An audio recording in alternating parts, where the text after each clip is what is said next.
Settur fundur í borgarstjórn Reykjavíkur þriðjudaginn 19. mars 2019. Vil ég byrja á því að minnast þess að þennan dag árið 1908 eða fyrir 111 árum síðan tók Bríet Bjarnhéðinsdóttir fyrst kvenna til máls í borgarstjórn Reykjavíkur, þá bæjarstjórn.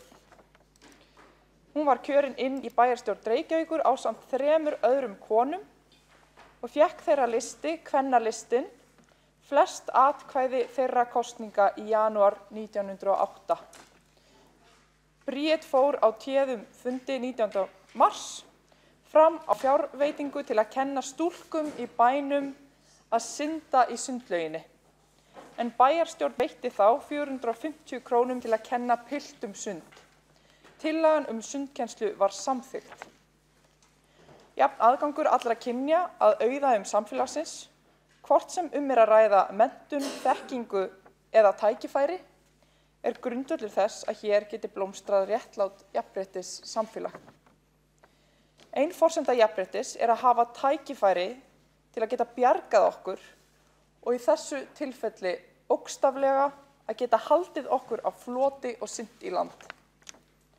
Áfram höldum við í borgarstjórn Reykjavíkur að brjóta blað í sögu jafnréttissögu og situr nú í fyrsta sinn jafn stór hluti kvenna í borgarstjórn Reykjavíkur og raun ber vitni eða þriðjungur. Höldum áfram og gefumst aldrei upp í baráttunni fyrir jafnréttu samfélagi fyrir öll kyn og alla hópa samfélagsins. Til hamingju með daginn, höldum áfram að synda í átt að jafnrétti. Þá göngum við til fyrsta liðar á dagskrá sem reglur Reykjavíkurborgar notendastýrða persónulega aðstoð fyrir fatlað fólk, samanber annar liður fundargerðar velferðarráðs frá 13. mars. Fyrst á mælendaskrá Heiða Björg Hilmisdóttir borgarfulltrúi.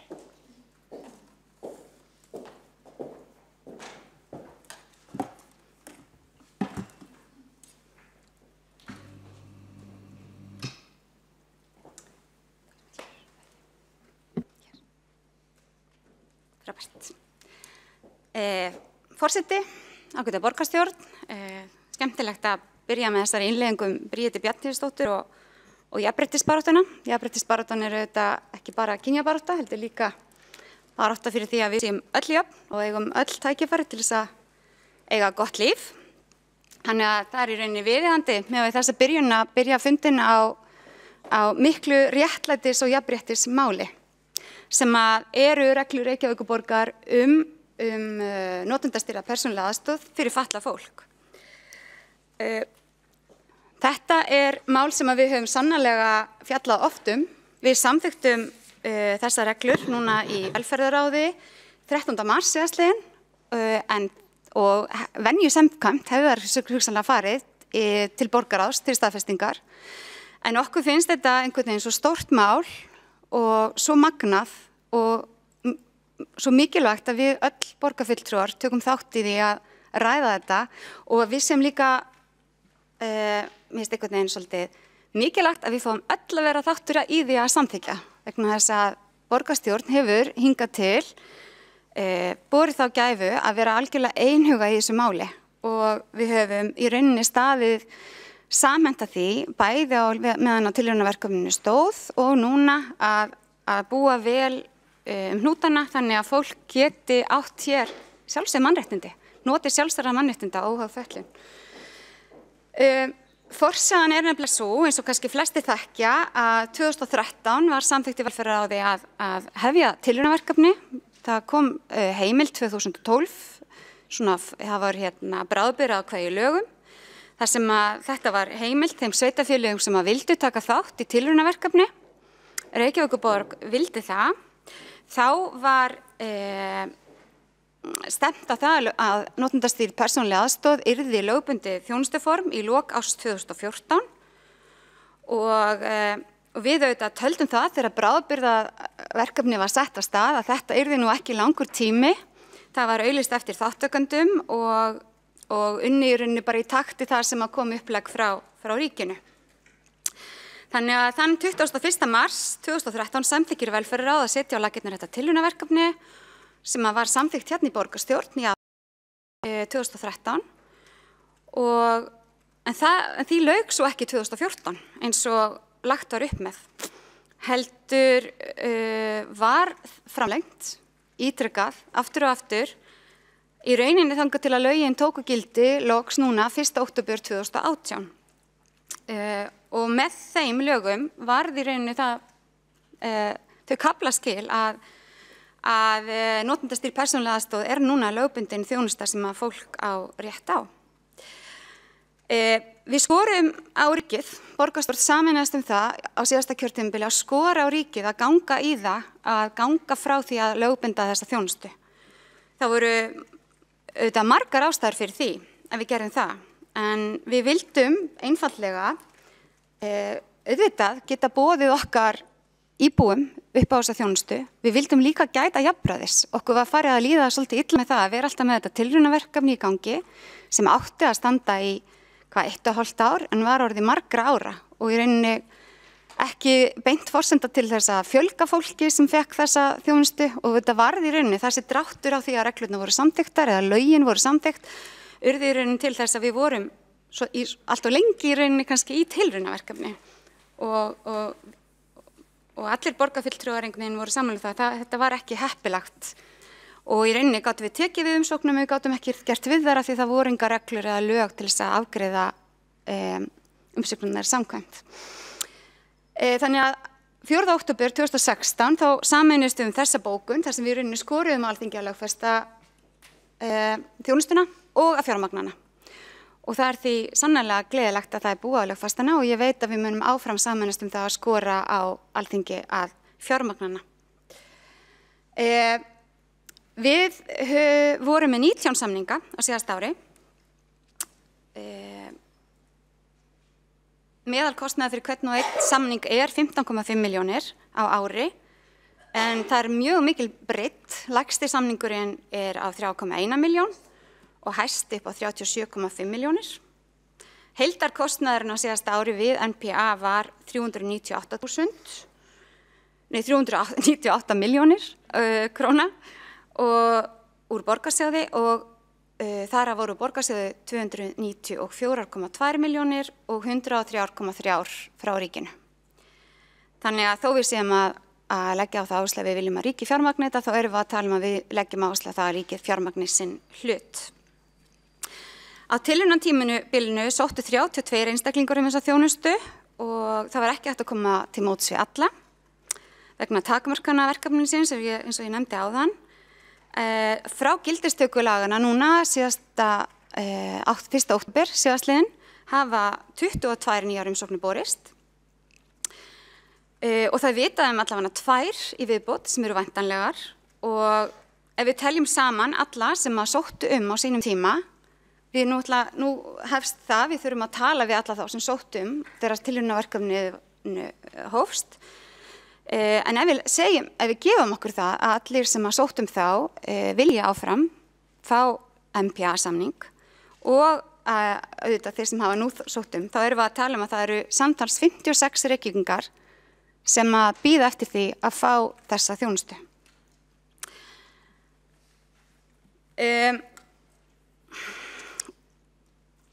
23 af þeim eru með þjónustu í dag í formi beingreiðslusamninga sem annað form þjónustu við fatlað fólk.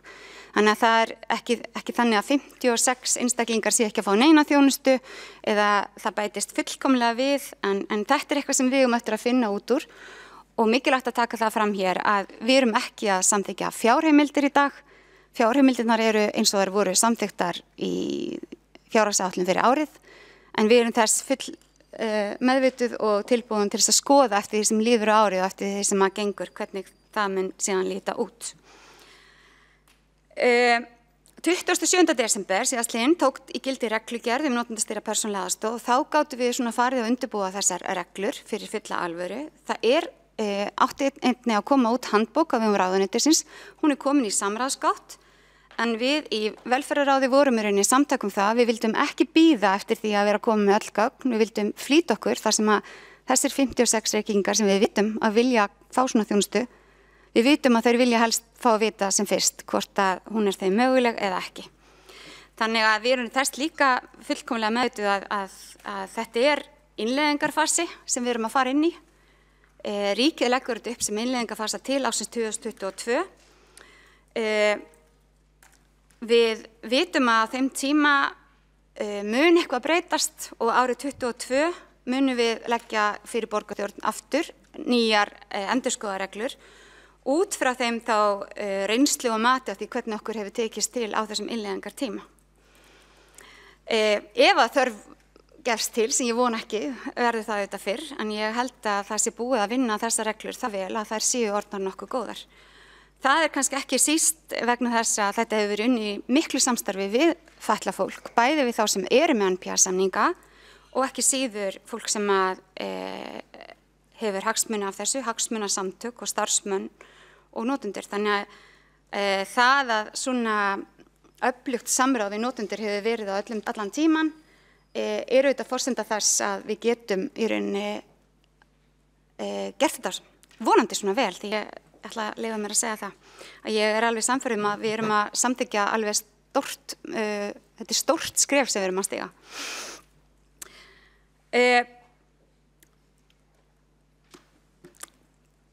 Við viljum, og það sem þetta gengur auðvitað allt saman út á, að notandinn sé verkstjóri í sínu lífi, að notandinn geti ákveðið sjálfur hvernig hann vill haga sínu lífi, hvaða fólk aðstoðar hann, hvenær hann vill fá aðstoð og hvernig. Notandar geta verið sjálfur umsýsluaðilar, en þeir geta líka fengið aðra í það hlutverk. En umsýsluaðilinn, hvort sem að það notandi ekki fær, þá mánaðarlega greiðslur frá Reykjavíkurborg sem ætlað að standa straum af þeim kostnaði sem vegna launakostnaðar, sumir geta fengið aðstoðarfólk og síðan ákveðin hlutir sem umsýslukostnaður. Og í reglunum, ef við förum aðeins inn í þær, þá eru þær byggðar upp, þær eru í rauninni í þessum, ef við horfum á þessa hluta, það eru í rauninni almenn ákvæði, skilyrðin sem þú þarft að uppfylla, hvernig við metum umsóknirnar, hvernig framkvæmdin hvernig eftirlit háttað og upplýsingaskylda þá þeirra sem eru með þjónustuna, hvernig brugðist við vanefndum, hugsanlegum vanefndum eða því að segja upp samningi og hvernig málsmeðferðin á að vera. Og síðan erum við með ákvæði til bráðabirgða varðandi þennan innleiðingartíma. Ef við horfum á 3. greinina, þá erum við að finna skilyrðin sem eru sett til þess að umsóknin verði samþykkt. Þar erum við auðvitað að fylgja lögunum. Þú þarft að hafa umfram 15 tíma þjónustuþörf á viku. Þú þarft að vera 18 ára. Ef að þú ert barn, þá geta forráðamenn sótt um. Þú þarft að búa í sjálfstæðri búsetu. Þú getur búið í búsetukjarna á vegum fatlaðs fólks ef þú stefnir á að flytja þaðan og fleira slíkt. Þú verður að uppfylla það að vera fatlaður í skilningi laga þjónustu við fatlað fólk með langvarandi stuðningsstarf sem að þessi þjónusta byggir á. Þannig að það kannski ekki frétt en það ágætt að taka það fram. Til þess að tryggja yfirsýn og samræmi ákvörðun veitingu þjónustu tekin á grundvelli úthlutunarteymis og yfir það farið í 4. greininni, þar sem hvernig umsóknirnar eru metnar. Og þar kemur fram líka að fjármagn sem til ráðstöfunar, það byggir á samþykktir fjárveitingu ríkisins, þannig að við höfum sett það sem svona ákveðin ramma. Við getum því miður ekki, leyfi ég mér að segja, tekið þetta alfarið að okkur, það væri auðvitað ágætt, þá við hefðum bara styrkari tekjustofna og sæjum þetta sjálf. En meðan þetta svona að við höfum ekki í rauninni tekjurnar og það samningurinn og lögin ganga út frá því að ríkið fjármagni sinn hlut, þá munum við með okkur við það. Sem sagt, þau lög sem að ég vísaði til áðan, bráðabirgða ákvæði í lögum þjónustu við fatlað fólk með langvarandi stuðningsþarfir. Í 7. greininni kemur fram hvaða þjónusta hluta af samningnum. Það þessi stuðningsþjónusta, stoðþjónusta, stuðningsfjölskyldur og skammtímadvöl. Það verður í rauninni að hluta af samningnum og þannig þú ert ekki að sækja þá þjónustu eða þú ert með NPA, en sem umsækjandi NPA getur alveg óskað eftir því að vera áfram í svokallari vendaðri vinnu eða hæfingu eða dagþjónustu og slíkt. Í 7. greininni kemur fram sjálfsmat notanda. Okkur finnst það mikilvægt að það er notandinn sjálfur sem að metur hvaða þjónustu hann vill fá. Og í 11. greininni er talað ráðningu aðstoðarfólks.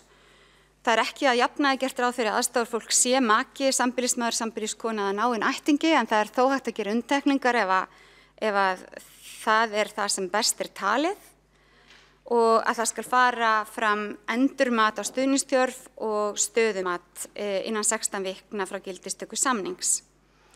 Við tölum eftirlit og upplýsingaskyldu. Við undirbúning þessara reglna þá hefur verið mjög mikið samstarf við málefnahóp Öryrkjabandalags Íslands. Við höfum sendt drög að reglunum til hagsmunasamtakana, NPA-miðstöðurinnar, Öryrkjabandalagsins, Þroskahjálpar og Átaks, og ég ætla bara að fá að þakka þeim öllum kærlega fyrir. Við höfum fengið óbúslega góðar athugasemdir. Starfsmenn velferðarsviðs hafa líka unnið mjög ötullega þessu og ég held að sé full ástæða til þess að þakka þeim fyrir. Ég veit að þetta er búið að vera mikil vinna, margir fundir sem þau hafa setið bæði með öðrum sérfræðingum og hagsmunasamtökum. Við fengum ekki formlegar umsagnir en mjög gagnlegar athugasemdir. Það var haldinn fundur með þessum samtökum 20. febrúar síðastliðinn og þar var aftur farið yfir til þess að fylgja því eftir að í þessum drögum að reglum væru þeirra athugasemdir allar teknar til greina, svarað eða þá gerð skil í reglunum.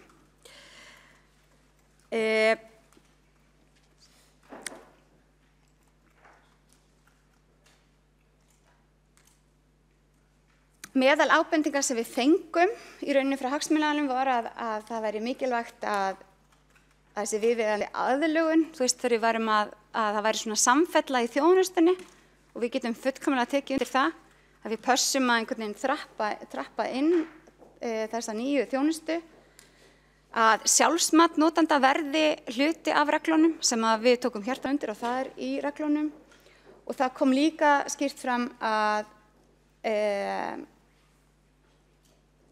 mikilvægi þess að núverandi notendur NPA þjónustu þyrftu ekki að sækja aftur, heldur yrði talað við það og endurmeti í rauninni þeirra þjónustu þarfir, og það tókum við líka til. Þannig við í rauninni reyndum að taka tillit til allra ábendinga og þar voru, eins og ég sagði, mjög gagnlegar og góðar.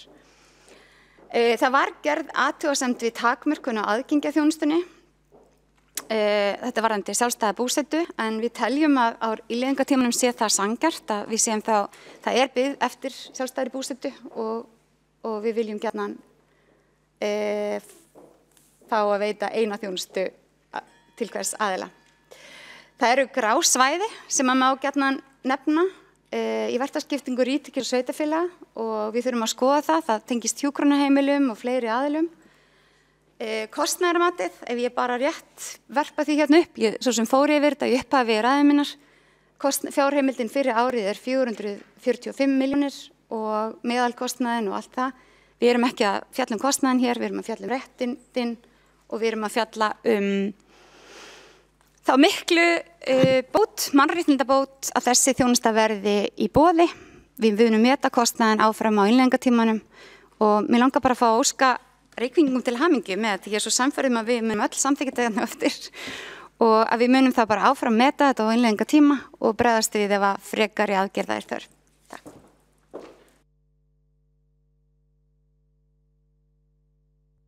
Máls, Sanna Magdalena Mörtusdóttir, Borgarfulltrúi.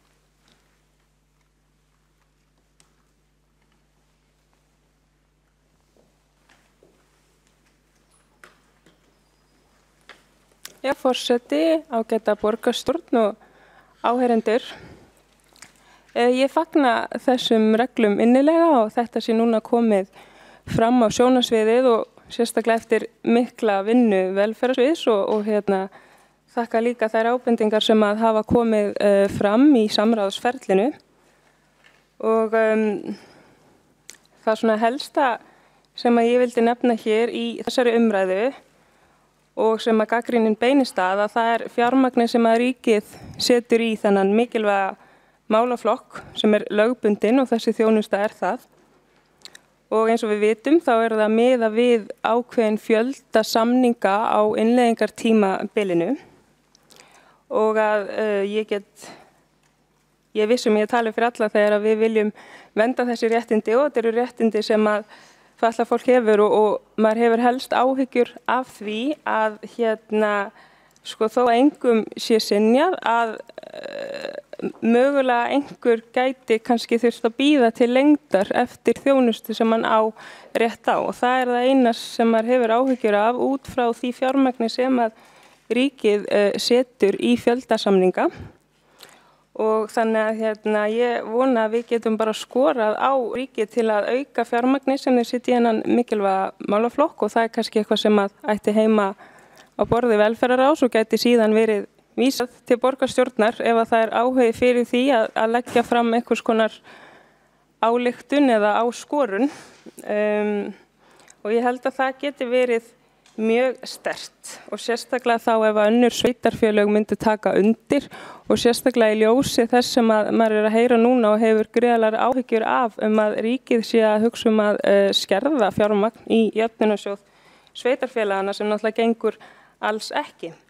Þannig að svona mínir helstu áhyggjupunktar snúa að því að fólk sé ekki þá mögulega að bíða í langan tíma eftir þjónustu sem það á rétt á og ég með sömu bókun og í velferðarráði og með leyfi forseta mun ég lesa hana hér en hún svona snýra því að það sé í rauninni erfitt fyrir sveitarfélögin og Reykjavíkurborg að vera skilyrða sig við fjármagnsramma sem ríkið setur fram sem að manni þykir mjög ólíklegt að muni duga fyrir fjölda samninga sem að óskir berast þó að við vitum að sjálfsögðu ekki nákvæmar tölur í þeim efnum.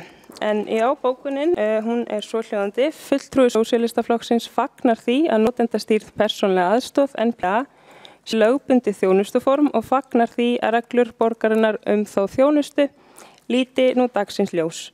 Greinargerð með tillögunni greinir frá því að fjárheimild velferðarsviðs vegna NPA þjónustuforms fyrir árið 2019 sé 445,6 milljónir króna. Í reglum Reykjavíkurborgar kemur fram að fjármagnið sem til ráðstöfunar byggja á samþykktri fjárveitingu frá ríkissjóði samanber bráðabirgða ákvæði 1 í lögum þjónustu við fatlað fólk með langvarandi stuðningsþarfir númer 38/2018. Þar kemur fram að ríkissjóður veiti framlag til ákveðna fjölda NPA samninga á innleiðingartímabilinu frá árinu 2018 til 2022. Þar stendur einnig að ákvæði þetta á fyrirkomulag notendastýrðrar persónulegrar aðstoðar auk þeirra álitaefna sem uppkoma við framkvæmd laga þessar á tímabilinu skuli endurskoða innan 3 ára frá gildistöku þeirra í ljósi fenginna reynslu. Fulltrúi Sósíalistaflokksins telur gríðarlega mikilvægt að fjárheimildir séu ekki til þess fallnar að mögulega leiða til þess að viðkomandi þurfa að bíða til lengdar eftir þjónustu sem hann á rétt á og ítrekkar mikilvægi þess að meira fjármagn verði sett í málaflokkin af hendi ríkisins. Þannig að ég vildi bara svona koma þessu til skila að það þessir svona mögulegur biðlistar sem að maður hefur áhyggjur af. Takk. Borgarfulltrúin Sanna Magdalena Mörtusdóttir lokið máli sínu og borgarfulltrúin Heiðbjörg Hilmarsdóttir óskar eftir að veita ansvar.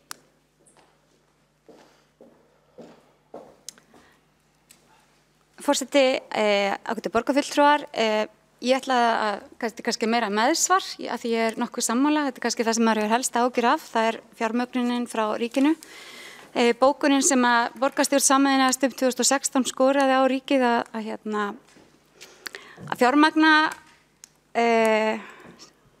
þjónustuna og ég sé ekkert því til fyrirstöðu, sé það vilji borgarstjórnar í dag að við skorum á ríkið að setja meira fé inn í þjónustuna.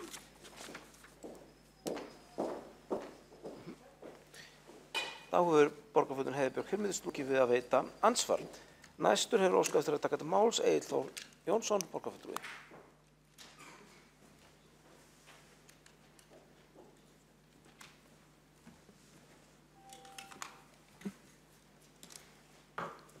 Forseti, góðu borgarfulltrúar. Við í Sjálfstæðisflokknum erum gríðarlega ánægð með að þessar reglur séu loksins orðnar að veruleika.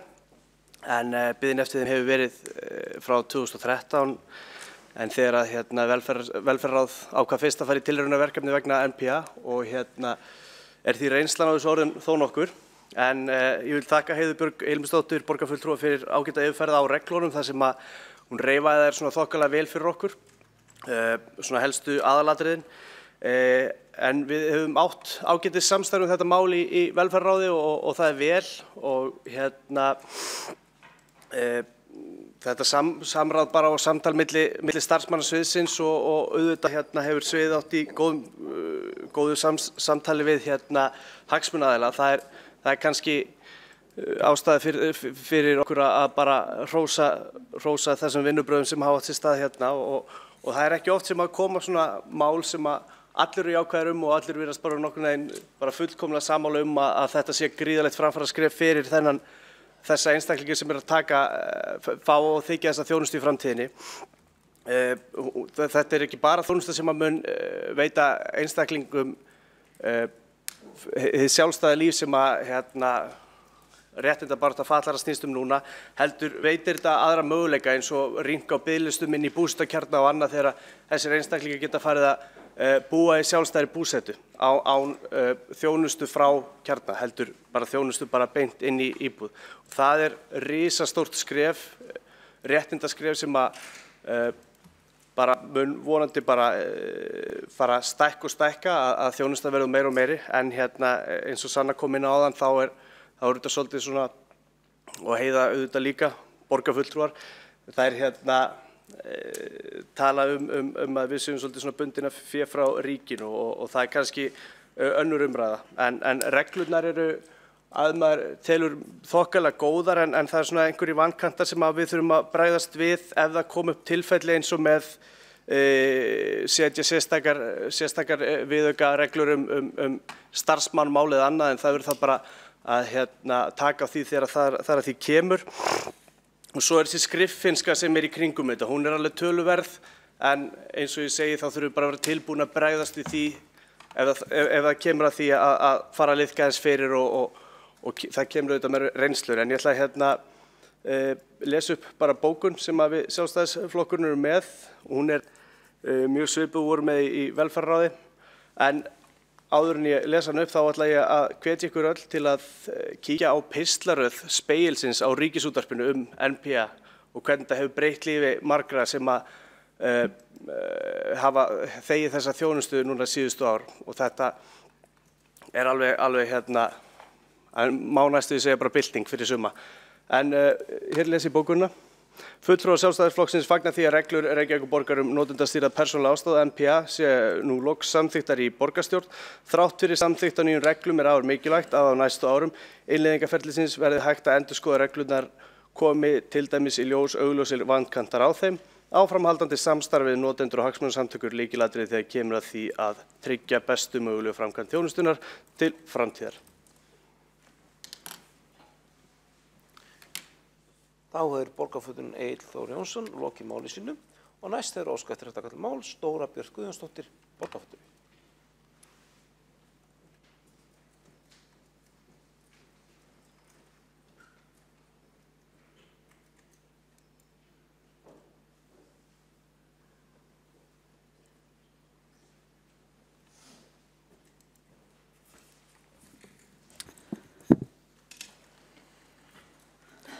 Forseti, kæra borgarstjórn, samningur Sameinuðu þjóðanna réttindi fatlaðs fólks kveður á að við eigum öll rétt á sjálfstæðu lífi, hvort sem við erum fötluð eða ófötluð.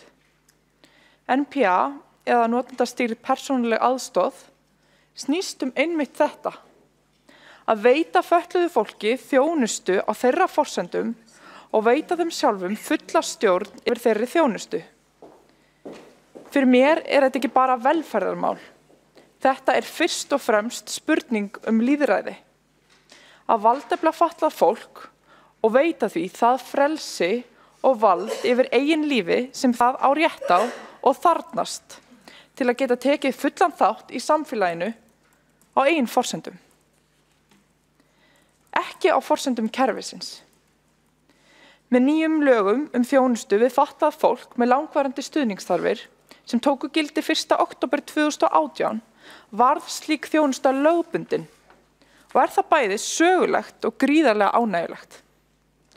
en í raun ætti að teljast sjálfsagt, enda hluti af mannréttindum að lifa sjálfstæðu lífi og því er verið að festa í sessi og skýra réttindi sem þegar voru hluti af okkar alþjóðlegu skuldbindingum. En lögum fylgir ábyrgð. Við erum viðbúin. Hér eru komnar reglur til að skýra hvernig af framkvæmdinni skal staðið. Sérstaklega þykir mér mikilvægt að nefna að í reglunum er ekki gert upp á milli eldri borgara með fötlun og annars fatlaðs fólks. Þú hættir nefnilega ekki að vera fötluð, jafnvel þú verðir einnig eldri borgari. Eins og kveðið er á í lögunum greiðir ríkið 25% gerðra samninga og sveitarfélögin 75%. Vonast til að ríkið taki við sér og samþykki að veita fötluðu fólki fleiri samninga til að geta notið þessara þjónustu sem það á rétt á. Þar sem ríkið greiðir einungis fyrir fjórðung af þessari mikilvægu mannréttinda skuldbindingu, þó að gæti talist eðlilegt að hlutur ríkisins væri stærri í svo mikilvægri réttindabót, og væri það ekki falleg rós í hnappagat ríkisins að standa þar að auki í vegi fyrir gerð fleiri samninga.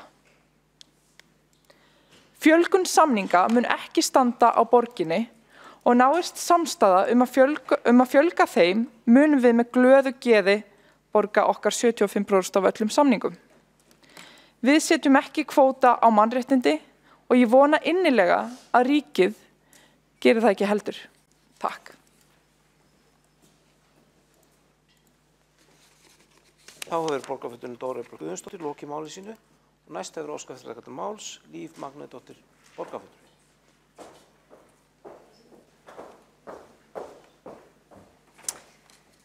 Ágæti forseti og ástkæra hér á borgarstjórn. Já, svo sannarlega skulum við fagna þessu í dag og gleðjast yfir því að Reykjavík fyrst sveitarfélag er að búa til umgjörð yfir sjálfsögð mannréttindi. Þetta er mjög mikilvæg þjónusta sem er veitt, sem að gera fötluðu fólki kleift að lifa sjálfstæðu lífi. Gera það sem að hugurinn girnist og athafna sig á þann hátt sem að við sem erum ófötluð höfum getað hingað til. Mjög mikilvægt. Við höfum öll tilveru rétt og með þessu þá er verið að liðka enn frekar fyrir fjölbreyttu samfélagi þar sem við erum öll þátttakendur. Þetta er mjög mikilvægt. Mér langar að halda því til haga, hér hafa komið upp fínir borgarfulltrúar og ég skynja það að þetta er umgjörð sem að ríkir þó nokkur sáttum. Vissulega eins og með allt sem að við erum að hefja, að þá þarf auðvitað með reynslunni að sníða kannski af einhverja vankanta. En við skulum ekki láta þessa vankanta verða að pólitísku þrasi, vegna þess að mannréttindi fólks eru og eiga að vera yfir það hafið. Þannig að ég held að sé mikilvægt að við tökum höndum hér saman í dag og í framtíðinni vegna þess að málefnið er mikilvægt. Fjölgun samninga stendur ekki á borginni, sagði Dóra Björk Guðjónsdóttir borgarfulltrúi og ég tek heils hugar undir það. Það stendur ekki á okkur hér, borgarstjórn, að láta þetta verða raunverulega gott framtak, raunverulega mikilvæg ákvörðun sem var tekin. Notendastýrð persónuleg aðstoð byggir þetta á hugmyndafræðinu sjálfstætt líf og það eru hugarfarsbreytingar sem hafa skilað okkur þessum árangri. Og ég vildi eiginlega bara koma hingað upp til þess að fagna þessu og samþykkja þetta glöð í bragði. Þannig að til hamingju, Reykjavík. Þá hefur borgarfulltrúinn Líf Magnúsdóttir lokið máli sínu og 2 borgarfulltrúar hafa óskað eftir að veita andsvar yfir ræðu hennar. Fyrst þeirra er Vigdís Hauksdóttir borgarfulltrúi.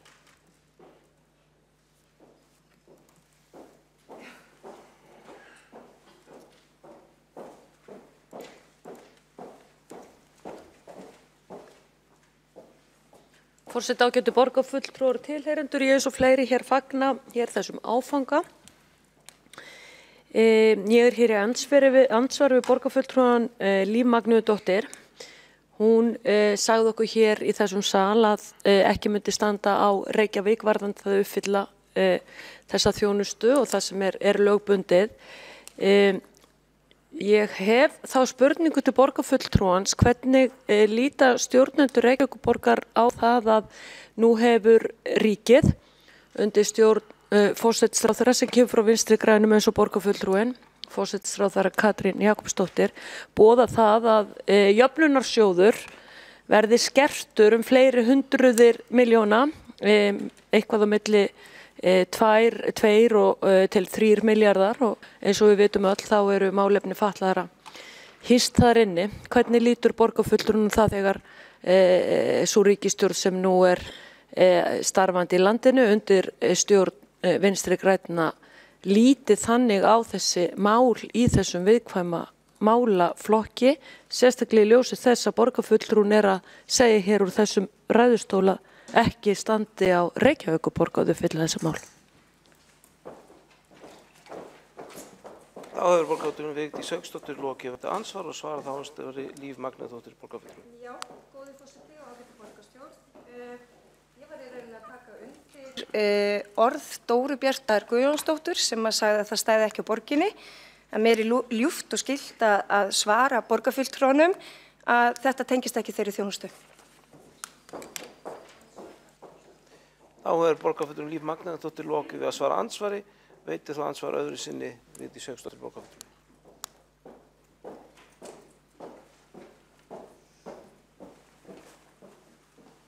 Forseti, ágætu borgarfulltrúar, ég skildi nú ekki alveg þetta svarað hvað tengdist ekki hvaða þjónustu, ég náði ekki alveg hvað borgarfulltrúum var að tala en málefni fatlaðra eru meðal annars inn í jöfnunarsjóði sveitarfélaga og þegar sá málaflokkur fór frá ríkjum til sveitarfélagana þá var það tekið upp ákveðið flokkunarkerfi, getum við sagt, eða úthlutunarkerfi þar sem að ríkið lofaði því að leggja fram ákveðið fjármagn til málaflokksins.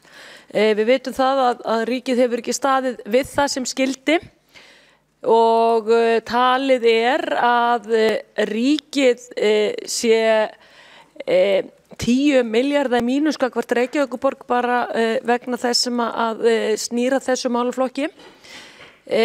Þess vegna spyr ég á ný, er það ekki áhyggjuefni þegar ríkisstjórn Katrínar Jakobsdóttur, formanns Vinstri grænna, kemur fram og ætlar að skerða greiðslur úr ríkissjóði inn í jöfnunarsjóð íslenskra sveitarfélaga 2 til 3 milljarða þegar akkurat þessi viðkvæmu tímar eru núna í nánd að NPA-þjónustan sé að verða að veruleika samkvæmt lögum sem Alþingi setti.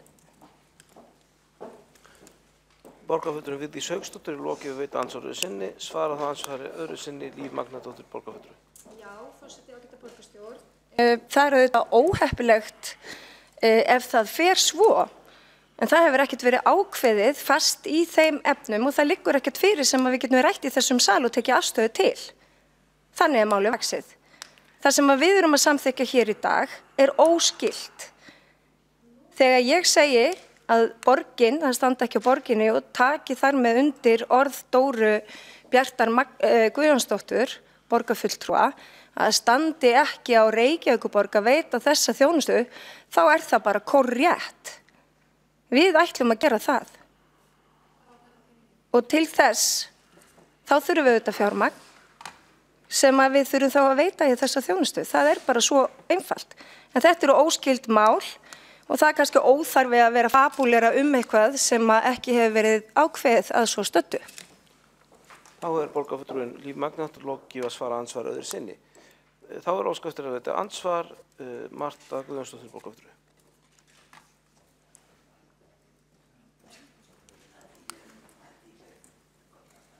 Forseti, góðir borgarfulltrúar, ég fagna því vissulega að borgarstjórn ætlar að sameinast hér þessar reglur í dag og taki jákvætt í þetta mál.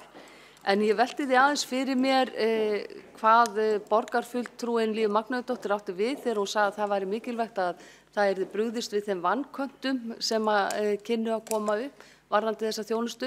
Ég held að það sé mjög mikilvægt að við höfum einhvern svona verkferil, einhvers konar áætlun það, hvernig að bregðast við. Er sú áætlun til staðar og hvernig verður þá staðið að því að bregðast við vanköntunum?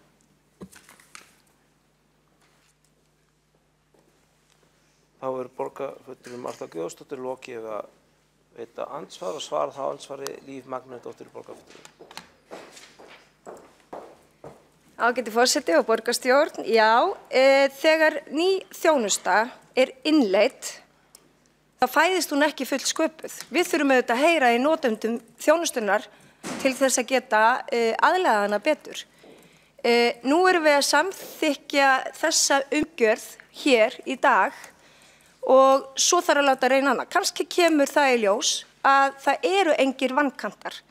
Og það sem ég segi að til þess að aðlaga þjónustu líka eftir þeim tíma hverju sinni, það þurfum við að hlusta á notendur og sníða þá af þá vankanta sem við getum. Og það sem ég var að segja í minni ræðu var að það er mikilvægt að við lendum ekki í pólitísku þrasi sem heyrs borgarfulltrúin ætla að byrja á, þrátt fyrir að við höfum ekki einu sinni innleitt þjónustuna. Þá borgarfulltrúin Líf Magnúsdóttir lokið að svara andsvari, veitir þá ansvar öðru sinni Marta Guðjónsdóttir borgarfulltrúi. Borgarfulltrúi beðin að gefa gott hljóð í salinn umræðu standi yfir. Forseti, góðir borgarfulltrúar, hér var ekkert pólitískt þras, heldur var ég svona bara að hugsa það við myndum byrgja brunnin áður en barnið dettur ofan í hann og hafa vaðið fyrir neðan okkur og vera búin að móta einhverja verkferla til þess að sníða vankanta varðandi þessa þjónustu, því að við verðum að hafa borð fyrir báru í þessum efnum eins og öðrum. Þá borgarfulltrúi Marta Guðjónsdóttir lokið við að veita ansvar öðru sinni. Næst óskað og borgarfulltrúi Líf Magnúsdóttir óskað eftir að svara ansvari öðru sinni.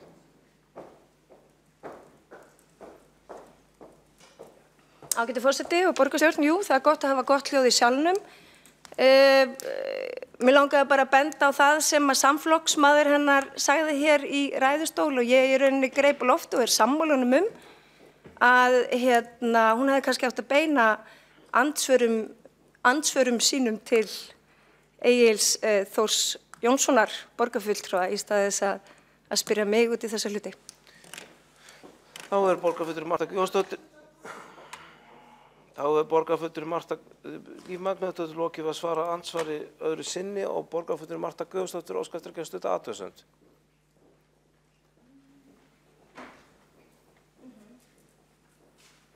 Forseti, góðir borgarfulltrúar, mín athugasemd gengur út á ræðu Lífar Magnúsdóttur hér áðan en ekki ræðu Egils Þórs Jónssonar. Vegna þess að í ræðu Lífar kom fram að hún sagði að það þyrfti að bregðast við vanköntunum og það var ósköp einföld spurning sem ég spurði. Hvernig á að bregðast við þeim? Það var nú ekki flóknara en það. Borgarfulltrúi Marta Guðjónsdóttir lokið að gera stutta athugasemd. Þá óskað eftir að taka til máls Kolbrún Baldursdóttir borgarfulltrúi.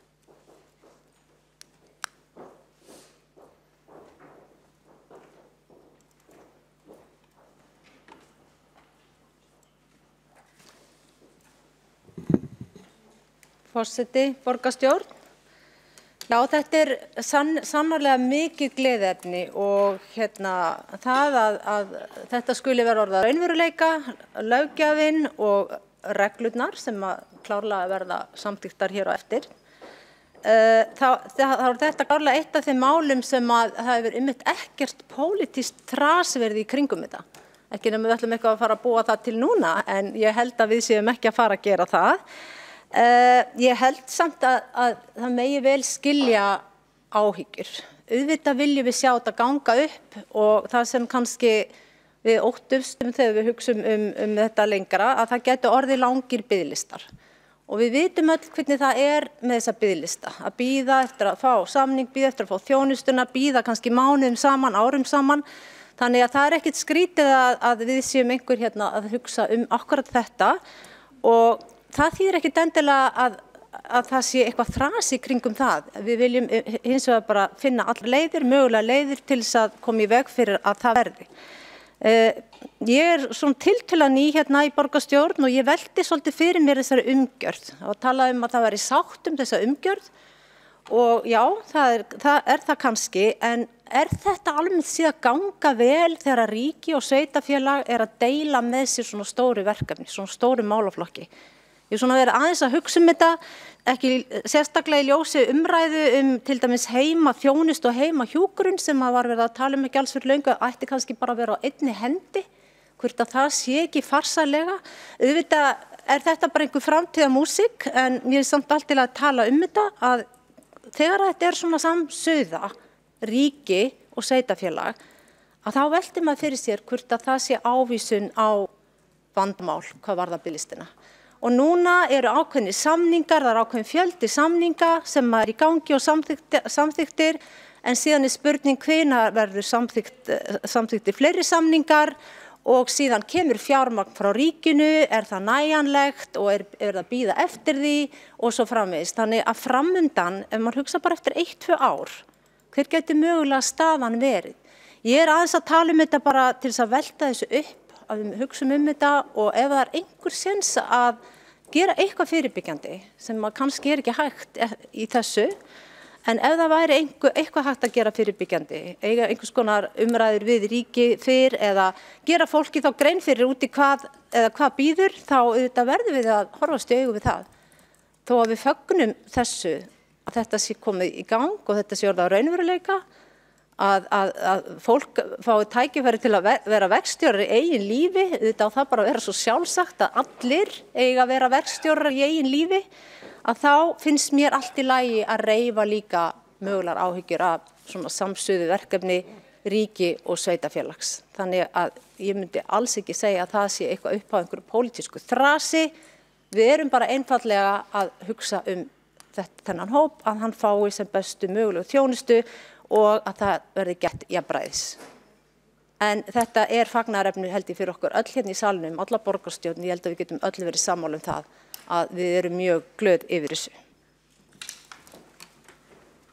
Þá er borgarfulltrúinn Kolbrún Baldursdóttir lokið máli sínu og næst og síðust hefur óskað eftir að taka til máls Heiða Björg Hilmisdóttir, borgarfulltrúi, og klára hún umræðuna.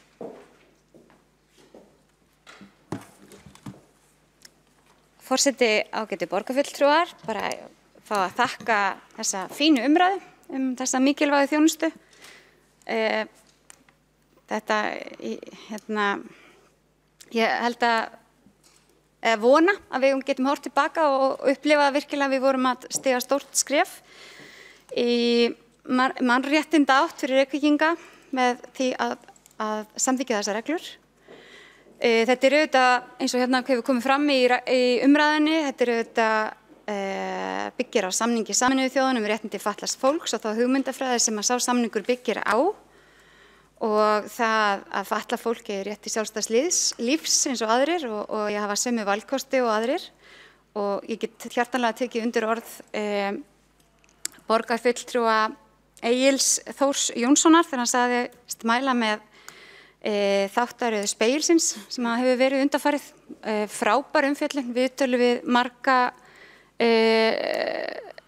ekki bara Reykvíkinga, en nokkra Reykvíkinga og fólk úr öðrum sveitafélögum sem hefur notað þessa þjónustu, bara sem að lýsir því í rauninni bara hvað þetta er stórkostleg breyting á lífi fólks og að einhvern veginn ráða sér sjálfur, eitthvað sem að okkur sem ekki erum fötluð finnst svo sjálfsagt, en er það alls ekki fyrir þá sem að ekki hafa getað það. Það var svo ég fóði vitna í eina 10 ára stúlku sem var hérna, hún sagði, nú get ég loksins verið bara venjuleg 10 ára stelpa. Og manni var bara, já. En þetta er auðvitað hugmyndafræðir sem að fatlað fólk hefur fyrst og fremst barist fyrir, þannig að þeirra er baráttan og þekkin.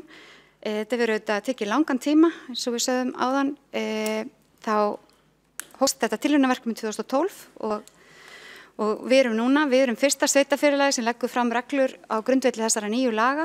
Við ákváðum að gera það en ekki bíða eftir hinum sveitafélagum. Það hefur verið nokkuð ákall það að sveitafélögin séu samtaka, hafi sömu reglur sem ég skil vel, en okkur fannst einhvern veginn svo mikilvægt að við kæmum þessu frá okkur og við sýndum Reykvíkingum að okkur verið full alvara með því að við vildum innleiða þetta, að við ákvaðum að leggja fram og síðan erum við til í endurskoða ef að þarf að samræma við eitthvað, ef einhver önnur sveitarfélög finna einhverja fleti á þessu sem eru betri en okkar, þá munum við bara reyna að aðlaga því.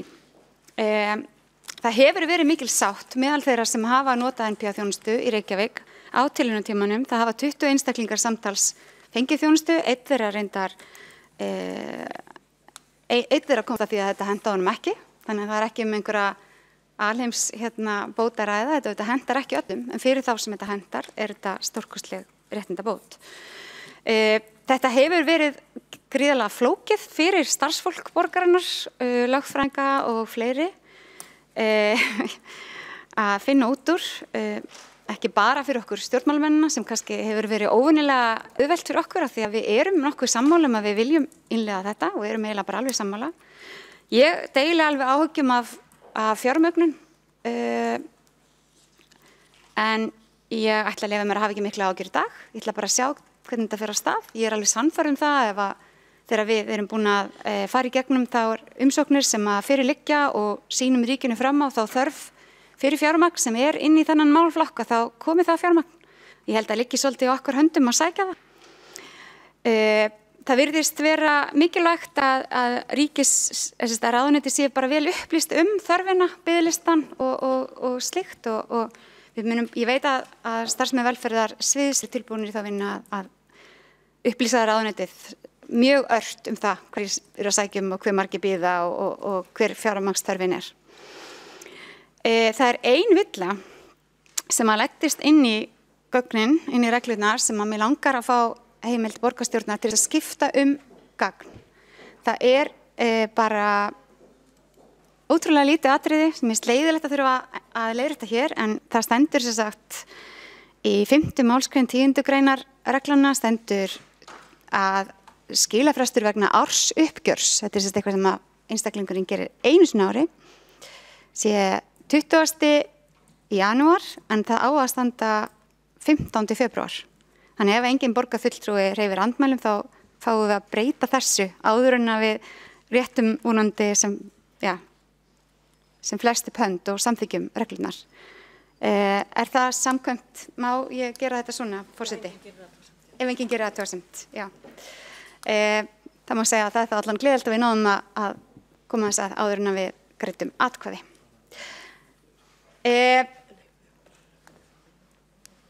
Ég held að það hafi í rauninni ekki verið neina sérstakar spurningar. Ég bara þakka ykkur innilega fyrir þessa umræðu.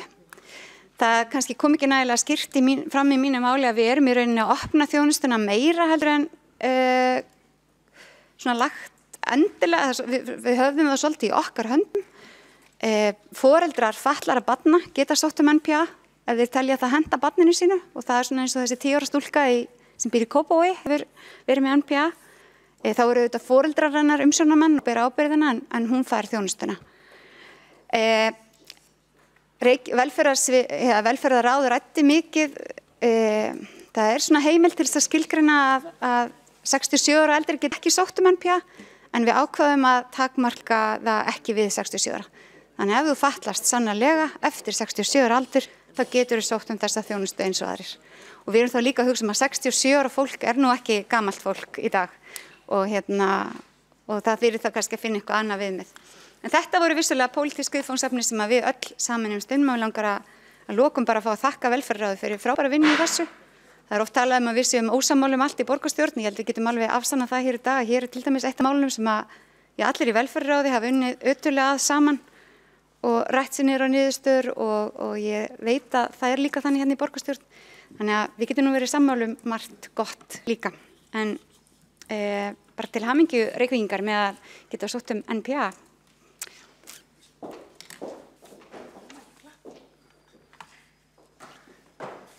Þá hefur Heiða Björg Hilmisdóttir lokið máli sínu og fleiri eru ekki á mælskrá og verður þá gengið til þess að afgreiða tillöguna.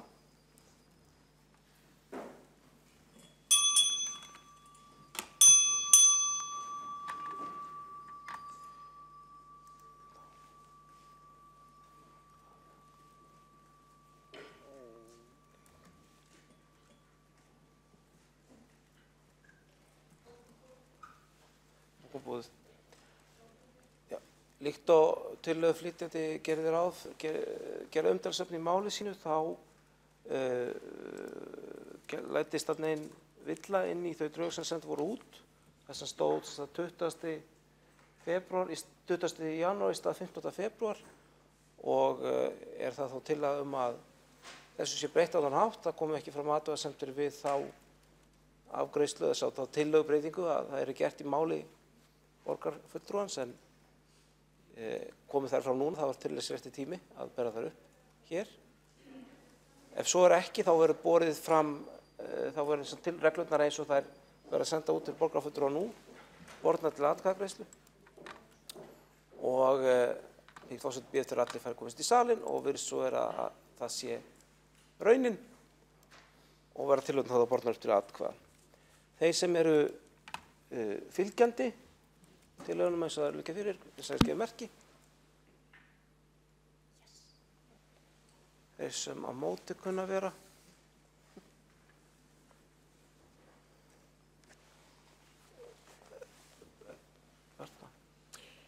Ég sá ekki betur.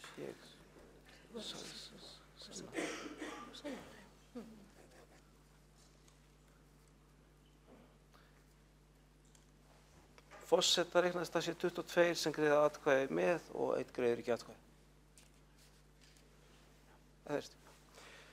Þá það samþykkt samhliða. Gengir þau næstu dagskrárliðar sem forseti vill finna dagskrána hjá sér. Fyrirgeðu. Það muni vera til að borgarfulltrúar Sjálfstæðisflokksins aðgerðir loftgæðamálum. Til máls tekur Eyþór Laxdal Arnalds, borgarfulltrúi.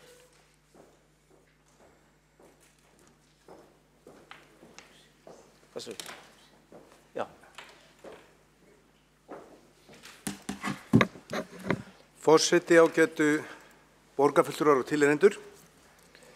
Við ætlum að halda áfram á jákvæðu nótunum með mál sem allir ættu að geta sameinast en það varðar okkur öll og varðar framtíðina líka og við erum oft mjög stolt af því hvað Ísland hreint og Reykjavík hrein og það vissulega rétt að í loftgæðamálum þá Ísland mjög hreint og viðmiðin yfir Ísland í heild mjög góð en viðmiðin í þéttbýli ekki nógu góð.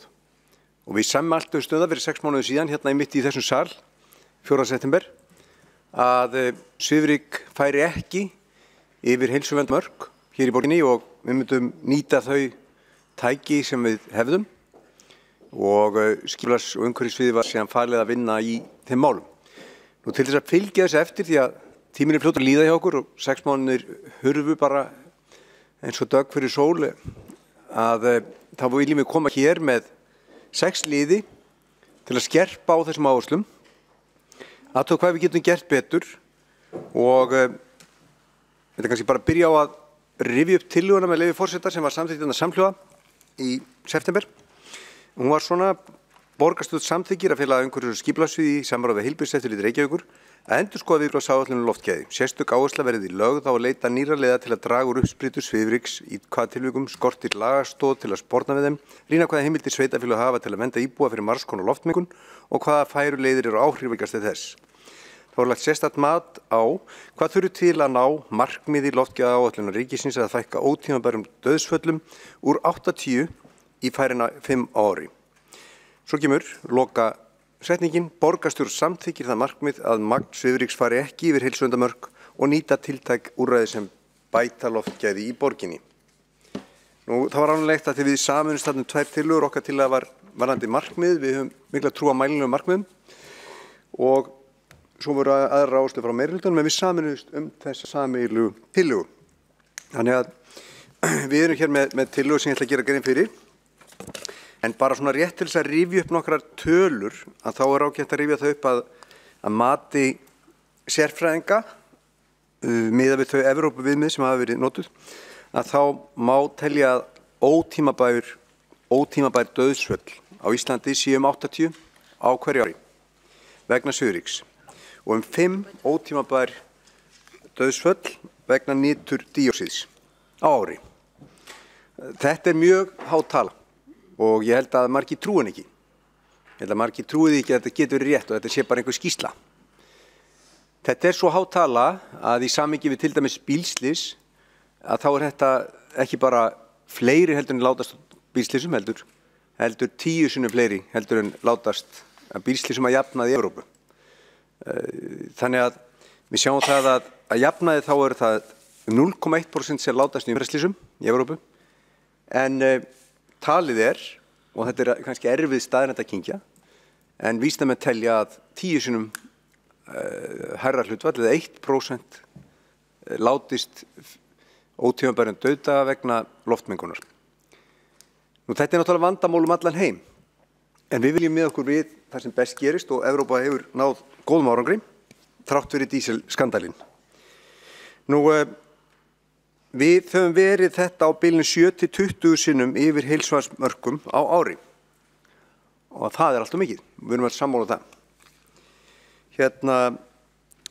Fyrir áratug þá var brennisteinsdíoxín mun minna heldur en núna það náttúrulega út af virkjununum en það hefur vaxið og svona síðustu samanburðartölur þá var þetta 40% upp frá 2005 en við vitum það að verið að vinna þessu máli og ég treysti því að Orkuveitan gerir sitt í að leysa það mál en við skulum muna það samt að það meira í loftinu heldur en var.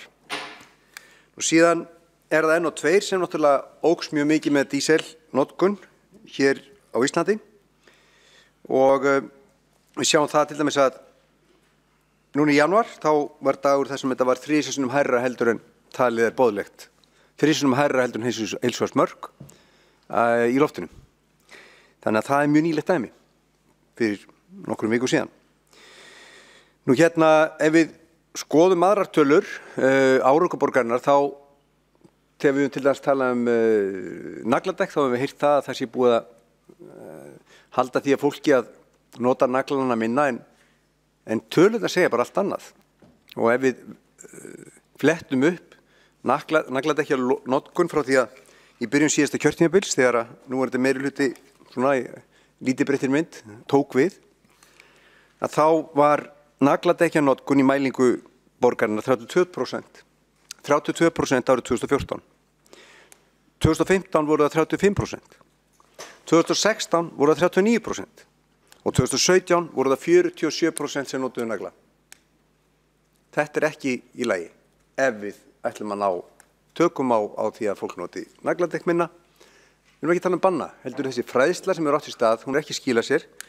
Við erum að sjá það að 32% voru nöglum þegar þetta var mælt í byrjun síðasta kjörtímabils og síðan undir lok kjörtímabilsins þá var engin árangur þvert á móti 47% voru nöglum mælingum.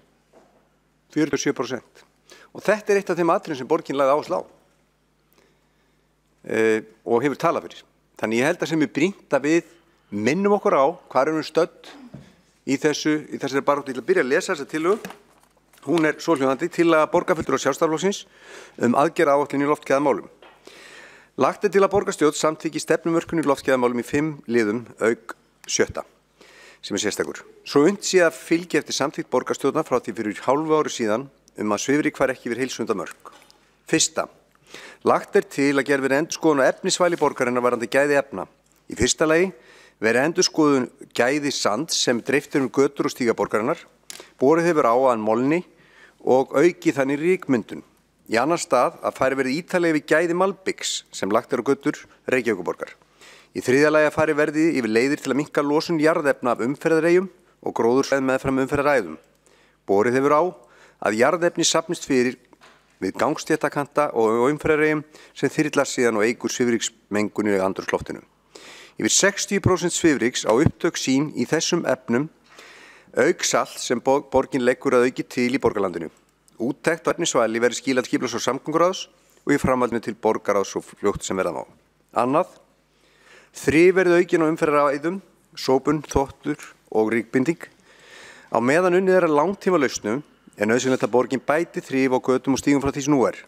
Rétt að skoða viðmið frá öðrum borgum en sér íslenskar aðstæður valda auknu álega á götur og stíga vegna síbreytilegs veðurfars, þíðu og frosts.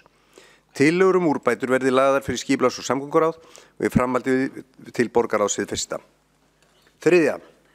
Frítt verði í strætó og gráum dögum. takmörkun þungaflutninga með efni sem valdi geta svifryksmengum á gráum dögum, dregið verður notkun nagladekki í borgarlandinu og að íbúar í fjölbýlishúsum geti hlaðið rafbíla með auðveldum hætti. Lagt er til að borgin beini tilmælum til Strætó BS hafa frítt í strætó á gráum dögum. Það voru skoðað möguleikar á takmörkunum á þungaflutningum með efni sem veldur svifryksmengun á gráum dögum. Loks beini borgin tilmælum til borgarbúa að draga úr nagladekki notkun í borgarlandinu. Lagt er til að borgarstjórn sendi skýr skilaboð að íbúar í fjölbýlishúsum geti hlaðið rafbíla með auðveldum hætti. Orkuskipti og faramáti eru líkil atriði til framtíðar. Hér þarf borgin að gera betur, þó nú standi yfir tilraunaverkefni. Fjórða, nýting affallsvatns í auknum mæli til að hita göngu- og hjólastíga borgarinnar.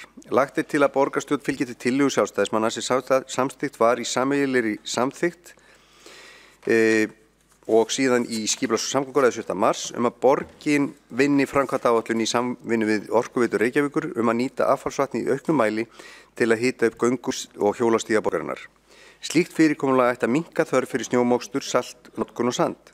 Með því að nýta affallsvatn er ekki gengið á orkuforða Orkuveitunar en aðgerðin minnkar upptök svifryks til lengri tíma. 5. Loks er lagt til að vinna gegn dreifingu byggðar með því að útvega hagstæðar byggingalóðir í borgarlandinu.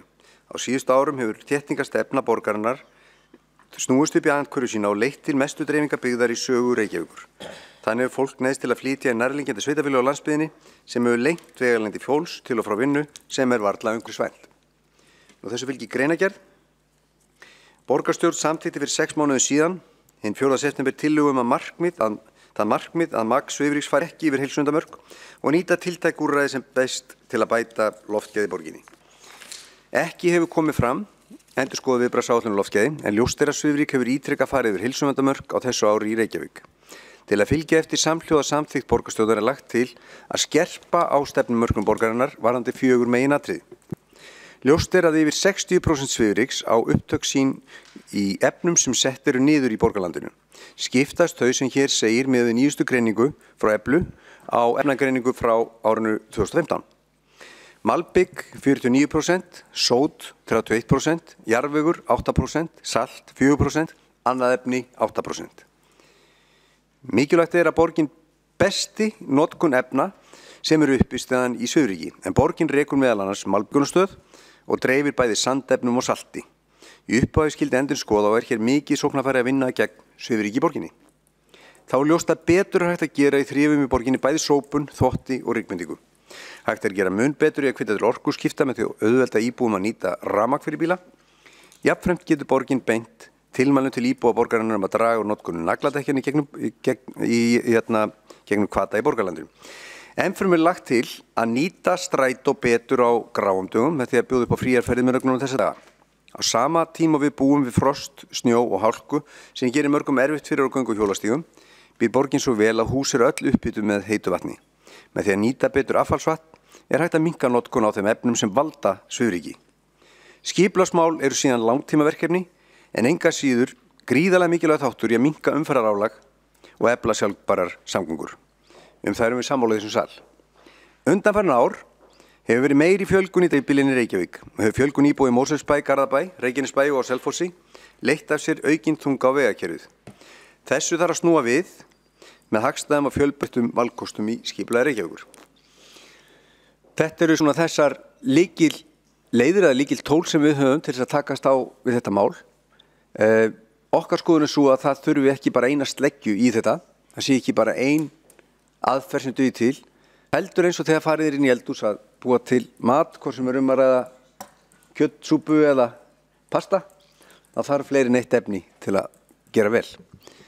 Og það er svo margt sem við getum gert vel, eða betur, að ég hvet bara alla til þess að taka jákvætt í þetta. Það er hægt að rífast þetta endalaust, það er hægt að benda á aðra eða benda á ríkið eða benda á eitthvað sem að tefur okkur. En ég held að það sé bara ofboðslega mikið í okkar höndum, sérstaklega þegar við skoðum hvaðan svifryki kemur og hver heldur og hver veldur. Ég vonast að þetta er bara góðum umræðum þetta og við getum verið sammála að skerpa á þessu máli. Það er 6 mánuðir síðan við sátum hérna saman, samþykktum hvert við ætlum að fara og nú þurfum bara að fara þangað. Takk. Eyþór Laxdal Arnalds hefur lokið máli sínu. Þá tekur til máls Marta Guðjónsdóttir. Gjörðu svo vel. Nú var það andsvar. Forseti biðst forláts, ég held að viðkomandi var að biðja orðið. Tek hann út af mælendaskrá. Sabínu Lepskov hefur óskað eftir að veita andsvarsræðu Eyþór Laxdal Arnalds. Gjörðu svo vel. Það var bara stutt spurning eiginlega, forseti. Það margt alveg ágætt í þessum tillögum. Ég bara virkilega furða mig svolítið á því hvernig það hægt að móta tillögur stefnumörkun í loftgæðamálum án þess að nota orðið bíl eða bílar, eitt einasta skipti. Þannig að er fyrir utan rafbíla og nagladekk hefur sem sagt hinn almenna bílaumferð engin áhrif á loftgæðamálin.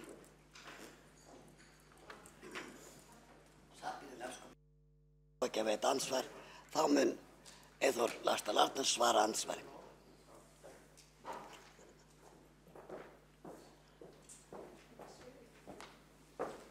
Forseti, ágætu borgarfulltrúar og tilheyrendur, já það mörg orð sem ekki voru í þessum tillögum. Við erum að tala um loftgæði, ég minntist inn þess ekki orðið lungu, ég minntist ekki einu svona orðið hjarta. Þó hefði verið mjög gott að koma inn á það, og því gerir það að daginn eftir að loftgæði eru slæm í Reykjavík þá eykst sala á hjartalyfjum mjög mikið, 10% vegna alvarlegra atvika og það greinilegt að innlögnum fjölgar 5–10%. Ég minntist ekkert á það. Það hefði alveg mátt minnast á þetta mál líka úr þegar við vorum ræðin loftgæði. Það var ekkert minnst á lungu, það var ekkert minnst á börn og ég minntist heldur ekki eldri borgara. Það svo margt sem við getum minnst á og gott að við gerum það bara í umræðinni. En sjálfsagt að ræða bíla. Ég kom inn á rafbíla, ég kom inn á nagladekk og það eru þeir tvö atriði sem skipta mestu máli. Ég kom inn á dísel sem líka skiptir máli vegna þess að það veldur hættulegri mengun sem veldur krabbameini. En síðasti punkturinn var sá að við teljum að með þeirri miklu dreifingu byggðar sem eru orðið undanfarið þá er einmitt umferð og þá á yfir bílaumferð aukist mjög mikið á höfuðborgarsvæðinu og við teljum að það sé skaðlegt, en það er sjálfsagt að ræða meir bíla. Það er ekki mál. En það er margt sem á ræða undir þessu. Þá er Eyþór Laxdal Arnalds lokið að veita ansvar. Næst á mælendaskrá er Marta Guðjónsdóttir borgarfulltrúi. Gjörðu svo vel.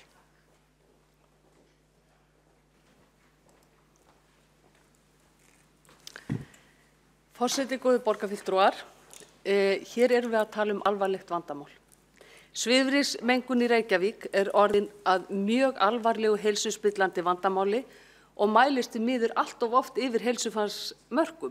Samanborið í fyrra að þá mældist svifrykið 6 sinnum á sama tíma frá áramótum eða frá ári fram að þessum tíma yfir heilsufarsmörkum en núna 8 sinnum. Þannig að það er ekkert sem bendir til þess að svifryki fari minnkandi, heldur farið að aukandi. Og það er oftar en ekki að heilbrigðiseftirlitið þarf að biðja fólk að vera innandyra sem er með undirliggjandi sjúkdóma eða með einhvers konar lúnasjúkdóma. Eins og borgarfulltrúi Eyþór Laxdal Arnalds kom hér vel inn á áðan.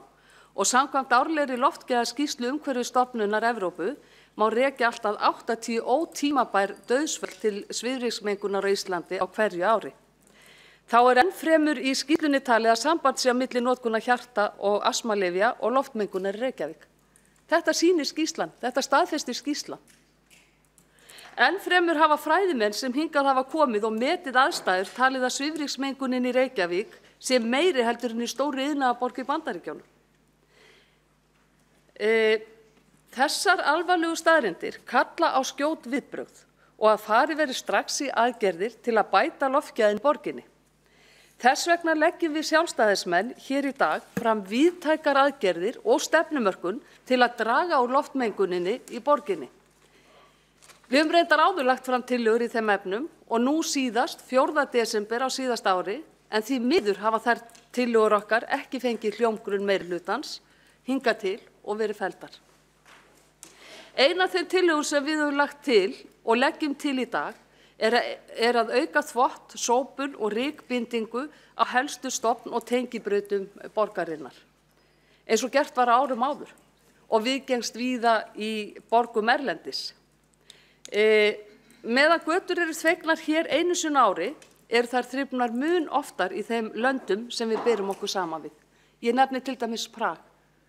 Þar eru götur þvegnar 2 sinnum í mánuði og í sumum borgum eru þær þrifnar oftar. Sjálf var ég í Vínarborg á síðasta ári og ég gat ekki betur séð en að miðbærinn þar hafi verið þrifinn daglega. Það er ljóst að það efni sem notað hefur verið til hálkuvarna hefur mengandi áhrif en gera verður þá kröfu að bæði sandurinn og saltið sem notað standist gæðastaðla. Þess vegna leggjum við til að gerð verði úttekt á því efni, þar segja sandinum og saltinu sem dreiftir götur og stíga borgarinnar. Við eigum líka að notfæra okkur affallsvatnið, miklu meira heldur en hefur verið gert hingað til. Og þannig getum við minnkað þörfina á notkun salts og sands á þessa stíga og þetta geti orðið stór liður í að draga úr loftmengun. Það olli mér því miklum vonbrigðum á síðasta kjörtímabili þegar við lögðum til að þegar var verið að taka upp gangstéttina við Neshaga sem er ein helsta gönguleið skólabarna í Melaskóla að affallsvatnið yrði ekki notað þar. Þrátt fyrir það að íbúar voru tilbúnir til þess að leggja til affallsvatn frá húsum sínum á þá gönguleið. Sú gönguleið er líka mikilvæg gönguleið fyrir eldri borgara sem er að fara til kirkju. En sú tillaga okkar var því miður líka felld. Margt bendir til þess að malbik sem notað standist ekki gæðakröfur og spænist auðveldlega upp sem hefur veruleg áhrif á svifryksmyndunina. Og skoða þar betur gæði þess malbik sem notað og ég tók hérna með mér til gamans. Hér mánaðar gamalt svifryk sem safnaðist saman í bílskúr í Reykjavík af einum bíl. Þannig að þið getið ímyndað ykkur þegar við erum ekki að skoða gæði malbiks betur en raun ber vitni að þá geta þetta orðið afleiðingarnar og þetta fer út í andrúmsloftið. Þannig að svona ykkur til fróðleiks þá ætla ég að láta þessa krukku hérna ganga þannig að þið getið skoða þetta efni og virta fyrir ykkur og fengið svona meiri tilfinningu fyrir því hversu alvarlegt þetta vandamál og það þurfa að bregðast við því. Og það þýðir ekki að skella endalaus skollaeyrum við því að við þurfum að skoða gæði sands, salts og malbiks í borginni. Ég ætla að láta þetta ganga hérna. Formaður umhverfisráðs fyrst skoðunar.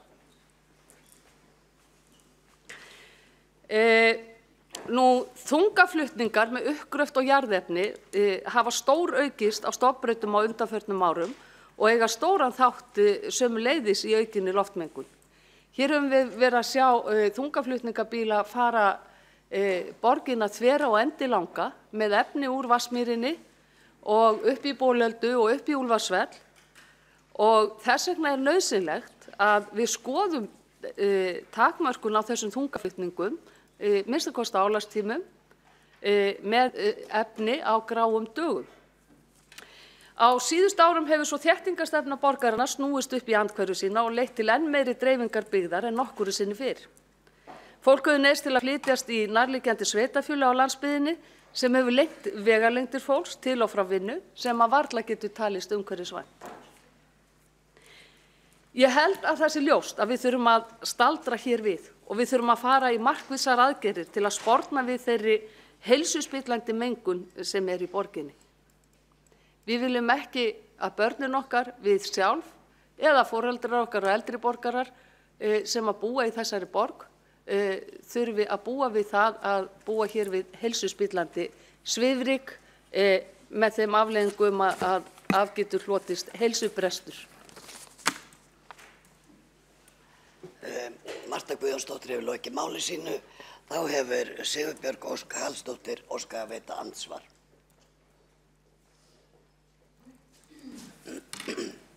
Kæri forseti, borgarstjórn, ég vil byrja að þakka fyrir ágæta tillögu en langar að koma hér upp í andsvar við borgarfulltrúa Mörtu Guðjónsdóttir því að það virðist vera mikil áhersla lögð á malbik í hennar ræðu og þess vegna í ræðu borgarfulltrúans og þess vegna langar mig að spyrja út í það að það sem að var gert núna í núna fyrir nokkrum dögum síðan var það að Vegagerðin fór í það að þrífa allar stofnbrautir og það gerðum þegar að myndaðist þannig lítill gluggi á milli snjótímabila og þreif allar stofnbrautir. Í kjölfarið fer heilbrigðiseftirlitið með Reykjavíkurborg og Vegagerðin í því að rykbinda stofnbrautir.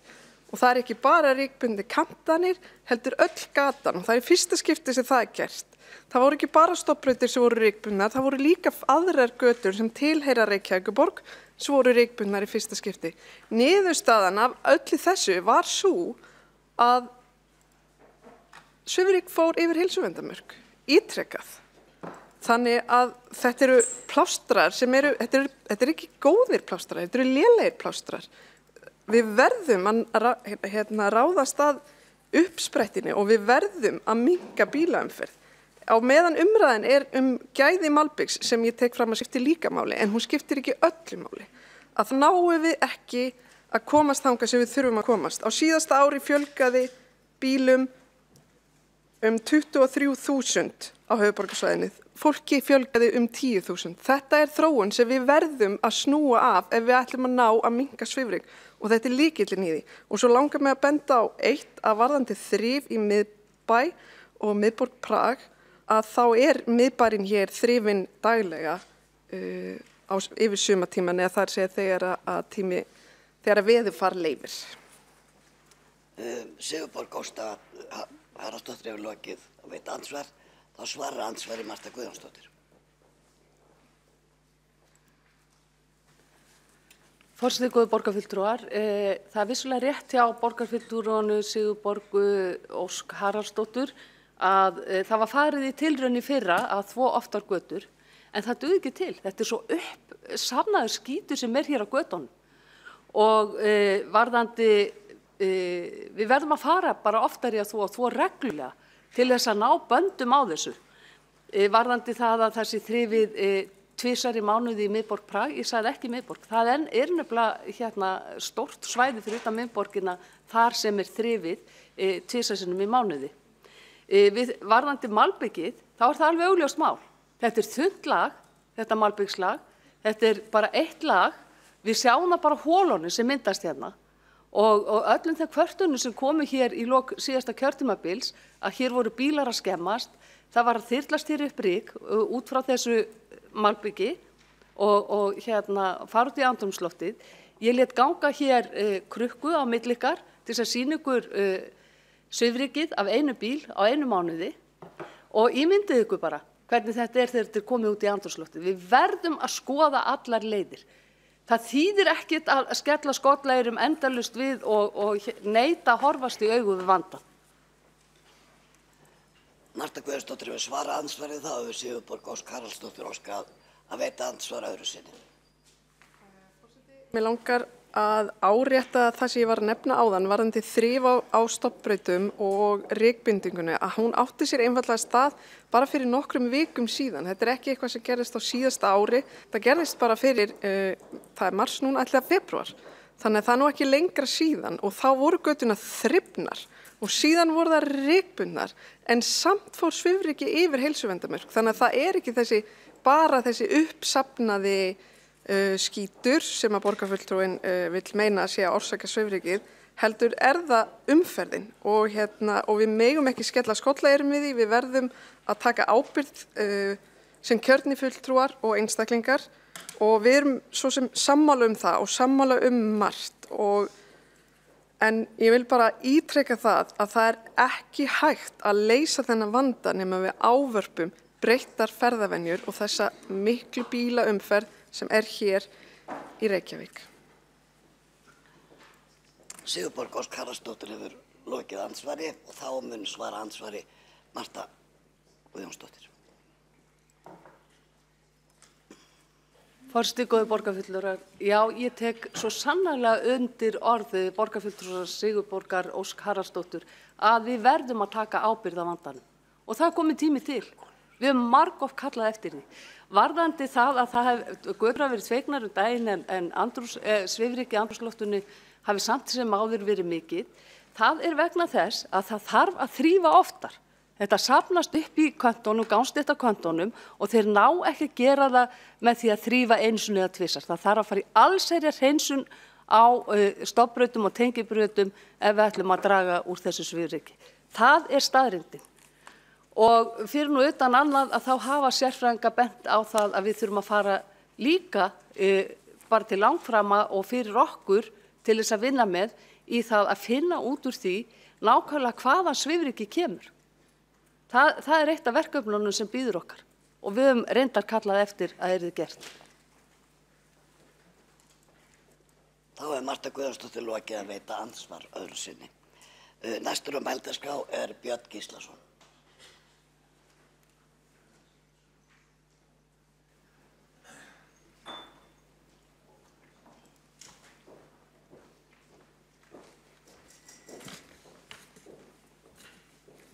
Já, forseti, ágætu borgarfulltrúar. Við höfum að ræða þessa tillögu okkar sjálfstæðismanna aðgerðaáætlun í loftgæðamálum sem ég án ekki vonaður að salurinn samþykki hérna á eftir. Þetta er víðtæk tillaga. En mig langar nú aðeins að fara inn á fyrir rúmum 2 árum þá fengum við hér sérfræðing frá Bandaríkjunum, prófessor í Larry G. Anderson, hann er prófessor í Háskólanum í Denver í Colorado og kom var fengið hér á Umhverfisstofnun og Orkuveitu Reykjavíkur sem hafði verið að mæla loftgæðismál í nokkur ár og rýna í þessu gögn, hann fengið þess að rýna í þessu gögn og hann sem sagt, þetta er sérfræðingur sem er búinn að rannsaka loftgæðismál í Bandaríkjunum í 45 ár til hann. Nú, hann sem sagt, það sem vakti honum athygli á því að það var mun meiri svifryksmengun hér í Reykjavík heldur en til dæmis í Denver, sem er þó milljónaborg í Bandaríkjunum og það sem jarðefnaeldsneyti notað, ekki bara fyrir bíla, heldur í iðnaði og kyndingu húsa. Hann furðaði sig á þessu og sagði að þetta þyrfti að sjálfsögðu að rannsaka vel. Auðvitað getum að tekið undir þetta með honum. Nú við þurfum að rannsaka þetta mun betur.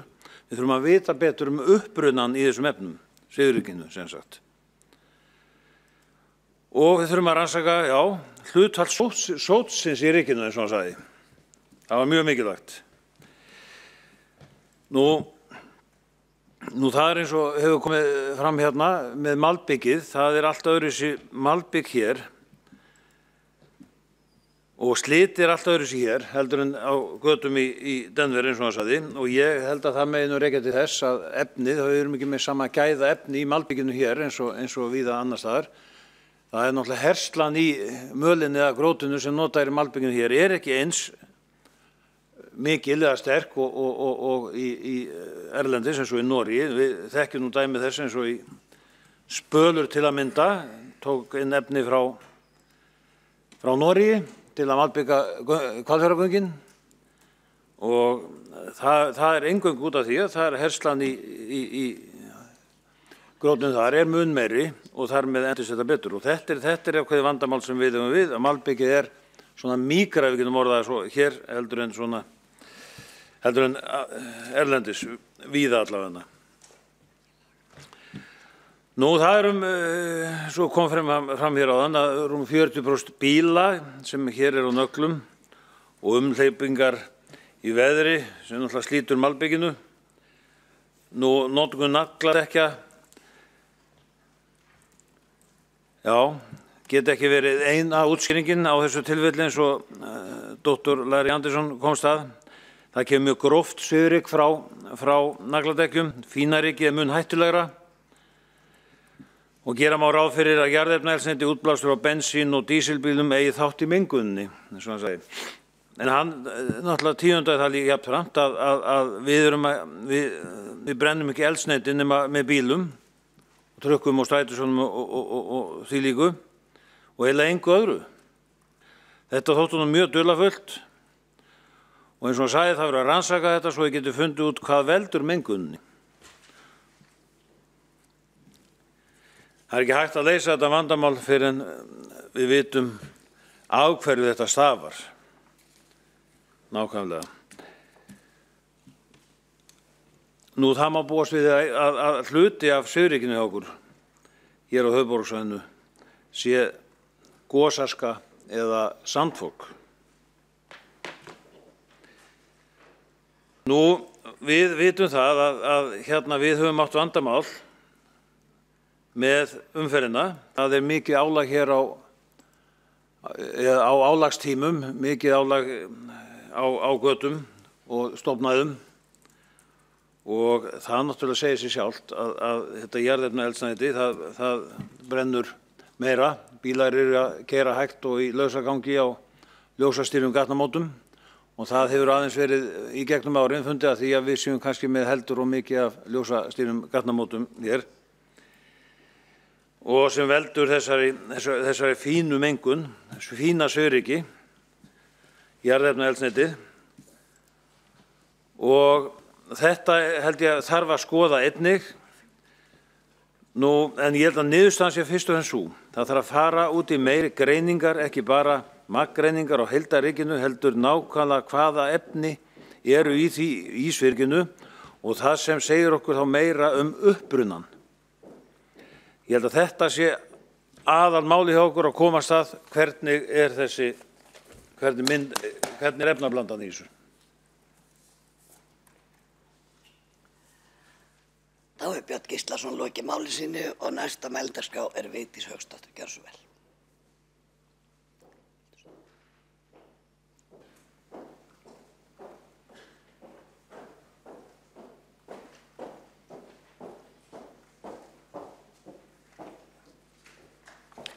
Forseti, ágætu borgarfulltrúar og tilheyrendur.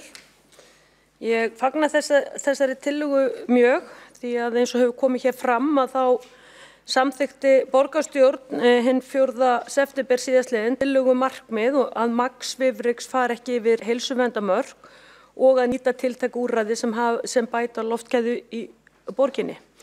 Og hér kemur fram ekki að við komum mikið fram og ekki endurskoðuð viðbragðsáætlun um loftgæði og því ljóst að svifryk hefur ítrekað farið yfir heilsuverndarmörk á þessu ári Reykjavík. Forseti, ég spyr, hvað eiginlega að frétta af þessu máli? Nú flytur hér stærsti flokkurinn í borgarstjórn ítrekun og tillögur og úrbótum til þess að hjálpa hér meirihlutanum að því að koma þessu á. Tíminn dýr þegar snýr að loftgæðum og umhverfismálum og þess vegna ég afar undrandi yfir því að ekki skuli hafa verið aðhafst nokkru sem nemur. Ég sit í umhverfis- og heilbrigðisráði og þar höfum við fengið allnokkrar kynningar hér á þessum vetri sem snúa að umhverfismálum en það einhvern veginn allt saman bara einhverjir pakkar í glærum en efndirnar eru langt minni. Þannig að þessi tillaga hér löngu tímabær og tek ég heilshugar undir hana. Það sem að skiptir raunverulega mestu máli því nú erum við komið hér að mánaðamótunum mars-apríl. Það það hvernig borgin lítur út eftir veturna hér. Hún hryllilega skítug og búin að vera það mörg vor og meira að segja á kosningaári fyrra var ekki tekið almennilega til hendinni til þess að þrífa borgina. Það hryllilegt ástand bæði á gangstéttum og götum hér í Reykjavík og ég skil nú bara hreinlega ekki hvernig þeir sem að nota hjól fara því að halda sér á hjólinu og detta ekki á hausinn því að gangstéttirnar ekkert skárri en göturnar fullar af skít og drullu, sandi og fínni möl. Þannig nú ástandið. Ég hvet fólk til að fara hér upp í Hlíðar og sjá ástandið á götunum þar og hvet borgarfulltrú aðra til þess að fara og kíkja á ástandið til dæmis í Úthlíðinni þar sem búið að búa til mikið af hjólastigum og það sést nú að vísu aldrei nokkur maður þar á hjóli en þar allt í drullu og skít og þetta hræðilegt ástand og börnin að núna taka hjóli sín úr geymslu og að fara út í vorið sem að fylgir alltaf mars og apríl þó að kólni mikið á milli en þá engin vilji virðist vera til þess að þrífa borgina. Það sem að dugar á svo skítuga borg eins og Reykjavík núna, það vatnið sem við eigum nóg af. Við eigum nóg af vatnsauðlindinni til þess að smúla hér götur, stræt og torg. En viljan virðist vanta vegna þess að það eitthvað sem fast í höfðun á þeim sem sita núna í meirihlutanum. Það það að öll áhersla skuli vera í þá veru að fækka einkabílum í umferðinni.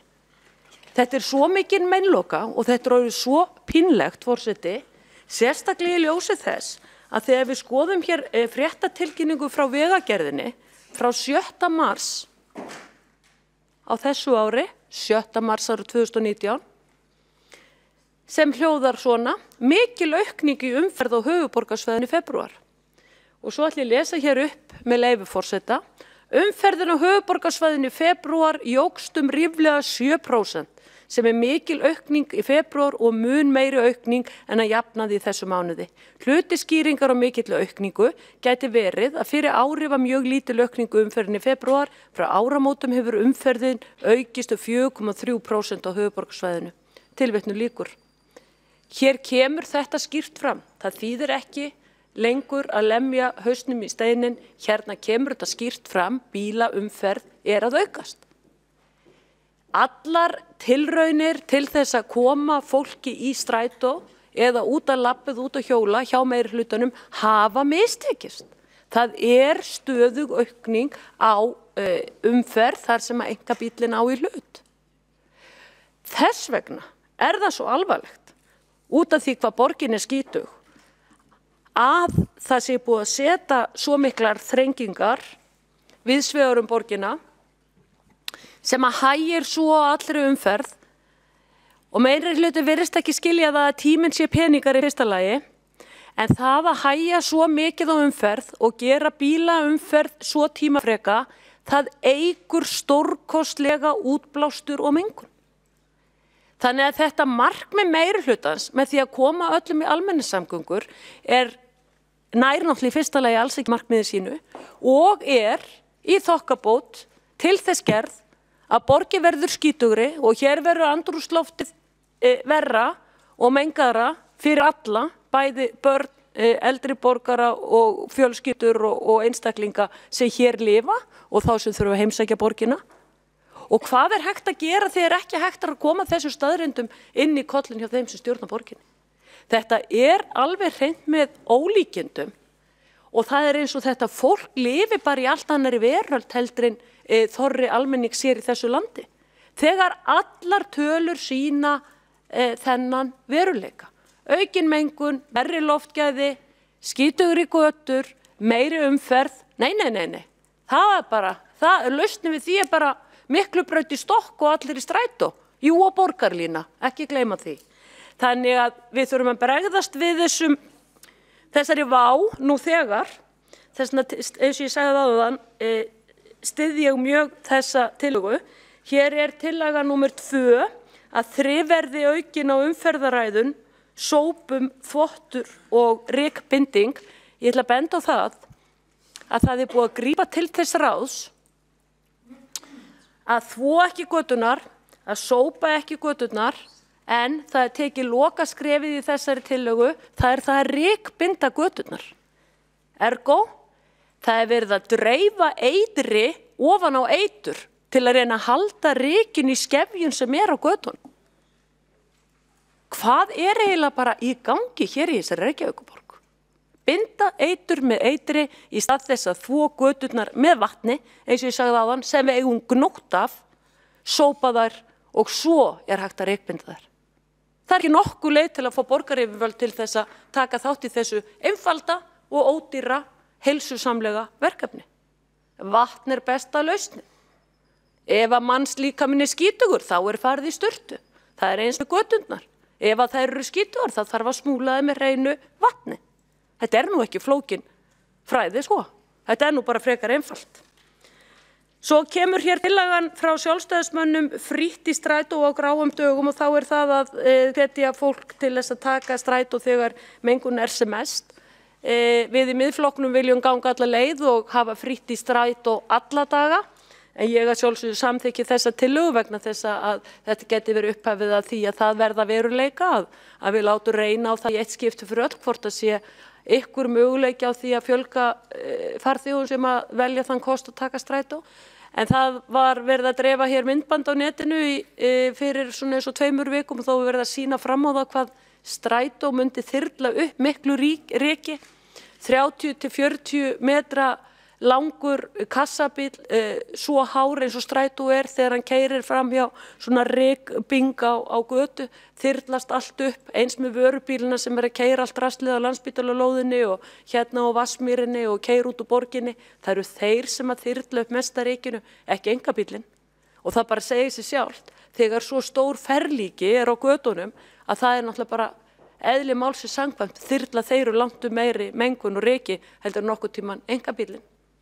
Þannig að mér finnst það frábær tillaga og ég líka einstaklega hrifin hér að punkti 6 þar sem að kveðið á að unnið verði af dreifingu byggðar. Ég var upp á Kjalarnesi í vikun og íbúafundi, það var nú ekki gott hljóðið þar í fólki. Það nú hvorki komið Sundabraut þar eða ljósleiðarinn í dreifbýlið, þannig að það nú ekkert verið að sinna því hverfi.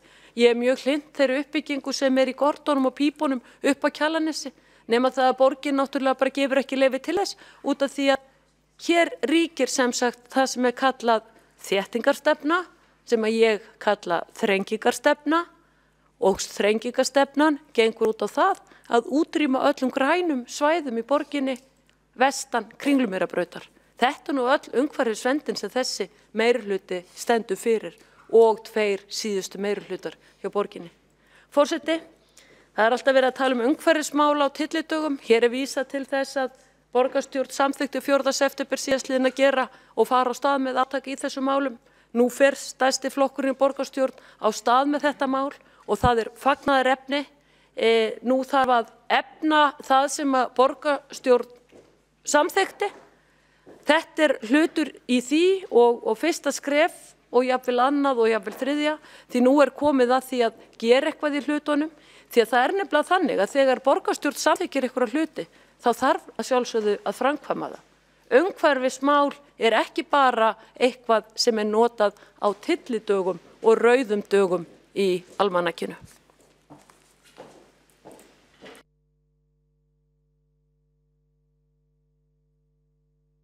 Óskað eftir að veita andsvar við ræðu borgarfulltrúans, það borgarfulltrúinn Sigurborg Ósk Haraldsdóttir.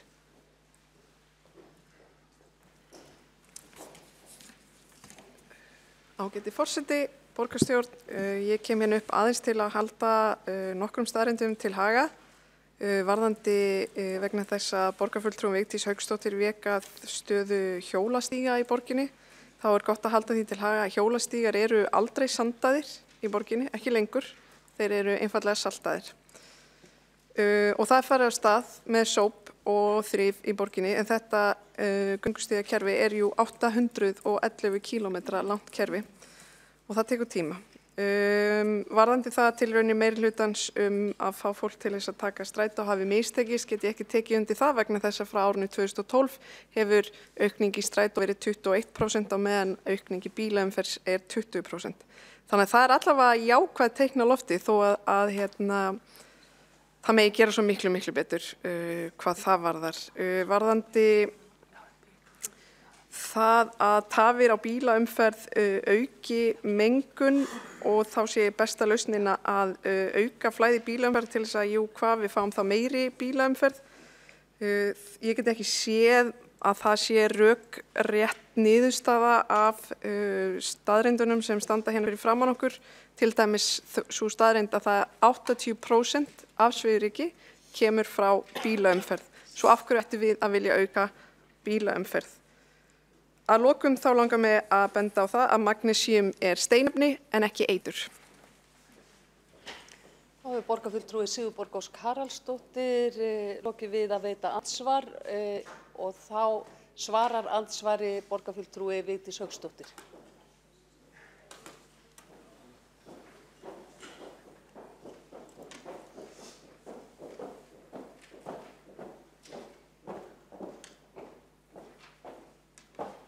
Forseti, ágætu borgarfulltrúar og tilheyrendur. Ég þakka Sigurborg Ósk Haraldsdóttur borgarfulltrúa fyrir þetta ansvar. Því hún sagði hér áðan í ræðu sinni í ansvari að það væri ekki hægt að ræða þessa tillögu nema ávarpa bílaumferð. Ég ávarpaði nú bílaumferð í mínu ansvari og hér er ennþá komið upp og reynt að einhvern veginn að breiða yfir staðreyndur og halda hér fram ósannindum að venju, því að það er nú svo að meiri hlutin virðist nú halda það að sé vitleysan sögð nógu oft þá fari fólk að trúa því. Hér er talað um að það hefur verið fjölgun í strætó upp á rúm 20%. Það er ekki fjölgun höfðatala. Það er ekki fjölgun á höfðatölu strætó, það fjölgaði innstigum, strætó er á alveg sama stað og hann var þegar átaksverkefni byrjaði 2012 þegar borgin afsalaði þessi 10 milljörðum í vegafé frá vegagerðinni í uppbyggingu þjóðvega hér innan borgarsvæðisins. Ég bara frábið mér því að þessum staðreinda villum skuli ennþá vera haldið fram og það er klifað sífellt á því. Auðvitað er magnesíum steinefni en ætla borgarfulltrúum virkilega að halda því fram að það sé bara magnesíum hér á götunum sem er verið að binda með eitri, rykpinda, þvílíkt og annað eins bull. Það er nú bara þannig, við skulum bara halda okkur hér við staðreyndir. Hjólastígar eru ekki sandaðir, það er rétt. Borgarfulltrúi sagði að þeir væru saltaðir, en það vill nú þannig til að það er þó ennþá haldið úti snjómokstri hér í borginni og það snjóaði nú af og til í vetur, en það er nú þannig þegar er verið að moka hér göturnar að þá er oft á tíðum snjónum mokað upp á gangstéttirnar og þar með fer líka sandurinn og smásteinanir upp á gangstéttarina. Þannig að ég bið nú borgarfulltrúanum bara að kíkja akkurat upp í Hlíðarhverfi eins og ég sagði í ræðu minni og kíkja á ástandið á hjólreiðastígunum þar. Það er ekki gæfulegt.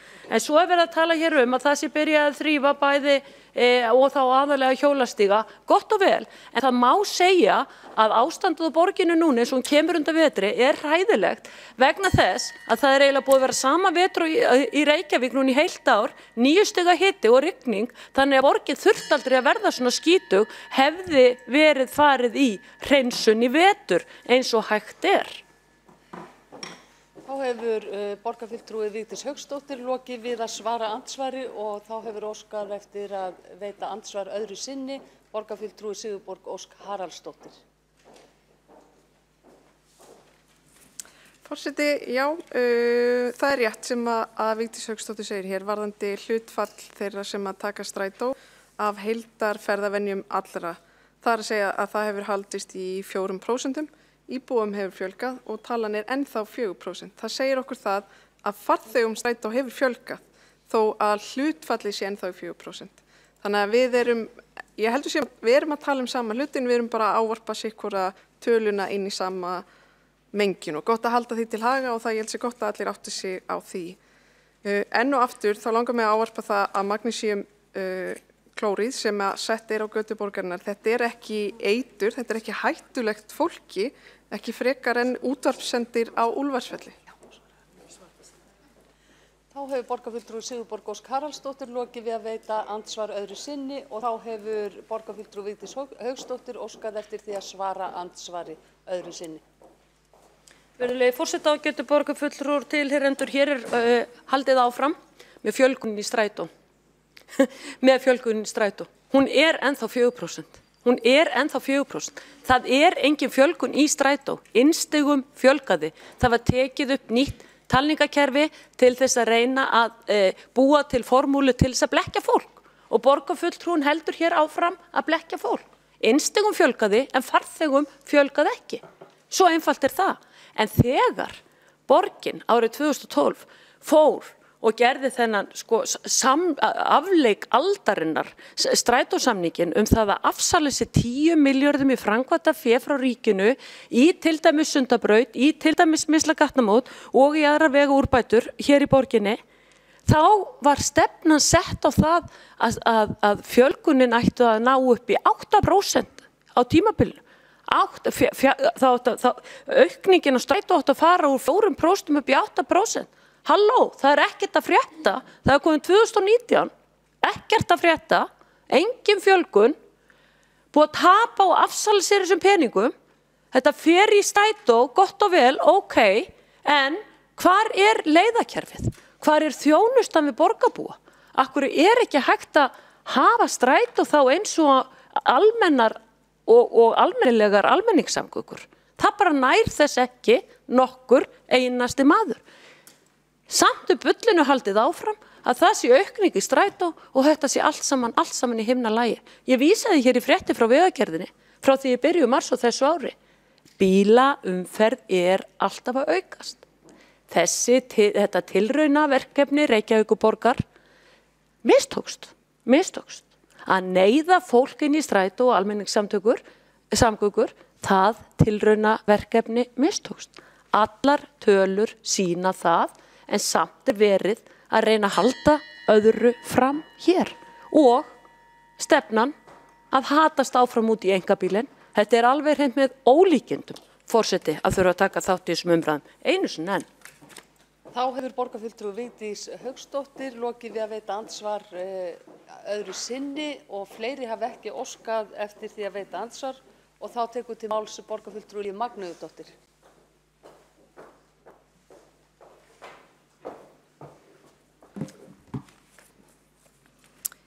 Já, forseti og ágæta borgarstjórn. Það finnst auðvitað engin ein lausn á því hvernig við ætlum að losa okkur við svifryki í samtímanum.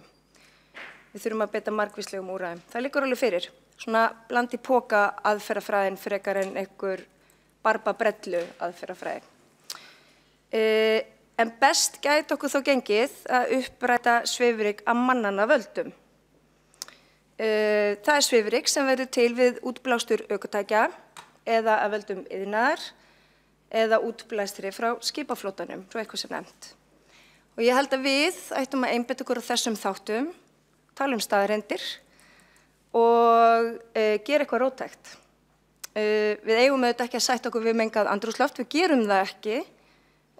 Það hefur heyrst í umræðinni og dauðsföll sem rekja má til loftmengunar. Þetta liggur hjá okkur mönnunum. Og fyrir þessu brenn ég og við í meirihlutanum og það mikill eldmóður í okkur að taka á þessu af mynduleik. Við viljum breyta bæði umhverfinu til hins betra en við viljum líka ná fram viðhorfsbreytingu hjá fólki sem bætir umhverfið á ýmsan hátt en líka lífsgæðin og það gerum við meðal annars með upplýsingamiðlun, fræðslu og samtali og af ummælum að dæma hér úr ræðustól þá veitir ekki af. Fyrst og fremst þá þurfum við líka að taka pólitískar ákvarðanir og standa við þær. Og þessar ákvarðanir þurfa að skila okkur árangri. Og við þurfum auðvitað ekki að finna upp hjólið, það til mörg dæmi út allan heim sem hafa sýnt sig að skili okkur betri lífsgæðum. Þeir hafi sér myndir af götum sem hafa eitt sinn verið undirlagðar bílaumferð en fólkið hefur endurheimt þær. Við getum gert þetta í Reykjavík. Og það sem við höfum gert hér, við höfum þegar hafist handa, bæði í mínu ráði, en það hefur líka verið samþykkt mikilvæg stefnumörkun í fortíð á vettvangi borgarinnar í borgarstjórn og mér langar bara af því tilefni að nefna til dæmis mannréttindastefnuna sem var endurskoðuð og þar kominn nýr kafli umhverfi, heilnæmt umhverfi og rétt fólks á því. Þar aðalskipulagið. Ég vona að ríki pólitísk sátt þéttingu byggðar og vistvæna ferðamáta. Það aðalskipulagið. Græna netið, græni trefillinn, græna borgin. Allt þetta stefnumörkun sem miðar að því sama. Líffræðileg fjölbreytni, stefnum hana, mjög mikilvægt. Stefna í trjáræktarmálum, samferða í Reykjavík, loftslagsstefnan, aðgerðaáætlun í úrgangsmálum sem nú í endurskoðun.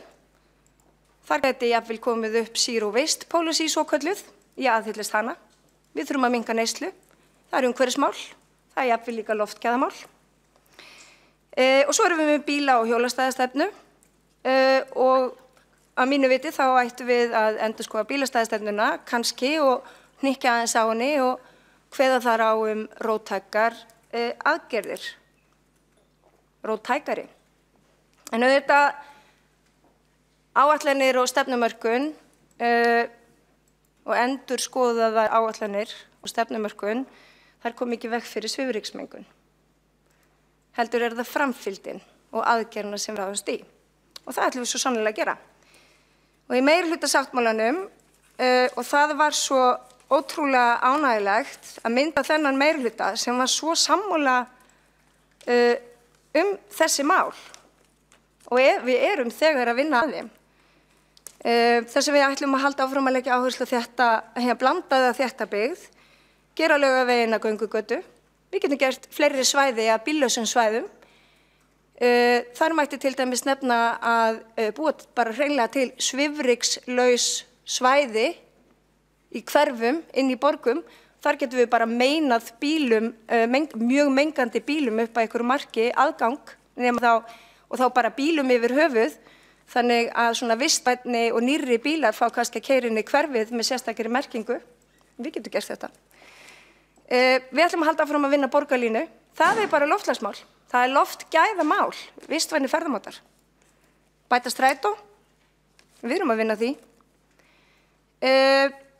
Og svo mætti lengi telja í meirihlutasáttmálanum. Ég veit að þið þekkja það öll utan að, og margar af góðum tillögum sem hér koma upp eru beinlínis bara beint upp úr honum. Þannig að við ætlum að halda áfram að vinna gegn svifryki.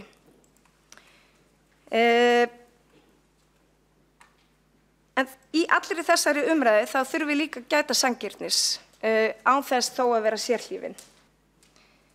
Sumir hafa haldið því á lofti í umræðunni að Reykjavík sé ein mengaðasta borgin í Evrópu. Og ég man eftir því í kappræðum oddvita deginu fyrir kosningar, þarna í fyrra. Þá var beint til mín staðhæfingunni, kannski með leyfi forseta. Á ykkar kjörtímabili hefur Reykjavík orðið ein mengaðasta borg Evrópu. Það er meiri mengun frá bílum en í milljóna borgum. Tilvitnun lýkur. En þetta er auðvitað bara helber þvættingur. Þessar staðhæfingar, þær eru ekki til þess fallnar að skapa skynsamlega umræðu eða leiða af sér þær úrbætur sem við þurfum að fara í, því við viljum auðvitað alltaf gera betur. En já, hér mælist svifryk og hér er allt of mikið af bílum sem menga og á því þurfum við að taka. Og til þess höfum við alveg tækin.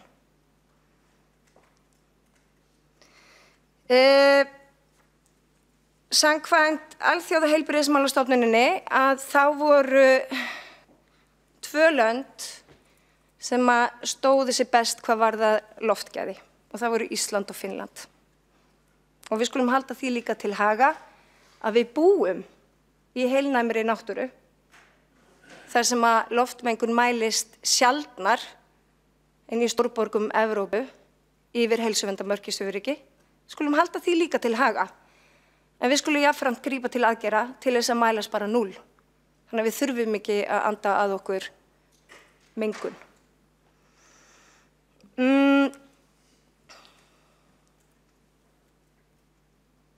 Það eru mælar í Reykjavíkurborg sem þið þekkið. Einn er í Húsdýragarðinum, fjölskylduhúsdýragarðinum á vegum Reykjavíkurborgar og annar er við Grensásveg. Og hér í ræðu áðan þá var staðhæft hreinlega að svifryk væri að aukast og færi sífellt vaxandi. En þetta er ekki alveg rétt vegna þess að á árunum fyrir hrun þá mældist svifryk við Grensásveg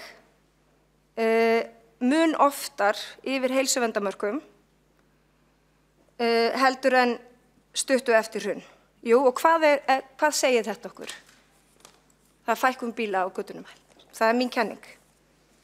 Við getum ekki verið með staðhæfingar út frá 2 mælingum. Vegna þess að í ræðu eins borgarfulltrúa kom það fram sem er rétt að svifryk á sama tíma og í fyrra hefði mælst 6 sinnum yfir heilsuverndarmörkum en sé nú 8 sinnum yfir heilsuverndarmörkum. En við getum auðvitað ekki byggt heildarmyndina á 2 mælingum. Við þurfum að safna gögnum til þess að geta ályktað þau. Þannig að slíkar staðhæfingar er ekki vert að ræða og þar fyrir utan þá er þetta tímabili 1. janúar til 12. mars. Við þurfum að líta aftur í tíma og ég ætla að gerast svo frökk að segja það að svifryk í Reykjavík aldamótin þar síðustu hafi, þá er ég að tala 1900, hafi örugglega verið mun meira og það hafi verið mun mengara andrúmsloft heldur en það er í dag. Og af hverju það? Það er vegna þess að það er verið að brenna kolum. Fólk bjó einfaldlega við verri skilyrði. Skulum líka hafa þetta í huga. En það svifryk sem við erum að glíma við núna og eins og ég sagði, það verður ekki upprætt bara með því að þrífa oftar eins og hefur komið fram hér í máli manna og Sigurborg Ósk Haraldsdóttir hefur ötullega haldið staðreyndum hér í ræðustólaalofti og við þurfum að hlusta á hana. Og það er líka bara þannig að ofþjónusta, það er bara hluti af neyslusamfélaginu. Það er bara hluti af þeirri neyslu sem við viljum takmarka og minnka í samfélaginu. Og hvernig, og þá langar mig að velta því upp, er ekki til betri og skynsamlegri nýting fjármuna skattgreiðanda heldur en ofþjónusta. Við þurfum að nálgast þetta með skynsamlegum hætti. Og það eru ýmis ráð til handa okkur og ég kannski kem upp á eftir af því að tími minn er búinn núna og fer yfir þau ráð en ég er með málsmeðferðartillögu sem er að vísa þessu inn til umhverfis- og skipulagssviðs. Þá hefur borgarfulltrúi Líf Magnúsdóttir lokið máli sínu og næst tekur til máls í andsvörum borgarfulltrúi Eyþór Laxdal Arnalds.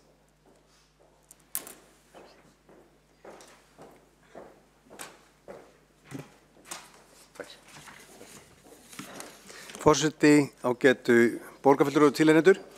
Hér kom upp ágætur formaður umhverfisnefndar og heilbrigðisnefndarinnar líka og bent á ýmsar stefnur sem í gangi en mér fannst helviti langt seilst þegar það var farið, afsakið, forseti. Mér fannst nokkuð langt seilst þegar farið var að miða við árið 1899 í samanburði og fullir að það væri nú sennilega betra ástandið nú en þá þegar hér var kolakynding. Ég heldur hljótum að vera sammála það. Ég heldur við ekki að horfa aftur til 1899, við að horfa fram á veginn. Og við að horfa hvernig gekk á síðustu árum og þó svo að það sé ekki innan skekkjumarka að svifryk sé áberandi meira á þessu ári heldur en síðasta, þá er það samt meira með þær mælingar sem við höfum í höndunum.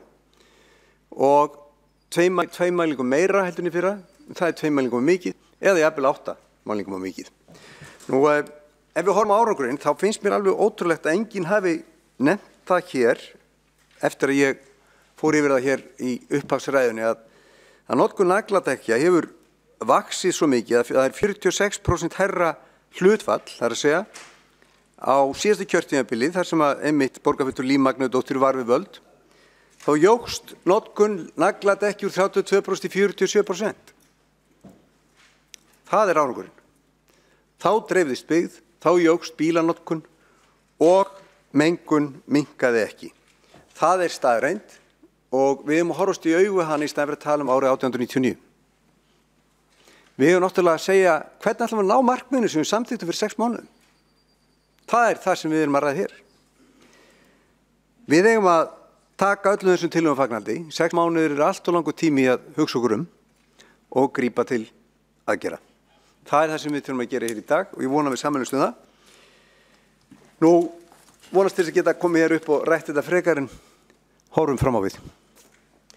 Þá er borgarfulltrúi Eyþór Laxdal Arnalds lokið við að veita andsvar og þá svarar andsvari borgarfulltrúi Líf Magnúsdóttir.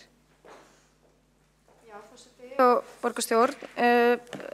Mér finnst borgarfulltrúin heldur verið að drepa málunum og dreif og festa sig í einhverju sem að maður segir svona í forbífarten, eins og það sé, svo ég leiði mér að sletta á dönsku undan hálfu dagni. Það eru þetta þannig að neyslu samfélagið og velmegun og efnahagsástandið leiðir af sér fjölgun bíla, en það eru þetta líka ferðamannastraumurinn. 26.000 bílaleigubílar eru hér út allt land á nagladekkjum og það eru þetta sem það er heimildir sem við þurfum að fá í nýju umferðarlögunum til þess að geta tekið á þessu. Við þurfum auðvitað umræðu þessi mál, vissulega, en við þurfum að fækka bílum á götunum. Það liggur alveg fyrir. Og við þurfum að fara í orkuskipti í samgöngum. Ég sagði áðan að ég ætla að koma aftur upp til þess að telja upp nokkrar aðgerðir sem að mér hugnast, en við þurfum líka bara að vera mun róttækari og taka á þessum vanda sem að bílamenningin og bílaumferðin og þá eigum við ekki bara að vera alltaf að meðhöndla. Við þurfum að ráðast að rót vandans, fyrst og fremst. Þá hefur borgarfulltrúi Líf Magnúsdóttir lokið við að svara andsvari. Þá hafa ekki fleiri óskað eftir því að veita andsvar og þá tekur til máls borgarfulltrúi Sanna Magdalena Mörtudóttir.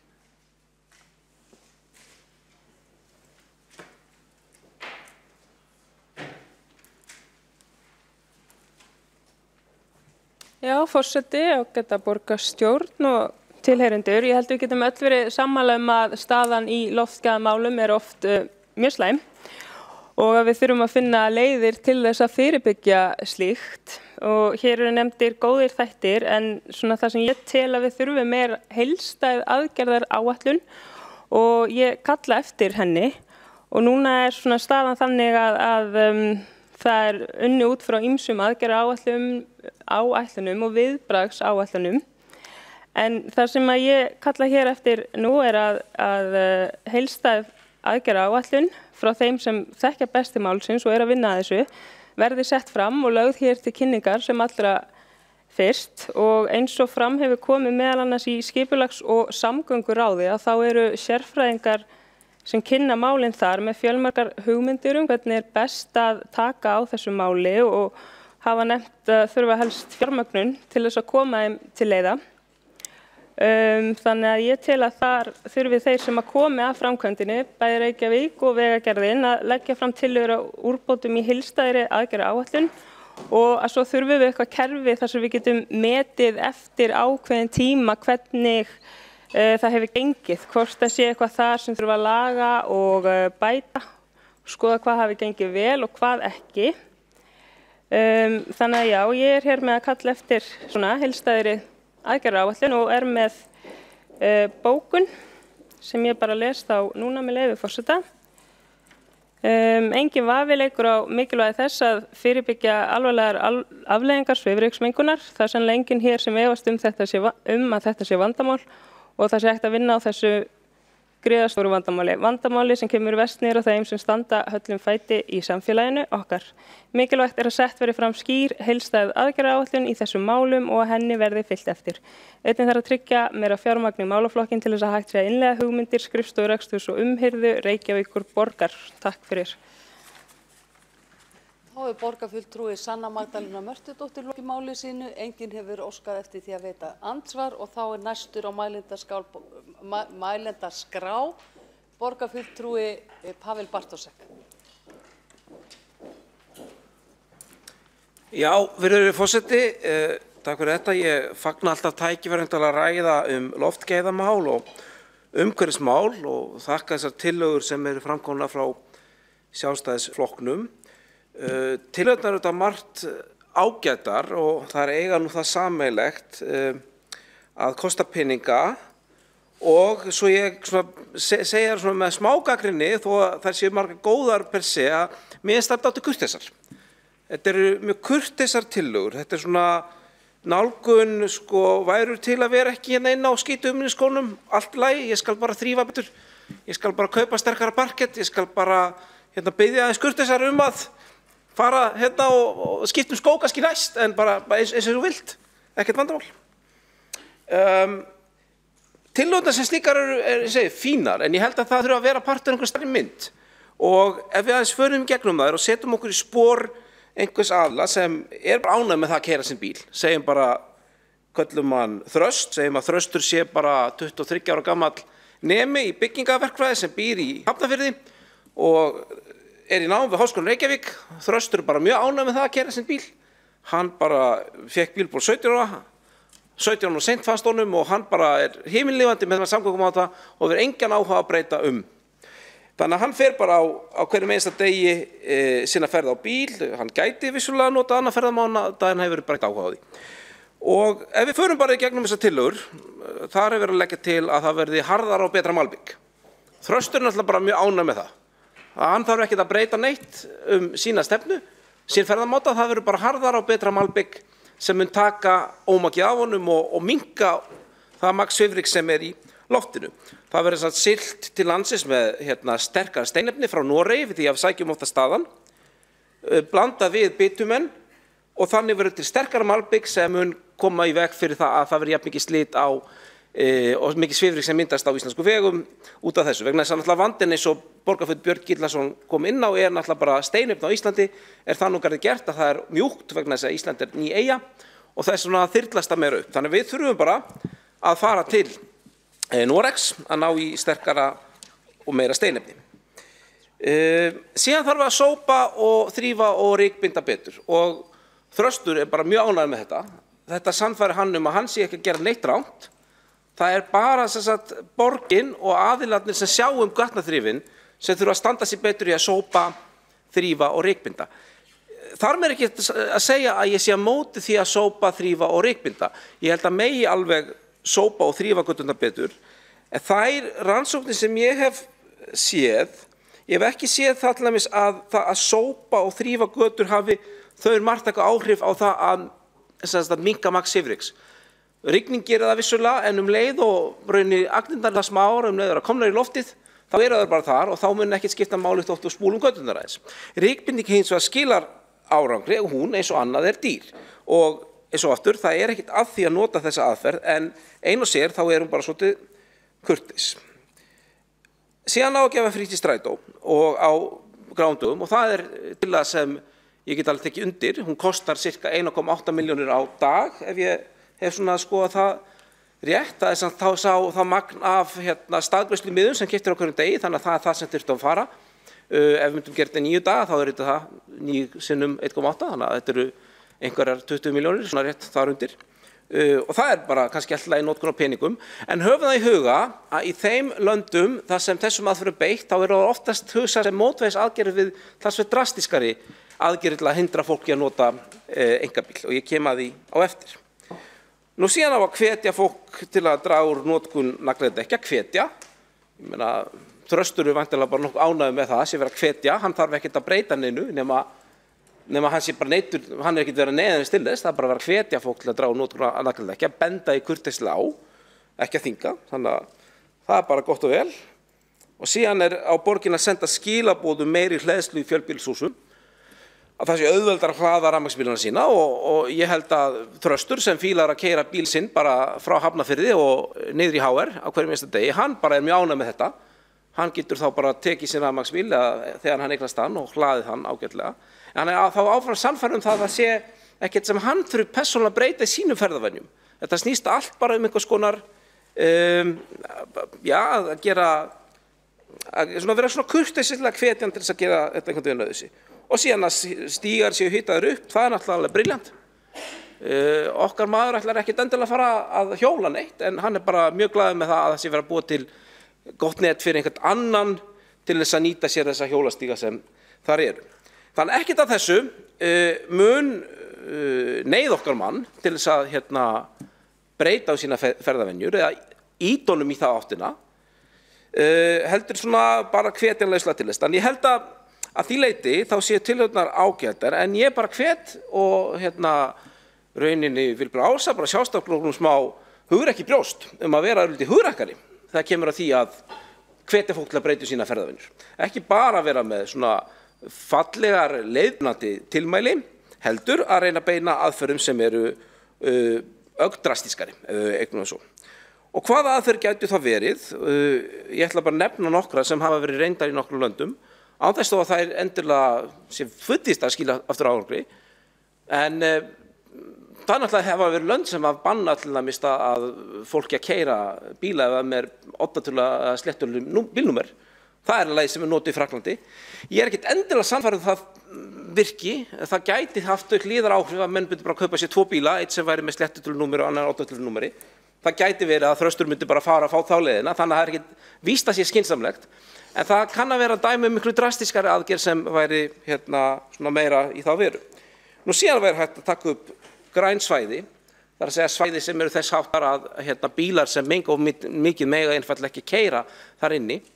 Og við erum til dæmis með tillögum eitt slíkt svæði hér, mjög grænt svæði, við erum að leggja tillögum það Laugavegur verður að gera að göngugötu. Og þar erum við að fara að takmarka bílaumferð talsvert og þar erum við þá að gera þann hluta bæjarins miklu óaðgengilegri fyrir umferð einkabíla sem gerir það að verkum og fólk kannski hugsa sig örlítið meira áður en fer inn á þennan hluta bæjarins á sínum einkabíl. Annað dæmi sem mætti huglega, sem væri hugrakt og myndi vera óvinsælt, það væri að taka upp einhvers konar þrengslagjald.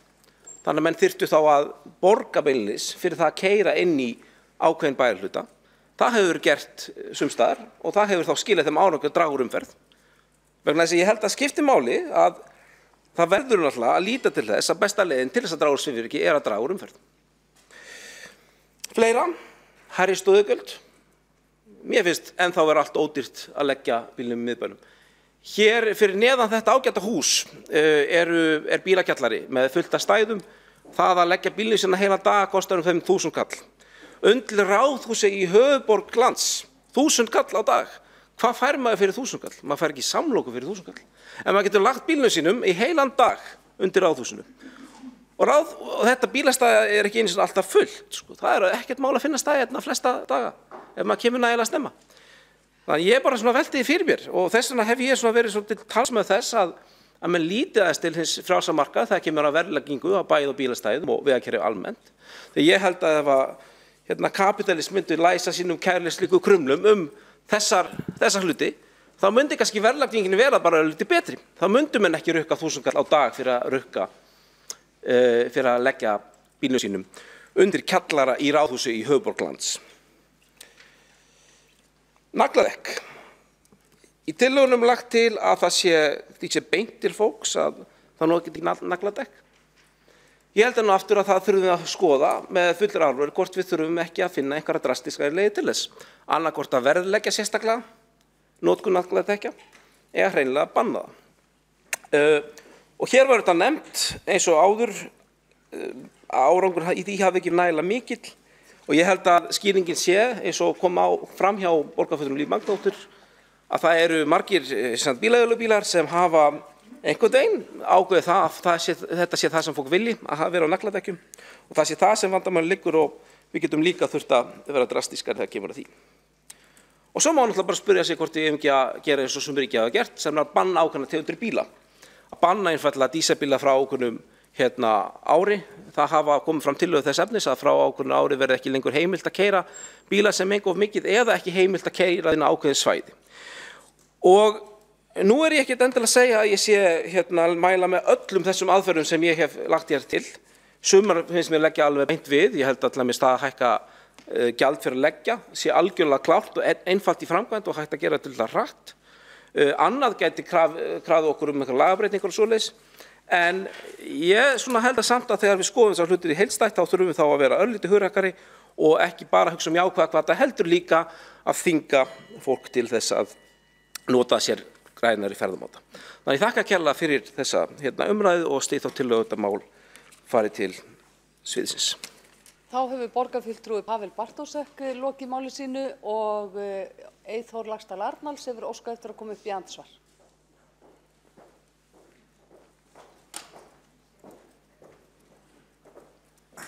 Forseti, ágæta borgarstjórn og tilheyrendur, hér erum við sjálfstæðismenn sakaðir að hafa verið allt og kurteisir. Það er búið að vera talsverð umræða dónaskap hér í borgarstjórn, en það er ágætt að við séum núna sökum að vera allt og kurteis og hógar. Síðan er talað að þessar aðgerðir séu svo dýrar. Mér finnst þær alls ekki dýrar. Þetta móti þá held ég að séu mjög hagkvæmar því að það er fátt dýrara heldur en að vera með svona óhreint loft. Ef við erum að horfa á 10 sinnum fleiri dauðsföll heldur en í umferðarslysum, þá getur 1,8 milljón á dag ekki verið há upphæð. allavega blikna þessar fjárhæðir allar í samanburði við það þegar að ákveðið var hér í fjárhagsáætlun að auka útgjöld 20 milljarða á einum fundi. Þetta eru litli peningar og þeir skila sér allir tilbaka. Ekki bara með heilsu heldur með frítíma og mörg öðru. Nú, við viljum fá mælanleg markmið og ég sakna þess að það sé ekki komið upp að meirihlutanum og talað mælanleg markmið bæði í fortíð og framtíð. Vil benda á að Efla bendir sérstaklega í síðustu mælingu sem frá 2015, það ætti að gera árlega mælingu á Sauðárkróki en það bara síðasta frá 2015 og það talað malbyggi sérstaklega og það að gera lítið úr því. Gæði malbyggs ekki í lagi.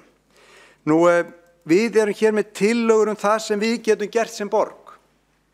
En borgarfulltrúi Pavel Bartošek, borgarfulltrúi Viðreisnar, kemur hérna upp með aðalega hugmyndur eitthvað sem við getum ekki gert en ríki kannski geti gert að þvinga, banna, þrengslagjald, gera óaðgengileg svæði og hækka gjöld. En ég vil benda honum á það að við komum hér með tillögu það að selja bílastæðahúsin hérna inn í borgarstjórn. Það við sem komum með það. Bjóð út eða selja, eða hvernig sem það má alveg skoða það. Allavega að fá aðra aðila til að reka. Við skulum vera sammála það. Við erum á þeirri skoðun að það sé að gera betur í að bæta þjónustöðuna þar og það var eitthvað sem hægt var að gera hálfu borgarinnar. Þessar tillögur fjalla ekki óskhyggju eða útgjöld, þau eru það sem við getum gert sem borg núna. Þá borgarfulltrúi Eyþór Laxdal Arnalds lokið við að veita andsvar. Þá svarar andsvari borgarfulltrúi Pavel Bartošek. Virðulegur forseti, nú þarf ég að hlusta betur á upptökuna af sjálfum mér til að átta mig á því hvort ég hef einhvern tíma sagt að þessar tillögur væru dýrar. Ég held að ég hef fyrst og sagt að það kostu peninga. Ég held að það sé alveg rétt. Ég var ekki endilega að leggja mat á hvort að þær séu ódýrar, ekki þess virði. En það gera það.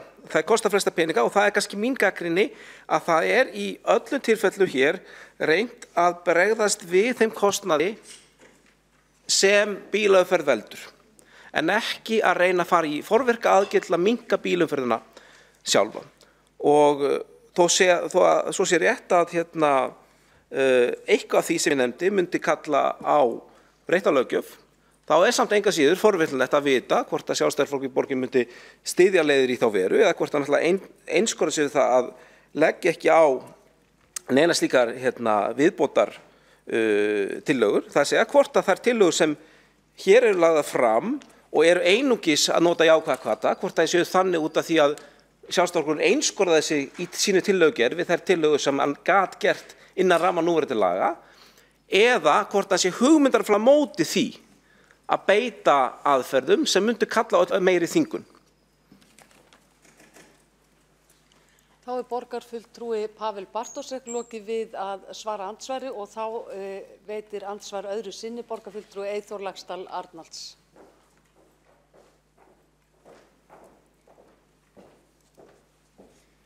Forseti, ágætu borgarfulltrúar og tilheyrendur. Það rétt skilið hjá borgarfulltrúa Pavel Bartošek að við erum fyrst og fremst að leggja fram tillögur sem eru mögulegar. Við teljum það líka fyrst og fremst vera okkar hlutverk, ekki síst í minnihluta, að koma með tillögur hvað við getum gert undir núverandi lagaumhverfi. Það ekki í okkar höndum hvort þessar tillögur verið samþykktar og það ennþá minna í okkar höndum hvað ríkið gerir í því að breyta eða breyta ekki. Við erum sammála því að menn eiga að greiða fyrir það sem þeir nota og þess vegna einmitt komum við með tillögun það að bílastæðahúsin væru nýtt betur og það væri að fá aðra aðilega til að reka þau og gjaldskráin þá í þeirra höndum. Það bara jákvætt.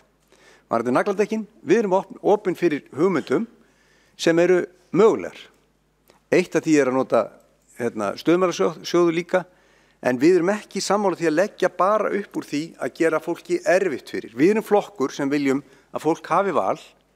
Við viljum líka að fólk hafi valkosti og við viljum að borgin leiði með verkum en ekki bara með stefnumótun að bæta á loftið. Ég held að sé einn besta og arðbærasta fjárfestingin sem hægt að fara í og sumt af þessum tillögum kosta á endanum ekki neitt. Það að nota affallsvatnið, það mun minnka notkun af öðrum efnum sem borgin að gera og mikil vinna felst í að halda stígunum í lagi. Ef við erum með affallsvatn sem að kostar eitthvað að setja upp í byrjun, þá þarf ekki endalaust að vera að moka eða setja salt eða setja sand eða setja annað á stíga, til dæmis. það að hafa hagstæðalóðir er ekki útgjöld. Það er tekjuauki. Við erum bjartsýnir sjálfstæðismenn. Við trúum á fólkið og við trúum að þessar tillögur séu jákvæðar, mögulegar, gerlegar og verði samþykktar. Þá hefur borgarfulltrúi Eyþór Laxdal Arnalds lokið við að veita andsvar öðru sinni, en þá hefur einnig óskað eftir að veita andsvar við ræðu borgarfulltrúans Pavel Bartóseks, borgarfulltrúin Líf Magnúðardóttir. Já, forseti, ágæti borgarstjórn. Ég kem hér upp í meðsvar við kollega minn, Pavel Bartósek, borgarfulltrúa. Hann fór í rauninni yfir margar af þeim aðgerðum sem ég hefði viljað telja upp í minni seinni ræðu og þá hlýtur öllum að vera létt vegna þess að ég ætla að láta taka með að mælendaskrá og stytta fund borgarstjórnar. En mér langaði að bæta einu við hans yfirferð. Ég myndist á þessi svæði sem við getum takmarkað með öllu mjög mengandi bílaumferð eða bara lokað alfarið fyrir bílum. En það eru þetta þannig að við þurfum að vera með grjótharða bílastæða stefnu. Vegna þess að borgarlandið, það kostar pening að reka öll þessi bílastæði í borgarlandinu. Þannig að við þurfum að vera mjög drastísk og fækka þessum bílastæðum, stækka gjaldtökusvæðin. Ég ætlaði aðeins að þú gleymdir að nefna það að við ætlum að stækka gjaldtökusvæðin líka. En svo getum við líka breytt, það er eins og rappalag, breytt hámarkshraða allstaðar. Sérstaklega hér hefur verið til umræðu Hringbrautin, við langaði að bæta því við og varðandi bílastæðahúsin að þá eigum við að nota þau. Ég vil ekki selja bílastæðahúsin, ég vil ekki útvista þessum rekstri vegna þess að við eigum að nota þau sem tæki til þess að stýra umferð þangað inn og taka borgarlandið aftur tilbaka frá bílunum og fyrir fólk.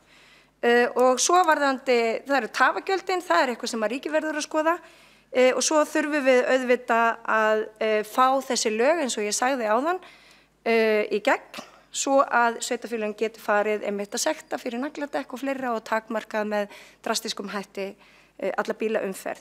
Annað sem að mér langaði líka að minnast á, það eru flugeldar á gamlárskvöld og ég er eiginlega bara hissa því að við erum að tala loftgæði að engum hafi dottið í hug að ávarpa það vegna þess að það er eitt stærsti mengunarvaldurinn á 2-3 dögum í allri borginni.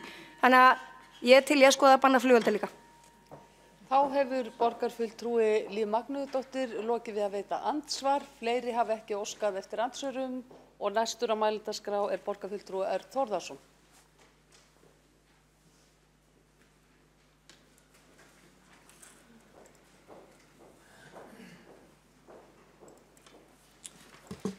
Forseti, ágætu borgarfulltrúar. Mér finnst við verðum að tala góða tillögu og hefði hans kannski vilja fá miðræðurnar eða umræðurnar það mál í annan farveg heldur en hefur verið. Ég skal auðvitað viðurkenna það að ég kímdi þegar að Pavel Bartósek borgarfulltrúi sagði okkur söguna fresti sem var á ferðinni fram og tilbaka úr Hafnarfirðinum í háskólan og hvernig aðgerðir borgarinnar ætti að beinast því að fá þvingan út úr bílunum sinum í aðra samgöngumáta. Ég held að 28 ára gamall Þröstur hafi örugglega ekki verið að hlusta á þessa ræðans og mér finnst svolítið skrítið að okkur það er að vera að nálgast máli með því að þvinga Þröst til að gera eitthvað sem hann alls ekki vill. Ég ætla aðeins að útskýra það betur hvað ég var með því að ég held og ég trúi því að það er ekkert langt í það að þessi vandamál verði leyst annars staðar og með öðrum tækjum og öðrum leiðum heldur en við erum að ræða hér í þessum sal. Ég er algjörlega handviss það, algjörlega. Við erum ekki lykillinn og lausnina þessu. Við erum hins vegar að standa fram yfir því að loftgæði hér í Reykjavík eru bara alls ekki nógu góð og þau gætu með lítilli fyrirhöfn orðið miklu betri. Og það er í rauninni það sem okkar tillaga gengur út á, að grípa inn í og laga þessi loftgæði. Sko, það er búið að vera að ræða hluti og er raunin alltaf að benda á einhverja aðra. Það er einhverja aðrum að kenna. Við erum bara að leggja fram nokkra tillögur hvað megi bæta hvernig megi bæta loftgæðin. Þetta skiptir máli. Auðvitað það bíllinn sem hefur alveg rosalega mikil áhrif á þetta. En við erum bara einfaldlega ekkert að stýra því hvað Þröstur gerir. Við ráðum því ekki hér inn í þessum sal. Það eins og margt annað sem við ráðum inn í þessum sal. Það til dæmis eins og það. Við ráðum því hvaða efni við notum til þess að sandbera og hálkuverja og hálkueyða. Við ráðum því.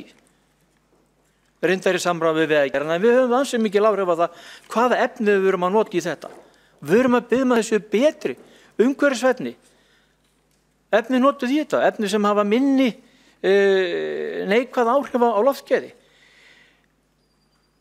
Við erum líka kallað til því að það sé betur þrifið borgarlandið, göturnar. Það sé fjarlægt ryk og annað smávagnir og sóðaskapur sem að fjúka.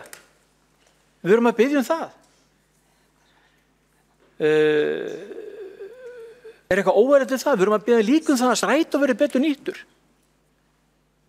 Við getum alveg nota strætó betur þó að Þröstur ætla að fara fram og tilbaka á sínum prívat bíl. Fáum hina til að fara. Og við erum líka að tala um að hálkuða með heitu vatni. Þetta eru umhverfisvænar leiðir. Það ekkert að þessu sem er dýrt, sem er ekki afturkræft, sem getum við ekki tekið breytt. Þegar við stöndum frammi fyrir því eftir örfá ár að það vera aðrir heldur en við í þessum sal sem vera búin að leysa þessi mál. Samgöngumál fólks. Og ég skil ekki af hverju við erum að eyða tími það að vera að þrasa þetta fram og tilbaka. Hvort að við ekki verið nógu duglega að setja orðið bíll, flugeldar, eða einhver fleiri orð inn í þessa tillögu. Nei, hún kann kannski að vera ekki fullkomin, en hún er allavega viðleitni rétt átt að bæta loftgæði. Við vitum það alveg öll að Miklabraut ekkert að fara í stokk á næstu árum. Það ekkert að fara að gerast. Það bætir engin loftgæði í líðunum næstu árin. Og við vitum líka það að borgarlínan ekkert að leggja af stað. Og þess vegna segi ég, við verðum að gera eitthvað annað núna, heldur bara að bíða og bendi allar áttir og kenna einhverjum öðrum Gerum það sem við getum gert inn í þessum sal núna til þess að laga loftgæði í Reykjavík. Og samþykkjum þessa tillögu og það ekkert langt þangað til við getum farið að sjá rosalega mikinn mun, mælanlega mun, að því það þannig í heiminum loftgæði mæld. Á hverju einasta augnabliki allan heim að vera að mæla loftgæði. Þannig við getum fylgst með því og við getum séð að loftgæði í Reykjavík ekkert betri heldur en víðast annars staðar í Evrópu. Það ekkert minni umferð, það ekkert færri bílar. Það hefur hins vegar komið fram að það oft á þrifið og það verið að reyna að bregðast við þessum málum. Við getum fylgst með þessu og við eigum að gera það til að sjá árangurinn og við eigum að nota þessar leiðir sem nefndar í þessari tillögu. Það ekkert eftir henni að bíða og það þarf ekkert að benda ykkur aðrar áttir.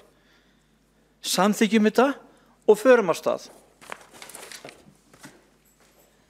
Þá hefur borgarfulltrúi Örn Þórðarson lokið við ræðu sína og þá hefur einn borgarfulltrúi óskað eftir að veita andsvar, Líf Magnúðardóttir, gjörðu svo vel. Já, forseti, ágæta borgarstjórn. Jú, við erum lykillinn að lausninni. Stjórnmálamenn bera ábyrgð, við berum ábyrgð. Menn bera ábyrgð. Borgararnir bera ábyrgð, við berum öll ábyrgð, við erum lykillinn að lausninni. Við þurfum hins vegar að horfast í augu við vandann sem auðvitað yfirgengileg notkun jarðefna eldsneytis knúinna ökutækja sem bara neyslusamfélagið á sterum. Þetta þurfum við að takast á við. Það verður ekki við unað lengur ef við ætlum að stemma stigu við loftslagsbreytingum af mannavöldum. Svifrykið bara einn hluti af þessu. Birtingarmynd af þessari yfirgengilega bílisma sem að mínu viti að drepa Reykjavík. Þannig að jú, ábyrgðin hjá okkur, hún hjá stjórnvöldum, hún hjá stjórnmálamönnum og þeir eiga að bera ábyrgð. Við erum líka lykillinn að lausninni. Þannig að við skulum taka skynsamlegar ákvarðanir, byggða á gögnum málsins, staðreyndum og ekki bara, eins og ég sagði áðan, alltaf vera að meðhöndla. Við þurfum að ráðast að rót vandans. Þá borgarfulltrúi Líf Magnúsdóttir lokið við að veita andsvar og þá svarar andsvari borgarfulltrúi Örn Þórðarson.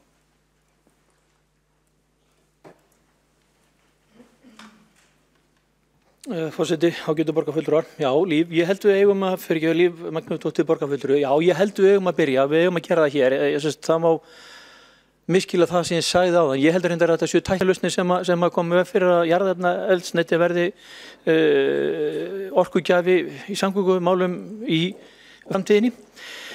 Ég er sammála því að vissuleyti að það sé okkar að bera ábyrgð og okkar að gera breytingar inn í þessum sal.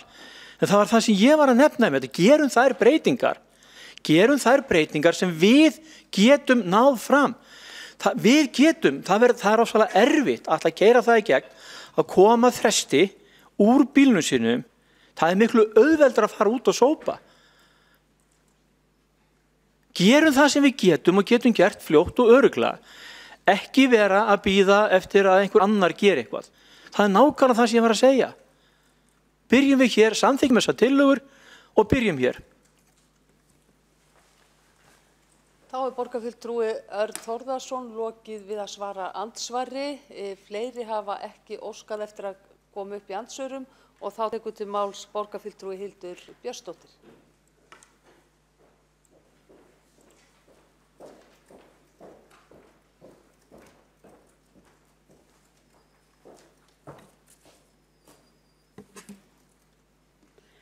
Forseti, ágæta borgarstjórn. Eins og fram hefur komið þá sýnir loftgæðaskýrsla Umhverfisstofnunar Evrópu að í Reykjavík séu 80 ótímabær dauðsföll á ári hérlendis vegna svifryksmengunar og það þykir mér mjög alvarlega tölur og tölur sem við eigum öll að taka alvarlega.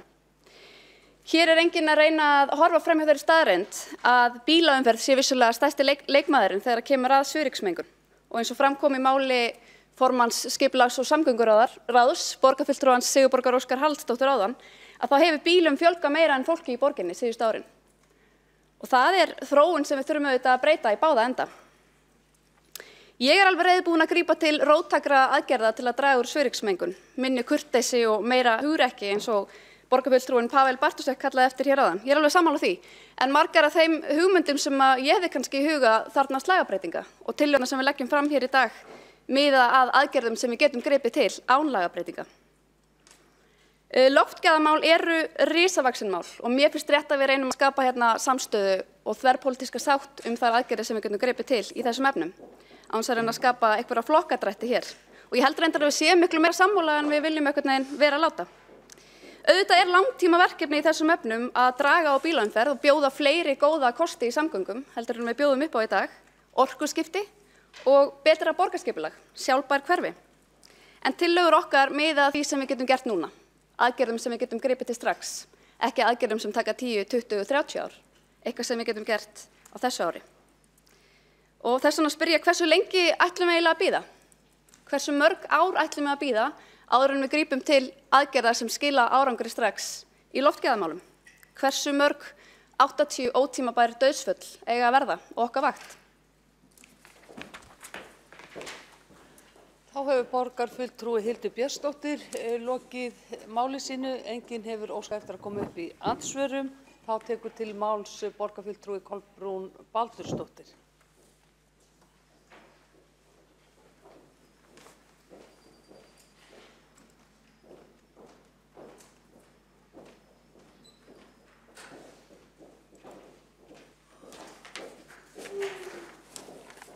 Forseti, borgarstjórn. Já, ég verð nú bara að segja að mér blöskrar alveg þessi umræða hérna, sérstaklega frá ykkur í meirihlutanum hvernig þið talið fólk sem að óskar þess og þarf að nota einkabílinn sinn. Það á bara að taka þetta fólk og nánast þvinga það út úr bílunum sínum og bara, annars eru þið bara ekki velkomin hérna í miðbæinn.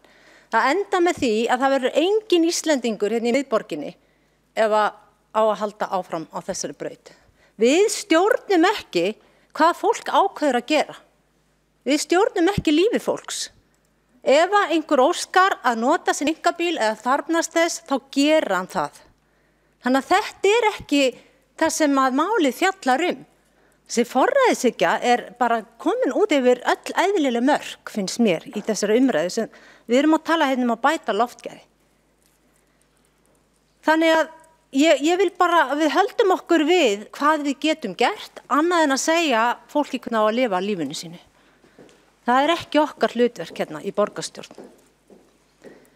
En við í Flokki fólksins, borgarfulltrúi sem hér stendur og varaborgarfulltrúi höfum verið að leggjast í mikla rannsóknarvinnu þegar að ljóst var að þessar tillögur Sjálfstæðisflokksins lágu fyrir og ég ætla nú ekki að fara að þykjast vera neitt sérfræðingur í þessum málum og ekki að tala þannig en okkur finnst margt gott í þessum tillögum Sjálfstæðismanna. Svona nokkurn veginn flest allt getum við kvittað upp á. Eftir því sem að við höfum komist næst að þá stærsti vandinn í þessu malbyggið. Það virðist vera sem að það malbygg sem notað er bara engan veginn nógu gott. Það sumir segja að vanti það herslu, það vantar í það granít, það er ekki nógu hart og svona mætti lengi telja. Þannig að þetta er það sem að einhverjar rannsóknir sýna og þetta er það sem mjög margir hafa verið að tala Og auðvitað er það síðan útblásturinn. Að sjálfsögðu, en svona 60-70% er það sennilega malbyggið. Nú, það er utan margt annað, það er sandurinn og hverslags gæði, hann saltið sem notað öll þessi efni sem sett á göturnar, slit á dekkjum, það mætti horfa á fullt af þessum hlutum, þetta allt samtvinnað og hefur sín áhrif, en það líka kannski þessi þungaflutningabifreiðar, vörubílar, gámabifreiðar, strætisvagnar, stóru bifreiðar sem aka hérna göturnar sem eru líka hluti af þessu vandamáli. Og við þurfum ekki annað en að horfa á Sæbrautina hérna á morgni og seinni part dags og jável bara allan daginn. Þá alveg heilu raðirnar af risabílum sem aka þarna allan daginn meira og minna mismikið. Þannig að það ekki annað að rétt að ímynda sér hvað að koma frá þessum stóru bílum. Þannig að svona okkar niðurstaða þegar maður að skoða á hverju þetta svona orðið alvarlegt þá það hugsanlega fyrst og fremst þessi íblöndunarefni í þessu malbyggi og annað slíkt sem þyrfti kannski betur að skoða. En það líka annað sem okkur langar að nefna hér og það til dæmis það sem við gætum gert væri hugsanlega að setja gróðurbelti, kannski bartré, gróðurbelti, bartrjáa meðfram götum. Við vitum það vel að gróður bindur ryk og við erum núna að tala svifryk, við erum ekki að tala hvaða ryk sem Þetta er þetta ryk sem hangandi í loftinu sem ekki sest. Það ekki alveg svona, það til marga tegundra ryki. Svifryk ryk sem svífur og svífandi í andrúmsloftinu og fer ofan í lungun. Og gróður gæti mjög svo vel bundið svifryk, akkurat einmitt á þessum verstu stöðum væri hægt að gróðursetja bartré, græn tré sem eru græn allt árið og myndi hjálpa heilmikið. Þetta bara svona ein hugmynd sem okkur langar til að koma fram með hér. Auðvitað það síðan orkuskiptin sem við viljum leggja áherslu á, en þetta bara ekki að gerast á morgun. Jafnvel þó við myndum leggja allt í að reyna að rafbílavæða hérna hið fyrsta, þá tekur þetta allt sinn tíma. Fólk að fara misrætt í þessa hluti og það eins með borgarlínuna, hún ekki að detta inn neitt næstu mánuði. Þannig að þetta hlutir sem í framtíðinni, sumt kannski ekki eins og hérna í okkar lífi, margara sem eru komin á efri árin, en þetta ekki alveg að detta inn á morgun. Það aðri hlutir sem við þurfum hugsanlega að skoða til þess að taka á þessu vandamáli sem nú sem eins og fram hefur komið bara háalvarlegt. Ég upplifði það í fyrsta sinn virkilega daginn hérna að hlaupa einn af þessum vestu dögum og ég varð að snúa samstundis við, það bara skar í lungun. Og þetta var á þessum degi sem að mælingin var sérstaklega slæm. Ég hef ekki trúað því að óreyndu. Það var ekki hægt að anda utan dyra.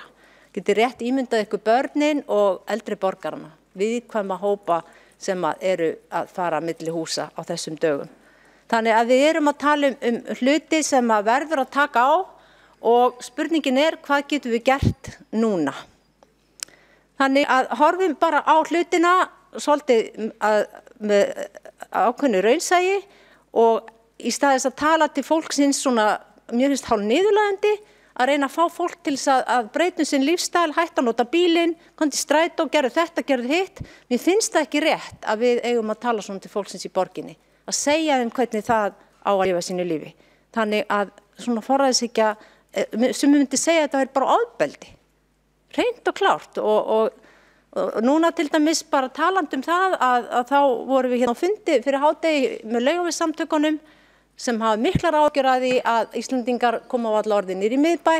Það eru túristar sem eru að hitta túrista og ekki einu sinni gaman fyrir ferðamenn að koma til borgarinnar þegar hitta bara aðra ferðamenn og þeir upplifa rekstraraðilar margir hverjir þarna við Laugaveginn að það sé myndi verið að beita það ofbeldi. Þetta sögðu þeir orðrétt á sínu fundi í morgun. Það er verið að segja fólki hvernig það á að lifa, vera að loka götum að hans að ræða við fólk og hafa samráð og fólki finnst þetta vera hreint og klárt ofbeldi stundum. Þannig að ég vil ekki taka þátt í þessu. Við verðum bara að finna leiðir til þess að laga þess hluti öðru sem að skipa fólki hvernig það á að lifa lífi sinni. Það er ekki okkar. Þá hefur borgarfulltrúi Kolbrún Baldursdóttir lokið máli sínu. Tveir hafa óskað eftir að koma upp í andsvörum og þá tekur til máls Pavel Bartósek, borgarfulltrúi. Virðulegi forseti, ég stenst nú ekki mátið að koma hér upp í þessa umræðu og vegna þess að mér finnst svona gæta dálítið, ég næ ekki alveg utan röksemdafærslu borgarfulltrúans. Annars vegar dregin upp sviðsmynd þar sem hér borgina labba upp börn og hósta upp malbyggi upp lungu sínum. En við megum ekki þvinga neitt til að gera eitthvað í því. Við megum ekki neyða einhvern út úr bílnum sínum.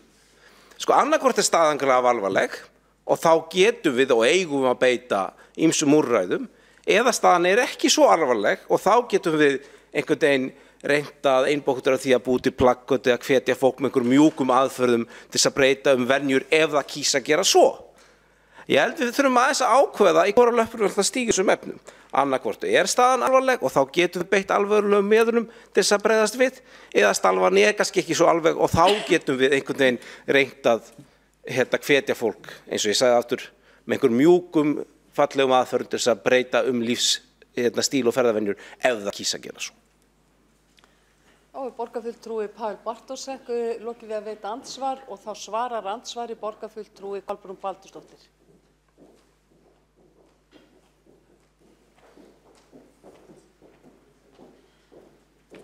Forseti, borgarstjórn. Akkurat, eins og borgarfulltrúi Pavel Bartósek kom inn á áðan, að neyða fólk út úr bílunum sínum gerir maður einmitt ekki. Við neyðum ekki fólk til að gera neitt. Ég ætla ekki að taka þátt í að neyða fólk til að gera neitt. Það er bara ekki inn í myndinni, en það er margt annað. Og mér langar að nefna hérna eitt lið úr tillögupakka sjálfstæðismanna sem væri kannski hugsanlega hægt að horfa á. Og það er nýting affallsvatns í auknum mæli. Það er til dæmis eitt sem væri bara mjög sniðugt að skoða til þess að hita upp göngu og hjólastíga borgarinnar. Þetta er eitt hlutur sem vel mætti skoða og margt annað en að horfa bara stöðugt á að úthýsa bílum frá einhver svæði, fá fólk til að gera eitthvað sem það vill ekki gera. Mér finnst bara umræðin, hún er bara mjög ómálefnaleg þegar að tala með þessum hætti. Finnum frekar leiðir, frekar en að fá fólk til að gera eitthvað sem það vill hugsanlega ekki gera.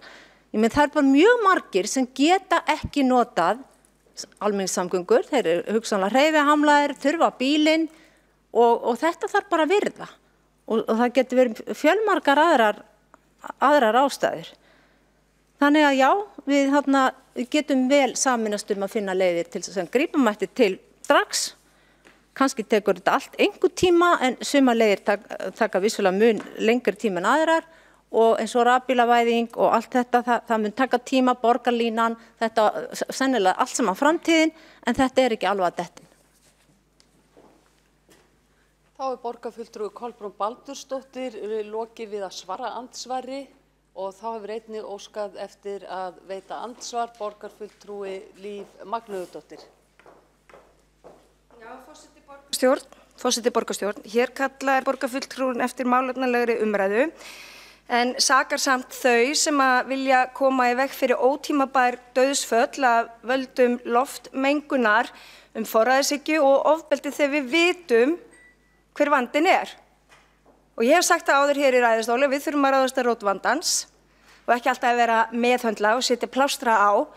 En að samanskapi þá langar mig líka að vita þá hvort að talandi frjálsræði og að gera það sem manni sýnist, sama hvort að maður skaði aðra eða ekki, eða þó bara sjálfan sig, allt í lagi, hvort að borgarfulltrúin noti þó bílbelti þegar að honum sýnist, eða hvort hún finnist það vera óþarfa forræðishyggja og hvort hann reiki þá á veitingastöðum í allt í nafni frelsisins.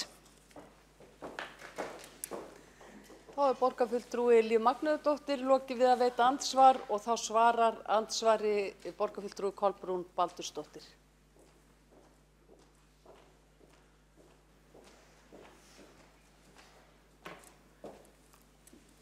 Forseti, borgarstjórn, borgarfulltrúi Líf Magnúðardóttir, mér finnst þetta bara útúrsnúningur.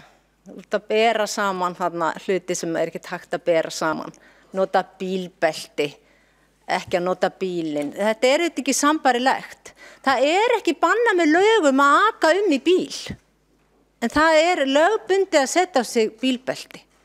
Og sá sem ekki gerir það, hann að brjóta lög. En það að nota einkabílinn sinn ekki að brjóta lög. Ég alveg sammála því að vandinn vissulega að hluta til bílaumferð og það gríðarleg bílaumferð og ég mannskjan sem situr á hverjum einasta degi í bílaumferð, höktandi hérna eftir Miklubrautinni upp í Breiðholt, stundum 45 mínútur á leiðinni.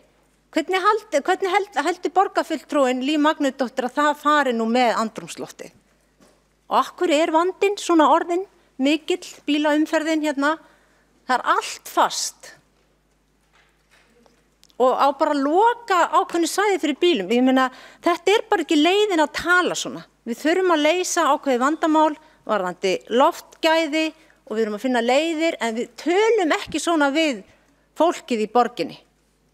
Og að blanda þessu sama við að setja á sig bílbelti náttúrulega bara hreinn og klár útúrsnúningur. Þá hefur borgarfulltrúi Kolbrún Baldursdóttir lokið við að svara andsvari og þá veitir andsvar öðru sinni borgarfulltrúi Líf Magnúðardóttir. Já, margur heldur mig sig, en ég frábið mér að vera kölluð ofbeldismanneskja og haldin einhverri agalegri forræðishyggju fyrir það eitt að hafa skýr markmið það hvernig við fækkum mengandi völdum í andrúmsloft okkar, fækkum bílum á götum borgarinnar. Og hvað ef að ríkið myndi nú bara setja lög að dísel- og jarðefnaeldsneytisknúnir bílar mættu ekki flytja inn, að það þyrfti að farga þeim öllum frá með deginum í dag. Hvað myndi borgarfulltrúin gera þá? Þá borgarfulltrúi Líf Magnúðardóttir lokið við að veita andsvar öðru sinni og þá hefur óskað eftir að gera stutta athugasemd borgarfulltrúi Kolbrún Baldursdóttir. Borgarstjórn, forseti. Já, ég hef seint átt eftir að trúa að slík forræðishyggja kæmi frá flokkum eins og hérna sitja. En ég vil bara nefna þessar tillögur hérna Sjálfstæðisflokksins, þær bara ágætar. Ég get kvittað upp á það svona nokkurn veginn, allar, mismikið reyndar, en ég finnst bara það góð byrjun hjá okkur í borgarstjórn að samþykkja þessar tillögur og taka síðan málið áfram þaðan. Það allavega góð fyrstu skref ef að þetta næst í gegn. Þá borgarfulltrúi Kolbrún Baldursdóttir lokið við að gera stuttu athugasemd og þá telst andsvörum lokið og næstur á mælendaskrá borgarfulltrúi Hjálmar Sveinsson.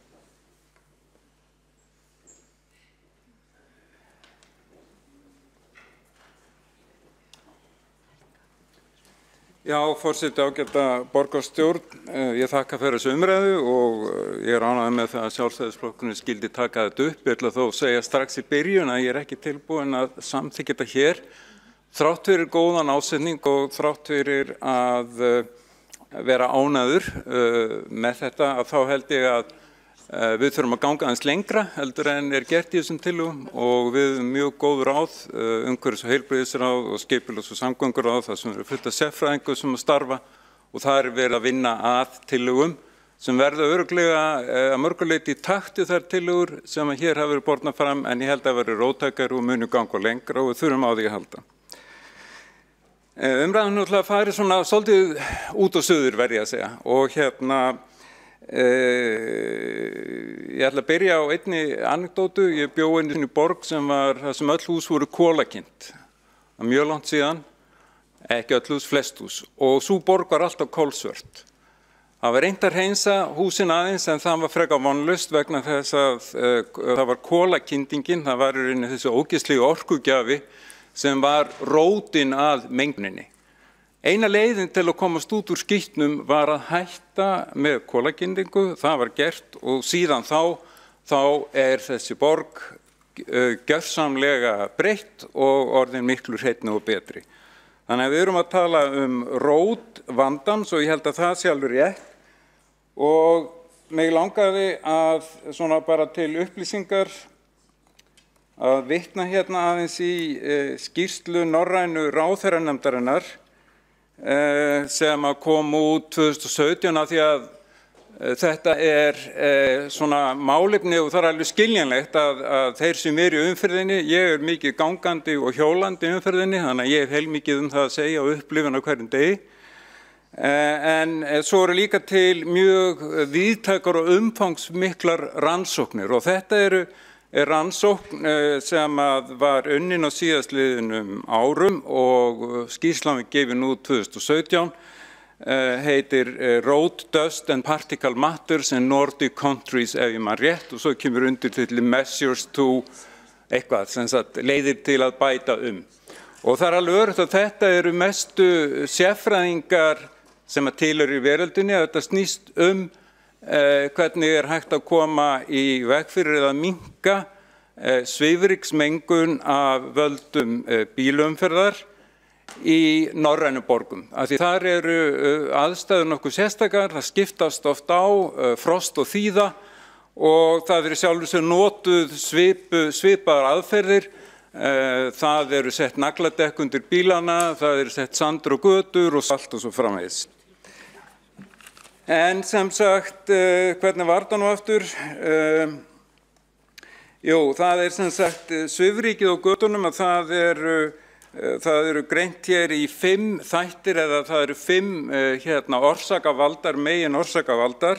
Það er slít malbyggs númer 1, það er slít á dekkjum, númer 2, það er slít á bremsuborðum, það er númer 4 uppþyrlun ryks á götunum og svo númer 5 það notkun salts og sands. Og síðan fjallað það í ítarlegu máli með tilvísinu fullt af rannsóknum hvaða aðferðir hafa dugað best í hinum norrænu löndum, norrænu borgum. Þetta eru borgir eins og Þrándheimur, Oslo, Bergen, Stokkólmur og einhverju borgir í Finnlandi sem ég man ekki lengur hvað heita. Og það eru nokkur atriði sem eru talin upp sem kemur fram í þessari skýrslu sem að reynsluvísindin segja að eru árangusríkust. Og ég nefni þetta því að ef okkur einhver alvara, og ég held að okkur sé alveg alvara, ég ætla ekki að efast neitt það, að þá hljótum við allavega að taka mark á rannsóknum og vísindalegum niðurstöðum. Númer 1 segir þessari skýrslu takmarka notkun nagladekkja. Númer 2, draga úr umferðarhraða. Númer 3, draga úr umferðarmagni. Síðan eru það í rauninni lið B, þar að segja að það eru skammtíma ráðstafanir til að koma í veg fyrir uppþyrlun ryks, af því að þar er ákveðin svona vítahringur og sem að stafar að því þegar að sama ríkið er sífellt að þyrlast upp.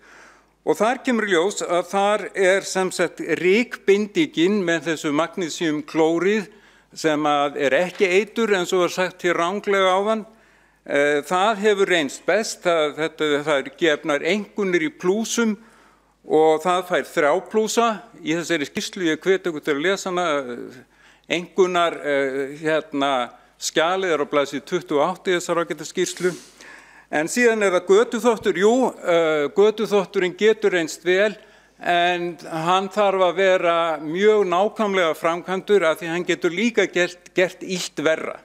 Hann einhvern veginn bleytir eitthvað ryk og klessir það niður í götukantana en fjarlægir það ekki. Þannig að sem sagt götuþvottur fær einkunnina +2 og alveg niður í -1. Þannig að það er sem sagt það er einfaldlega samkvæmt þessu skýrslu getur verið góð leið en er ekki örugglega eins góð leið og rykbindingin. Og þannig að það er ekki þannig eins og það þurfi að einhvern veginn að fara í það að rannsaka þetta allt saman og spá í það á næstu missurum hvað þurfa að gera. Það er vitað í grófum dráttum hvað þarf að gera í borgum í hinum norrænu ríkjum. Og ég held að það sé bara ágætis innlegg í þetta og ég get líka alveg tekið undir það leið og ég legg áherslu á það að það kemur fram hjá evrópsku heilbrigðisstofnuninni að Reykjavík er með minnst menguðu borgum í Evrópu, að þá hefði ég gjarnan viljað sjá okkur verða meira ágengt í svifryks- og loftgæðamálunum. Ég dreg enga dul á það, ég hefði gjarnan viljað að það hefði gengið betur. Þannig að í þeim anda fagnaði þessari tillögu en tek líka undir með Pavel Bartósek þó ég sé ekkert kalla eftir ókurteisi eins og hann var kannski að gera. Nei, ég held ekki, en ég ætla ekki að segja þetta að vera kurteislegt til sjálfstæðismönnum, en ég held að þurfi að skoða þetta aðeins betur og hugsanlega koma aðeins róttækar aðgerðir. Þá hefur borgarfulltrúi Hjálmar Sveinsson lokið máli sínu og einn borgarfulltrúi hefur óskað eftir að koma upp í andsvar, Vigdís Hauksdóttir. Gjörðu svo vel.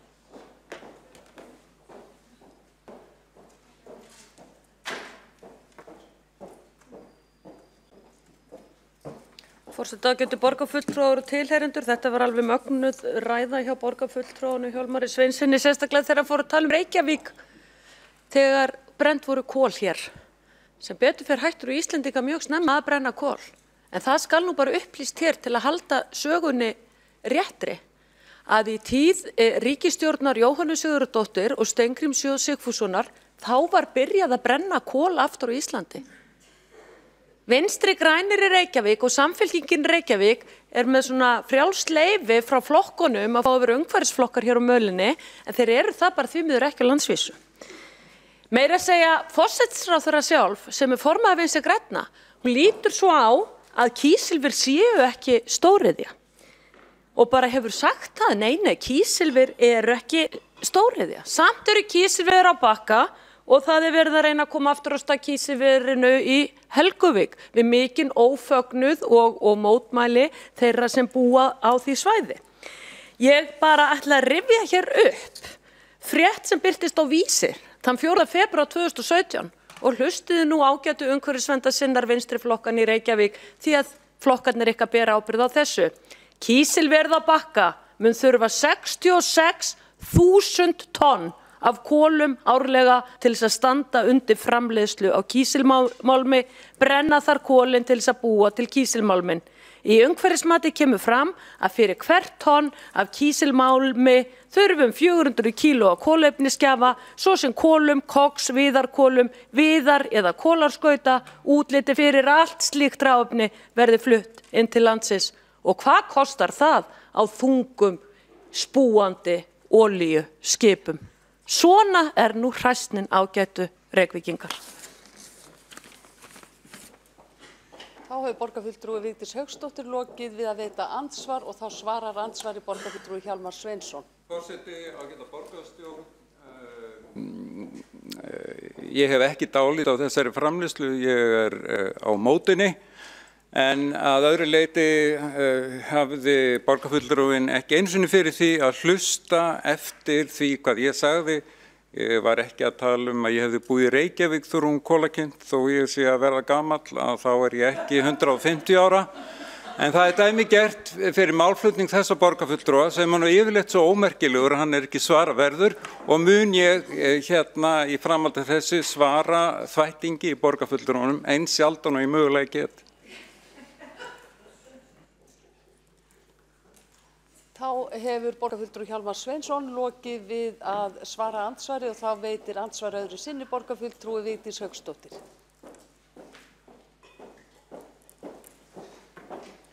Virðulegi forseti, ágæta borgarstjórn, já ég þakka kærlega fyrir það en borgarfulltrúin Hjálmar Sveinsson kom nú samt upp og þurfti aðeins að drulla hér smá skíti mig af því að hann var að sjálfsögðu rökþrota. En viðhorf hans til mín á þeim hætti sem með þeim hætti sem ég kannast mjög við frá kjörnum fulltrúum Samfylkingarinnar. Þetta svona svipað eins og þingmaður Róbert Marshall kom einu sinni í ræðustól Alþingis og sagðist ekki vilja sitja hjá mér í þinginu þrátt fyrir það að við hefðum dregist saman og hann stóð nú megnið af þeim þingvetri á meðan ég satt. Þetta svona akkurat þetta viðhorf sem við höfum verið að benda á hér í minnihlutanum. Hvað andrúmsloftið í Ráðhúsinu sjúkt og búið að vera lengi og nefni ég þar enn og aftur framkoma ákveðna aðila við fyrirverandi borgarstjóra Ólaf F. Magnússon og fyrirverandi borgarfulltrúa Sjálfstæðisflokksins Kjartan Magnússon.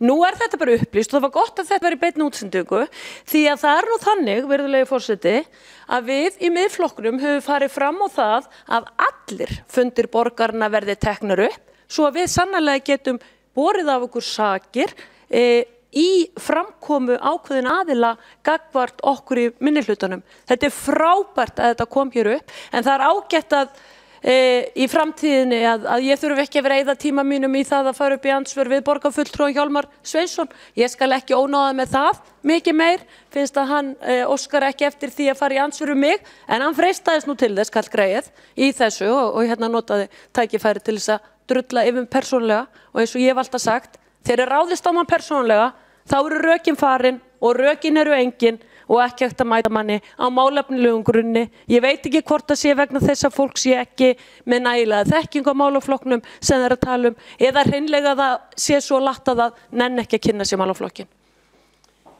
Þá hefur borgarfulltrúi Vigdís Hauksdóttir lokið við að veita andsvar öðru sinni, ekki hafa fleiri óskað eftir því að koma upp í andsvörum. Og þá næsta á mælendaskrá Líf Magnúðardóttir borgarfulltrúi.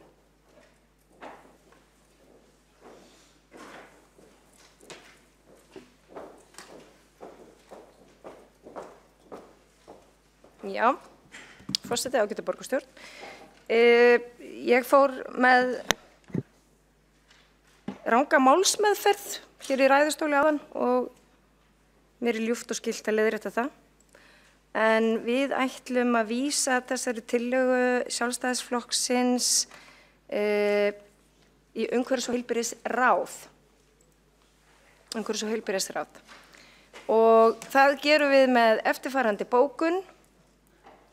Nú þegar yfirstandandi vinna sem lýtur á loftgæðum og aðgerðum til þess að bæta þau þessari tillögu vísað til heildstæðra skoðunar í yfirstandandi vinnu og til afgreiðslu í umhverfis- og heilbrigðisráði. Svo vorum við, ég held að sé ekki fleira hjá mér. Annars þetta ansi skemmtileg umræðan kólin. Við getum kannski tekið hana í matsalnum á eftir, talandi að fara í mannin og ekki boltan. Þá hefur borgarfulltrúi Líf Magnúðardóttir lokið máli sínu, ekki hafa fleiri óskað eftir því að komast á mælendaskrá. Hefur þú óskað? Borgarfulltrúi Eyþór Laxdal Arnalds hefur óskað eftir því að taka til máls. Gjörðu svo vel.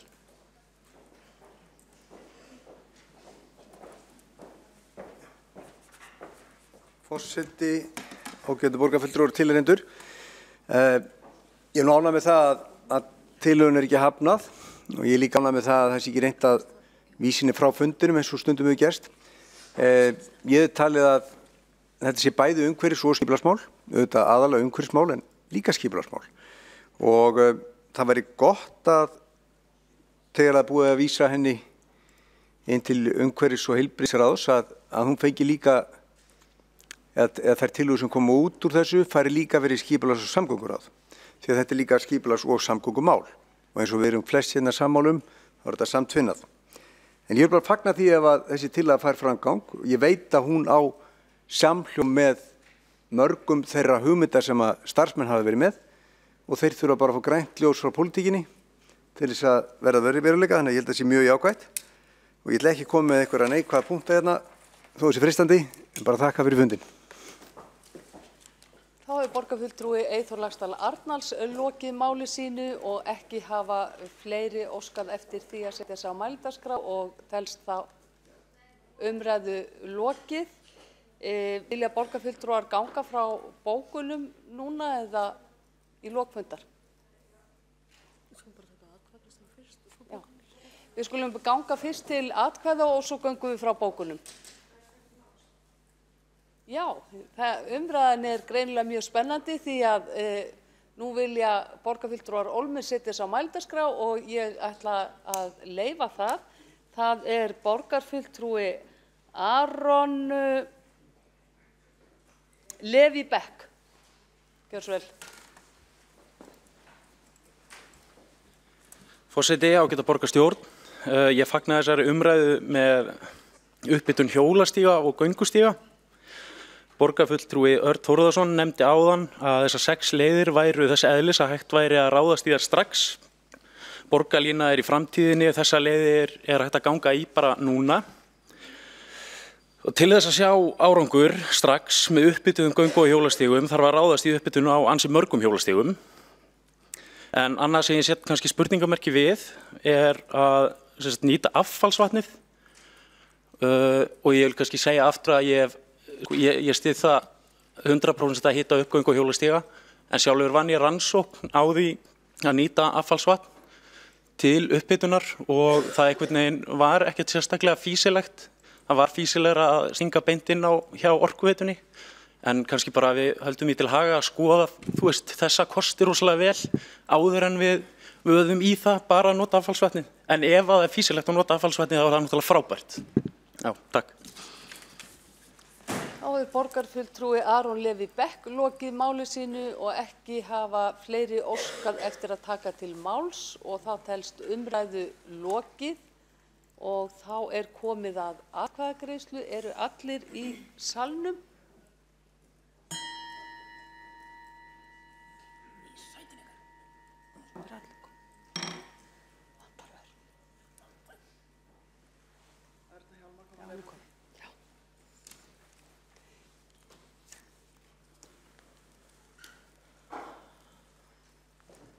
Þá eru allir borgarfulltrúar mættir í salinn og hér hefur komið fram málsmeðferðartillaga sem að ég ætla að bera upp og hún berst frá meirihlutaflokkunum. Málsmeðferðartillaga það að tillögu fulltrúa Sjálfstæðisflokks aðgerðir í loftslagsmálum verði vísað til umhverfis- og heilbrigðisráðs. Þeir sem eru samþykkir því gefið merki. Tillagan telst samþykkt einróma. Þá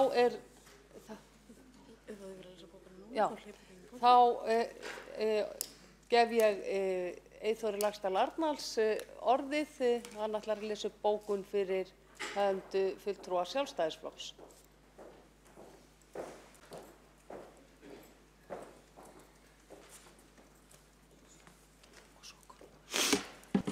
Já, forseti, ágætu borgarfulltrúar og tilheyrendur, ég vil bara fagna því að þetta mál hafi ekki verið drepið eða fellt og treysti því að það fái bara góða vinnu inn í ráðinu og sviðinu. Við erum með bókun hérna bara til að halda nokkrum punktu til haga. Borgarstjórn samþykkti samhljóða 4. september síðastliðinn að svifryk var ekki yfir heilsuverndarmörk. Talið er 80 ótímabær dauðsföll eiga rót sína rekja til svifryks á ári á Íslandi. Mikilvægt er að borgin vinni markvisst í að ná þessu markmiði sínu. Þrátt fyrir fögur fyrirheit fer svifryk ítrekað yfir heilsuverndarmörk. Tillögur Sjálfstæðismanna er ekki ný vísindi, en fjöldi vísbendingar að þessi atriði þurfa að breytast. Ekki hefur verið farið í að hvetja fólk til að nota strætó á gráum dögum, en hér lagt til að hafa frítt í strætó á þeim dögum. En ekki komið fram áætlun að auðvelda íbúum í fjölbýlishúsum að hlaða rafbíla, en orkuskipti verða ekki verið alvöru með tilraunarverkefni einu saman.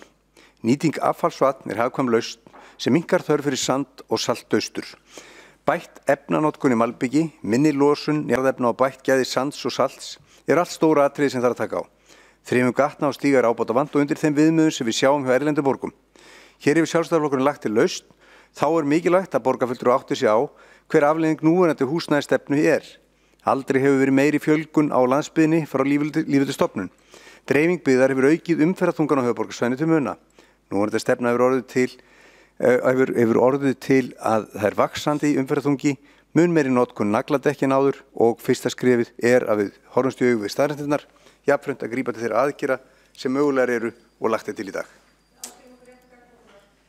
Þá hefur borgarfulltrúi Eyþór Laxdal Arnalds lokið við að lesa bókun og þá hefur Kolbrún Baldursdóttir borgarfulltrúi óskað eftir að lesa bókun fyrir hönd Flokks fólksins. Ég bið borgarfulltrúa að senda bókanir.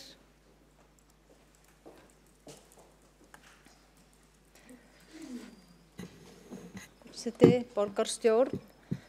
Það eru margir samtvinnandi þættir sem valda mengun og þá fyrst og fremst malbyggið og síðan útblástu bifreiða. Aðrir þættir eins og sandur og salt sem borið á götur gangstíga við veturinn eiga sinn þátt í menguninni sem og slit á dekkjum. Nauðsynlegt að horfa til slits á malbyggi sem ekki af bestu gæðum og mengunar sem af því hlýst. En einnig vegna þeirra hættu sem skapast þegar malbygg orðið illa slitið eins og víða í Reykjavík. Helstu skaðvaldar eru þungaflutningabílar, rútur og strætó. Fólksbílar slíta malbyggi sáralítið í samanburði við þungaflutningsbíla eftir því sem rannsóknir sérfróðra sýna. Flokkur fólksins leggur til að leita verði leiða til að draga mengun af völdum umferðar með því að skoða betur samsetningu malbyggs og þá sérstaklega íblöndunarefnin, hvetja bíleigendur til að velja annað en nagladekk, geti þeir það vegna aðstæðna sinna og öryggisþátta á ferðaleiðum þeirra. Einnig verður að gæta tegundum salts og sand sem notað til hálkuvarna á veturnar.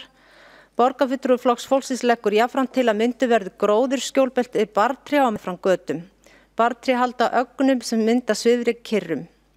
Mikilvægt jafnframt að gera allt til að rafbílar verði gerðir af fýsilegum kosti. Þá hefur borgarfulltrúi Kolbrún Baldursdóttir lokið við að lesa bókun. Eru bókanir tilbúnar? Já, þær verða þá lesnar upp í lok fundar og við göngum til Þá göngum við til næsta liðar í dagskránni, það er tillaga borgarfulltrúa Sósíalistaflokks Íslands að hæstu laun verði aldrei hærri en þreföld lægstu laun.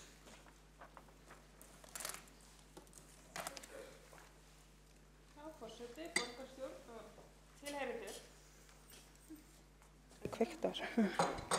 Hér legg ég fram tillögu að borgarstjórn samþykkja markastefnu í launamálum sem kveði á að hæstu laun þeirra sem starfa fyrir Reykjavíkurborg verða aldrei hærri en þreföld lægstu laun starfsmanna borgarinnar og hér verið að vísa í allt starfsfólk borgarinnar og kjörna fulltrúa. Og rétt að taka fram að með þessu verið að vísa til launagreiðslna í heild sinni þar sem má til dæmis nefna að ofan á grunnlaun fá borgarfulltrúar greitt vegna setu í nefndum og ráðum og þess vegna lagt til að tillagan verði meðal annars unnin í samvinnu við B-hluta fyrirtækin svo hægt sé að setja fram heildstætt kerfi sem tekur tillit til alls þess. Þá rétt að nefna að tillagan nær ekki til starfskostnaðar þar sem ég tel eðlilegt að greiddur sé kostnaður fyrir slíkt en það er síðan annað mál hvað okkur finnst upphæðina sjálfa en það er kannski efni í aðra umræðu. En með því að tengja upphæð hæstu launa við lægstu launin tryggjum við að ákveðið samhengi sé á milli launagreiðslna Reykjavíkurborgar og launabil á milli hinna hæst launuðu og lægst launuðu verða ekki margfalt. Og ég líti á þetta sem ákveðna framtíðartryggingu fyrir því að hér sé ákveðið samhengi sem byggja á heildstæðri nálgun á launamál allra starfsmanna Reykjavíkurborgar sem gangi út frá ákveðinu sanngirni sjónarmiði og sem dæmi að þá má nefna að ef að lægstu mánaðarlaun miðast við 425.000 krónur eftir 3 ár líkt og Starfsgreinasambandið og VR gera ráð fyrir að þá eru það hæstu mánaðarlaun ekki hærra en 1.275.000 krónur. Mér þykir þetta ásættanlegt launabil og sé ekki af hverju launabil þurfa að vera margfalt meira en svo eru þetta allur gangur á því hvað við teljum ásættanlegt launabil og ef við getum ekki sammælst þetta hlutfall þá vona ég að við getum allavega rætt þessar hugmyndir launabil og komi okkur niður á eitthvað hlutfall í þeim málum. Og ég gerir mér auðvitað grein fyrir því að sum störf þau krefjast ákveðnar þekkingar og hæfni og sum störf eru mjög álagstengt hvað varðar til dæmis það að þurfa alltaf að vera til taks og þurfa alltaf að svara fyrir ýmislegt sem gæti komið upp á til dæmis í fjölmiðlum. En svona hvernig metum við mikilvægi starfa og hvernig metum við álag út frá hverju göngum við og ég veit að það er erfitt að mæla þetta en raunverulega einhver aðili sem sinnir á við þrefalt mikilvægari, sérhæðari og þrefalt meiri vinnu í starfi sínu en einhver annar sem starfar fyrir borgina. Og ég átta mig á því að sumir komast einfaldlega ekki jafn mikið frá störfum sínum eins og aðrir og í raun sífellt að inna af hendi vinnu og skiljanlegt að þau fái greitt aukalega fyrir slíkt. En svona ef við myndum mæla mikilvægi og líta til allra þátta líkt og hæfni og sérfræði þekkingar, svona hvaða launabil myndum við þá tala okkur niður á. Og ég tel mikilvægt við ræðum þetta og myndum heildstæða stefnu í þessum málum. Og það er svona oft talað að álag í starfi eigi að endurspeglast í launum og þá velti ég fyrir mér bara að segja sem svo að álag ákveðna einstaklinga í starfi sé orðið það mikið að hann er farin að vinna vinnu sem telst 4-föld eða 5-föld eða jafnvel meir en hefðbundin vinna í launum séð, þarf þá ekki bara að skipta þeirri vinnu niður á fleiri stöðugildi. Getum við sett allt það álag á eina mannesku? Svona í öllu þessu tali styttingu vinnuvikunar og kulnun erum við kannski að setja mikið álag á eitt starf, á eitt starfskraft. Ég velti þessu fyrir mér í þessu samhengi og finnst mikilvægt að varpa því hér fram. Og svona í umræðunum launakjör þá finnst manni líka oft tala mikilvægt þess að launin séu eftir sóknarverð og fyrir mikilvæga stöður og svona oftar en ekki finnst manni sjónum almennt vera beint að þeim hæðslaunuðu og störfum sem þeir inna af hendi og þau eru gríðarlega mikilvæg og ég er ekki hér að leitast við að draga úr mikilvæg framlagi þeirra en velti þessu fyrir mér svona í stóru samhenginu. Og ef við lítum til álags það þá ekki sama að segja störf þeirra sem að fá lægstu launin. Er ekki líka mikið álag þó að það sé auðvitað allt öðruvísi í þessum lægst launuðu störfum, bæði líkamlegt og jafnvel andlegt og finnst okkur kannski einhvern veginn réttlætanlegt að greiða þeim hlutfallslega miklu minna af því það er alltaf auðvelt að fylla í þær stöður með nýju starfsfólki og þetta er svona það sem ég velti fyrir mér í þessu stóru samhengi mikilvægi þess að setja fram ákvæði launabil og svona af hverju eru sum störf sem eru jafn mikilvæg önnur, af hverju virðast þau vera svona metin neðar í þessum launastiga hvað varðar útborgulaun þegar við lítum til dæmis til umönnunar og þjónustustarfa. Og ef við lítum aðeins svona almennt til sögulega samhengisins þá var ekki alltaf svona mikið bil á milli starfsstétta og hér áður fyrr fengu til dæmis kennarar, jafn mikið greitt og þingmenn og það hefur heldur betur margt breyst síðan þá. Og svona markmið með þessari tillögu, þessari launastefnu að svona fyrirbyggja að í framtíðinni geti ákveðnar starfsstéttir farið langt fram úr öðrum og ég tel þetta sé eitthvað sem við þurfum að skoða á þessum stærsta vinnustað landsins. Og í núverandi launastefnu borgarinnar kemur fram með leyfi forseta að launaákvarðanir skulu vera gagnsæjar og málefnalegar og þarna finnst mér kjörið tækifæri þá að bæta inn ákvæði launabil á milli ólíkra starfa og ég svona spyr mig því á hvaða málefnalegum grunni byggjum við launamun og launahækkanir. Í launastefnunni stendur einnig með leyfi forseta: markmið Reykjavíkurborgar að hæfir starfsmenn veljist til starfa hjá stofnunum og fyrirtækjum hennar, þeir uni þar hag sínum og hafi metnað til að takast á við þau verkefni sem bíða úrlausnar. Launastefnu Reykjavíkurborgar ætlað að styðja við og efla þjónustu borgarinnar af gæðum og skilvirkni. Hún skal taka mið af heildarmarkmiðum borgarinnar og starfsáætlunum stofnana og fyrirtækja. Huga skal sérstaklega að kjörum þeirra sem sinna störfum sem einungis eru á vegum almannaþjónustu sveitarfélaga. Tilvísun lýkur. Og svona ef við skoðum aðeins jákvæðar afleiðingar hófstilts launabils, þá tel ég að þær geti verið margar, og launabil þar sem að bilið aldrei meira en eitthvað ákveðið hlutfall, það getur til dæmis aukið á það að starfsfólki líði frekar eins og sé hluti af einhverju heild. Það vinnir saman að því að skapa góða borg þar sem allir eru með mikilvægan tilgang og þar sem það ekki margfaldur munur á milli þeirra sem starfa í æðstu stjórnunarstöðum í stefnumótandi starfi og þeirra sem vinna á gólfinu eins og það kallað. Og þetta eru náttúrulega allt gríðarlega mikilvæg störf og að framtíðina litið þá held ég að launastefna sem fjallar ákveðið launabil geti verið svona góð fyrir bara starfsandann í heild og aukja það að það sé eftirsóknarvert að vinna hjá Reykjavíkurborg. Og hér gríðarlega mikið af öflugu fólki og mikilvægt að halda vel utan það og ég trúi því að þetta sé góður staður til að vinna á og við getum gert hann ennþá betri með svona heildstæðri launastefnu. Sendum frá okkur svona skýr og jákvæð skilaboð og að slík stefna sé leið til að setja tónin og endurspegla Reykjavíkurborg sem vinnustæðar sem heildstæða stefnu sem tekur tillit til alls starfsfólks síns og viðurkennir að þau eru all mikilvægir hluti af öflugri heild þar sem enginn ómissandi. Og við erum öll hérna að vinna fyrir fólkið sem býr í borginni og við þurfum að sýna þeim að sé velfarið með fjármagnið þeirra og ég tel það ekki einungis ábyrgt að fjalla ákveðið launabil í launastefnu, heldur líka fyrirbyggjandi aðgerð sem að tryggir það að launaþróun framtíðarinnar sé gagnsæ, þar sem við verðum þá meðvitið að enginn sé að fá hærri laun en eitthvað ákveðið og launaþróun fylgi ákveðnu samhengi. Og ég legg þessa tillögu fram sem lið í átt að réttlátari tekskiptingu og auknum jöfnuði og ég vil bara nefna að það var einmitt jákvætt að sjá hérna í apríl 2017 og þá hafi borgarstjórn ákveðið að slíta sig frá tillögum kjararáðs og ákveða að tengja laun sín við þróun launavísitölunar.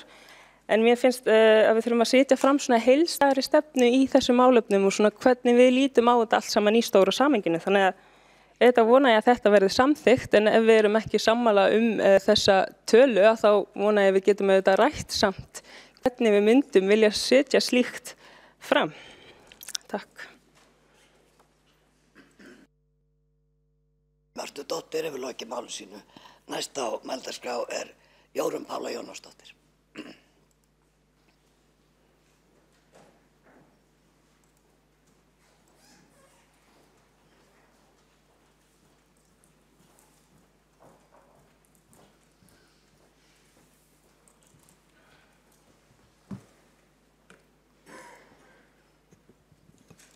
Forseti, ágæta borgarstjórn og áheyrendur.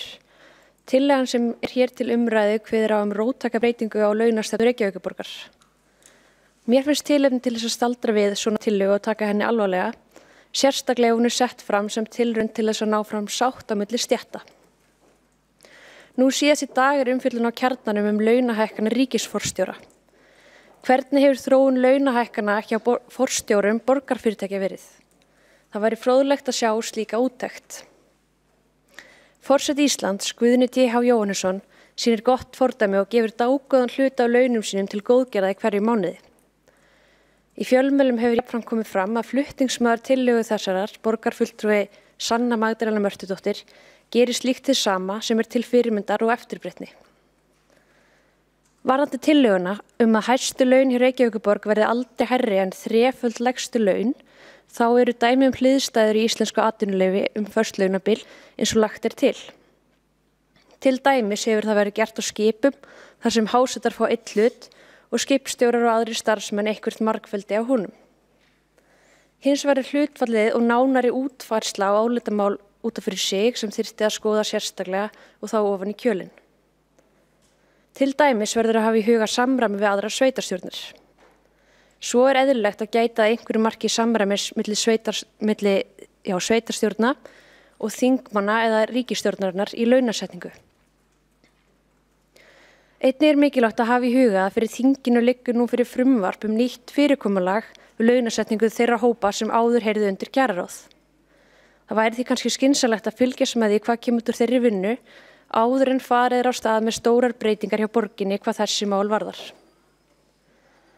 Við nánari skoðun þyrfti einnig að taka tillit til þess hvort miða eigi við heildarlaun þegar laun borgarstjóra eru til dæmis skoðuð, hvort eigi að miðast við dagvinnutaxta eða heildarlaunagreiðslur og þá til lægst launuðu starfsmanna borgarinnar.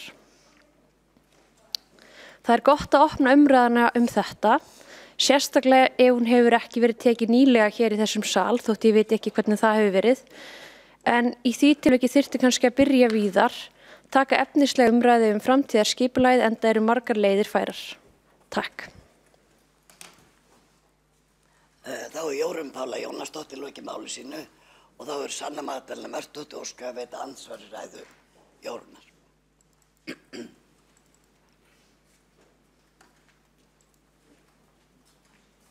Forseti, borgarstjórn, ég þakka Jórunni Pálu Jónasdóttir, borgarfulltrúa fyrir þetta og eins og stendur í tillögunni og ég vil bara undirstrika hér og þá stendur með leyfi forseta lagt til að fjármálaskrifstofu verði falið að hefja undirbúning að innleiðingu í samvinnu við mannauðsdeild og kjaranefnd Reykjavíkurborgar sem komi með tillögur og útfærslu hvað varðar launabil þeirra ólíkra starfsstétta sem starfa við Reykjavíkurborg. Í þeirri vinnu verði unnið með stjórnum og framkvæmdastjórum B-hluta fyrirtækja verði þeirri vinnu ekki lokið fyrir 1. júní næstkomandi þegar nýtt stjórnskipulag Reykjavíkurborgar tekur gildi og fjármálaskrifstofa verður lögð niður er lagt til að fjármála- og áhættustýringarsvið taki við þeirri vinnu.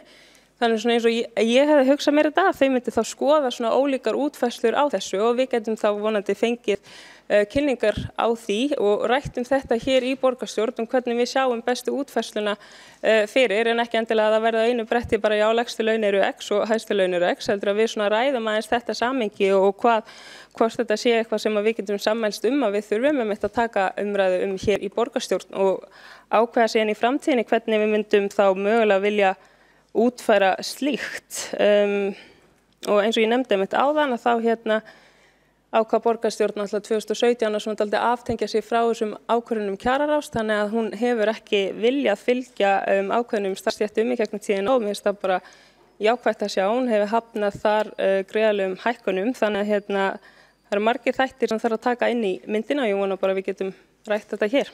Takk. Sanna Magdalena Mörtusdóttir hefur lokið að veita andsvar í ræðu Jórunnar. Næsta mælendaskrá er Þórdís Lóa Þórðardóttir.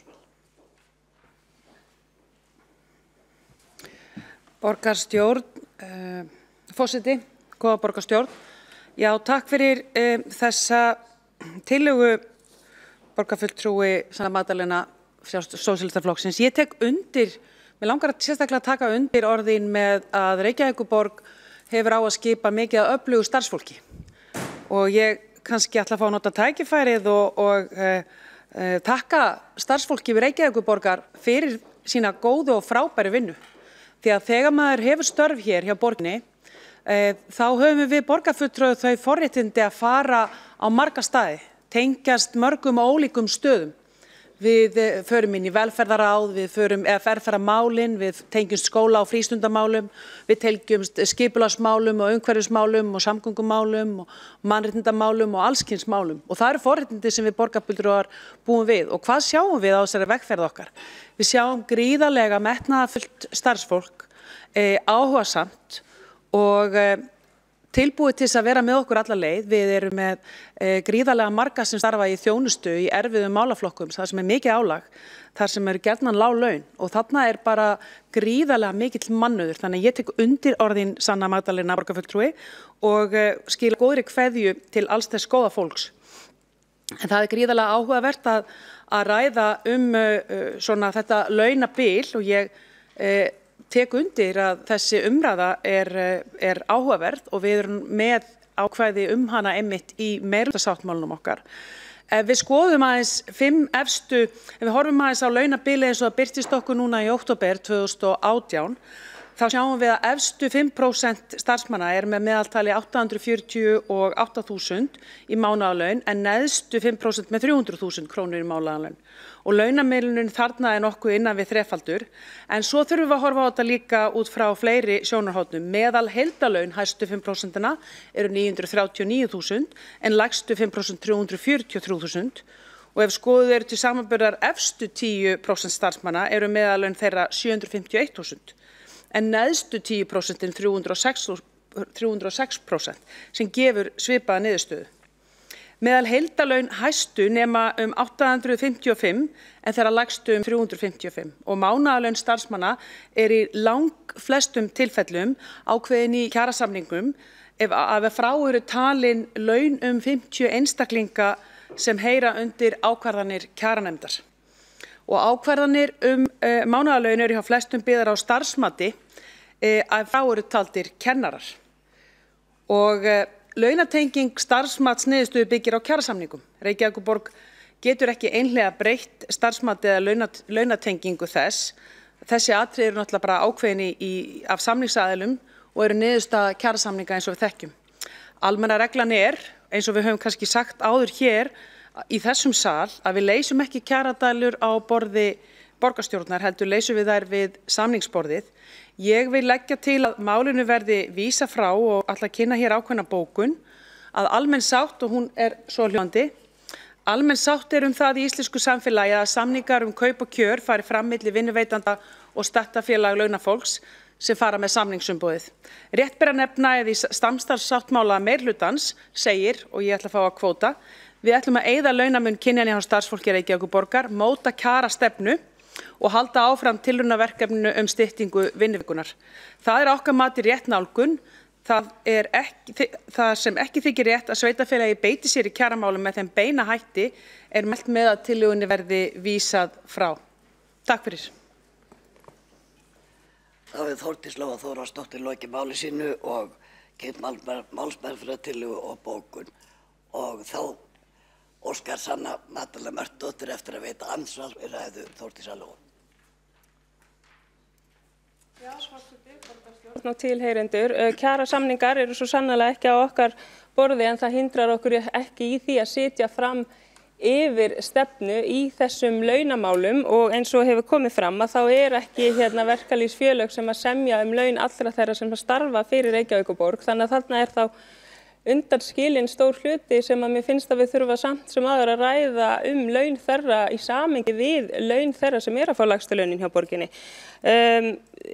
Eins og þessi tillaga snýst að þá nefndi ég hér að við þyrftum ekki að negla niður einhverjar ákveðnar tölur en að við getum alveg sett fram einhvers konar stefnu sem að kveður á að hér sé ekki margfaldur munur á milli ólíkra starfsstétta og mér finnst þetta svona kannski endurspegla það sem að þessi umræða sem að hefur átt sér stað í samfélaginu þar sem að almennt mikil óánægja með það að það sé mikið bil á milli hinna hæstlaunu og lægstlaunu.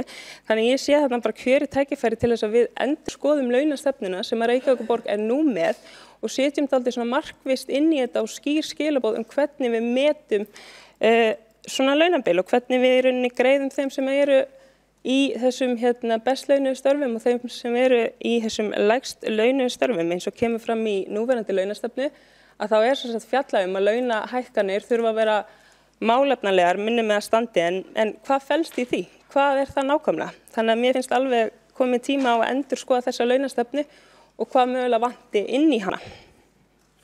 Og svo boðið bókun á eftir. Sanna Magdalena Mörtusdóttir hefur lokið að veita andsvar og boða bókun.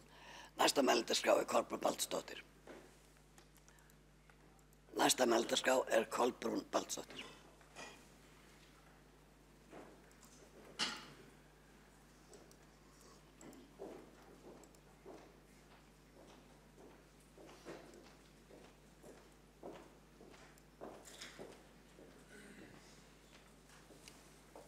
Forseti, borgarstjórn.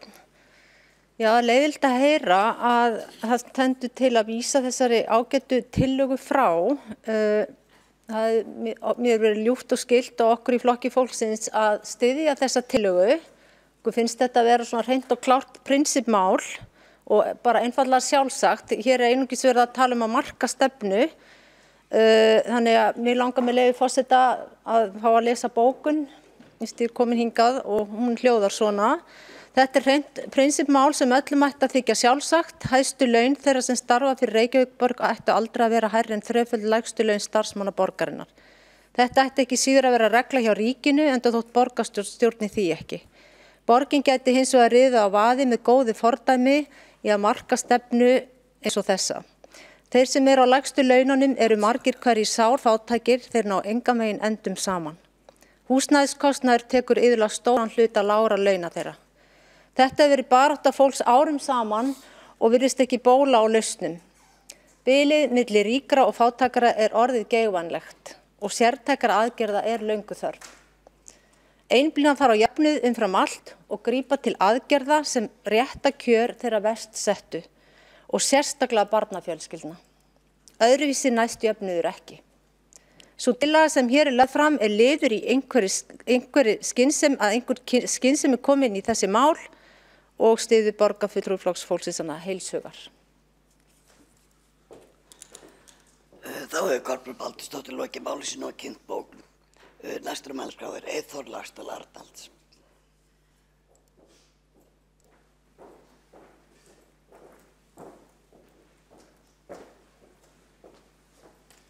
Forseti, ágætu borgarfulltrúar og tilheyrendur. Það er ágætt að fá umræðu þessa tillögu. Við erum nú svona frekar á þeirri línu að fólk hafi svigrúm til þess að ákveða launakjör og við erum nú meiri kannski áhyggjur af því þegar að fólk nær ekki endur saman heldur en ef að fólk fær velborgað og að standa sig vel. En það er fínt að fá þetta upp hérna og ég er algjörlega á því að Reykjavíkurborg á að geta gert mikið í að koma að þessum kjaramálum og kjaraviðræðum. Það er ekkert sveitarfélag sem getur gert jafn mikið og þess vegna komum við með tillögur hérna inn. En þær voru nú felldar.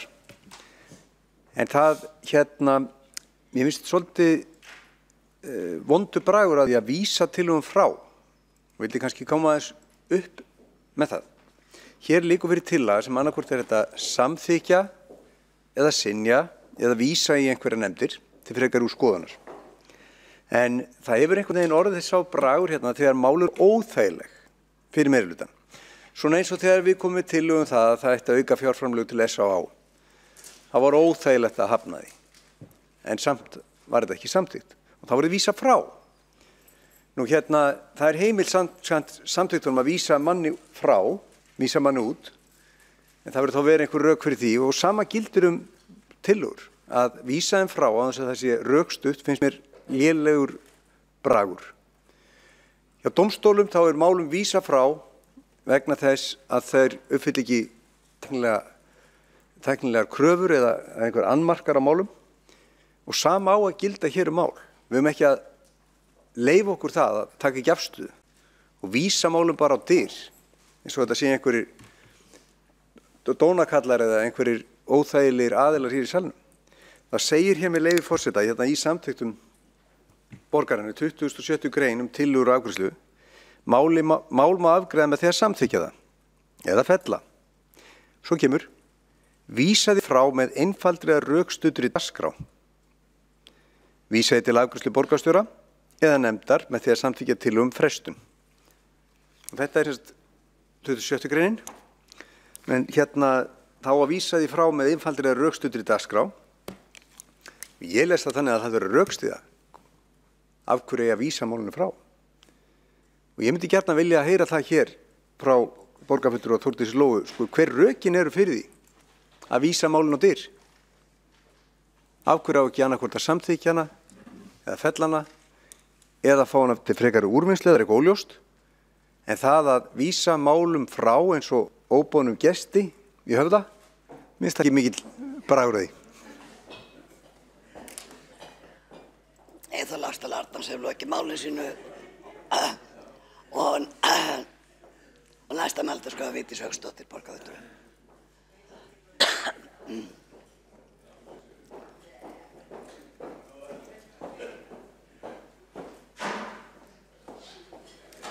Forseti, ágætu borgarfulltrúar og tilheyrendur.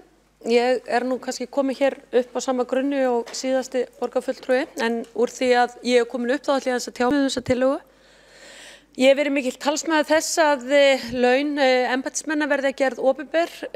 Varaborgarfulltrúi Miðflokksins, Baldur Borgþórsson, hefur nú þegar birt sína launaseðla og ég hef kallað eftir því að þetta verði allt saman gert opinbert, samhliða að þetta sé gert með þeim hætti að allir sjáu hvað allir eru með í laun, og það var tillaga Miðflokksins meðal annars að þetta yrði gert varðandi kjörna fulltrúa.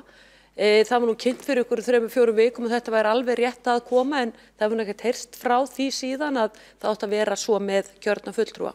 Þarna borgarfulltrúin Sanna Magdalena Magnúsdóttir að tala það að þetta eigi að vera sambærilegt, að hæstu laun eigi að vera í hlutfalli við lægstu laun hjá borginni. Þetta ákveðið sjónarmið.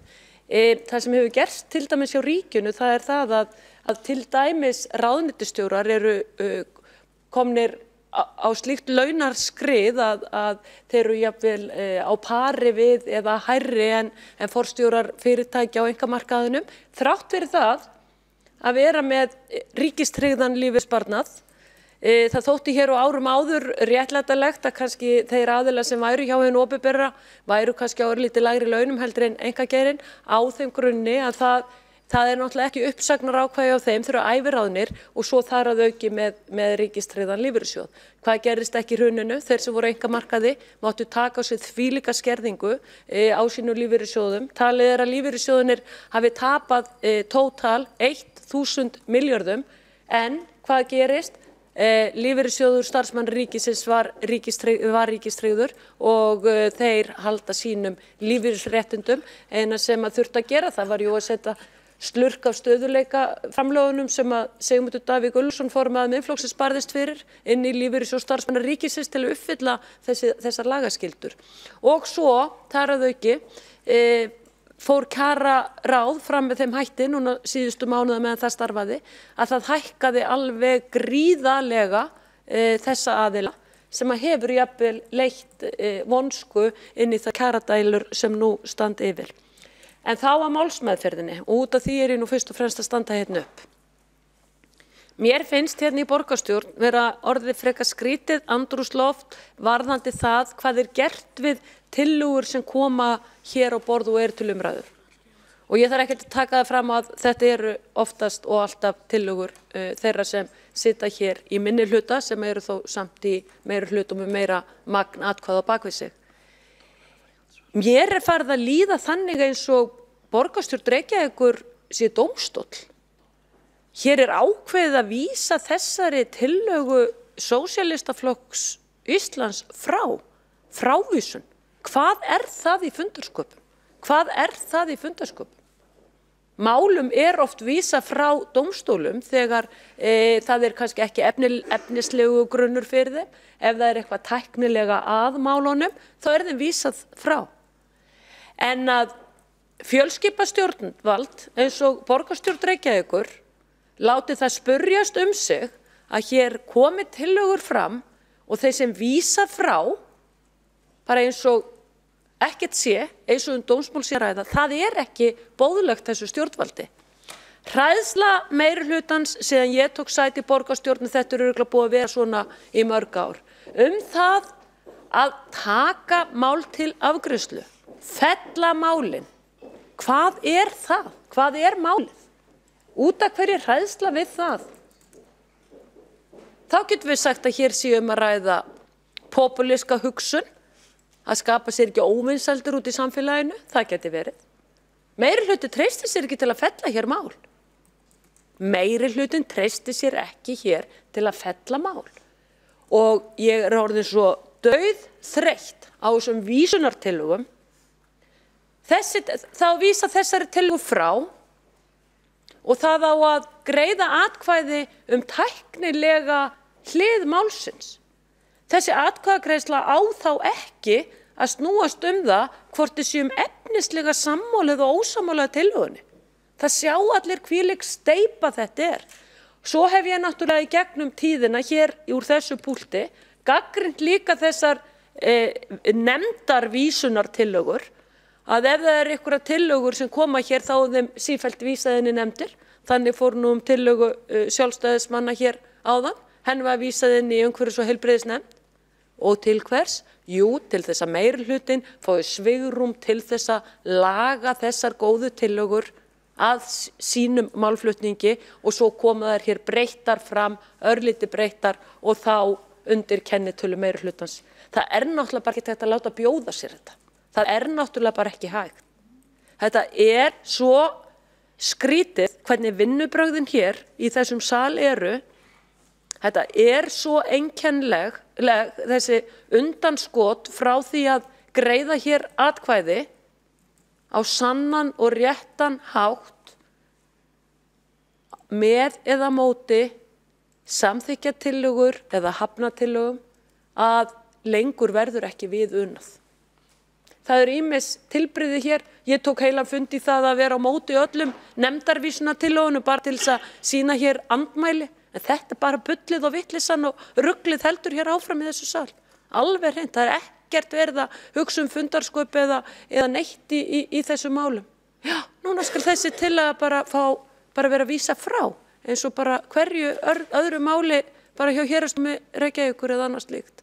Það er náttúrulega ekki hægt að láta bjóða sér þetta.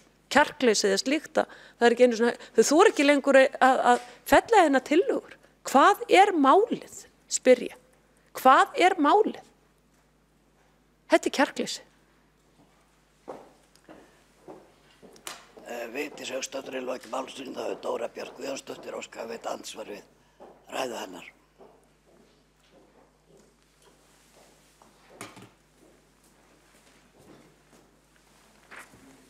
Forseti. Hér fullyrir borgarfulltrúinn Vigdís Hauksdóttir að tillaga í borgarstjórn Reykjavíkur hafi verið felld þess efnis að auka ætti launagagnsæi. Þetta er af og frá þessari tillögu að vísa til vettvangs forsætisnefndar þar sem að þetta mál var þegar til vinnslu hjá mér eins og ég hafði tjáð borgarfulltrúanum líka í borgarráði. Minnisblað þess efnis var lagt fram í forsætisnefnd og var það algjörlega skýrt að þetta var þar til vinnslu og var þessari tillögu einfaldlega vísa þangað þar sem þetta var til vinnslu. Fulltrúi líka borgarfulltrúinn Vigdís Hauksdóttir að ekkert hafi orðið af og að meirihlutin hafi bara verið að blekkja þessu máli. Það er einnig af og frá. Launin hafa verið á vefsíðu Reykjavíkurborgar í margar vikur og því vil ég einfaldlega benda á það að það er oft eins og áður sveigjanlegt hverjar staðreyndirnar eru, hvað hefur verið samþykkt, hvað hefur ekki verið samþykkt, hvað hefur verið gert og hvað hefur ekki verið gert. Og er áhugavert að nota jafnvel tækifæri til að sýna þetta ef að það er mögulegt. Og vegna þess að það er bara gleðiefni að þetta sé nefnt hér og tilefni til að sýna þessa góðu upplýsingarsíðu sem að eykur aðgengi allra borgarbúa að upplýsingum launakjör borgarfulltrúa. Þessar upplýsingar hafa svo sem verið aðgengilega áður en hér er verið að gera þær enn aðgengilegri og auka þægindi upplýsinga aðgengið. Bíðum bara augnablik. Forseti tekur tillit til þessara tafa, það er tæknilega örðuleikar.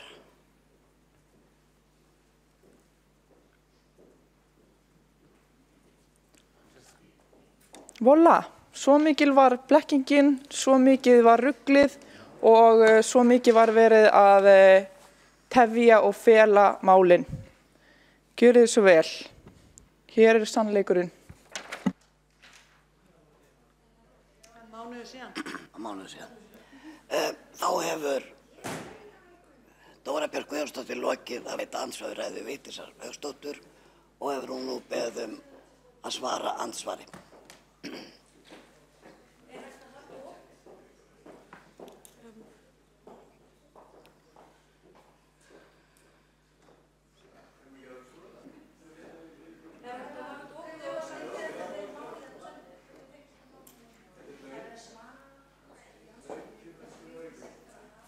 Forseti, ágætu borgarfulltrúar, já, öðruvísi mér áður brá, ekki var nú send fréttatilkynning út af þessu máli. Ég óska eftir því að borgarfulltrúar fái senda slóðina hér af þessu. borgarfulltrúi Miðflokksins Bergþór Borgþórsson átti þessa tillögu og barðist hart fyrir því að þetta yrði gert. Það gott að þetta sé komið á netið og eins og ég segi, borgarfulltrúar voru nú ekki látnir vita af þessu, en það sem vantar þannig það að sjálfsögðu hvaða stjórnir það eru. Það getur verið að maður klikkar á tölunar að það komi hvaða stjórn, hvaða borgarfulltrúi situr þarna í stjórnarsetur á vegum Reykjavíkurborgar. Athyglisvert eins og við vissum náttúrulega það náttúrulega meirihlutin sem raða sér aðalega þarna í stjórnarseturum á vegum Reykjavíkurborgar. En það það gott að við fáum þetta sent og þá getum við sett þetta á Facebook hjá okkur því þetta eru splunkunýjar upplýsingar. Og það hefur nú verið hægt að slá í fréttatilkynningu af minna tilefni þessu. Það er ekki hægt að segja annað. En þetta gleðiefni og ég segi nú eins og heyrðist í sal hvað þetta tengdist akkurat þessari tillögu sem á að fara að vísa hér frá. En ég ítreka það að forseti Reykjavíkur hann náttúrulega skuldar ennþá afsökunarbeiðni vegna þessa máls og var uppvís af nokkrum ósannindum þegar þetta gerðist og forseti var nú beðinn að víkja af forsetanefnda fundi þegar við ætluðum að taka ákveðið mál fyrir sem tengdust henni og snera miklum ósannindum gagnvart varaborgarfulltrúa Miðflokksins. Forseti búið að senda slóðina af þessum upplýsingum til borgarfulltrúa. Við óskum eftir því að fá slóðina senda í tölvupóst úr því að þessar upplýsingar eru búin að liggja inn á vef Reykjavíkurborgar í meira en mánuð að sögn forseta borgarstjórnar. Við viljum fá þessa slóð senda núna svo sé hægt að taka af öll tvímæli það að þetta sé öllum opið og allir vita af þessu og eins og ég segi það hefur nú verið send fréttatilkynning að minna tilefni þessu. Ég óska eftir því að þetta sé gert núna. Vigdís Hauksdóttir vil lokið við að veita ansvar. Forseti vil minna á að það fengu allir borgarfulltrúar tölvupóst vegna þessa máls og þetta var einnig rætt í forsætisnefnd.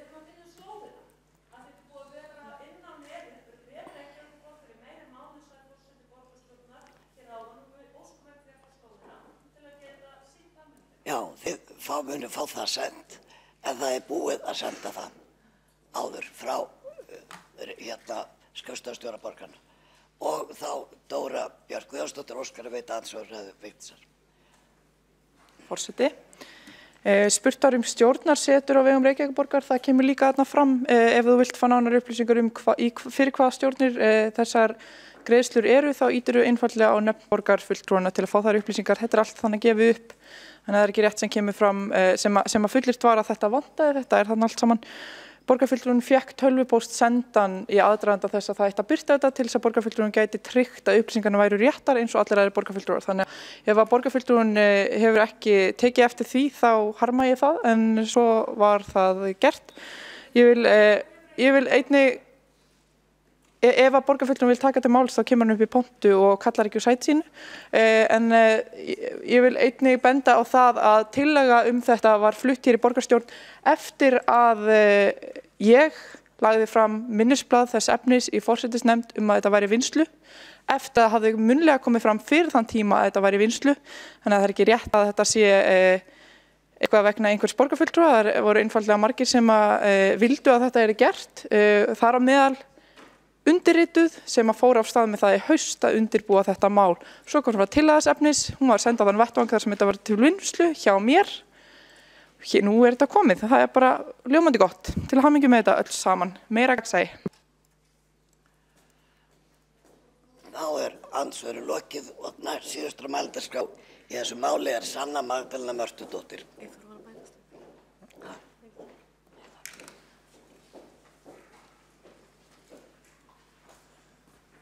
Já, forseti, borgarstjórn og tilheyrendur, það frábært að hafa aðgengi að upplýsingum, en það sem ég var að kalla eftir með þessari tillögu og umræðu var aðgengi að réttlætari tekjuskiptingu og gagnsæi öllum launamálum. Ég lít ekki svo á að við séum að taka fram fyrir hendurnar á kjarasamningsaðilum. Eina sem við segjum þá með þessu að sama hvað að þá verði hæstu laun ekki meira en eitthvað X. Það kjaranefnd Reykjavíkurborgar sem ákveður launakjör þeirra sem eru með launabilinu 950.000 til 1,5 milljóna á mánuði og það þá ekki á borði Reykjavíkur og ég bara spyr af hverju viljum við ekki skoða þetta í samhengi við lægstu laun eins og ég kallaði hérna eftir áðan þá tók ég fram að skiljanlegt væri kannski að það gæti ekki allir sammælst þetta launabil en ég telji mikilvægt að við eigum þessa umræðu hér og þessi tillaga hún þá felur í sér að annarkvort séu hæstu laun lækkuð eða lægstu laun hækkuð og ég held að fólk vilji nú ekki fara að lækka hæstu laun og þá verða lægstu laun hækkuð sem ég sé að sé eitthvað sem að margir komið til með að fagna og sko ef það ekki hægt að samþykkja þetta hlutfall þá allan hægt að ræða það af hverju fólki kannski finnist þessi til að ekki eiga heima hér og hérna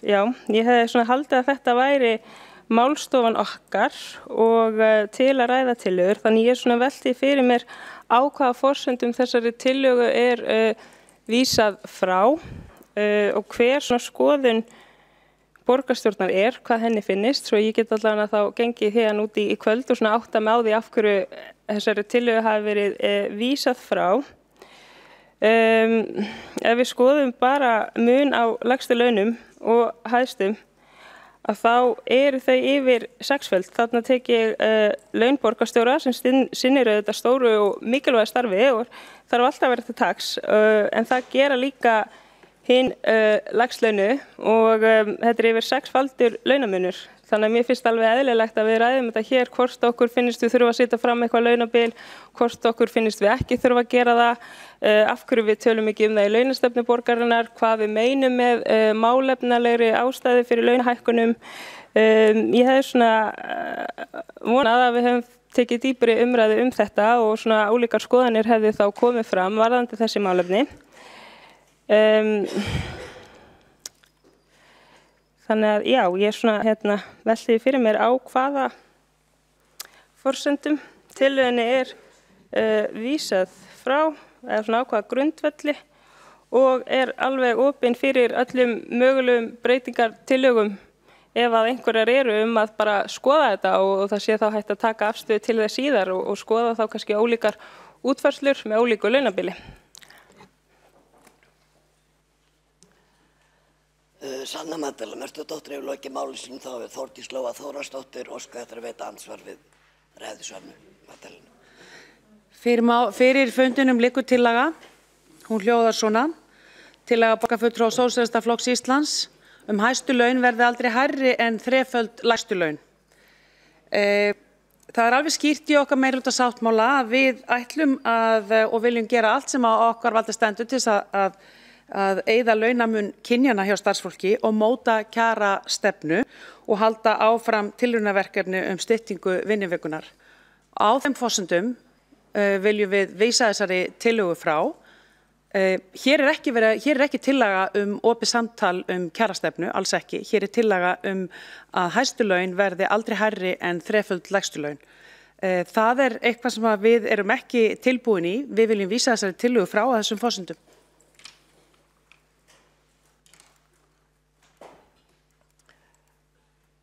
Þá hefur Þórdís Lóa Þórðarsdóttir lokið máli sínu og þá hefur Sanna Magdalena Mörtudóttir óskað að veita ansvar við ræðu hennar. Já, forseti borgarstjórn, bara svo ég sé alveg með það á hreinu tillögunni þá vísa frá út af því við viljum ekki fjalla launabil ef við viljum ekki fjalla launabil sem 3 á móti 1. Því eins og ég sagði áðan og ítreka hér að það alveg vel hægt að skoða það ef að þetta hlutfall eitthvað sem að borgarstjórn getur ekki sammælst Þannig það launabilið eða það upphæðirnar? Takk.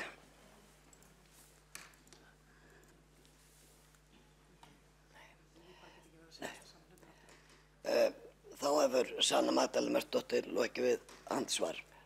Síðastur á mælendaskrá Eyþór Laxdal Arnalds.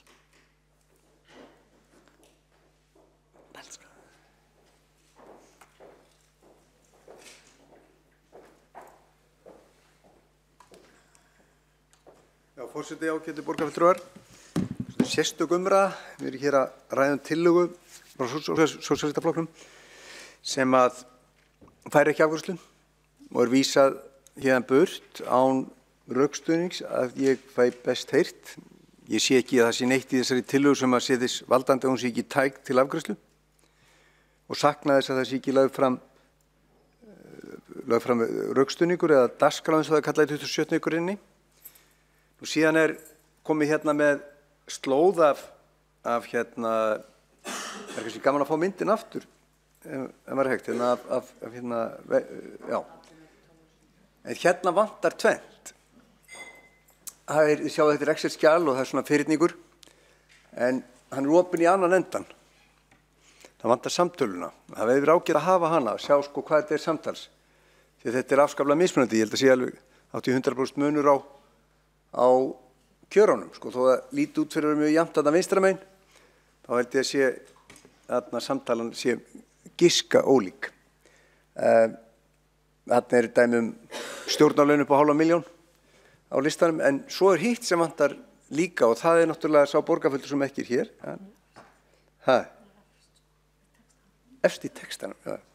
Borgarstjóri efst í textanum, hann ekki töflunni. Já, ok, það sá hann enginn. Ok, en hann þarna, það gott. En hann, þá kíkjum á hann ef hann þarna, hann ekki í töflunni, hann þá í textanum. Ok, en síðan spurningi hvort að við höfum fengið hérna tölvubók sem við áttum að hafa fengið, en hérna, ok, 21. februar. Ok, það fínt. En allavega þá komin þessi listi og þá þetta að fara að reikna allavega út samtöluna. En ég myndi nú segja að svona í nafni gagnsæis væri nú gagnlegt að hafa bara aftasta dálkinn sem að klárlega þarna inni. Þetta Excel-tabla og þetta greinilega opið í annan endan. Það verður klippt af samtöluna. Það var að geta klippa hann inn. Bara hafa þetta alveg auðlæsilegt fyrir alla. En enn og aftur þá kallaði þetta rökstuðningi af hverju á ekki að taka þessa tillögu fyrir. Það er bara þannig. Eyþór Laxdal Arnars hefur lokið máli sínu þá Vigdís Hauksdóttir veit af ansvar við þeirra ræðu.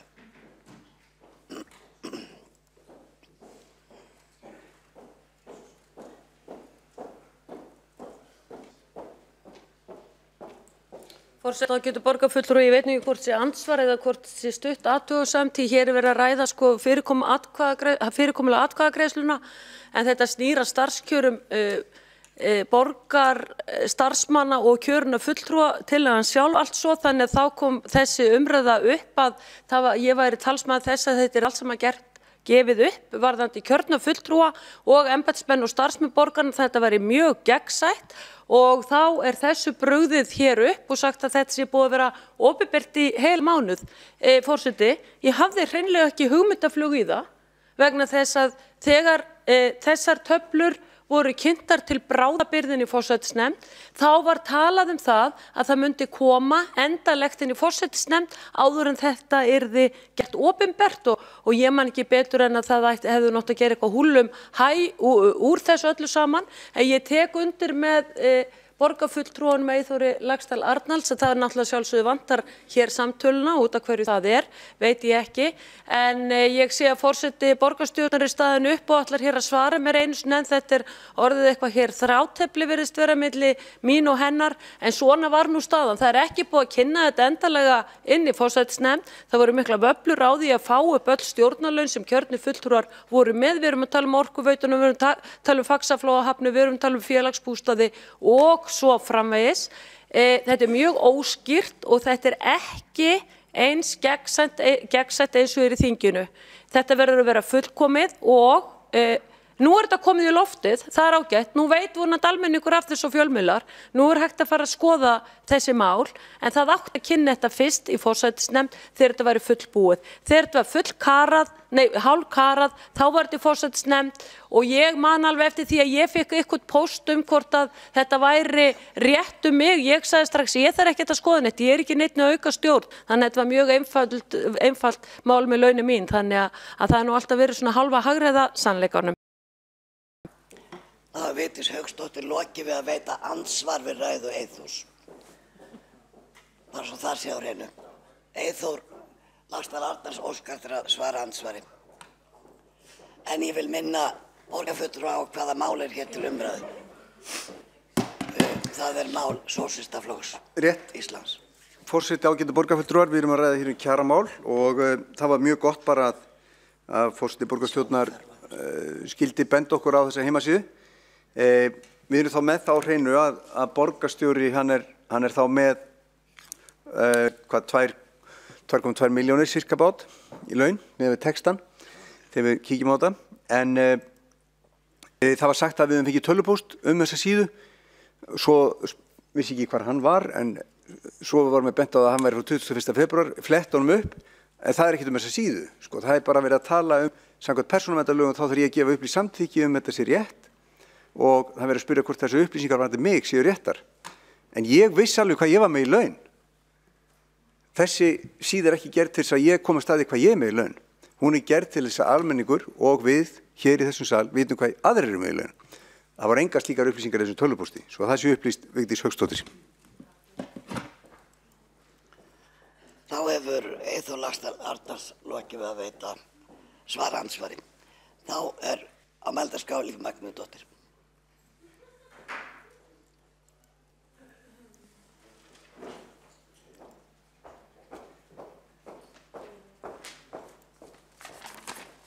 Já, forseti og ágæta borgarstjórn. Mér finnst þetta mjög áhugaverð umræða og ég myndi vilja dýpka hana ekki bara í þessum sal heldur einnig á öðrum vettvangi. Reyndar er tillaga Sósíalistaflokks Íslands nokkuð afdráttarlaus og skýr. Það er allt í lagi, það er bara, þetta er krafan, þetta er tillagan sem við erum að fjalla hér í dag. Sanna Magdalena Mörtudóttir borgarfulltrúi spurði réttilega hvort að það væri eitthvað í tillögunni sem mætti hnika til þannig að hún fengi þá samþykki borgarstjórnar, hvort það væri hægt að breyta einhverju. Sko fyrir mig, það langar mig að skoða þessa aðferðafræði í mótun kjarastefnu Reykjavíkurborgar. Það er ekki eining það. Við erum 4 flokkar að minnsta kosti sem að myndum meirihluta og það er ekkert endilega samstaða það að laun eigi að vera á einhverju bili og megi aldrei vera hærri eða lægri en svo nemi. Það er líka annar vinkill á þessu sem ég hefði áhuga að skoða og það er kynjavinkillinn. Mun þetta, ef við samþykkjum þetta hér í dag, mun þetta halda launum kvennastétta áfram lágum? Við erum með það í meirihlutasáttmála eins og borgarstjóri kom inn á að við ætlum að eyða launamun kynjana, við ætlum að móta þessa kjarastefnu. Styttingin meðal annars væri hluti af því verkefni sem við vildum halda áfram með og leiðrétta laun kvennastétta. Og þetta viljum við gera. Og kjarastefnan í meirihlutasáttmálanum að koma að mótun kjarastefnu er ekki hafið. Við höfum ekki hafið það verkefni. En það væri mjög áhugavert að geta vísað þessari tillögu þangað inn til skoðunar og rætt hana á alla kanta.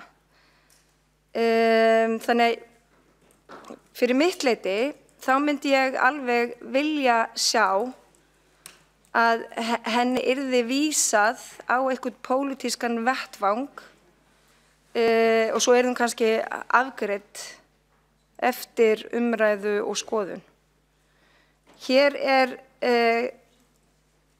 verið að leggja til að fjármálaskrifstofu verið strax falið að hefja undirbúning að tillögunni. Hún er mjög konkrét þessi tillaga. Þannig að ef að tillaga myndi hljóma eitthvað að skoða með hvaða hætti best er að í rauninni hækka laun þeirra sem lægst hafa þau með tilliti til einhvers svigrúms. Í mínum huga er allt í lagi að skoða það og kannski færi bara vel á því að móta sér svona stefnu en við þurfum auðvitað að ræða það hvaða áhrif slík stefna hefur á það launaumhverfi sem við störfum í dag. Þannig að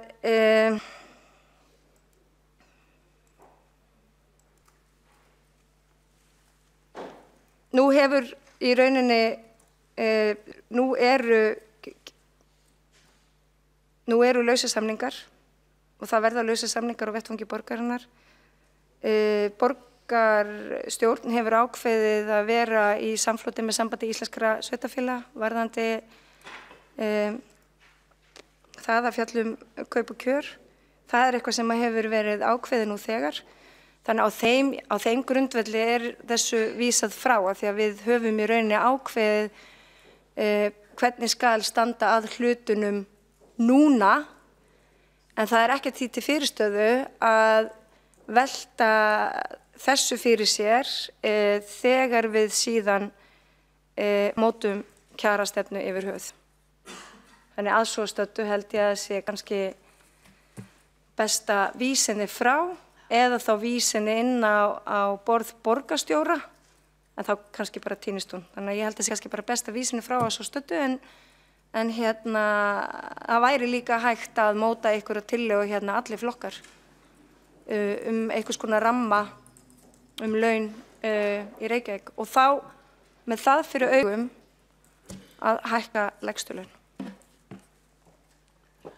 Líf Magnúsdóttir lokið máli sínu og þá óskar Sanna Magdalena Mörtudóttir að veita andsvörsræðu hennar.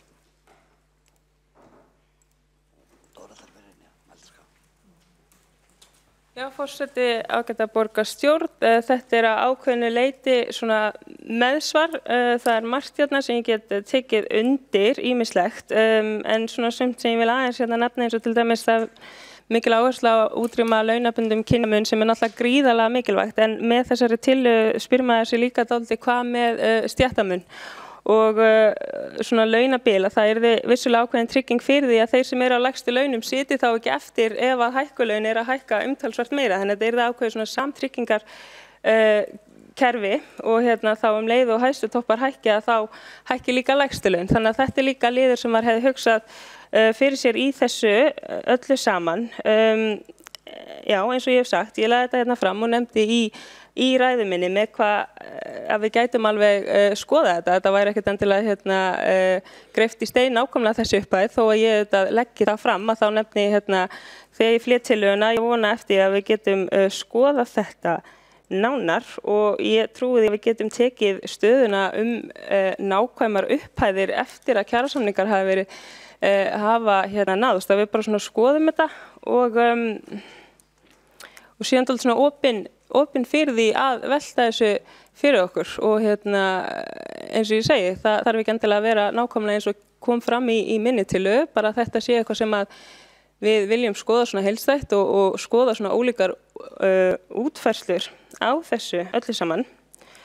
Og já, ég hélt að laun borgarstjóra, ég hef verið að lesa eitthvað gamalt skjal sem ég fann að vef Reykjavíkurborgar því að þar sýndist mér að laun borgarstjóra væri rétt svo 2 milljónir, þannig að frádregnum starfskostnaði þá var þetta ef að ég að skoða réttu tillögur þá hefði þetta verið 1.900.000 og við vitum núna að lægstu laun eru 300.000, fólk kannski að fá rúmar 300.000 eftir ákveðin kostnað sem kemur líka inn í. Þannig að þetta orðið svo gríðarlega mikill launamunur. Ég vil bara að við dálítið svona pælum í þessu, hugsum þetta. Takk. Sanna Magdalena Mörtudóttir hefur lokið við að veita andsvar. Þá síðasta mælendaskrá Dóra Björt Guðjónsdóttir.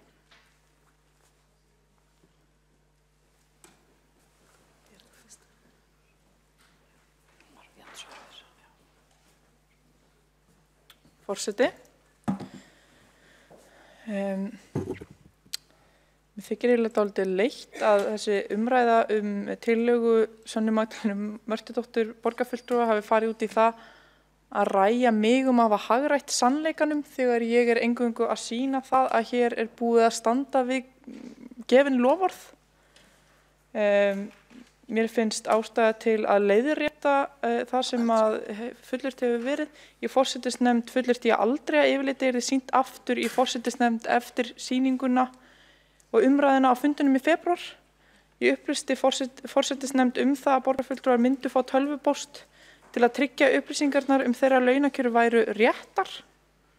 Í tölvupóstinum sem allir borgarfulltrúar fengu í febrúar kemur eftirfarandi fram. Eins og þeir líklega kunnugt hefur staðið yfir vinna á vegum forsætisnefndar við að setja upp sérstaka upplýsingasíðu þar sem birtar eru fastar launagreiðslur borgarfulltrúa og fyrsta varaborgarfulltrúa. Vinnan nú á lokametrunum og hefur forsætisnefnd falið mér að senda borgarfulltrúum þær upplýsingar sem verða birtar á síðunni til yfirlestrar. Á síðunni verða einnig birtar almenna upplýsingar launakjör borgarfulltrúa og þess farið á leit við borgarfulltrúa að þeir yfirfari þessar upplýsingar og sendi athugasemdir einhverjar eru á netfangið forsætisnefnd@reykjavik.is fyrir lok dags á morgun föstudaginn 22. febrúar. Ég vil bara spyrja hvað hélt eiginlega fólk að myndi gerast á frestinum loknum?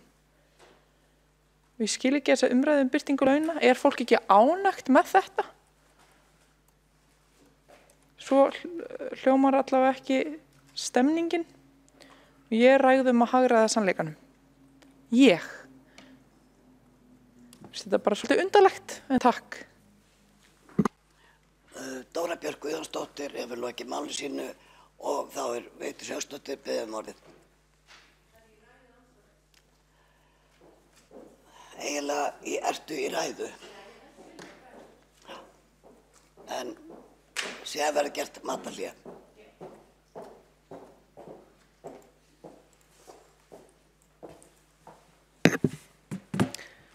Forseti ágæta borgarstjórn, já þetta farið að taka svo ýmsar myndir hérna þessi dagskrárliður en vegna þess að hér gætir ennþá misskilnings hjá forseta borgarstjórnar þá ætla ég að lesa hér bréf sem að barst borgarráði dagsett 20. desember 2018 með leyfi fundarstjóra. Tillaga Miðflokksins að borgarráð kalli eftir að forsætisnefnd boði til aukafundar. Miðflokkurinn gerir tillögu að borgarráð biðji forsætisnefnd að boða til aukafundar vegna ávirðinga forseta borgarstjórnar Dóru Bjartar Guðjónsdóttur í garð varaborgarfulltrúa Miðflokksins Baldurs Borgþórssonar. Greinargerð. Þann 19. desember birti forseti borgarstjórnar Dóra Björk Guðjónsdóttir opinberlega eftirfarandi ummæli. Það sem magnað að svo birtist frétt unnin úr Facebook-statusi varaborgarfulltrúans Baldurs Borgþórssonar að meirihlutin vilji ekki launagegnsæi undir yfirskriftinni borgarmeirihlutin vill ekki birta laun sín. Uppi stendur hann sem ykkur kyndilberi gagnsæis maðurinn sem reyndi að stela okkar máli, samhliða þeim hreinu rangindum að við hefðum fellt tillögu gegnsæi launa. Við sem ákveðum sjálfa birt yfirlit yfir öll laun fleiri mánuðum áður en þessi tillaga kom fram. Það gerðum við alveg án stóra yfirlýsing og stórirða og án aðkomu Baldurs Borgþórssonar. Þegar athygli mín vakin á þessu hefur ofangreindir yfirlýsingu þegar verið deilt af fjölda einstaklinga þar með talið á síðum mína. Þessum ávirðingu svara ég á vettvangi og fer fram á þær síðu dregna tilbaka með sómasamlegum hætti. Síðla sama dag breyti Dóra Björt yfirlýsingunni sinni svohljóðandi. Það magnað að svo birtist frétt unnin úr Facebook-statusi varaborgarfulltrúans Baldurs Borgþórssonar að meirihluti vilji ekki launagegnsæi undir yfirskriftinni borgarmeirihlutin vill ekki birta launi sín. Uppi stendur hann sem ykkur kyndilberi gegnsæis maðurinn sem var reynað eigna sér okkar mál sem var þegar í framkvæmd, samhliða þeir hreinu rangindum að við höfum fellt tillögu gegnsæi launa. Við sem ákveðum sjálfa birt yfirlit yfir öll laun fleiri mánuðum áður en þessi tillaga kom fram. Það gerðum við alveg. Samhliða svara Dóra Björk beiðni minni að draga ummælin tilbaka með sómasamlegum hætti svohljóðandi. Baldur, ég sagði aldrei að þú hefði stólið málið, heldur sagði ég að það gerðist reglulega minnihluti leggja fram tillögur og hluti sem eru þegar að gera til að reyna að eigna sér málin og því kom það mér ekki og sérstaklega óvart. Ekki að þú væri að gera þetta, heldur þetta gerist reglulega. Tilvitnun lýkur. Hér langt bréf, forseti borgarstjórnar veita þessu bréfi. Það var reynt að taka þetta fyrir á forsætisnefndarfundi. Það eru ósannandi og dylgjur hér sem að birtast í þessu máli að hálfu forseta borgarstjórnar. Við í Miðflokknum situm ekki undir því. Þessi tillaga kom fram fyrst frá varaborgarfulltrúa Miðflokksins Baldri Borgþórssyni. Þetta komið nú undir framkvæmda og ekki nóg með það heldur hefur forseti borgarstjórnar hafnaði að biðja varaborgarfulltrúa Miðflokksins að biðja hann afsökunar á þessum ummælum. Það búið að taka þetta mál frá fundi, meira að segja tók forseti borgarstjórnar sjálf þátt í atkvæðagreiðslunni þegar þessu máli var, hvað haldið þið? Vísað frá í forsætisnefnd, vísað frá og fellt, hugsið ykkur. Þannig að þetta komið hér, núna þetta tillaga varaborgarfulltrúa Miðflokksins komið hér, búin að raun sannast. Ég vissi ekki af þessu neinstæðurinn á vef Reykjavíkurborgar. Ég segi aftur, það hefur nú verið minna tilefni eða meira tilefni til að senda út fréttatilkynningar frá borginni sem dæla stundum yfir okkur, bæði borgarfulltrúa og borgarbúa ef eitthvað fréttnefnd að frétta. Þetta þótti greinilega ekki frétt vegna þess að varaborgarfulltrúi Miðflokksins Baldur Bergþórsson átti hugmyndina og hún var framkvæmd að hans beiðni. Svona nú málin, en ég bendi aftur á heildartöluna vantar. Heildartöluna vantar og þetta mjög óaðgengilegt inn á þessum vef sem að verða að sýna okkur í dag, núna bara rétt áðan, fyrir hvað fólk fær nefndarsetur. Þetta heildartala, eins og þið sjáu hér í aftasta dagnum, heildartala, en ekki þó að þessi talið upp einhverja nefndir og stjórnir og vélhlutafyrirtæki borgarinnar, þá ekki verið að sýna þannig á þessari síðu eins og varaborgarfulltrúi Miðflokksins Baldur Bergþórsson bað hvað fyrir hverja nefndarsetu. Borgarbúar eiga rétt á því að vita hvað það hvað fær kjörinn fulltrúi til dæmis fyrir það að sitja í Faxaflóahöfn sem dæmi, hvað fær kjörinn fulltrúi fyrir það að sitja til dæmis í Lífeyrissjóði starfsmanna Reykjavíkurborgar. Það þetta sem vantar, þetta ófullkomið, það verður að vinna þetta betur og þetta sem verið að vísa hér í að þetta hefur verið afgreitt á okkur forsætisnefndarfundi fyrir 1 eða 2 mánuði, það rangt því að eins og hér hefur komið fram, við vorum beðin svör við okkar eigin launum, en það vill nú þannig til að launakerfi borgarinnar nú með þeim hætti að við reiknum ekki launin okkar sjálf. Þá Vigdís Hauksdóttir ekki máli sínu og Dóra Björk Guðjónsdóttir ætlar að veita ansvar við þeirri ræðu. Forseti vil minna á að til umræðu launastefnu Reykjavíkurborgar. Forseti, mér finnst þetta eiginlega ekki svara vert og hyggst því ekki svara.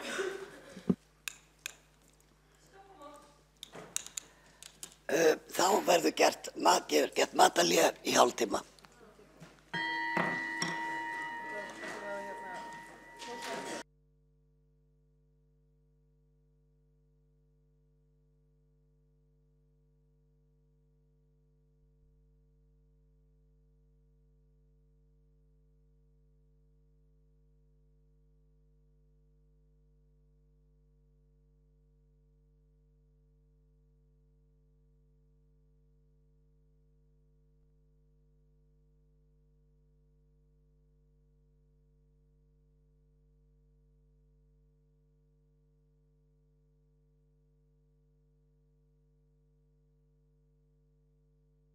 Að nú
fund framhaldið í borgarstjórn. Umræðu þriðja dagskrármál lokið og verður gengið til atkvæða. Eru allir borgarfulltrúar í salnum?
Þá virðist forseta sem allir borgarfulltrúar séu mættir í salinn og þá hægt að ganga til atkvæða. Þá verða greidd atkvæði í þriðja dagskrármáli og fram komin málsmeðferð til að vísa málinu frá. Þeir sem því eru fylgjandi við sem gefa merki.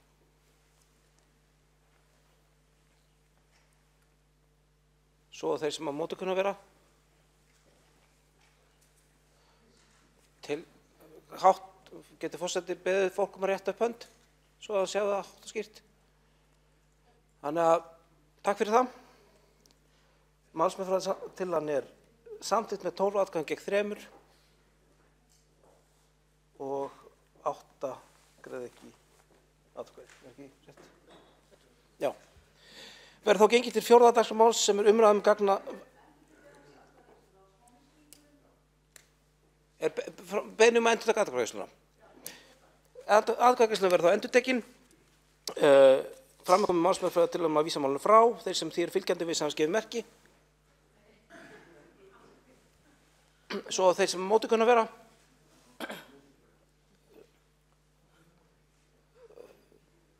Takk fyrir það. Þá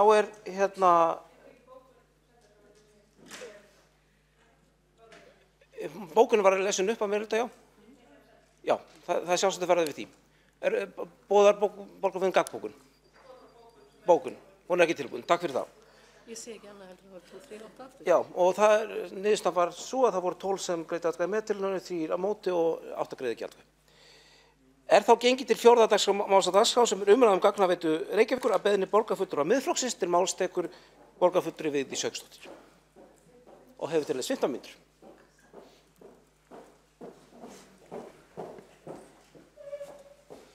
Virðulegi forseti, ágætu borgarfulltrúar og tilheyrendur.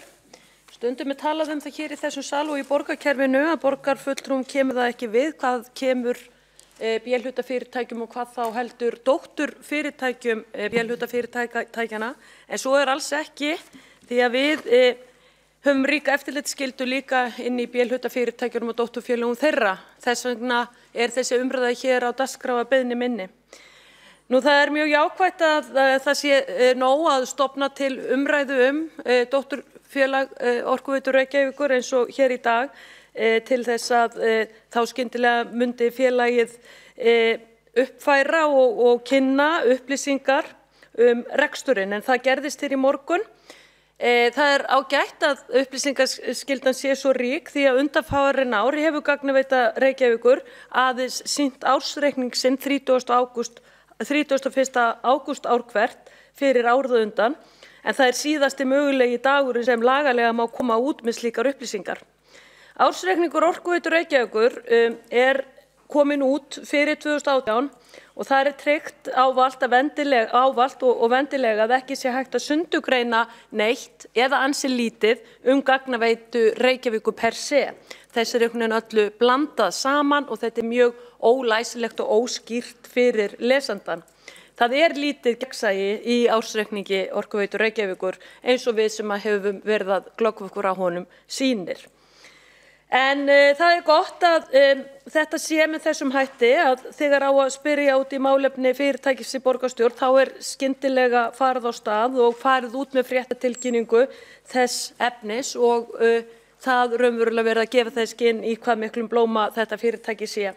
Það eins og að drjúpi smjör af hverju strái og þá spyr maður sig hvers vegna borgin ætti yfir höfuð að eiga þetta gróðvænlega samkeppnisfyrirtæki sem gagnaveitan og hvort að megi ekki fara og fá eitthvað til baka af þeim hagnaði sem það að sýna hér með þessari fréttatilkynningu í dag.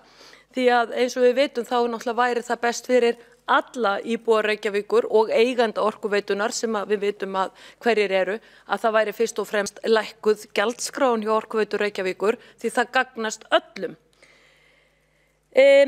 Svo þegar gluggað var í þessa fréttatilkynningu sem kom út í morgun, þá það raunin að staða gagnaveitunar hreint ekki jafn björt eins og fréttatilkynningin sagði til og fer ég hér yfir það hér á eftir. Það sem markverðast raunverulega í fréttatilkynningu gagnaveitunar það sem ekki sagt þar, heldur í stað þess þar sem sagt þar. Það vantar þarna upplýsingar. En það smá gleðilegt að loks komin smávægilegur hagnaður hjá gagnaveitu Reykjavíkur í skilningi rekstrarreikningsins. Hagnaðurinn þó hverfandi miðað við að félagið hafi fjárfest á núvirði á 4 milljarða króna á síðustu ári. Það hefur áður komið fram og stendur hér í greinagerðinni með þessum umræðupunktum sem ég legg hér fram að það hafi verið settir tæplega 30 milljarðar inn í gagnaveitu Reykjavíkur síðan 2006. 30 milljarðar, hugsið ykkur. Það verður hægt að gera ýmislegt fyrir þann pening. En það sem raunverulega mikilvægast og það sem vantar í tilkynningu gagnaveitunar sem kom fram í morgun, það fjárflæðið og skuldsetningin. Það má segja í hvert einasta ári í sögu gagnaveitunar hefur fjárflæði verið neikvætt. Það meira fé hefur farið inn í starfsemina en félagið skilar af sér. Það ansi lítið mál að sýna örlítinn hagnað á rekstrarreikningi þegar vinna fólks eigfærð og fjárfestir fyrir miklu meira en sem nemur heildarveltu félagsins. Ef skuldastaða gagnaveitu Reykjavíkur borin saman við væntar tekjur erfitt að sjá hvernig félagið á að geta staðið undir afborgunum af lánum á næstu árum. Afborganir lána greinast þannig að á árunum 2016 til 2017 það var ekki miklar afborganir þá en það var verið að lengja mjög í lánunum á þessum tímabili. Svo sýnir hér rekstrarniðurstaða í skammtímaskuldum að engar afborganir voru af skammtímalánum árið 2018 en það tengdist endurfjármögnun sem fór fram árið 2017 hjá félaginu. Afborganir tiltölulega hóflegar á þessu ári eða einungis 243 milljónir, en frá árinu 2020 fara þær mjög bratt að hækka og eru komnar í rúmlega 3,7 milljarða árið 2022. Til samanburðar voru tekjur gagnaveitunar í fyrra, samkvæmt fréttatilkynningun í dag, tæpir 2,7 milljarðar. Gagnaveitan mun því þurfa að hækka tekjur sínar 20% í framtíðinni bara til þess að geta staðið undir afborgunum á næstu árum. Það verður ekki öðruvísi gert en með að hækka gjöld á íbúa eins og gagnaveitan hefur að vísu verið að gera undanfarið. En það sami taktur virðist vera bæði í rekstri Orkuveitunar, í rekstri gagnaveitu Reykjavíkur og svo rekstri borgarinnar. Að það ekkert svo rosalega þungar afborganir núna og síðustu 1-2 ár en þær fara svo stigmagnandi á næstu árum og eru að ná miklum hámarki og þetta þýðir það verið að skuldsetja bæði samstæðuna og borgina gríðarlega til næstu ára. Enda sáum við það hér í umræðunni fjárhagsstöðu Reykjavíkur þegar við vorum að ræða hér fjárhagsáætlun Reykjavíkur fyrir árið 2019 hvernig skuldirnar voru að hækka. En Gagnaveita Reykjavíkur var stofnuð sem sérstakt félag innan samstæðu Orkuveitu Reykjavíkur 2006 og tók til starfa 1. janúar 2007. Félagið hefur fjárfest, eins og ég sagði áðan á núvirði, fyrir meira en 30 milljarða, þótt árlegar tekjur hafi einungis náð 2 milljörðum. Félagið hefur aldrei skilað jákvæðu fjárflæði innan árs sem leiðir það að sér að íbúar Reykjavíkur, Borgarbyggðar og Akraness fá ekki eðlilega ávöxtun á þær risavöxnu upphæðir sem bundnar eru í félaginu. Jafnframt hefur félagið ekki opnað net sitt til að selja aðgang að ljósheimataugum. Önnur netfyrirtæki á Íslandi í eigu sveitarfélaga, orkufyrirtækja, einkafjárfesta eða blöndu þaraf veita slíkan aðgang. Það gott að Gagnaveitan hafi, fyrirgefðu, ég í vitlausri línu, já, Gagnaveita Reykjavíkur hefur kosið að vera í allri virðiskeðjunni, lárétt, alla leiðina, í allri virðiskeðjunni, verið í samkeppni á hörðum fjarskiptamarkaði en hefur ekki látið við sitja að leggja grunninnviði eins og til dæmis svipað félag í Svíþjóð gerði sem friður ríkir og sem skilar jákvæðu fjárframlagi, nánar tiltekið í Stokkhólmi. Gagnaveita Reykjavíkur markaðsráðandi opinbert fyrirtæki sem á í samkeppni á markaði með ótakmarkað aðgengi að fé, ólíkt einkaaðilum sem það keppi við. Í skjóli eignarhalds getur þetta borgarfyrirtæki fjárfest hömlulaust og náð sér í ótakmarkað lánsfé sem fyrirtæki sjálft mun ekki geta greitt tilbaka án fjárinnspýtingar frá öðrum opinberum einingum Orkuveitu Reykjavíkur eða þá hreinlega Reykjavíkurborgar sjálfrar og eiganda Orkuveitunar. Vonandi getur Gagnaveitan einhvern tímann í framtíðinni náð að lúta eðlilegu eftirliti kjörinna fulltrúa og þurfi að lúta þeim fjárhagslega aga eins og aðrir rekstraraðilar í eigu borgarinnar og það brýni ég borgarfulltrúa hér akkúrat til að hlusta þó sjónarmið og ég hvet borgarfulltrúa til þess að fylgjast með B-hlutafyrirtækjum og dótturfélögum þeirra sem ég gerði hér í byrjun.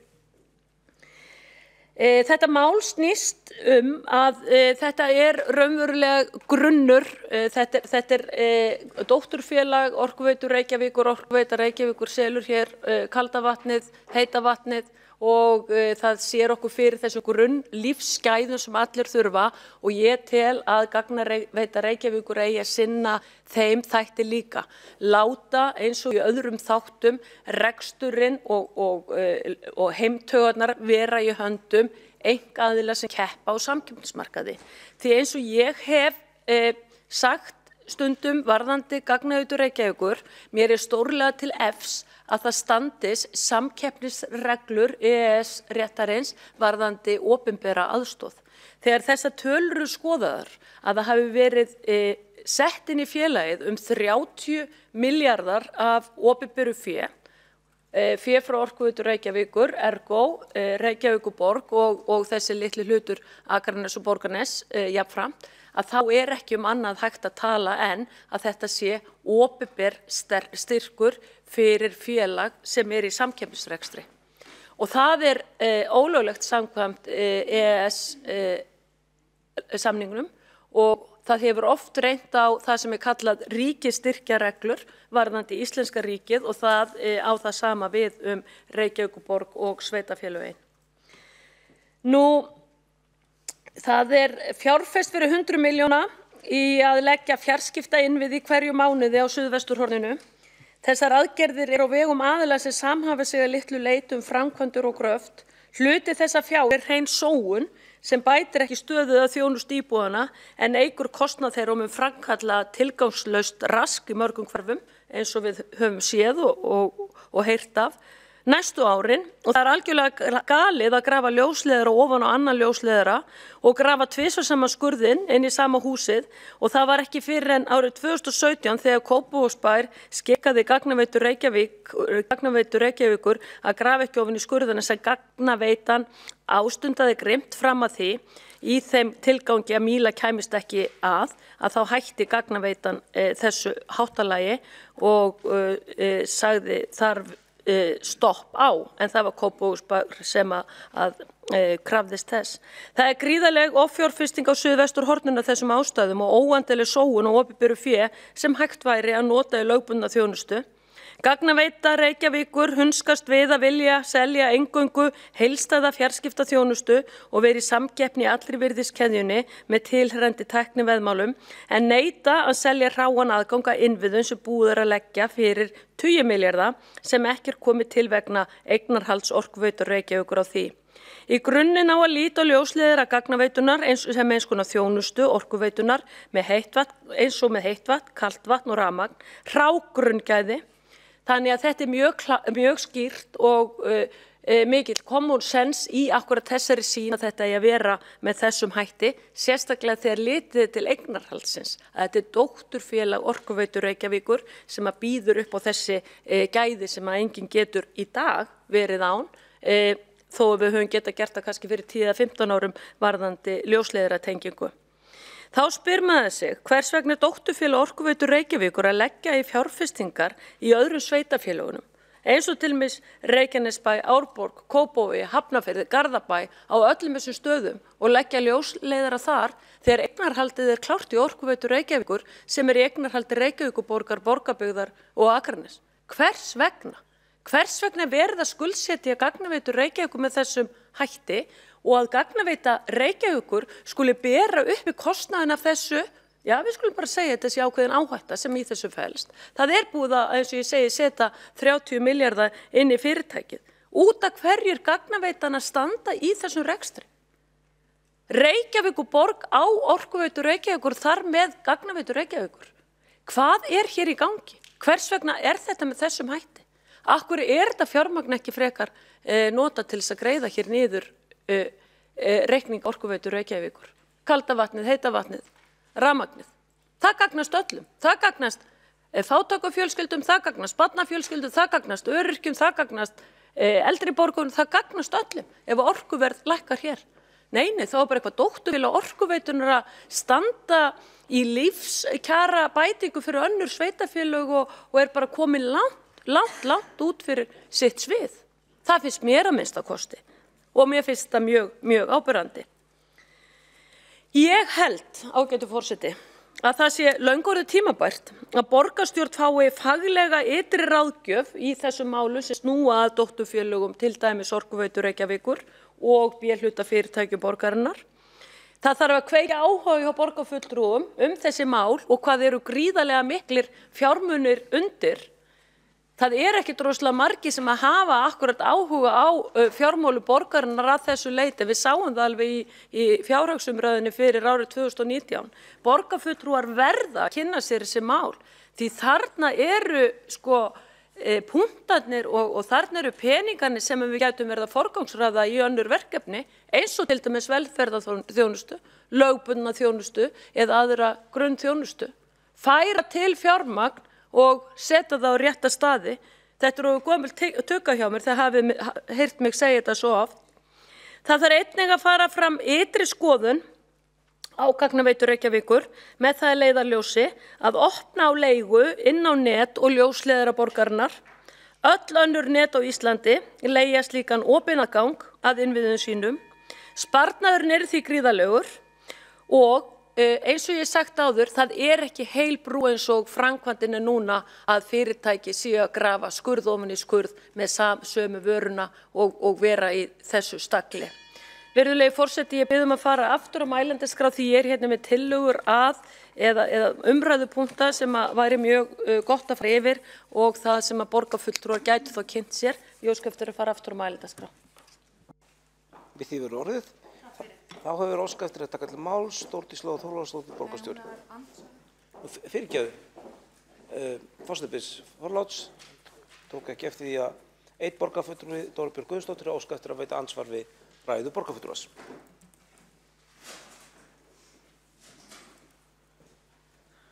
Forseti, Mér þótti ástæða til að koma og leiðrétta sumt af því sem kom fram. Muni þó ekki geta farið yfir allar þær rangfærslur sem komið fram vegna þess að þær voru einfaldlega margar. Það er rangt að gagnaveitan hafi haldið mílu frá skurðum. Það er rangt að þessi offjárfesting í innviðum þvert á móti. Það er rangt að hér sé ekki að ræða þjónustu borgarbúa. Þetta er mjög mikilvæg þjónusta og hún skilar mjög verðmætum lífsgæðum fyrir íbúa og reyndar þjóðina alla. Fullyrt hefur verið að gagnaveita Reykjavíkur hafi ekki opnað ljósleiðaranet fyrirtækisins. Nú vill svo til að mitt síðasta ár fjallaði Póst- og fjarskiptastofnun þetta atriði í ákvörðun sem þekur fleiri en 700 blaðsíður. Ítarleg skoðun stofnunarinnar leiddi til þeirra niðurstöðu að þessi fullyrðing stæðist ekki. Opin net ljósleiðara gagnaveitu Reykjavíkur stendur öllum fjarskiptafyrirtækjum til boða. Í stuttu máli snerist krafan aðgang að ljósleiðara gagnaveituna að brjóta upp opin net gagnaveitu Reykjavíkur, einum aðila á samkeppnismarkaði til hagsbóta en öllum hinum til tjóns. Þetta er orðað mjög skýrt í niðurstöðu Póst- og fjarskiptastofnunarinnar að krafa þá Símans fyrirkomulag aðgangs að netinu væri hvorki sanngjörn né eðlileg. Svo finnst mér dálítið undarlegt að vera einhvern veginn að kasta efasemdum fjárhagsáætlun eða niðurstöðu ársreikninga án þess einhvern veginn að gagnrýna neitt sérstakt. Takk. Þá er borgarfulltrúi Dolbjörg Guðjónsdóttir lokið við að veita ansvar og svara þá ansvari Vigdís Hauksdóttir, borgarfulltrúi.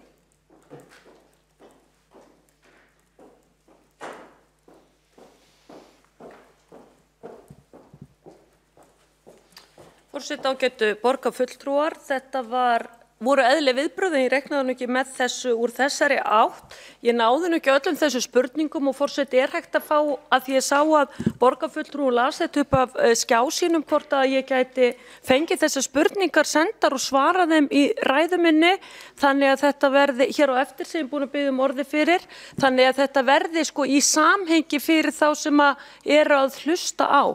Því að þetta voru allt saman spurningar sem voru lesnar upp af tölvuformi, þannig ég óska eftir að fá þessar spurningar sendar, þannig ég geti svarað. Einfaldlega las borgarfulltrúin hratt, þannig ég gæti náðu þessu öllu niður. En það var, það var verið að vísa þarna í 700 blaðsíðna skýrslu Póst- og fjarskiptastofnunar. Málið fjallar bara alls ekki það. Sú skýrsla fjallaði bara allt annað mál. Þannig að það sé sagt í byrjun, en bara þannig að þetta verði skilmerkileg umræða, þá væri bara ágætt, forseti, að ég fengi þessar spurningar sendar þannig ég geti svarað þeim bara hér með fullum rökum eins og ræða mín var byggð upp. Þannig að þetta sé nú einhver skilningur í þessu á milli. Svo þetta lendir nú ekki í sömu vittlusinu eins og gerðist hér fyrir matarhlé að það var farið að ræða einhver allt önnur mál og mér minnir nú að borgarfulltrúin hafi sagt að hún ætlaði ekki að fara aftur í ansvar við mig en það breyttist eitthvað í matnum, það er ágætt. Er hægt að verða við þessu, forseti? Þá hefur borgarfulltrúi Vigdís Hauksdóttir lokið við að veita ansvar, forseti er ekki kunnugt að heimild sé fyrir þessari beiðni en að sjálfsögðu geta borgarfulltrúar tjáð sig með þeim tjáskiptum sem þeir kjósa utan ræðustóls hér. En þá er óskað eftir að veita ansvar öðru sinni.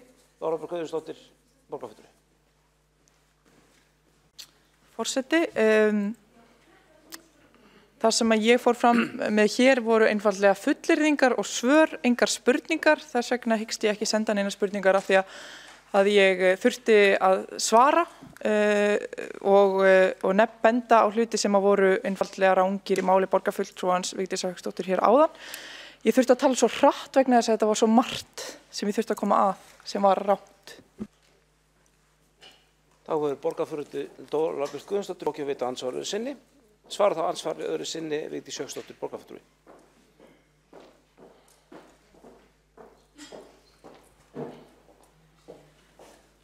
Forseti, ágætu borgarfulltrúar, þetta er náttúrulega ekkert boðlegt. Hér er verið að ræða fyrirtæki sem búið að taka til sín 30 milljarða frá 2016 af tekjum Orkuveitu Reykjavíkur og þar með borgarbúa og borgin í 100% ábyrgð fyrir þetta fyrirtæki. Hér komið og lesið upp að tölvuskjá fullt af spurningum. Ég hef aldrei verið í hraðritun og ég hef bara óskað eftir því að fá þetta sent svo ég geti svarað þessu málefnilega í seinni ræðu minni.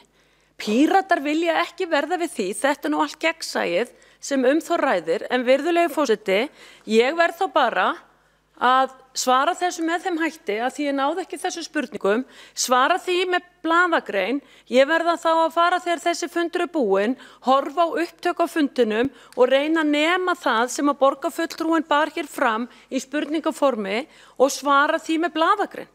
Fyrst það ekki hægt að verða við þessari einföldu skýru ósk minni hérna á fundinum. Ég talaði hér við hérna fyrir aftan, borgarfulltrúan, varaborgarfulltrúan Alexandru skal ég segja ykkur hérna Brím, hvernig, einmitt gott að muna það, Alexandru Brím og ég bauðst til þess að fá þetta á pappír ef þau vilja ekki senda mér þetta í tölvupósti og það bara ekki hægt að verða við því. Vitið það, ég veit ekki út af hverju þetta allt úr... Ég veit ekki út af hverju þetta allt úr svona súrt hérna inn í þessum sal. Finnst það ekki hægt að hafa þetta svona og ég fá þetta sent þannig ég geti svarað þessum rangfærslum sem komu fram í máli borgarfulltrúans Dóru Bjartar Guðjónsdóttir, þá bara þessi salur ekkert orðin málstofa lengur. Þá þessi salur ekki orðin málstofa lengur. Og hvað hafa Píratar að fela? Þetta ekki flokkur sem að tala fyrir gegnsæi og öllu opnu? Finnst ykkur það ekki endilega eiga að vera þannig að ég að fá tækifæri til þess að svara þeim spurningum sem til mín beint? Hvað málið? Kæru Píratar, hvað málið? Borgarfulltrúinn Vigdís Hauksdóttir lokið að svara andsvari öðru sinni. Þá óskað eftir að taka til máls Þórdís Lóa Þórðardóttir, borgarstjóri.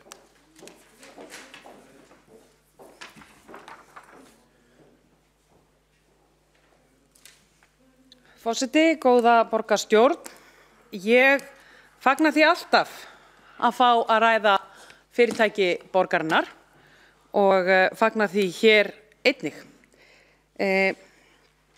Reykjavíkurborg, við skulum aðeins fara tilbaka. Reykjavíkurborg hóf að leggja eigin fjarskiptalínur á sínu tíma til að tengja saman grunnskólan okkar í borginni. En síðan hefur mikið vatn runnið til sjávar. Þörf borgarinnar, eins og allra annara sem veita fólki þjónustu fyrir öflug fjarskiptafélög hefur stöðugt vaxið. Samkeppni við að veita fjarskiptaþjónustu hefur komið til og við búum að því síðasta áratug eða svo að hér hafa verið byggðir upp öflugir innviðir fjarskipta í borginni. Þannig að Reykjavíkurborg býður upp á kaup á fjarskiptaþjónustu og eru nokkrir aðilar hitna. Við fylgjumst við í rauntíma í umhverfinu. Loftgæðum ekki síst en líka fjölmörgum öðrum þáttum sem skipta okkur máli í okkar daglega lífi. Við erum til dæmis með fráveitusjá í rauntíma og núverandi rekstrarlíkan gagnaveitunar var til með samningnum við sveitarfélög ljósleiðaravæðingu á árunum 2004 og 2005. Og fyrstu sveitarfélögin voru Seltjarnarnes og Akranes og svo Reykjavík. Og Gagnaveita Reykjavíkur tók til starfa eins og hér hefur komið fram sem sjálfstætt fyrirtæki árið 2007. Fyrirtækið fjármagnað af almennum fjármálamarkaði og vinnur eftir reglum Póst- og fjarskiptastofnunar og samkeppniseftirlits. Ég vil leggja áherslu á þetta. Fyrirtækið fjármagnað af almennum fjármálamarkaði. Fyrirtækið ekki í ábyrgð Reykjavíkurborgar og ekki í ábyrgð Orkuveitunar. Viðskiptavinir gagnaveitunar eru fjarskiptafyrirtæki, fyrirtæki og stofnanir og síðan heimilin í borginni. Og tekjuaukning gagnaveitunar hefur verið með fjölgun viðskiptavina undanfarin ár. Eða frá því árið 2007 hefur vísitala neysluverðs hækkað 72% á sama tíma hefur aðgangsgjald ljósleiðarans aðeins hækkað 32%. Við erum með gríðarlega mikla flóru innan gagnaveitunar. Við erum með allt sem snýr að snjall heimilum, við erum með allt sem snýr að ýmsu sem kemur að heilbrigðismálum, við erum með snjall samfélagi sem það samfélag sem við búum við og erum þegar komin inn í það sem við myndum kalla snjall samgöngur. En markmið gagnaveitunar er tvíþætt. Það er að auka samkeppni samfélagsins með öflugum innviðum sem stæðust tímastönn í hraðri þróun upplýsingasamfélagsins. Og það er einnig að auka samkeppni á fjarskiptamarkaði með því að ný fjarskiptafyrirtæki gætu boðið þjónustu sína yfir opið net án þess að vera í samkeppni við eiganda netsins. Og framtíðarsýn okkar með gagnaveitunni er að styðja við framtíðar snjall samfélag fyrir borgarbúa og fyrir fyrirtæki. Það er boðið upp á einfalda og fljótvirka gæðaþjónustu. Það eru 135.000 nettengingar til heimala og af þeim eru 110.000 í ljósleiðara alla leið. Reykjavíkurborg er, og við teljum þetta satt, Reykjavíkurborg er meðal fremstu höfuðborga heims þegar kemur að því að hverjum íbúi þéttbýli stendur til boða 1 gig sem er tenging við netið. Þetta öfluga grunnnet eflir stöðu Reykjavíkur í samkeppni fólk og samkeppni fyrirtæki. Ekki endilega í samkeppni við önnur sveitarfélög hér á landi, heldur í samkeppni við borgir út í löndum. Og gagnaveita Reykjavíkur var brautryðjandi í að tengja öll heimili við ljósleiðara og það er hreinlega erfitt að ímynda sér þá stöðu sem tengingar heimilar væru hér í borginni án ljósleiðarans. Vegna ljósleiðarans stendur íbúum til boða miklu fjölbreyttari fjarskiptaþjónusta, miklu meira val þjónustu en annars væri. Auk þess að þjóna heimilum eru ljósleiðarnetin burðanett gagnaflutninga fyrir öll þau 3 fjarskiptakerfi sem rekin eru í landinu. Nú er mikil umræða eflingu þeirra í svokallað 5G og uppsetning krefst gríðarlegar ljósleiðarakerfa sem tengja saman dreifikerfi farsímakerfana. Í raun er allur atvinnurekstur í dag háður nettengingum. Þau fyrirtæki sem eru hvað háðust nettengingum eru með fleiri en eina tengingu og við fleira en 1 fyrirtæki. Og gögn fyrirtækisins eru vistuð í skýinu og þetta þekkjum við sem engin veit hvar er niðurkomið og aðgangurinn að þessum skýjum er rekstrum fyrirtækja lífsnauðsynlegur. Þannig ætti Ísland í heild að vera tengt umheiminum með þannum hætti þannig að ef ein leið bregst þá er önnur til. Tvöfalt er betra kerfi. En þetta er ekki fyrsta skipti sem að veitumáli rætt hér í borgarstjórn Reykjavíkur. Hlutverk borgarinnar í uppbyggingu innviða hefur verið til umræðu á þessum vettfangi í meir en 100 ár. Hér hafa skoðanir verið skiptar á vatnsveitu, rafveitu, hitaveitu, fráveitu og gagnaveitu. Og borgarstjórn Reykjavíkur hefur oft verið í farabróti í landinu í þessum málum, þar sem hitaveitan er skýrasta dæmið og umbeitur í fráveitumálum aldamótin. Öflug gagnaveita er nauðsynleg í samfélagi nútímans og í framtíðinni og ég veit að hér þekkja það allir. Eins og í tilvikum margra annarra innviða hefur Reykjavík dregið vagninn, fólk og atvinnulífinu borginni til hagsbóta. Í seinni tíð hefur verið vaxandi sátt í borgarstjórn rekstur og gagnsemi gagnaveitu Reykjavíkur. Og það var algjör samstaða það við endurskoðun á sameiningarsamningi eiganda Orkuveitu Reykjavíkur árið 2014. Og gagnaveita væri meðal verkefna fyrirtækisins. Og í samningnum segir, með leyfi forseta, Orkuveita Reykjavíkur og dótturfélög stunda vinnslu, framleiðslu og sölu raforku, heits, vatns og gufu og rekstur grunnkerfis svo sem dreifiveitu vatns, rafmagns, fráveitu og gagnaveitu, auk annarra starfsemi sem hefur sambærilega stöðu. Og þessi sameiningarsamningur var samþykktur einróma með öllum 15 greiddum atkvæðum í borgarstjórn Reykjavíkur 18. febrúar 2014. Þetta þýðir að það er beinlínis hlutverk Orkuveitu að reka gagnaveitu. Uppbygging ljósleiðarans hefur verið hröð hvað varðar síðustu ár og það er í raun merkilegt að til þess að hugsa að gagnaveita Reykjavíkur hefur tengt nærri því 100.000 heimili á síðustu 15 árum eða svo. Það er 70% heimila í landinu. Það dregur úr fjárfestingum á næstu árum og þá fer reksturinn að skila vaxandi hagnaði. Það sést eins og raunin er í ársreikningi 2018 eins og var komið hér innan áðan því að í fyrra árið 2018 skilaði reksturinn 192 milljónum eins og komið við fram í fjölmiðlum. Fjárfestingar gagnaveitu Reykjavíkur eiga að skila arðsemi. Það er beinlínis skylda fyrirtækisins að þær geri það og opinbert eftirlit er til þess að svo sé.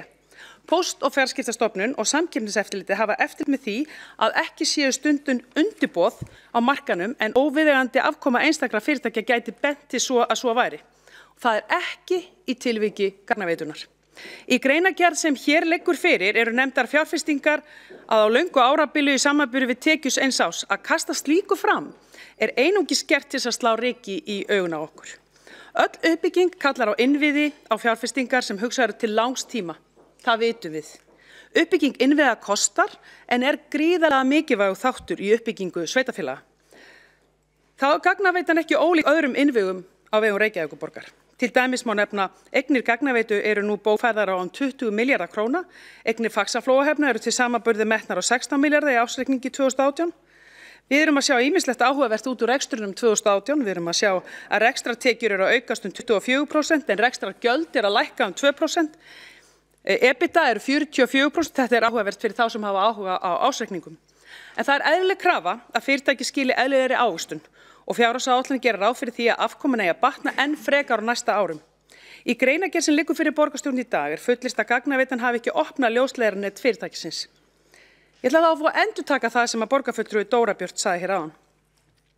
Því það vill svo til að mitt síðasta ár fjallaði Póst- og fjarskiptastofnun þetta atriði, nákvæmlega þetta atriði, sem tekin var fyrir í áðurgreindi skýrslu og ítarleg skoðun Póst- og fjarskiptastofnunar leiddi til þeirra niðurstöðu að þessi fullyrðing staðist ekki. Í stuttu máli snerist sú krafa aðgang á ljósleiðaranum sem hér til umfjöllun að brjóta upp opið net gagnaveitu Reykjavíkur einum aðila á samkeppnismarkaði til hagsbóta, hinum til tjóns. Þetta orðað mjög skýrt í niðurstöðu Póst- og fjarskiptastofnunar. Að krafa Símans fyrirkomulag aðgangs að netinu væri hvorki sanngjörn né eðlileg, beint orðrétt upp úr. Opið net ljósleiðaragagnaveita Reykjavíkur stendur öllum fjarskiptafyrirtækjum til boða. Opið net stendur öllum til boða. Nú þegar nýta netið Vodafone, Hringdu, Nova, hringið allt fyrirtæki í öflugri samkeppni íbúum til hagsbóta. Ísland talið vera í fyrsta sæti í heimi upplýsinga og fjarskiptamálum í skýrslu Sameinuðu þjóðanna sem það gaf út árið 2017 og í öðru sæti árið 2018 yfir gagnahraða í skýrslu hins alþjóðlega speedtest.net. Þetta er svona svolítið eins og speed date, en hvað er það? Þetta hefur verið afstaða samkeppniseftirlitsins til að grunnviða fjárfesta og grunnnetin eru sjálfstæð og óháð hverju öðru. Það því hafið yfir allan vafa.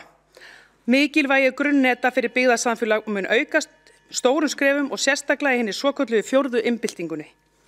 Við sjáum það hlutverk sveitarfélaga út allt land að tryggja öfluga innviði. Gagnaveitan sannarlega ein af þeim og ég fagna þessari umræðu sem hér komin. Tölum meira B-hlutafyrirtækin okkar. Þá hefur borgarstjóri Þórdís Lóa Þórhallsdóttir lokið máli sínu og borgarfulltrúinn Vigdís Hauksdóttir hefur óskað eftir að veita andsvar.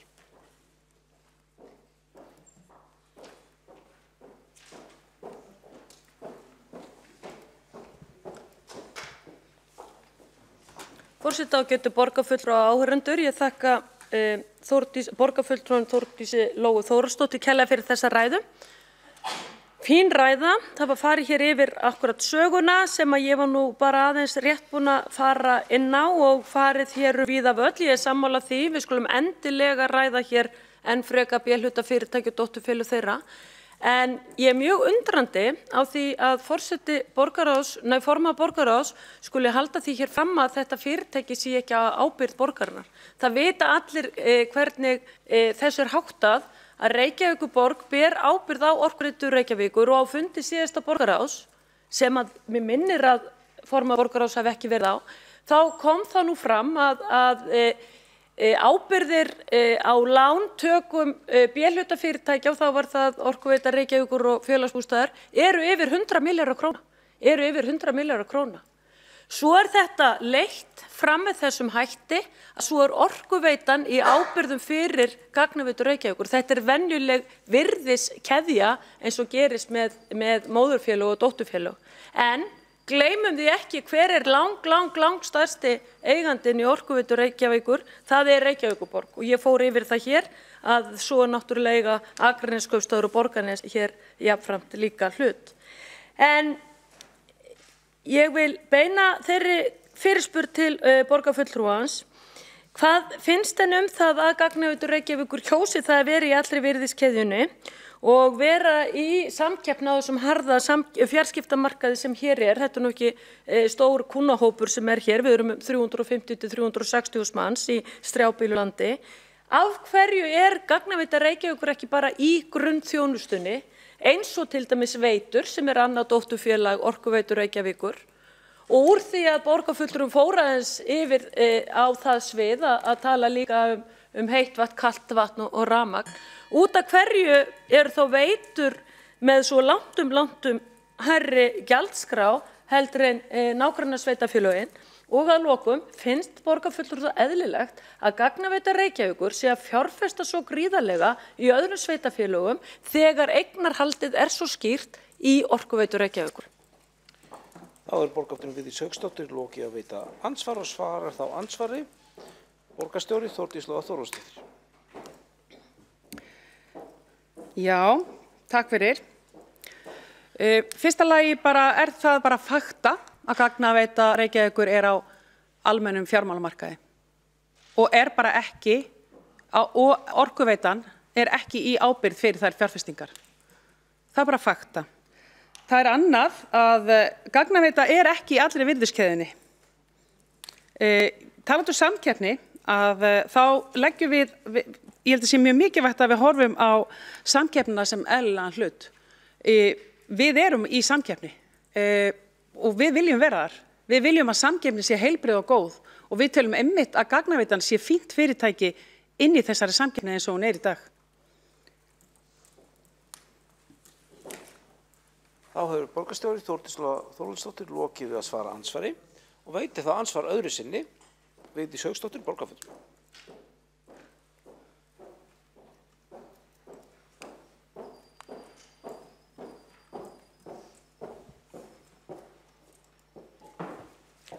Forseti ágætu borgarfulltrúar. Það vita það allir að Reykjavíkurborg að sjálfsögðu í ábyrgð fyrir Gagnaveitu Reykjavíkur jafn mikið og Reykjavíkurborgar í ábyrgð fyrir Orkuveitu Reykjavíkur, félagsbústöðum og hvað það heitir. Það er náttúrulega bara staðreynd. En ég ætla ekki að fara að rífast það hér, bara þetta náttúrulega bara sem sagt stendur svona. Þetta álit borgarfulltrúans Þórdísar Lóu Þórðardóttir. Ég ætla að fara hér aðeins aftur yfir ræðu hennar vegna þess að ég hér í andsvörum við borgarfulltrúan. Hún talaði hér í ræðu sinni að það væri mjög miklir tekjumöguleikar til framtíðar og að fjárfestingunum væri það bil að ljúka og að þetta myndi hægja á að einhverju leyti þessi mikla fjárfestingaþörf. Okay. Og það kæmi þá svo mikla tekjur á móti inn í félagið. Gott og vel. Eins og ég sagði, það búið að leggja félagin til 30 milljarða síðan 2006. Það þá að mínum mati löngu tímabært að félagið fari þá að skila ykkur af þessu tilbaka því það náttúrulega hefur tæpast verið réttum megin við núlli síðan það hóf störf því að fjárfestingar og fjárþörfin langt meiri heldur tekjurnar hafa sagt til eins og ég fór yfir í ræðu minni. Þá ætla ég að spyrja borgarfulltrúan hvernig óskopunum stendur á því að það var farið í endurfjármögnun árið 2017. Það eru mjög litlar afborganir af lánum núna næstu árum en eins og ég fór yfir þá hækka þær gríðarlega, alveg hækka í mikilli brekku og verða komnar afborganir á ári í tæpan 3,7 milljarða árið 2022. Hvað gerðist? Út af hverju þetta með þessum hætti? Akkur sama munstur hjá Gagnaveitu Reykjavíkur, Orkuveitu Reykjavíkur og Reykjavíkurborg að þessu leyti? Út af hverju þessar stofnanir að því að virðist að drukkna í skuldum og akkur verið að fjárfestin í framtíðinu með þessum hætti að allar afborganar þessum þungu lánabyrðum sem að þessar stofnanir eru að greinilega koma sér í eru settar á komandi kynslóðir. Hvað gerðist hjá Reykjavíkurborg annað en að vinstri meirihluti komst til valda hér einhvern tímann á árum áður? Þá hefur borgarfulltrúinn Vigdís Hauksdóttir lokið að veita ansvar öðru sinni og svara þá ansvar öðru sinni borgarstjóri Þórdís Lóa Þórðardóttir. Já, borgarforseti, áhugavert. Mér finnst nefnilega, ég staldri bara við síðasta punktin hjá borgarfulltrúa Vigdísi Hauksdóttur. Fjárfestingar til framtíðar. Uppbygging innviða til framtíðar. Uppbygging þessara innviða og fjárfestinga sem Gagnaveitin hefur verið í einmitt fyrir komandi kynslóðir. Það nákvæmlega þangað sem við erum að horfa. Það algjörlega eðlilegt í allri uppbyggingu að fjárfesta og fjármagna innviði er bara dýrt, það þekkjum við, þekkjum það úr öllum þessum veitumálum. Það er algjörlega eðlilegt að við höldum eftirliti við því og séum með vakandi auga, en við erum í þessari vegferð til þess að tryggja hér snjallborgina Reykjavík til hagsbóta fyrir íbúa borgarinnar og til hagsbóta fyrir fyrirtækin í borginni. Við erum bara mjög stolt af gagnaveitunni. Það er algjörlega eðlilegt að ræða málefni hennar og það er algjörlega eðlilegt að ræða málefni allra B-hlutafyrirtækina. En við erum afar stolt af gagnaveitunni í dag. Við teljum hann að vera gríðarlega mikilvægt innviðafyrirtæki í þeim tengingum sem borgin býr að. Þá hefur borgarstjóri Þórhallsdóttir lokið að svara andsvari öðru sinni. Næst er óskað eftir að taka til máls Eyþór Laxdal Aldunalds borgarfulltrúi.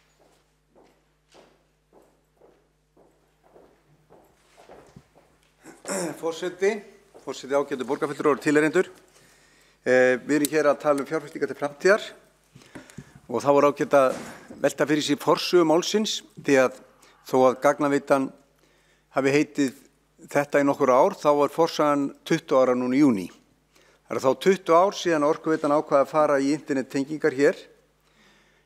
Fyrsta hugmyndin var að tengja internetið í innstunguna, ég veit ekki hvort þið munið eftir því, en þannig var eiginlega stofnunin, lína.net var hugsunin, að það væri internet í gegnum línu sem var rafmagnslína. Síðan var farið í samstarfi erlend samstarfsfyrirtæki og svo var því slitið að hálfu erlenda aðalans og mér vitanlega hefur internetið í innstungun ekki náð yfir höndin í heiminum í dag. En það eru 20 ári eins og síðan þetta stofnað, forveri gagnaveitunar, lína.net. Nú síðan fór fyrirtækið í ýmis verkefni, meðal annars að bjóða ókeypis símtöl, fór út í loftlínu að bjóða internettengingar með lofttengingum fyrir fyrirtæki. Það hefur nú ekki verið dóminarandi heldur. Fór út í Tetra, sem síðan reyndist nú ekki, Tetra fyrir heimili, sem síðan reyndist nú ekki vera markaði fyrir og Neyðarlínan eiginlega tók það að sér síðar. Ég vil ekki segja að það hefur verið út af neyð, en allavega á heima meira þar. Þannig að það má segja að Orkuveitan sé búin að prófa ýmislegt í kringu þetta, alveg bursið frá allir umræðum rísarækjueldi og sumarbústaðaþróun og allt það. Og þá á fjarskiptasviðinu þá hefur Orkuveitan prófað ýmislegt. Sumt af því hefur gengið, margt af því hefur ekki gengið. Annað verkefni lítur að Faræs, ég veit ekki hvort þið munið eftir, en Orkuveitan einhverju hluta vegna lagði bæði hlutafé og lánsfé inn í Faræs ítrekkað og endaði síðan með því að þurfa að afskrifa það allt saman. Þar var fjárfest til framtíðar eins og var nefnt áðan og þar var einmitt verið að fjárfesta til þess að tryggja samband allan heim eins og borgarstjóri Þórhallsdóttir var að tala að væri mikilvægt að við tryggðum, en það endaði allt saman í þrotabúi bankana og Faræs er núna endurfjármagnaður í höndu ríkisins. Þannig að það er búið að pakka þeim hlutaverkefnisins saman. 20 ári langur tími. 20 ári fjarskiptum er óendanlega langur tími. Á 20 árum hefur það breyst að þegar við vorum fyrir 20 árum hér í fjarskiptum, eins og ég var nú ásamt öðrum að vinna, þá var 2G svona það nýjasta. Nú erum við að tala um 5G. Það er eiginlega engin búnaður eftir hjá símafyrirtækjum sem var til árið 1999 í júní þegar að Orkuveitan fór á stað. Hann þeir allur endurnýjar.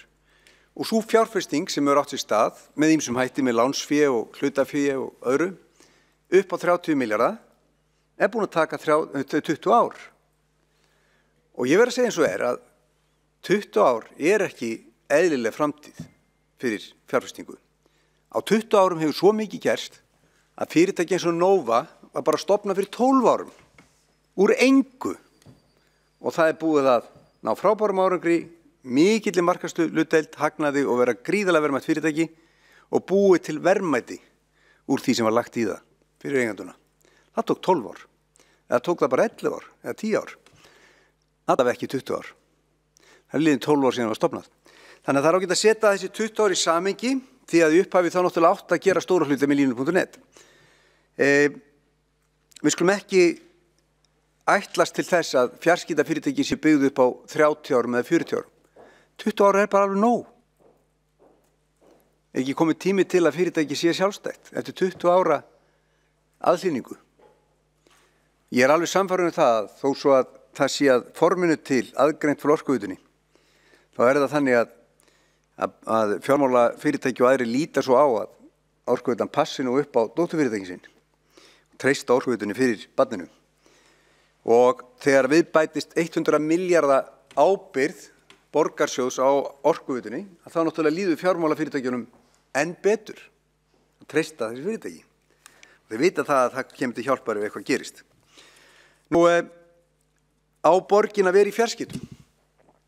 Ég er ekki viss. Fjarskipti voru gefin frjáls árið 1998.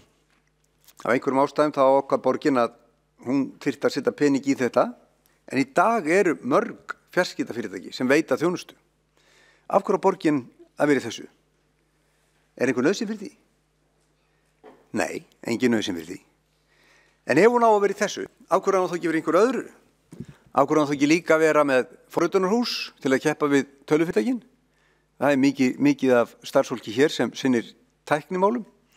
Af hverju á hún ekki líka bara verið í pósti og keppa við Íslandspost, sem dæmi? Það er þetta að fara út í ýmiss konar aðra starfsemi ef menn vilja, en kemur á óvart að oddviti Viðreisnar skuli hér árið 2019 tala máli þessu. Tala fyrir því að við höldum áfram eftir 20 ára stríð að halda áfram að vinna að því að borgin sé hérna í samkeppnisrekstri, í fjarskiptum. Á sama tíma og við erum með fréttir af því að Fossvogsskóla hafi lokað og Orkuveituhúsið er ónýtt af einhverjum ársökum sem ekki hafa verið gefnar upp. Á sama tíma og við erum í viðkvæmum kjarasamningum, á sama tíma og við höfum talað um það að það þarf að fara betur með fé, þá erum við ennþá á þessum stað. Er ekki einmitt kjöra aðstæði núna, úr því að það er komin plús, sem svo skemmtilega var tilkynnt núna fyrir í dag, að það var afgangur, kom tilkynning frá gagnaveitunni. Er þá ekki einmitt komið tími til þess að hleypa barninu að heiman? Barnið er 20 ára, flestir ætti að geta komist á eigin fætur 20 ára. Sérstaklega fjarskiptafyrirtæki. En svona er lífið. Það var komið inn á það að líkja fjarskiptafyrirtæki við fráveitum. Fráveitu og hitaveitu eru einokun með pípur fastar. Þannig voru fjarskiptin einu sinni. En í dag er það internetið, farsímanir og frelsið sem ríkir. Það er bara allt annað bransi heldur klóakbransinn. Klóakbransinn er lögbundinn, og hann er ekki bara lögbundinn, hann er rörbundinn við hvert einasta hús. Hvert einasta heimili er bundið við kerfið. En í fjarskiptum þá getum við hatt frelsi og þegar við sjáum að það eru kannski 2-3 ljósleiðarar að detta inn í hús, þá sjáum við möguleika á hagræðingu. 2012 var samþykkt að selja alltaf 49% í Orkuveitunni. Mér vitanlega hefur sú samþykkt aldrei verið tekin tilbaka. Og þó svo þessi rétt sem að sitjandi borgarstjóri Þórdís Lóa Þórðardóttir segir að samþykktirnar hafi verið uppfærðar hérna 2014, þá var það bara til þess að þessi var réttar að Orkuveitan er í gagnaflutningum. En söluheimildin var aldrei dregin tilbaka. Enda engin rök fyrir að hætta við söluna. Snjallborgin Reykjavík getur orðið að veruleika eins og Snjallborgin London. Þrátt fyrir að London eigi ekki fjarskiptafyrirtæki, þá treysti ég London til þess að vera mjög snjöll borg. Og þó að New York borg eigi ekki einasta fjarskiptafyrirtæki, þó það ætti að náttúrulega svona 50 með höfðatöluna hérna, þá treysti ég New York líka til þess að vera snjallborg. Reykjavík þarf ekki að eiga fjarskiptafyrirtæki til þess að vera með snjallborg. Hún þarf ekki að eiga bensínstöðvar til þess að menn geti dælt á bílana sína. Ég vona að það verði ekki næst. Þetta er bara tímaskekkja. Við eigum að hverfa frá því að vera með dótturfyrirtæki sem eru í samkeppnisrekstri sem eru óviðkomandi okkar kjarnarekstri. Sérstaklega á þeim sama tíma og við erum að sjá svona mikla hnökra í grunnrekstrinum. Við getum ekki látið þennan, þennan króa, þetta barn, verið heima hjá okkur svona lengi. Við erum að hleypa á stað. Og ég fagna því að það er afgangur. Það er jákvætt að fyrirtæki síðan á afgangi og hagnaði. En það er rétt að benda á það að það safnar samt meiri skuldum á hverju ári. Og það eru svona 3-4 milljarðar til dæmis í fyrir sem að skuldna jukust Þannig að afgangurinn er náttúrulega lengi að ná upp í þær skuldir. Þannig að ég er ekki bara fínt að selja það akkurat núna þegar það er afgangur, því að það er ekki víst að það verði alltaf. Það er allavega afgangur núna, þannig að nú er þetta söluvara. Ég óskætti bara að við fáum hérna betri umræðu með þetta mál. Ég held að Orkuveitan varð okkur öll. Við erum með 100 milljarða ábyrgð á Orkuveitunni og Orkuveitan hefur ákveðið að leggja áherslu á þetta og tíminn er bara fínn 20 ári er góðu tími. Þetta er gott. Ekki fara 10 eða 20 ári viðbót. Þetta er nóg. Aldals borgarfulltrúi lokið máli sínu og borgarstjóri Þórdís Lóa Þórðardóttir hefur óskað eftir að veita andsvar fyrst. Já, forseti. Þetta var skemmtilegt. Við erum sem sagt hér að ræða gagnaveitu Reykjavíkur en við erum í rauninni að ræða tillögu Sjálfstæðisflokks um að selja. Ég vissi það ekki og var alls ekki búin að segja neitt hvort við vildum selja eða ekki. Ég var hins vegar að dásama það hvaða gengur vel hjá gagnaveitinu, dásama það hvað fyrirtæki er búið að byggja upp öfluga innviði og dásama það að við lítum á þetta sem innviða uppbyggingu af því hér er allt í blóma. Við skulum ekki gleyma því. Hér er allt í besta standi í borginni. Hér er borg sem sýnir gríðarlega góðan rekstrarhagnað. Hér er borg sem er að hugsa til framtíðar í þróun borgarinnar. Hér er borg sem er að þróa borgarlínu. Við erum í þjónustupælingum. Við vorum að enda við að semja nýja reglur eða samþykkja nýja reglur MPA. Það er allt í lukkunar velstandi í þessari borg. Hér líður fólki vel. Hér er meiri segja bara alltaf bestna í verinu. Og það er einmitt þess vegna sem við erum á jákvæðu nótunum. Af því það er bara allt í mjög góðum málum. Við í meirihlutanum, við erum sem sagt í góðum gír í samgöngumálunum. Við erum í verulega góðum gír þar sem núna er tæplega ár frá því að þessi meirihluti tók við í húsnæðismálum. Við erum verulega góðum gír þegar kemur að innleiðingu þjónustu og bætta þjónustu fyrir alla borgarbúa út frá notendameðri nálgun. Við erum í verulega góðum málum í flestum málum. 95% allra verklega framkvæmda í Reykjavíkurborg er innan áætlun. Við erum oft hérna að þræta frávikin. Hér grátum við og kveinkum okkur dag eftir dag hér í borgarstjórn á meðan að í rauninni borgin er í gríðarlegum blóma. Alveg svo gagnaveitan. Og ég fagna því að gagnaveitin er að sýna góðan hagnað. Erum við að ræða það að hún sé til sölu? Ég er bara alveg til í að ræða allt. En 2014 skrifuðu allir pólitíski flokkar undir þetta. Það er bara staðreynd, það er ekki alveg rétt hjá borgarfulltrúa Eyþóri Laxdal Arnalds að 2012 þá kom hugmynd að selja gagnaveituna og það er bara alveg rétt. Það var í björgum þeim pakkanum í kringum orkuveituna. Ég kveða sinni frá frábæri borg. Þá er borgarfulltrúi Þórdís Lóa Þórðardóttir lokið að veita andsvar og svara þá ansvari, er það ekki rétt? Jú. Svar þá ansvari Eyþór Laxdal Arnalds borgarfulltrúi.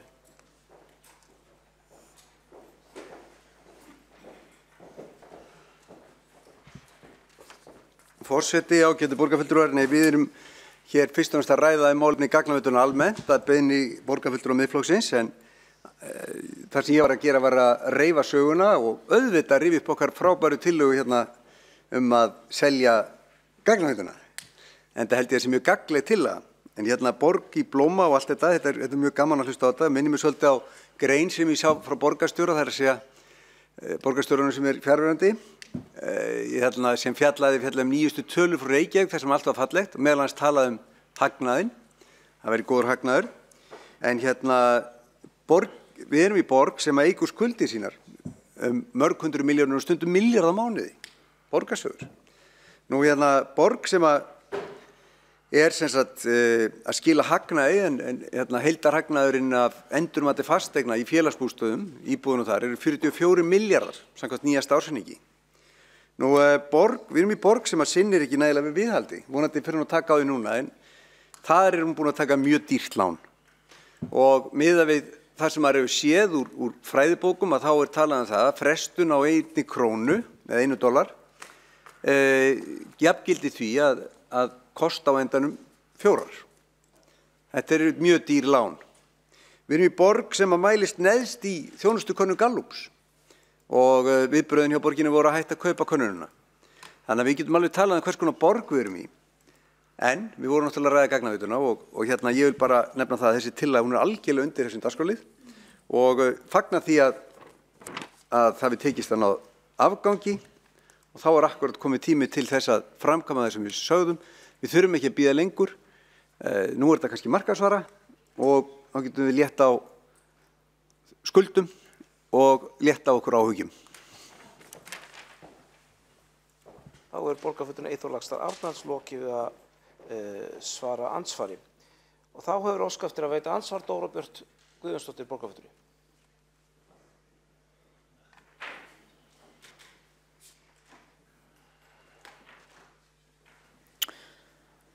Forseti, nokkur viðskiptalíkun eru þekkt á fjarskipta innviða mörkuðum víðs vegar. Gerða ítarleg greining og stefnumótun þegar grunnurinn að gagnaveitunni var lagður. Ákvæðið var að vera með virkt opið net sem eykur val neytenda sem var á þeim tíma sú leið sem flest lönd í Evrópu voru að fara og þótti best hvað varðar bæði hag neytenda en einnig líklegt til að skapa fjölbreyttan fjarskiptamarkaði. Leiða að því líkur að til dæmis Nóa eins og borgarfulltrúinn Eyþór Laxdal Arnalds nefndi að væri svo frábært fyrirtæki væri ekki til ef þetta fyrirkomulag hefði ekki verið til staðar. Mér finnst ástæða til að benda á það. Borgarfulltrúinn Eyþór Laxdal Arnalds fullyrti einnig að það væri búið að skipta út öllum búnaði sem var lagður fyrir 20 árum og það er ekki rétt. Ljósleiðarar og þræðir eru á sínum stað en það er búið að skipta út endabúnaði, ráterum og svissum í tengistöðum. Innviðirnir eru á sínum stað, uppbygging innviða þarf að hugsa til 30–50 ára, ljósleiðarnir innviðir sem mun vera eftir 50–70 ár og sannlega lengur. Innviðirnir er eitt, endabúðurinn er annað. Svo leggur borgarfulltrúinn Eyþór Laxdal Arnalds til að selja gagnaveitu Reykjavíkur eins og að ýta undir samkeppni. Það er erfitt að bera okkur við milljóna borgir og við erum á fákeppnismarkaði hvað þetta varðar. Ef ekki væri gagnaveitan, þá væri Míla ein á markaði fyrir utan smáfyrirtæki dreifbýli. Það eru bara 2 sem veita aðgang að fjarskiptatengingum og hver ætti að kaupa gagnaveitu Reykjavíkur annar en Síminn. Þá væri einn eftir ef það sem Eyþór Laxdal Arnalds borgarfulltrúi mæli með yrði staðreynd. Svo mikil yrði samkeppnin sú, svo mikið væri frelsi þess markaðar. Þá hefur borgarfulltrúinn Dóra Björk Guðjónsdóttir lokið við að veita andsvar og svara þá andsvari Eyþór Laxdal Arnalds borgarfulltrúi.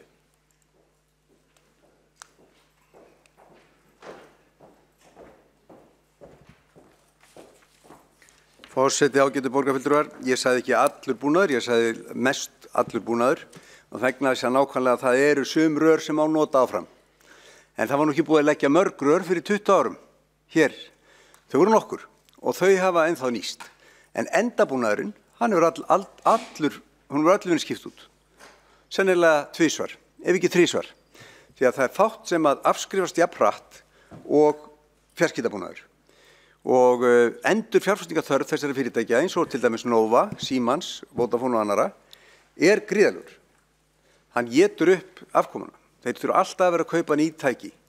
Þess vegna er 20 ára alveg óendanlega langur tími að koma sér í plúsin. Óendanlega langur tími. En það er dálítið kúnstugt að heyra hér 2 borgarfulltrúa að koma upp. Annars vegar sitjandi borgarstjóri Þórdís Lóu Þórhallsdóttur og svo forseta borgarstjórnar Dóru Björt. Þar sem að fyrst er talað það að við þurfum ekki að hafa neinar áhyggjur af því að Samkeppniseftirlitið og Fjarskiptastofnun passar upp á allt. En svo bara 10 mínútur seinna þegar að vera að tala það að það sé hugsanlega að létta skuldir borgarinnar og losna við þennan rekstur. Þá allt í einu er miklar áhyggjur því að eftirliti sé ekki nægt. Þá allt í einu treystar sömu borgarfulltrúar eftirlitinu ekki fyrir því að þetta sé selt. Að sjálfsögðu myndi að vera selt með þeim hætti að það veri opið með ákveðnum hætti. Það er margir aðilar sem getur keypt.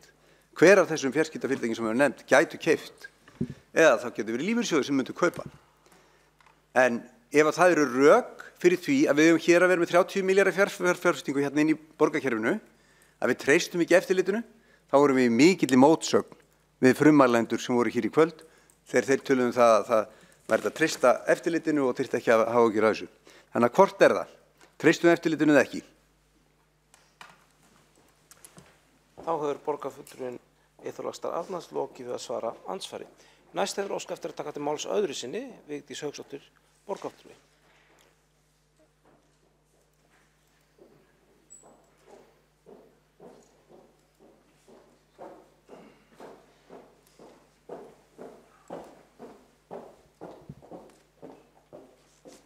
Virðulegi forseti, ágætu borgarfulltrúar og tilheyrendur. Þetta er búið að vera skemmtileg og góð umræða og greinilega ekki vanþörf á að ræða þessi mál hér í borgarstjórnarsalnum. Það er nú þannig að það er verið að selja hér pólitískt vald inn í dótturfélög og B-hlutafyrirtækin að einhverju leyti, því að fyrir rest þá berum við sem sitjum hér í þessum sal ábyrgð á þessum félögum borgarinnar. Ég ætla að fara hérna aðeins yfir og klára ræðu mína en ég fagna þessar umræðu og hún þörf, ítreka það aftur. En ég held að við séum komin á þann stað eins og ég sagði hér í máli mínu áðan að það orðið tímabært að borgarstjórn fái faglega ytri ráðgjöf í þessum málum, bæði hjá Orkuveitu Reykjavíkur og dótturfélögum hennar. Þá ég líka að tala veitur, ekki bara Gagnaveitu Reykjavíkur. Því að ég tel að þessi álagning á þeirri vöru sem þessir aðilar eru að selja borgarbúum sé allt og há. Miðað við önnur sveitarfélög sem að selja sambærilega þjónustu eins og ég fór yfir hér í andsvari við sitjandi borgarstjóra hérna rétt áðan. Það þarf að athuga það. Út af hverju gjaldskrá þessara aðila ekki búin að lækka síðan B-plani var sett á og það mjög undarlegt. Því þetta allt grunnþjónusta og þetta lækkun á gjaldskrám þessara aðila öllum til góða eins og ég fór yfir áðan. Við komumst ekki hjá því að ræða þetta akkurat, að ræða samhliða þessum málum. Hvort það sé eðlilegt að við séum að framselja valdið eins og ég sagði áðan, þegar svona gríðarlega miklar fjárhæðir og ábyrgðir eru undir. Eins og ég sagði fyrir ræðu mínu, það hefur Gagnaveita Reykjavíkur fjárfest fyrir 30 milljarða núvirði frá árinu 2007. Félagið hefur aldrei skilað jákvæðu fjárfræði, heldur sogar til sín fé frá borgarbúum. Nú það félagið skuldsett fyrir 8 sinnum EBITDA, sem svo langt yfir greiðslugetu félagsins að það þarf nýja hlutafjáraukningu frá borgarbúum næstu misserum ef það á ekki að rata í greiðsluvandræði. Þetta fór ég líka aðeins yfir hér í ræðu minni áðan og benti jafnframt á þessa gríðarlegu skuldsetningu og þungu áborganir sem væru framundan hjá félaginu. Eins og hefur komið hér fram áður og ég ætla að segja einu sinni enn, þá Gagnaveitan dótturfélag Orkuveitu Reykjavíkur og í megninu til í eigu Reykjavíkurborgar. Það á endanum útsvarsgreiðendur sem í ábyrgðum fyrir félögin, þrátt fyrir orð sitjandi borgarstjóra hér áðan. Kjörnum fulltrúum ber því skylda að hafa skoðun á og hafa eftirlit með þessum fyrirtækjum, þessum sem og öðrum, og gæta að þau gangi ekki sjálfala, eins og virðist vera í einhverjum tilfellum allavega.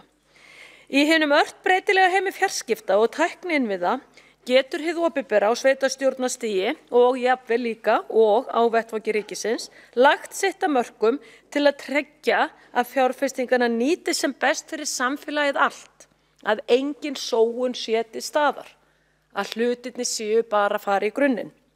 Sem eigandi að stærsta ljósleiðarafélagi landsins sem fjárfestir fyrir milljarða árlega þarf borgin og við hér inni í þessu tilfelli að taka afstöðu til þess með hvaða hætti við og Reykjavíkurborg getur stuðlað að því að uppbygging á framtíðartækni og innviða fyrir borgina verði sem hagkvæmust og hröðust til framtíðar litið.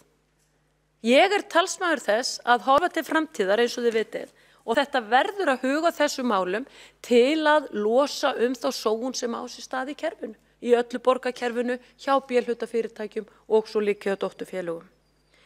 Ég held að við séum komin á þann tímapunkt að fá utanaðkomandi aðila til að skoða Gagnaveitu Reykjavíkur. Hér skiptar skoðanir, augljóslega, það hefur komið hér fram. Það komið hérna fram spurningateymi sem ég náðu ekki að svara, bara einfaldlega því þær voru talaðar svo hratt og ég bara náðu ekki að skrifa það niður, þannig að ég nálgast þær hér inn á vefnum og eftir þegar ég horfi á endurskrift þessa fundar. Ég held að við verðum að fara í það núna og fá óháðan aðila til þess að fara yfir rekstur Gagnaveitu Reykjavíkur og hvernig þetta allt búið.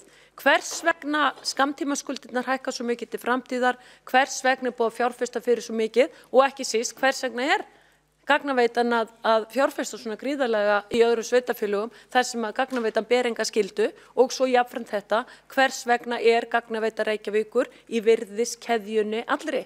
Ég hef bent á það að ég tel að það sé mjög líklegt að það standist ekki hvorki samkeppnisreglur samningsins né reglur opinbera aðstoð. Þannig að ég held að við séum komin á þann tímapunkt að fá aðila til þess að skoða þetta og fara yfir málin og bara vonandi gæti mynda sér sátt það að allir væru sammála það að við færum þá leið. Því að eins og hér við komum fram, þá hjá meirihlutanum, þá hefur gagnaveitan ekkert að fela, en ef það leiðir til þess að leiða sér betri rekstur, þá það vinn-vinn fyrir alla, ekki síst útsvarsgreiðendur Reykjavík. Máli sínu. Næstur hefur óskað eftir að taka til Næst hefur óskað eftir að taka til máls Ólafur K. Guðmundsson, borgarfulltrúi. Borgarfulltrúinn hefur þegar veitt andsvar við tveimur ræðum. Gjörðu svo vel, Ólafur K. Guðmundsson, borgarfulltrúi.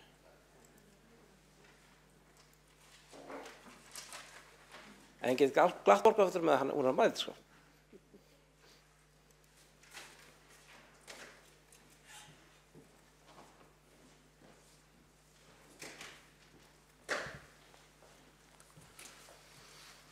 Forseti, ágæta borgarstjórn. Þetta búið að vera mjög þörf og skemmtileg umræða og mjög gott hjá borgarfulltrúanum Vigdísi Hauksdóttur hjá Miðflokknum að taka þetta upp og veitum að gera meira svona.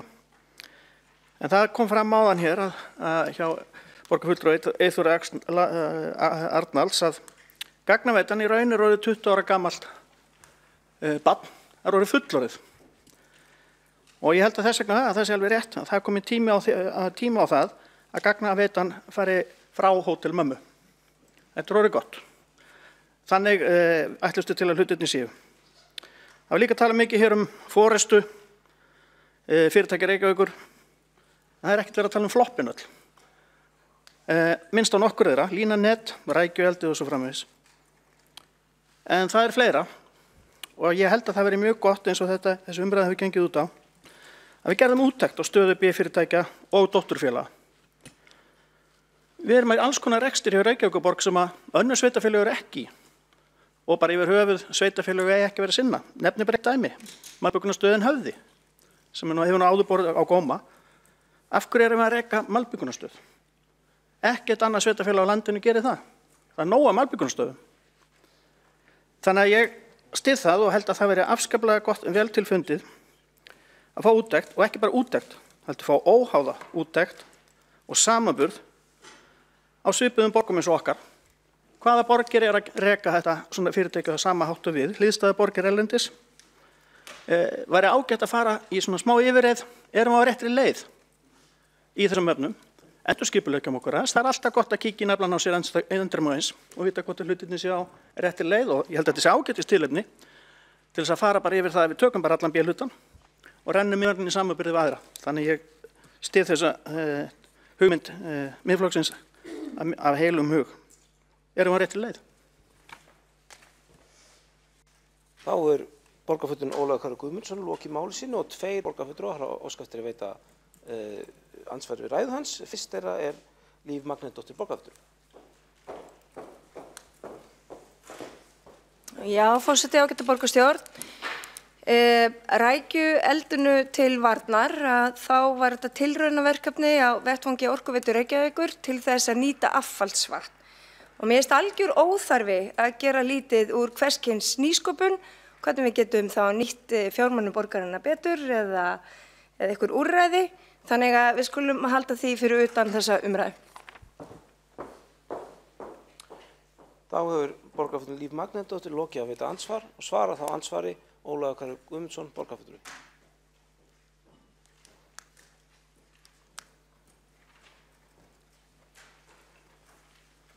Já, forseti, ágæta borgarstjórn. Já, Rækjueldið, ég nefndi það bara sem dæmi, tilraun, nýsköpunarverkefni. Af hverju Reykjavíkurborg að vera standi nýsköpunarverkefnum á almennum markaði. Rækjueld er bara almennum markaður, það er ekki einhver umþjónusta. Af hverju við eitthvað að spá í það, eða Orkuveitan. Og þetta var mjög dýr tilraun, hún tókst ekki og það var aðrir gert svipaði tilraunir sem heldur hafa ekki tekist en einhvað er farið að taka stað líka. Af hverju er borgin endilega í svona rekstri? Við höfum að hugsa grunnþjónustuna, grunnettið, íbúan okkar. Það er fullt af nýsköpunarmöguleikum annars staðar og ef við ætlum að nýta heitavatnið þá erum við búin að ræða ágætis hugmynd af því núna undanfarið. En af hverju notum við ekki til að bræða snjó? Það liggur vel við og þekkt aðferð. Þá Þá borgarfulltrúinn Ólafur K. Guðmundsson lokið við að svara andsvari og veitir þá ansvar öðru sinni Líf Magnúsdóttir borgarfulltrúi. Já, forseti ágæti borgarstjórn. Það gott að fá þessi sjónarmið fram að borgarfulltrúinn ekki tilbúin til að styðja nýsköpun en á samaskapi þá kemur Sjálfstæðisflokkurinn með tillögu það að nýta affallsvatn til þess að hýta upp hjólastíga og göngustíga sem við okkur finnst bara nokkuð sniðugt en það auðvitað ekki grunnþjónusta. Þannig að hver borgarfulltrúinn að dæma það sem grunnþjónusta og eigum við ekki að treysta stjórnendum í B-hlutafyrirtækjum til þess að vega og meta og við getum kannski sem, jú, víst, greinilega haft skoðun á því. En bara rækju eldinu til varnar, þá skulum við halda þessu til haga. Þá borgarfulltrúinn Líf Magnúsdóttir lokið við að veita ansvar öðru sinni og svara þá ansvar öðru sinni Ólafur K. Guðmundsson borgarfulltrúi.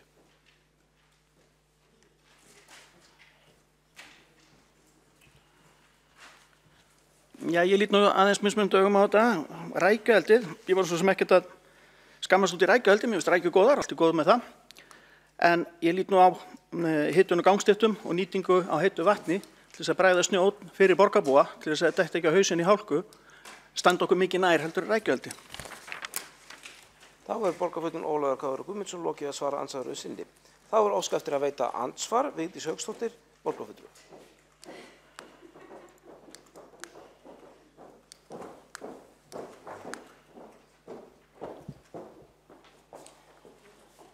Forseti ágæta borgarstjórn og tilheyrendur, ég þakka aftur fyrir þessa umræðu og hún mjög gagnleg og kannski í grunninn við nú flest bara nokkuð sammála. Ég þakka Ólafi K. Guðmundsssyni borgarfulltrúa kærlega fyrir hans ræðu og hversu vel hann tekur í þessar hugmyndir akkurat með það hvort það þurfi ekki nú að fara að opna einhverja glugga og fara að skoða þessa starfsemi betur. Nú erum við að ræða Gagnaveitu Reykjavíkur og ég skal bara halda mig við hana þó að mér finnist að þetta þurfi að vera í B-hlutafyrirtækjunum öllum og dótturfélögum. Nú má enginn taka því þannig að ég sé að ráðast á starfsfólk Reykjavíkurborgar þegar ég segi hérna það sem ég ætla að segja núna en þegar ég var að undirbúa mig hér fyrir þessar umræðu þá fór ég inn á vef Gagnaveitu Reykjavíkur og þar starfa 200 manns. 200 manns. Og svo það nú bara tilfellið að eins og ég fari hér yfir að þá Gagnaveitan í lágréttri þjónustu. Gagnaveitan að taka megnið af virðiskeðjunni eins og ég fór yfir ræðu mínum. Þannig að það akkúrat spurning hvort þetta sé kannski þá orðið bara tímabært að til dæmis að skoða það hvert virði Gagnaveitu Reykjavíkur núna, hvort hún sé þess virði að við ættum að selja hana og nota þá það fjármagn sem fyrir hana fæst til þess að setja inn í lögbundna þjónustu og grunnþjónustu. Reykjavíkurborg rekið núna eins og við vitum á einskiptistekjum auk hækkunar fasteignagjalda. Þannig að við þurfum að hafa alla möguleika opna hvað þetta varðar. Svo það hinn spurningi sem þarf að skoða. Eigum við að breytin í það að sé þá bara svartur kapall sem að heiti ljósleiðar og það Gagnaveitan sé þá ekki neinu öðru láti þá bara samkeppnisaðila restina, heimtaugar og annað sem að því lítur. Svo getur vel verið að það kæmi bara út úr þessari skoðun að það ætti að halda óbreyttu fyrirkomulagi og allir bara séu glaðir með það og þessi skoðun kannski geti líka leitt í ljós að fjármunum sé vel varið. Við vitum það ekki nema að skoða þetta. Þannig að ég þakka borgarfulltrúanum og Ólafi K. Guðmundsssyni kærlega fyrir að taka svona vel í þessa tillögu að gera eitthvað grunn að því að þetta verið skoðað og þá gerð úttekt akkurat á þessu dótturfélagi. Ég ætla ekki að taka forseta aftur til máls í þessari umræðu þannig ég ætla að þakka kærlega fyrir góð umræðu og gagnlega. Kæra þakki fyrir hana. Takk fyrir það. Þá óskað eftir að taka til mál Stórey Björk Guðjónsdóttir borgarfulltrúi.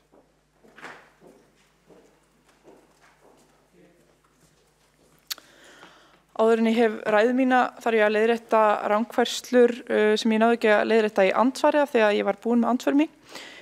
Borgarfulltrúin Vigdís Hauksdóttir fullyrti að Gagnaveitan taki þátt í allri virðiskeðjunni og mér þykir ástæða til að leiðrétta þá rangfærslu. Gagnaveita Reykjavíkur selur heimtaugar á heildsölumarkaði og önnur sambönd til annarra fjarskiptafyrirtækja.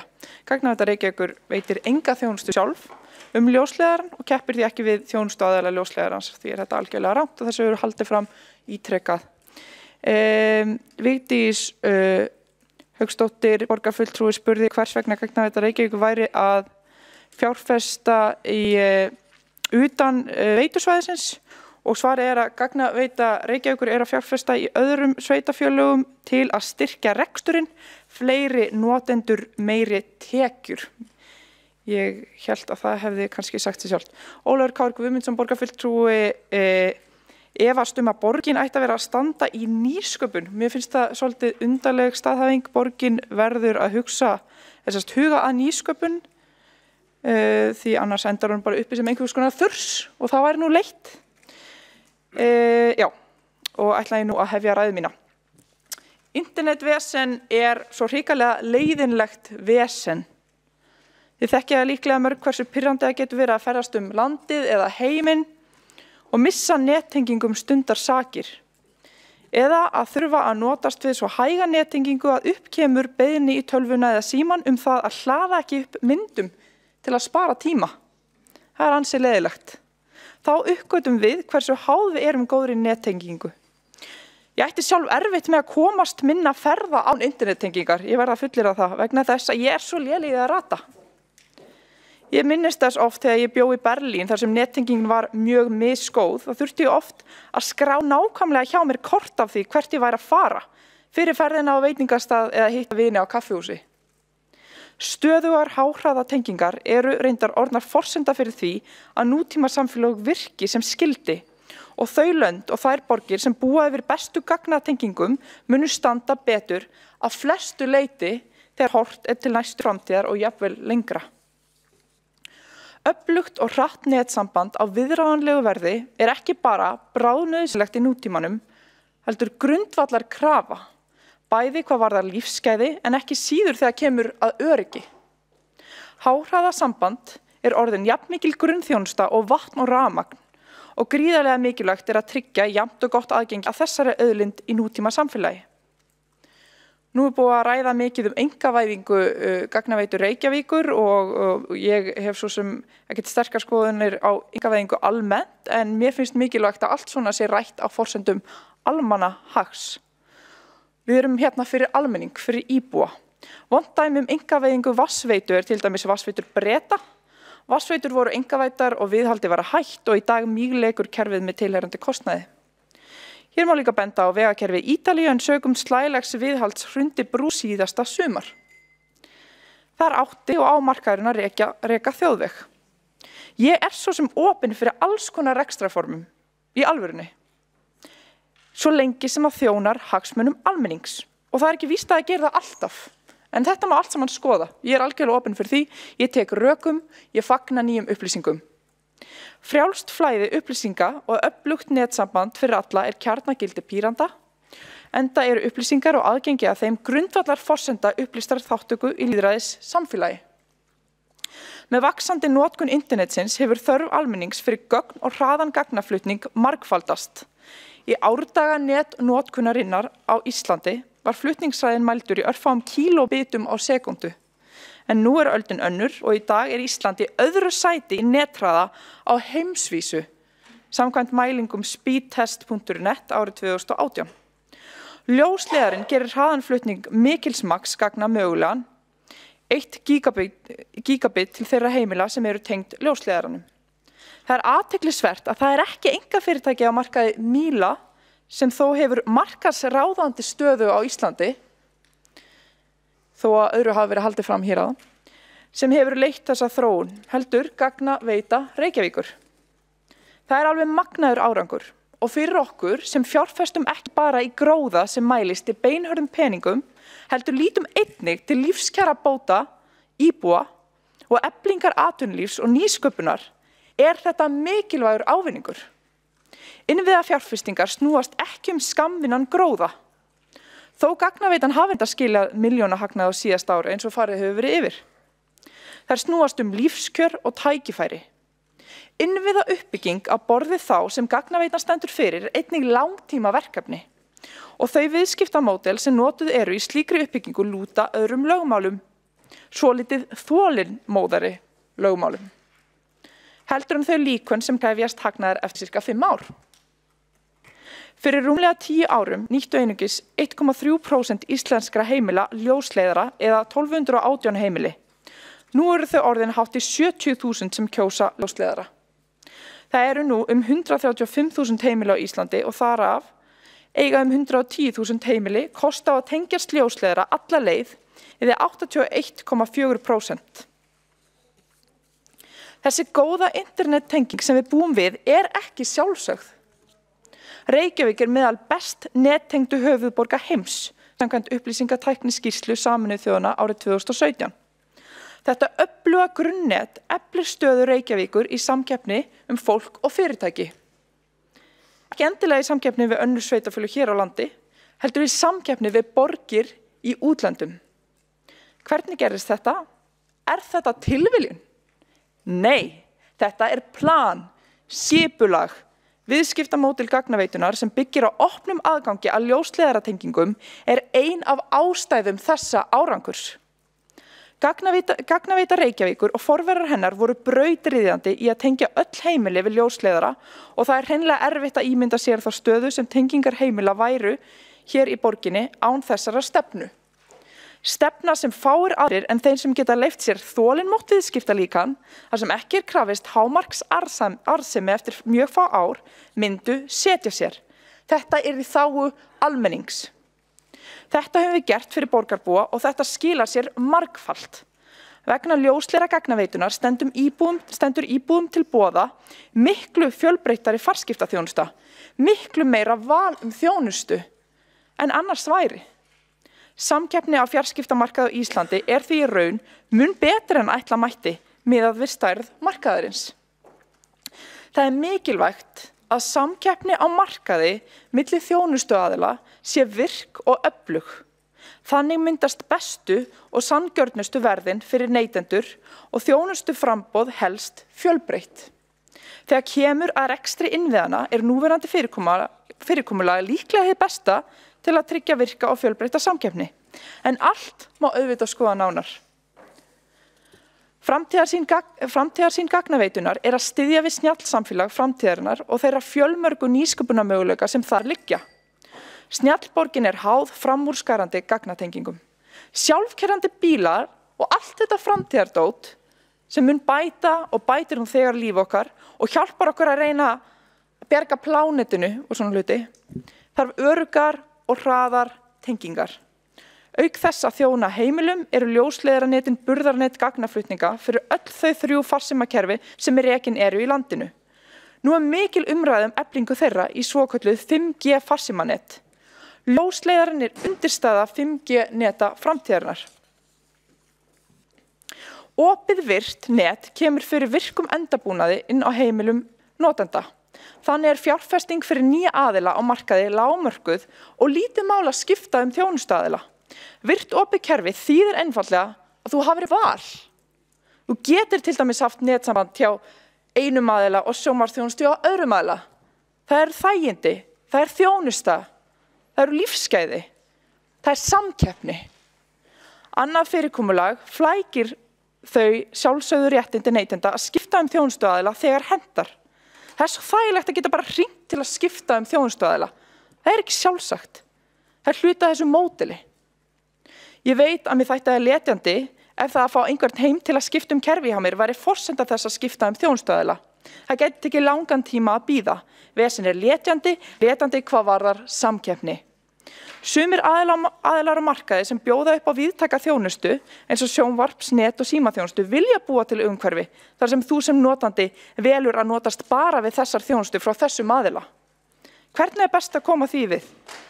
Kannski með því að flækja það að flytja það á milli þjónusta með því að afnema möguleikan á því að hoppa einfaldlega á milli þjónustaðila eins og getur í dag. Kannski, ég spyr mig. Stefna gagnaveituna hefur verið frá upphafi að hún sé sjálf hlutlaus rekstraraðili grunnnets. Öllum dreifiaðilum sem vilja nota hennar endabúnað sem tryggir virkan aðgang og samkeppni stendur til boða að kaupa þann aðgang til afnota. Mér finnst mikilvægt að við sem sitjum hér í borgarstjórn Reykjavíkur göngum eingöngu erinda íbúa borgarinnar til að tryggja almannahag. Að allar ákvarðanir sem við tökum gagnaveitu Reykjavíkur eða önnur mál séu ekki eingöngu viðbað við kröfu einkaaðila sem svo oft banka á dyrnar okkur öllum í þessu máli sem og öðrum. En eins og góður pírati tek nýjum upplýsingum og rökum fagnandi og alltaf opinn fyrir að skipta skoðun. En eins og telur fyrirkomulagi gott, fyrir samkeppni, fyrir lýðræðið, fyrir upplýsingaaðgengið. Takk. Dóttir lokið máli sínu og 2 borgarfulltrúar hafa óskað eftir að veita andsvar í ræðu hennar. Fyrst þeirra er Líf Magnúsdóttir borgarfulltrúi. Já, ágæti forseti og borgarstjórn. Ég kem hingað upp til þess að bregðast við ræðu Dóru Bjartrar Guðjónsdóttur, borgarfulltrúa, og ég vil segja að það er bara mjög frískandi þegar staðreyndum er haldið til haga og fólk er leiðrétt. Og í stað þess að hneykslast og bregðast ókvæða við því þegar maður er leiðréttur, þá á maður að fagna því, vegna þess að þá veit maður loksins hvað er rétt. Þannig að taki það til sín sem eiga. Þá hefur borgarfulltrúinn Líf Magnúsdóttir lokið við að veita andsvar. Næstur er óskað eftir að veita andsvar Eyþór Laxdal Arnalds borgarfulltrúi.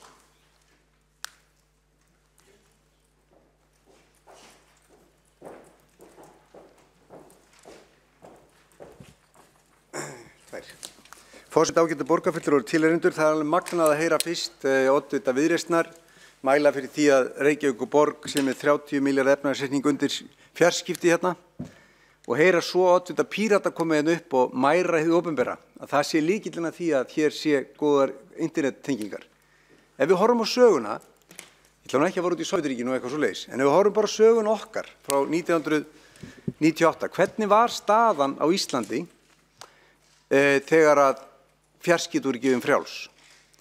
Þá var internetið svo lélegt hérna, það var svo erfitt að við þurftum að hringja alltaf með módemum og símalínurnar voru svo fáar að það kom alltaf á tali. Ég veit ekki hvort ég muni eftir þessu. Þannig að það kom svona örg og skurg og svo kom á tali. 1998 það var gefið frelsi í fjarskiptum og það var svo mikil óánægja með internettengingu hins opinbera, það voru mótmæli á Austurvelli. Ég veit ekki hvort Jón Sigurðsson var nokkuð klæddur í eitthvað, en það var allavega mótmæli á Austurvelli og Ingólfstorgi. Og ég held að sé eina skiptið eftir að Ísland fekk fjarskipta fyrirtæki að það voru mótmæli. Af hverju voru mótmæli? Vegna þess að internetið var orðið staðreynd í hinum ríkjunum, en Ísland var bara með eitt fyrirtæki og það var opinbert fyrirtæki, Landssími Íslands. Og þegar fjarskipta samkeppni byrjaði, þá man eftir því að það var eitt fyrirtæki sem auglýsti. Við bjóðum minnst í gagnatengingum þar sem að Landssími byggðu best. Það er að segja, það voru 2 megabit. Það var að besta sem var að það var að fá frá Landssímanum. Sú trú að halda að hið opinbera, hvort sem það er Reykjavíkurborg eða ríkið, þurfi til þess að tryggja internetaðgang, það er tímaskekkja. Tíminn hefur einmitt sannað það að það er samkeppnin og frjálsmarkaður sem að leysir málin. Nú hérna, ég ætla bara að nefna, að því það var að nefna viðhald hérna á brúm á Ítalíu, var þetta einkavæðing og hérna viðhald. Eigum við ekki að líta okkur nær? Hvað hefur gerst á undanfarið? Viðhaldi hér í skólabyggingum, orkuvituhúsið, ferska vatni sem spiltist, heita vatni sem skorti, holræsin sem þá eru biluð, Andakílsvirkjun sem klikkaði og svo hér að tala að við ætlum að bjarga plánutunni með gagnavitunni. Þá hefur borgarfulltrúinn Eyþór Laxdal Arnalds lokið við að veita andsvar. Næst hefur óskað eftir að taka til máls Kolbrún Baldursdóttir borgarfulltrúi.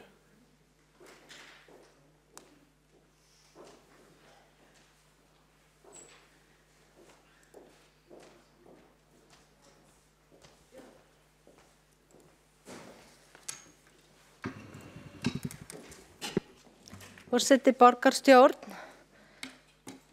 Já, ég kann alveg að meta gott net líka. Það er yndislegt að vera allstaðar í netsambandi. En ég er ekki tilbúin samt til að varpa gagnrýni hugsun fyrir róða.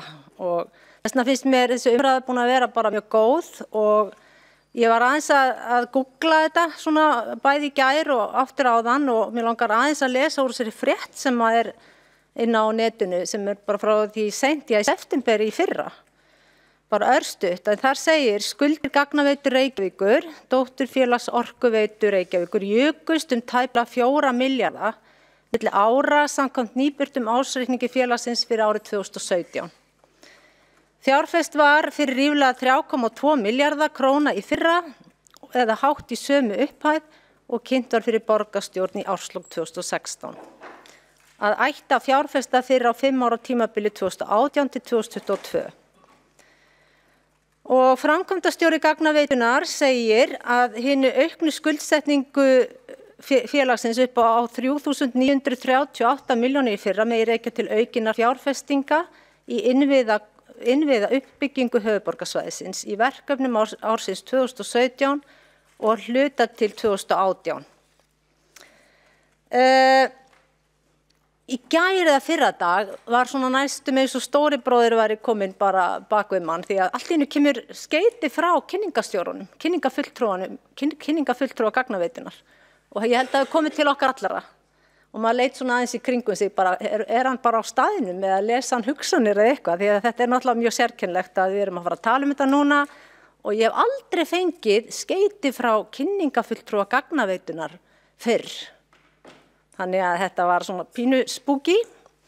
En þar segir að afkoma gagnaveitu Reykjavíkur var góð á árinu 2018 og skilaði starfsemin 192 milljóna króna hagnaði. Og ég held að flest okkar hafi fengið þetta skeitið að ég vona það. Ég var smá forriðin og sendi honum fyrirspurn og segi sæll, ég hef nokkra spurningar. Nú kostaði 20 milljarða að leggja þetta og ég velti fyrir mér vaxtakostnaða lánum. Er þessi hagnaður eftir vexti? Það þarf að koma skýrt fram hvað greiðir í vexti, spyr ég.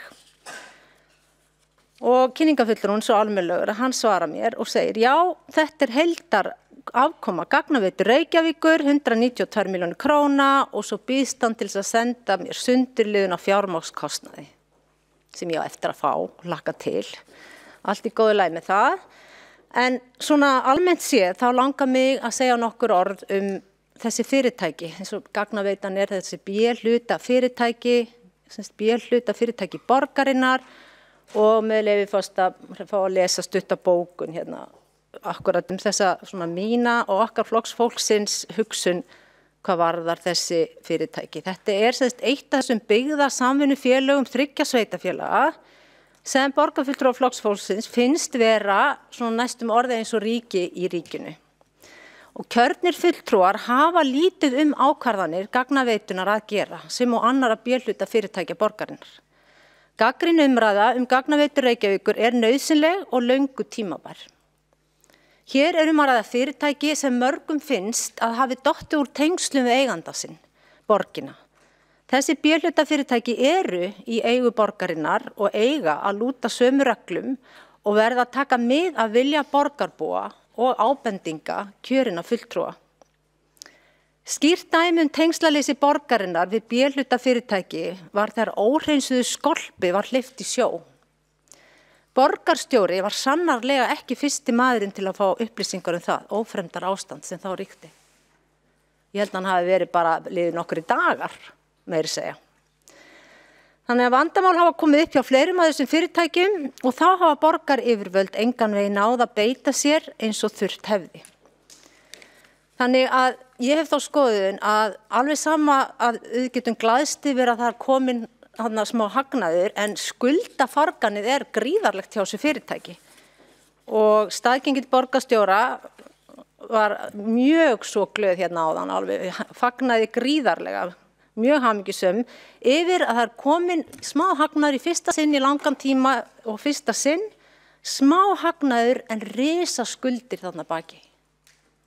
Það þarf ekki mikið til að gleðja staðgengil borgarstjóra, finnst mér, en auðvitað er þetta þá náttúrulega smá plús, en það breytir því ekki að við hljótum að þurfa að fylgjast með og vera með gagnrýna hugsun og vera tilbúin til þess að horfa á hlutina í réttu samhengi.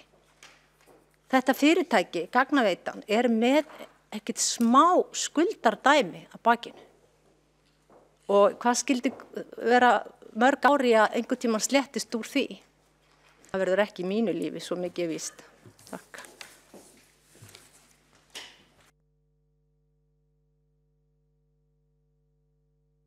Leyfi forseta þar til að lesa upp tilvitnaðir í þetta mál. Þá er óskað eftir að taka til máls Egill Þór Jónsson, borgarfulltrúi.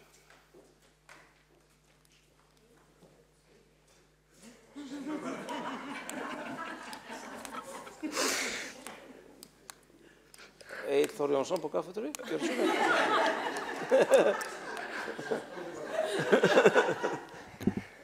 Forseti, borgarfulltrúar, það er komin galsi í salinn. Ég veit ekki hvort að það sé einhver svifryksmengun hérna sem farin að hafa áhrif á okkur. En það vakti svolítið að furðu mín að heyra Þórdísi Lóu Þórhallsdóttur, starfandi borgarstjóra, tala rekstur gagnaveitunar og hérna, mér langar bara svona að spyrja fulltrúa Viðreisnar hvort að hún telji það vera hluti af grunnrekstur borgarinnar að reka gagnaveitu, svona eins og malbyggunarstöð.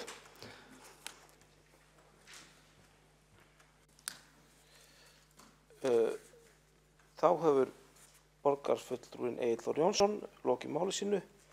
Forseti getur upplýst að borgarstjóri Þórdís Lóa Þórhallsdóttir hefur beðið að setja sig aftast á mælendaskrá. Næst hefur óskað eftir að taka til máls Örn Þórðarson, borgarfulltrúi.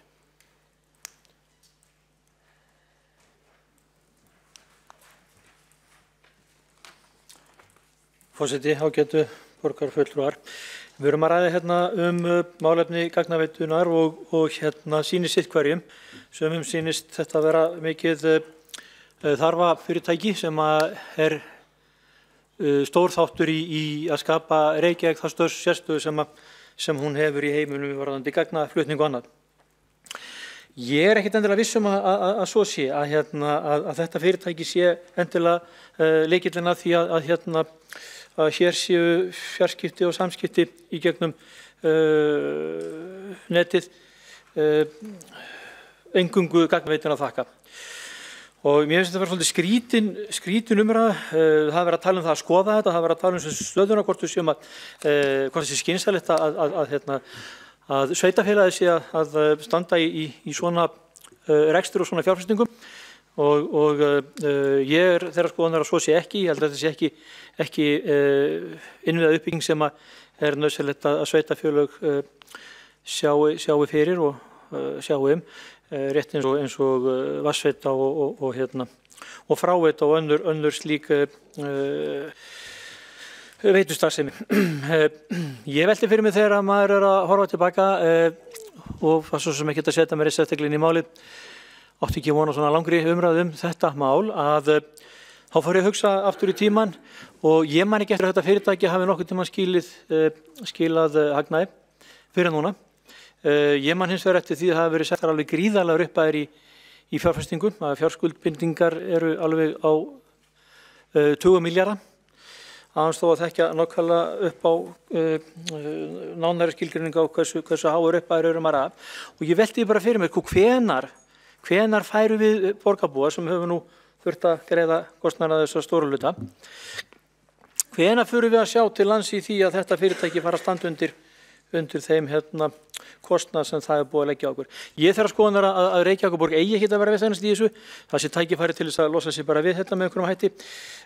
Allavega skoða það, halda upp og athuga hvort það sé ekki ástæða til þess að fela þetta einhverjum öðrum.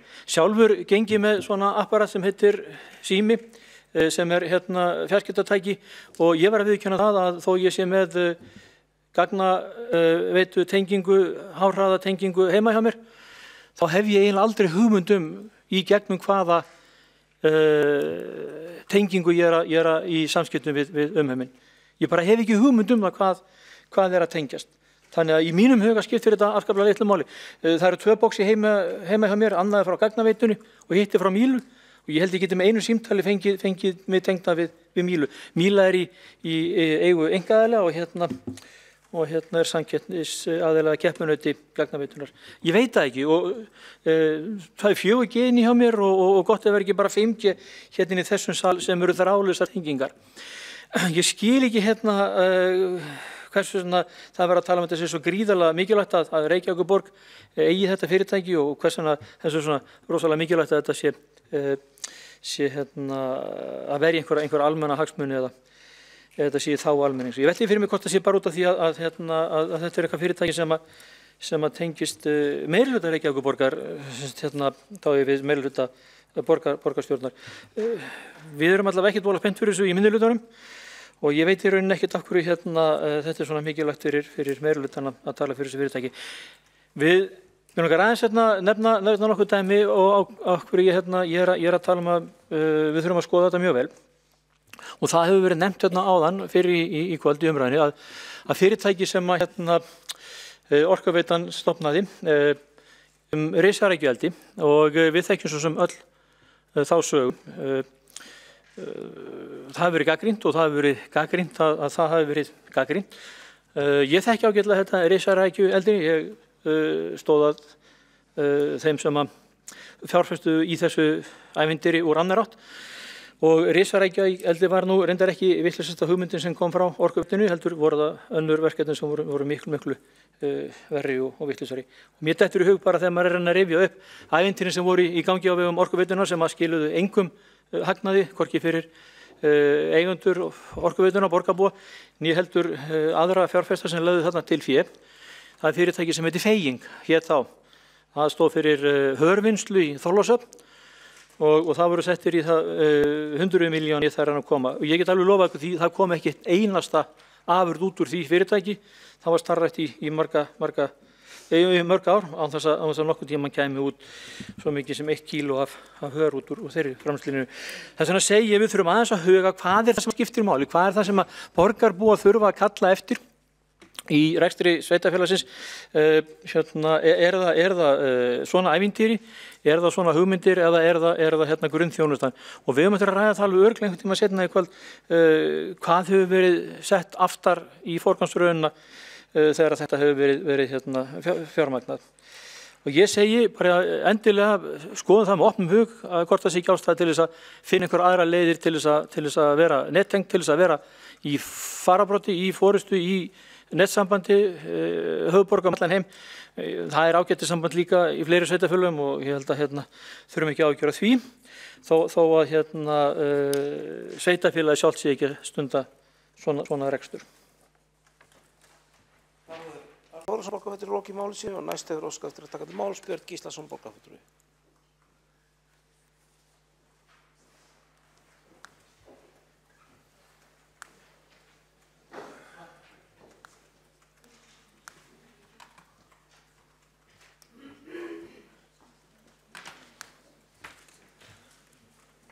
Forseti, ágæta borgarstjórn. Þetta búið að vera virkilega þörf umræða gagnaveituna og ánægilegt þess að vita það sé verið að skila þar afgangi. En það má segja að það er algjörlega hörmulegt þess að vita að hér sé flokkur sem kennir sig við frjálslyndi að Viðreisn sem skuli ekki vilja einkavæða fyrirtæki eins og gagnaveituna sem er í samkeppni við önnur fyrirtæki í landinu. Hvaða frjálslyndi er í þessari hugsun fólgin? Ég velti fyrir mér starfandi borgarstjóri, Þórdís Lóa Þórðardóttir. Ertu til að selja fyrirtæki borgarinnar sem eru á samkeppnismarkaði? Eins og Eyþór nefndi áðan, þá er fyrirtæki nú að skila hagnaði. Nú er tækifærið. Ef menn ætla ekki að gera þetta á næstunni, þá gæti þetta orðið seinna.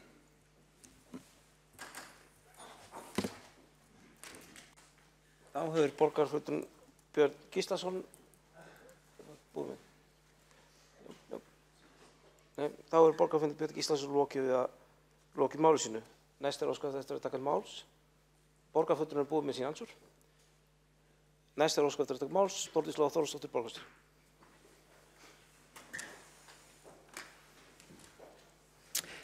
Forseti, frjálslyndi forseti, borgarstjórn. Ég þakka góða umræðu. Ég þakka frábæran áhuga á mínum skoðunum og áhyggjum af mér.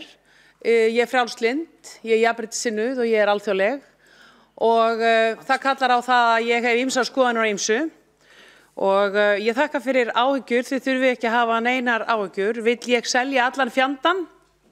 Ég vill bara ekki selja neitt nema að það sé góður hagnaður í því og það sé vit í því.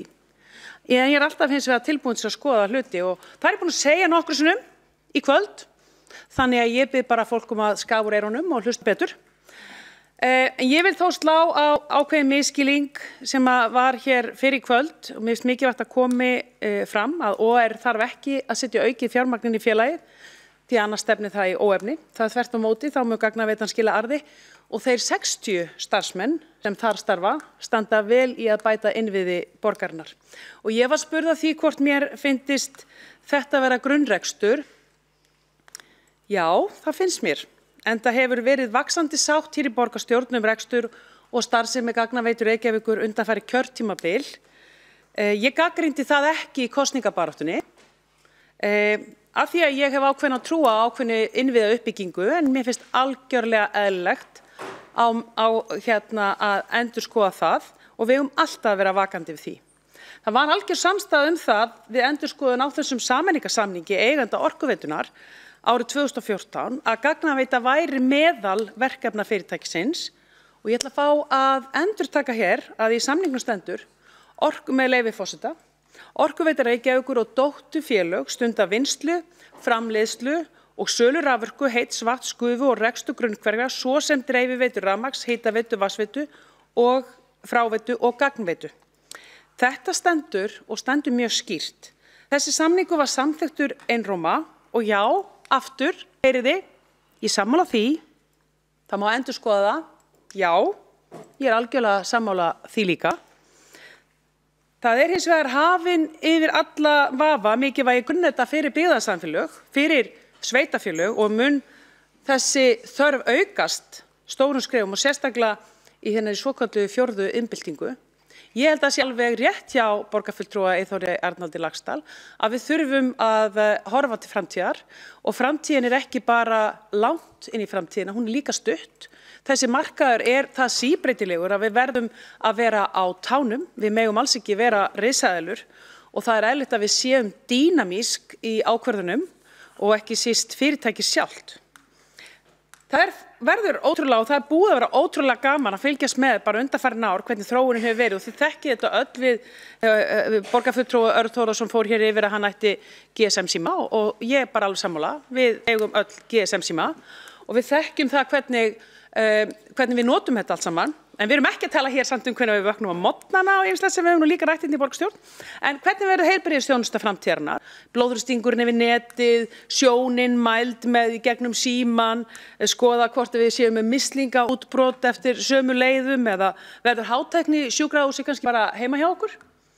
Hvernig verður velferðarþjónustan? Því við vorum nú að ræða MPA og við erum alltaf að ræða málefni aldrara. Það eru gríðarlega mörg tækifæri þarna. Og við eigum stöðugt að vera vakandi fyrir rekstri borgarinnar, þjónustu og þá B-hluta fyrirtækjunum líka sem eru í eigu borgarinnar. Og ég get lofað borgarbúum því að við munum ekki sofa á þeirri vakt. Takk fyrir. Þá hefur borgarstjóri Þórdís Lára Þórðardóttir lokið máli sínu og borgarfulltrúi Eyþór Laxdal Arnalds hefur óskað eftir að veita andsvar við ræðu hennar.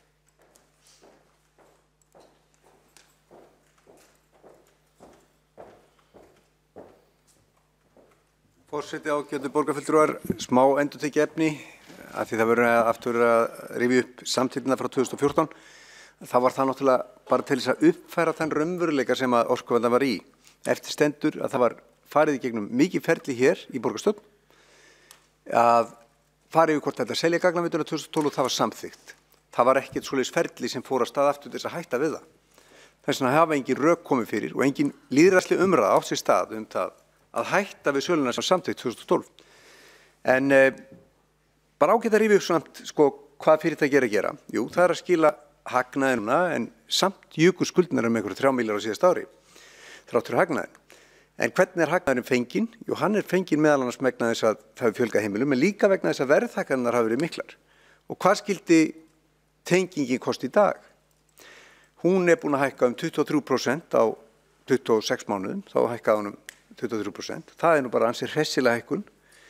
Ég held að ef að fyrirtækið komið með svona sterkar stöðu að vera með meirihluta heimila tengda, þá þurfum við hér líka sem fulltrúar íbúanna að passa upp á það að fyrirtækið fari ekki offari í verðhækkunum líka. Þannig að það er svona eitt til þess að fylgjast með fyrir okkur. Við sáum að Orkuveitan hækkaði 30-40% stundum eftir hrun, en það er engin sérstök ástæða markaði fyrir að hækka tengingar svona núna á þessum tímum. Tvert á móti, þá er allir að lækka verð í fjarskiptum. Það er það sem við sjáum fyrir okkur. Það er lægra verð fyrir sömu tengingar eða lægra verð fyrir betri tengingar. Pössum þess vegna líka það félagið á meðan við eigum það, fari ekki offari í hækkunum og ég er viss það að oddviti Viðreisnar fylgist vel með verðskrá gagnaveitunar. Trúgjöru. Þá hefur borgarfulltrúinn Eyþór Laxdal Arnalds lokið máli sínu. Fleiri hafa ekki kvart sér hljóðs undir þessum lið og verður þá, borgarfulltrúinn Vigdís Hauksdóttir ætti að lesa upp bókun. Það eru boðaðar bókanir frá mörgum flokkum.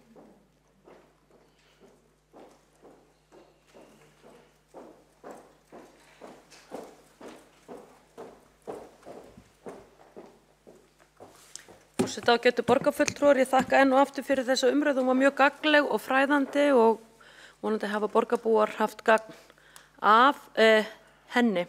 Ég er að lesa í bókun. Sú staðreynd að Gagnaveita Reykjavíkur er búin að fjárfesta fyrir 30 milljarða frá 2006 er mjög sláandi, sérstaklega í ljósi aðdraganda stofnunar veitunar. Félagið hefur kosið að vera dreift í virðiskeðjunni og verið í samkeppni á hröðum fjarskiptamarkaði. Borgarfulltrúar Miðflokksins er það til efs að slíkt standi samkeppnisreglur EES og því síður styrkjareglur opinberra aðila. Nokkur samhljómur myndaðist á fundi borgarráðsins snýr að því að fá utanaðkomandi aðila til að skoða rekstur gagnaveitunar. Sú skoðun geti snúið að mat á því hvers virði veitan er með við núverandi stöðu og viðskiptamódel félagsins. Eins mætti setja upp sviðsmyndir hver arðsemi gagnaveitunar verði til næstu áratuga með að félagið haldi óbreyttu fyrirkomulagi og selji eingöngu virkaþjónustu, selji virkan og óvirkan aðgang eða selji eingöngu óvirkan aðgang. Eins sviðsmyndin gæti verið sú að selja ætti Gagnaveitu Reykjavíkur. Það er löngu tímabært að borgarstjórn fái faglega ytri ráðgjöf í þessum málum og einnig verður að velta því alvarlega upp hvort það sé eðlilegt að kjörnir fulltrúar framselja pólitískt vald sitt til ókjörinna fulltrúa þegar svo gríðarlegir fjármunir og ábyrgð eru undir eins og í þessu tilfelli. Borgarfulltrúinn Vigdís Hauksdóttir er lokið að lesa upp bókun. Eru fleiri borgarfulltrúar tilbúnir með bókun til þess að lesa upp? Ef vill borgarfulltrúinn lesa upp bókun? Já, gjörðu svo vel, Eyþór Laxdal Arnalds borgarfulltrúi.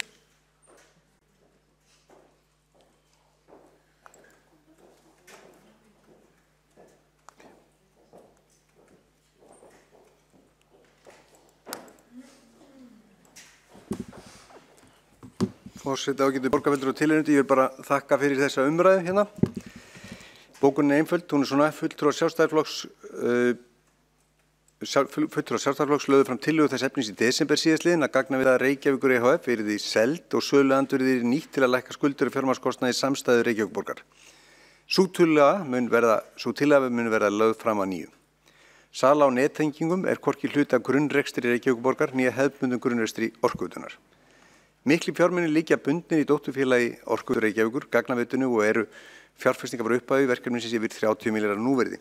Borgarstjórn samþykkti hinn 16. október 2012 að selja alltaf 49% hlut í félaginu og var því haldið að opna að selja meira síðar. Þrátt fyrir þess að samþykkt borgarstjórnar hefur áfram verið fjárfest í reikningverkefninu fyrir meir en 11 milljarða.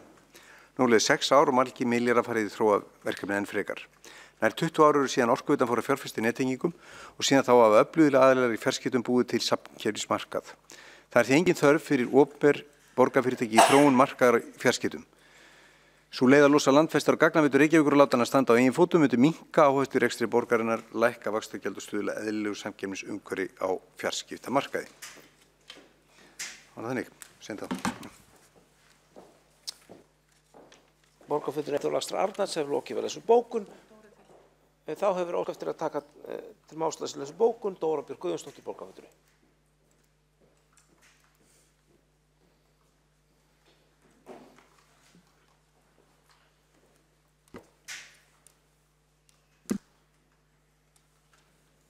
Þörf borgarinnar eins og allra annara sem veita fólki þjónustu fyrir öflug fjarskipti hefur stöðugt vaxið.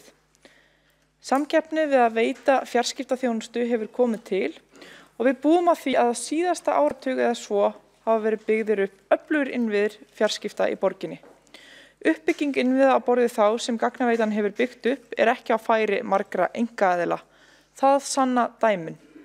Sú innviðauppbygging gagnaveitunar sem átt hefur sér stað í grunnnetum hefur því tryggt samkeppni þannig að þegar Reykjavíkurborg býður út kaup á fjarskiptaþjónustu eru til dæmis nokkrir aðilar hituna.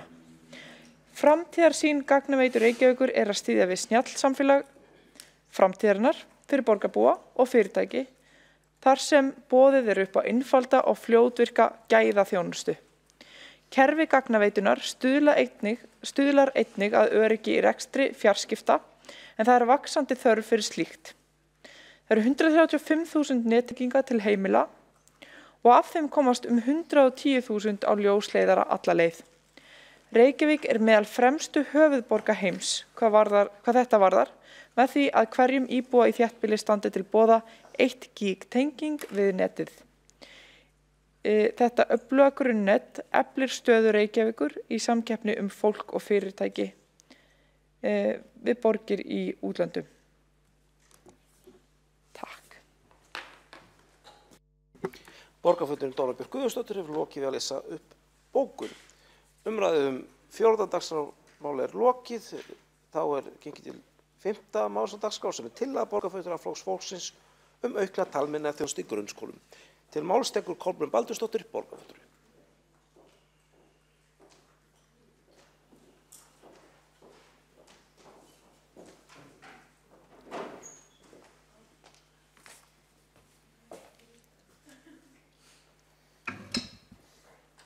Forseti, borgarstjórn, tilheyrendur. Hér kemur tillaga Flokks fólksins og varðar talmeinafræðinga í grunnskóla. Lagt er til að borgarstjórn samþykki að grunnskólar í Reykjavík sjái börnum fyrir áframhaldandi talmeinaþjónustu í grunnskóla sé það faglegt mat að frekari þjónustu sé þörf. Þegar kemur að frávikum í máli og tali eins og öðrum vanda eða röskun sem börn kunna að glíma við skiptir snemmtæk íhlutun miklu máli. Ekki er síður mikilvægt að barn sem glímir við röskun af einhverju tagi, þar með tali málþroskaröskun eða ef það stamar eða á í erfiðleikum með framburð, að það fái fullnægjandi þjónustu eins lengi og þurfa þykir að mati fagaðila. Málþroski snertir við fjölmörgu í lífi barnsins. Góður málþroski er undirstaða bóklegs náms og hefur áhrif á tjáningu og almenn félagsleg samskipti. Það er grundvallar mannréttindi að geta tjáð sig og skilið aðra. Málþroskaröskun eða önnur talmein sem ekki fá fullnægjandi meðhöndlun geta haft afar neikvæð áhrif á sjálfsmynd barnsins og dregið úr félagslegu öryggi þess. Undanfarin ár hefur orðið aukning á tilvísun til talmeinafræðinga og til sérfræðiteyma þjónustumiðstöðvanna. Talið er að 10% barna á hverjum tíma þurfi aðkomu talmeinafræðings vegna vægara eða alvarlegri vanda. Biðlisti til talmeinafræðinga hefur verið vandamál í Reykjavík eins og í aðra þjónustu á vegum borgarinnar. Annar vandi er að þegar barni kemur í grunnskóla fær það ekki lengur þjónustu talmeinafræðinga á vegum skólans. Hér er greinargerð með þessari tillögu og í henni segir: í dag eru starfandi talmeinafræðingar á þjónustumiðstöðvum borgarinnar. Einnig eru talmeinafræðingar starfandi í Miðgarði og heyrnar- og talmeinastöð. Það er sérstakur samningur á milli velferðarráðuneytis og sveitarfélaga sem gengur út á að hjálpa börnum sem falla undir ákveðin viðmið hvað varðar málþroska og framburð. Börn sem eru með alvarlegri frávik fá þjónustu eftir eðli vandans hjá talmeinafræðingum sem starfa fyrir Sjúkratryggingar Íslands. Í ljósi þess að takmörk eru á hversu marga tíma börn í leikskóla geta fengið hjá talmeinafræðingi frá þjónustumiðstöð viðkomandi hverfis er ákveðin fjöldi barna sem ekki næst að hjálpa með fullnægjandi hætti á meðan þau eru í leikskólanum. Þessi hópur þarf bæði fleiri tíma í leikskólanum og síðan áframhaldandi meðferð og eftirfylgd talmeinafræðings þegar komið er í grunnskóla. Þá þurfa kennarar og foreldrar einnig ráðgjöf og stuðning til að koma með sem best til móts við barnið. Ef barnið uppfyllir ekki viðmið sjúkratrygginga til þess að fá niðurgreiðslu fyrir þjónustu talmeinafræðings, þá þurfa foreldrar eins og staðan í dag að greiða fullt verð í þeim tilvikum sem barnið þarf frekari þjónustu eftir að komið í grunnskóla. Til að gæta þess að öll börn fái þjónustu sem þau þarfnast og að börn sitji við sama borð án tillits til efnahags foreldra sinna, þurfa grunnskólar í Reykjavík að hafa talmeinafræðinga á sínum vegum eða í það minnsta geta kallað þá til eftir þörfum. Börn sem glíma við slakan málþroska glíma einnig stundum við annars konar vanda sem dæmi ADHD eða einhverfu. Þess vegna skiptir þverfagleg nálgun sköpum. Ef vantar aðkomu talmeinafræðinga, þá vantar hlut í heildstæða nálgun sem barnið nauðsynlega þarfnast. Viðmiðin til þess að fá niðurgreiðslu hafa verið þrengd verulega á undanförnum árum, þannig að færri börn fá niðurgreiðslu en ella. Þessum grunnskólabörnum er því mismunað eftir því hvort foreldrar þeirra hafa efni á og getu til þess að leita til einkarekinnar stofu með talmeinafræðingum. Þrátt fyrir að nokkrir sjálfstætt starfandi talmeinafræðinga séu til staðar í Reykjavík er biðlisti víða 400 börn samkvæmt nýlegri könnun FTI sem er félagstalmeinafræðing á Íslandi og augljóst er að það er ekki þjónustuúrræði sem hægt er að vísa í þegar tími skiptir máli. Það samkomulag sem gert var árið 2014 milli sveitarfélaga og velferðarráðuneytis hefur að mati fjölmargra talmeinafræðinga ekki verið að virka sem skyldi þar sem það þjónar ekki þeim sem þurfa mest á aðstoð að halda. Upphaflega var þetta samkomulag hugsað sem einhvers konar bráðabirgðarsamkomulag og vilja margir meina að það sé barn síns tíma. Þeim sem þekkja til þessa málaflokks telja að það þurfi að endurskoða þetta samkomulag með það í huga að fella þá úr gildi þannig að talmeinafræðingar hjá Reykjavíkurborg og öðrum sveitarfélögum myndu sinna málum eftir þörfum og aðstæðum hvers og eins, óháð því hvaða málþroska tölu hann hefur, heldur í samræmi við heildstæðan vanda, sem er oft mikill og flókin í tilfellum skjólstæðinga talmeinafræðinga. Það er mikilvægt að talmeinafræðingar fái svigrúm til að sinna þjálfun og vinnu með börnum og starfsfólki á gólfinu en sinni ekki einungis greiningum. Greiningar eru vissulega grundvallaratriði til að veita barni skilvirka og markvissa einstaklingsþjónustu. Það þarf þó að setja þak á hversu oft má greina barn án þess að þjálfun sé veitt í kjölfarið. Að greina án íhlutunar er siðferðislega rangt. Ekki ætti að greina barn oftar en einu sinni á ári án þess að markviss íhlutun fari fram. Veita það nægu fjármagni til að hægt sé að vinna eftir greiningum með það að markmiði að barnið fái fullnægjandi aðstoð. Auk þess þarf að vinna með börnin eins lengi og þurfa þykir. Talmeinafræðingar þurfa einnig að hafa svigrúm til að þjálfa starfsfólk og foreldra, veita handleiðslu og ráðgjöf eftir þörfum og þekkingu hverju sinni til að tryggja góða þjónustu.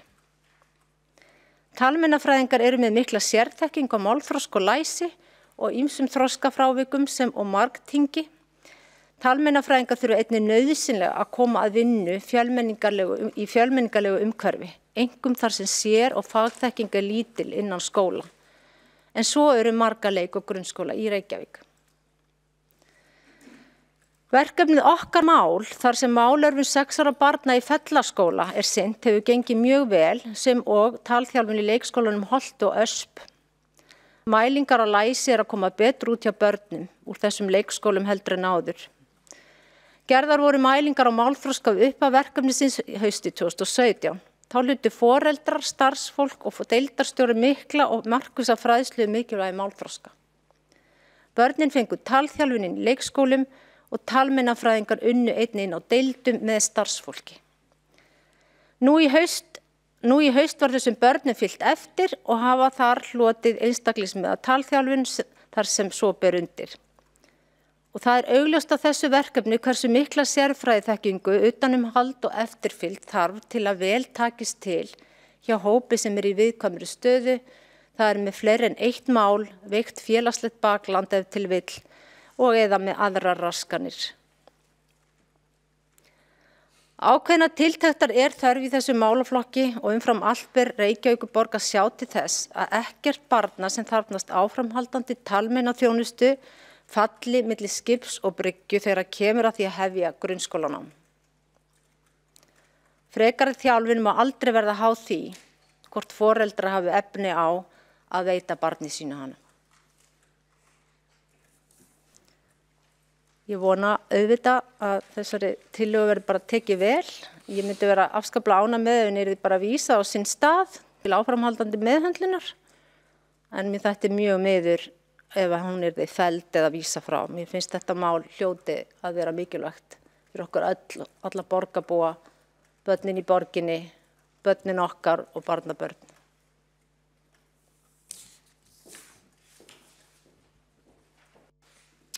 Kolbrún Baldursdóttir borgarfulltrúi hefur lokið mál sínu. Næsta mælenda skrá Sabine Leskopf borgarfulltrúi.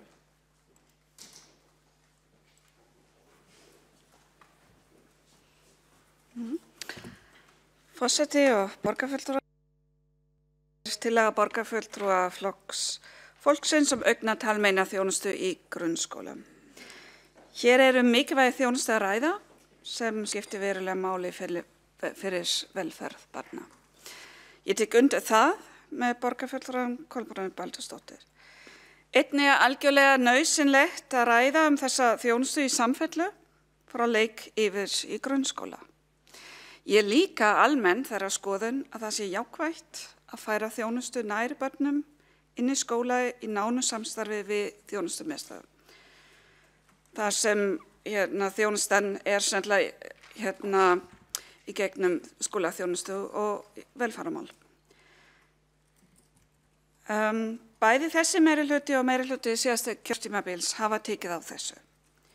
Í maí 2016 var lögð fram skýrsla stöðu talþjálfunar barna í leik- og grunnskóla í maí 2016 sem sagt.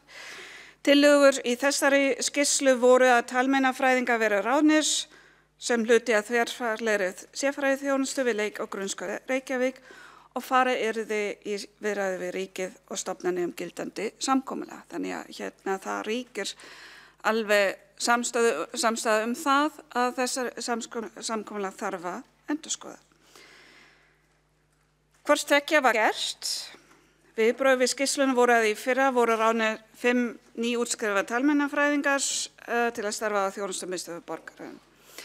Eins og borgarfulltrúi Kolbrún Baldursdóttir hefur þegar komið inn á. En ekki alveg komin full reynsla á þessu, þetta þarf að meta og samhæfa og ég ætla aðeins að nefna hér miðstöð máls og læsis starf þar sem einmitt að vinna því að samræma þetta og vinna úr því og veita heildstæð ráðgjöf, mjög mikilvægt. Þá ólokið umræðu tilfella sem snýr að því hvaða hlutfall Reykjavíkurborg gæti tekið yfir í talmeinaþjónustu frá ríkinu og það margar hugmyndir í gangi hvort til dæmis vægari frávik verður ábyrgð sveitarfélaga alvarlega sem kallað þjálfun læknisfræðilegs eðlis og áfram á ábyrgð velferðarráðuneytis. Og ég sjálf myndi ekki treysta mér að taka ákvörðun það án þess að ígrunda þetta frekar. Í desember 2018 var svo skipað starfshópur af skólafræðsluráðin sem falið var að vinna að frekara útfærslu þessara þjónustu. Og niðurstöður starfshópsins væntanlega nýjastu upplýsingar ég í kringum eftir páska. Ekki rétt að bíða eftir niðurstöðum starfshópsins sem meðal annars var falið að leggja fram einmitt tillögur samræmd viðmið talmeinaþjónustu í leik- og grunnskólum. Einnig leggja til með hvaða hætti þetta fyrirkomulag þjónustuna gæti samræmst best þörfum barna, foreldra og einnig hvernig yrði hugað að þörfum skóla. Það mjög mismunandi þörf þar, skóla að mismunandi stærð. Samsetning barnahópa til dæmis. Einnig þarf að skoða mjög ítarlega hvernig fjarþjónusta geti nýst þessum hópi og það náttúrulega skiptir öllu máli af því að þá dregur það úr nauðsyn þess að börnin þurfa að fara út allt til að fá þjónustu. Og svo í lokin á þessi hópur líka skila niðurstöður hvernig talmeinaþjónusta og þjónusta vegna tvítengdra barna af erlendum uppruna verða aðgreind. Og ég ætla aðeins að víkja þessum hóp, þó ég ætla ekki að fara í smátræði í öllum svona innihaldslega tillögunni. En þetta einmitt mjög gott dæmi. Fyrir liggur að 50% af öllum börnum sem eru greind með málþroskaröskun í leikskólum eru börn af erlendum uppruna. Þetta svolítið eitthvað, það sem segir okkur að það sé eitthvað verulega að, því það að kunna ekki íslensku ekki skilgreind sem málþroskaröskun, ekki í sjálfum sér. Og ég ætla líka að benda á í okkar meirihlutasafni þá stendur með leyfi forseta efla þarf þjónustu við nemendum með fjölþættar þarfir og fjölskyldur þeirra, tryggja forvarnastarf og snemmtæka íhlutun óháð greiningum. Þetta eitthvað sem við leggjum mikla áherslu á. Við höfum nú þegar breytt úthlutunarreglunum að því að kerfið sem öskra fá greiningu til að geta veitt börnum þjónustu, þetta eitthvað sem við viljum breyta.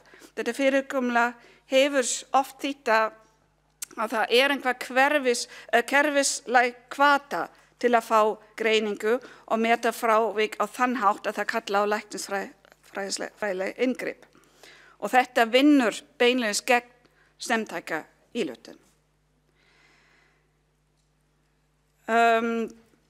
Eitt sem ég vildi líka nefna að við vitum að það vandar töluvert talmeinafræðingar, bæði íslenskar en líka á öðrum tungumálum. Því miður þetta eitthvað sem væri rosalega mikið þörf fyrir, en kannski eitthvað sem kerfi kalla ekki nógu mikið á, af því að við vitum það að talmeinafræðingar með önnur tungumál fá mjög sjaldan eða aldrei starfsleyfi hér, en það gæti gert mikið gagn. En þetta eitthvað sem þurfti að samræma og skoða. En það sem ég vildi ræða líka sérstaklega varðandi afgreiðslu að þessari tillögu að þessi þjónusta byggir á samkomulag milli velferðarráðuneytisins og Sambands íslenskra sveitarfélaga. Og samstarfsnefnd ríkis og sveitarfélaga nýbúin að skila tillögu fyrirkomulag talmeinaþjónustu við skólabörn. Þetta var núna í janúar 2019. Tillagan sem þessi hópur skilaði felst í breytingum sem eigi að skila öflugra og skilvirka talmeinaþjónustu fyrir börnin. Og það ætti ekki að vera rosalega langt í það að þessar tillögur sem þarna voru lagðar fram koma að minnsta kosti til ákvarðanir. Það þarf ekki lagabreytingar og þetta nær utan það sem bæði ég var að ræða og nákvæmlega það sem borgarfulltrúinn Kolbrún Baldursdóttir lagði hér til. Þannig að þetta þarf bara að útfæra og taka ákvörðun breytt fyrirkomulag, og þetta breytta fyrirkomulag sem kæmi út úr þessari vinnu, það ætti þá líka að fylgja fjármagn. En þetta gerist ekki ef við værum núna að taka einhlíða ákvörðun að taka þetta bara að okkur, án þess að byggja á þetta samkomulag. Tillagan sem liggur hér frekar opin, en snýr sem sagt að því að borgin taki þetta að sér einhlíða. Í hvernig samningsstöðu værum við þá gagnvart ríkinu? Af hverju í ósköpunum ætti ríkið að láta fjármagn fylgja ef borgin segir bara að við gerum þetta hvort sem á okkar eigin kostnað, eða hvernig? Þannig að ég er sammála að núverandi fyrirkomulag þarf endurskoðunar, en þetta þarf að ígrunda og það væri algjörlega ótækt að afgreiða þessa tillögu. Eins og ég bendi á, þá vinnan hafin og ítarleg rýning fagfólks væntanleg, og þjónusta byggt á samkomulag milli ríkisins og Sambands íslenskra sveitarfélaga skiptingu ábyrgðar. Og það komin fram tillaga sem bíður afgreiðslu. Á þeim forsendum, eins og ég sagði, ég tek undir margt sem kom hér fram, en á þeim forsendum til hana ekki tæk til afgreiðslu og legg til að henni verður vísað frá og að bjóða bókun. Sabine Leskopf, borgarfulltrúi, hefur lokið máli sínu, veitir þá andsvar. Kolbrún Baldursdóttir, borgarfulltrúi.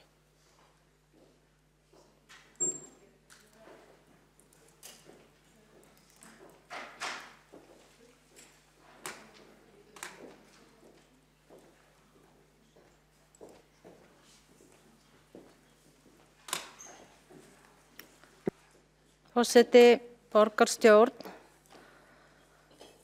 ég biðst eiginlega bara afsökunar á því að ég bara skildi ekki alveg hvað borgarfulltrúin var að segja, fyrirgefiði. Ég náði allan ekki alveg heildarsamhenginu og það bara, ég tek það bara á mig. En ég heyrði allan að bíða, útfæra og að lokum bara tillaga ekki tæk og ég náttúrulega alls ekki sammála því. Auðvitað hægt að skoða þessi mál inn í viðkomandi ráði en þetta líka kannski staðfesti svolítið sem að kom hérna fram. Ég hafði að segja í fyrsta málinu að þegar ríki og sveitafélag að reyna að vinna saman einhver verkefni þá er þetta alltaf einhvern veginn svona endalaus bið og flækja og sjá til hvað ríki gerir og ef við þurfum að stað og gerum þetta þá heldur ríki bara við ætlum að taka þetta alveg yfir. Þannig að það alltaf eitthvað svona smá vesen í kringum þetta og þetta bara greinilega ekki alveg að virka að vera í svona einhverju samsuðu verkefni með ríkinu. Það alltaf verið að bíða og sjá til hvað kemur frá ríkinu og ef skekkinna að borgin taki nú einu skrefi og langt í átt að þjónusta börnin það sem hugsanlega ríki þetta koma þá meir inn í að þá væri það bara staðfesting á því að sveitafélagi þarf ekki þetta fjármagn frá ríkinu. Ég meina hverjir eru þolendurnir í svona, ég vil bara segja hálfgerðu rugli. Það eru börnin. Það eru börnin sem bíða eftir að sjá hvort það komi fjármagn hjá ríkinu og verið að reyna að semja þetta eða hitt og bíða og sjá til og útfæra og gumma vita. Þetta náttúrulega bara ekki hægt að bjóða börnum upp á svona laga. Þessi tillaga var fyrst og fremst það að börn sem byrjuð eru hjá talmeinafræðingi í leikskóla fái áframhaldandi þjónustun í grunnskólan þurfi þau þess að mati fagaðilans, þar að segja talmeinafræðingsins. Það nú ekki flókið að byrja að skoða hvað eru hugsanlega þetta mörg börn og hvernig væri hægt að hugsanlega koma mót sér þarfir þeirra fyrsta árið eða 2 í grunnskólanum. Við þurfum ekkert að bíða eftir einu til þess að fara að stíga þetta skref í það minnst að skoða það og kanna hvað eru þetta mörg börn sem að ræða.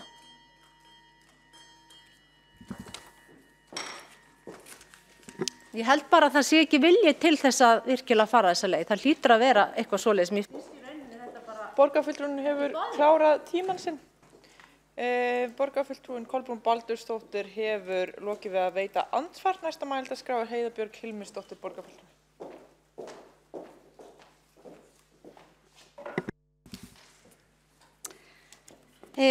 Forseti, ágætu borgarfulltrúar, ég ætla að koma aðeins inn í þessa umræðu þessa mikilvægu þjónustu sem talmeinaþjónusta. Mér fellur auðvitað mjög illa hvernig borgarfulltrúi Kolbrún Baldursdóttir ákvað að enda sína ræðu í einhverjum dylgjum að þetta sé ekki þjónusta sem skiptir okkur miklu máli því að ég held að við höfum sannað einmitt í verkum okkar að þetta skiptir okkur verulega miklu máli og við höfum haft þetta mál bara ofarlega á borði síðustu ár og það nú reyndar svo að 9. júlí 2018, það ekki eins og ár síðan, þá hófu hér störf 5 talmeinafræðingar sem að sinna börnum í Reykjavík og það það tilraunaverkefni sem að Sabine Leskopf í rauninni fór í gegnum áðan, borgarfulltrúi Sabine Leskopf og fór í gegnum ágætlega í sinni ræðu áðan og við erum að fá tillögur byggðar meðal annars á þeirri reynslu og vinnu sérfræðinga á því hvernig við eigum að halda áfram með verkefnið. Það ekki það eru oft þannig að þegar ríki og sveitarfélög eru að vinna saman að einhverju verkefnum þá koma upp grásvæði en það er þó ekki það sem þarf til og það er ekki það sem hefur komið talmeinaþjónustu á neitt grátt svæði endilega að það séu sveitarfélögin sem reka skólaþjónustuna og grunnskólan og ríkið reki heilbrigðisþjónustuna. Ég get þó alveg sammála því, ég held að það fari betur á því að sveitarfélögin reki sem allra mest af grunnþjónustu en það er mín skoðun og míns flokks reyndar líka. En þannig er það ekki. Hins vegar hefur talmeinaþjónusta alltaf verið í ákveðnum vanda inn í grunnskólanum, líka áður en að grunnskólinn fór til sveitarfélagana. Þannig ég held að þarna sé nú ekki kannski sveitarfélögunum eða þeirra þjónustu eða samband íslenskra sveitarfélaga nokkurn að kenna. Það er bara þetta er einhvern veginn hefur ekki alveg fundið sér stað inni í skólakerfinu. Þá var ábyrgðarskilin á milli heilbrigðisráðuneytis og menntamálaráðuneytis. Það var óljóst hvort var að ræða heilbrigðisþjónustu eða menntamál. Og það er kannski ennþá svolítið þar sem við erum. En núna með nýjum lögum erum við í rauninni búin að leysa það að því leyti að skólaþjónusta er orðin bara hluti af lögbundinni þjónustu sem á að veita inn í skólum. Og hlustið nú, því nú ætlum ég að hrósa ríkisstjórninni, sem ég geri nú ekkert alltaf. En 7. september 2018, það nú heldur ekki langt síðan það var, þá voru hér hvorki meira en minna en 1, 2, 3, 4, 5 ráðherrar og formaður Sambands íslenskra sveitarfélaga þáverandi sem var oddviti Sjálfstæðisflokksins á þeim tíma undirrituðu viljayfirlýsingu aukið samstarf í þágu barna. Þar sem akkurat að tala það að þyrfti að fara yfir öll þessi svæði sem þarna væri til þess að eyða múrum sem eru á milli þjónustukerfa og tryggja börnum heildstæða og samhæfða þjónustu. Og aðilar þessari viljayfirlýsingu töldu nauðsynlegt að þetta samstarf yrði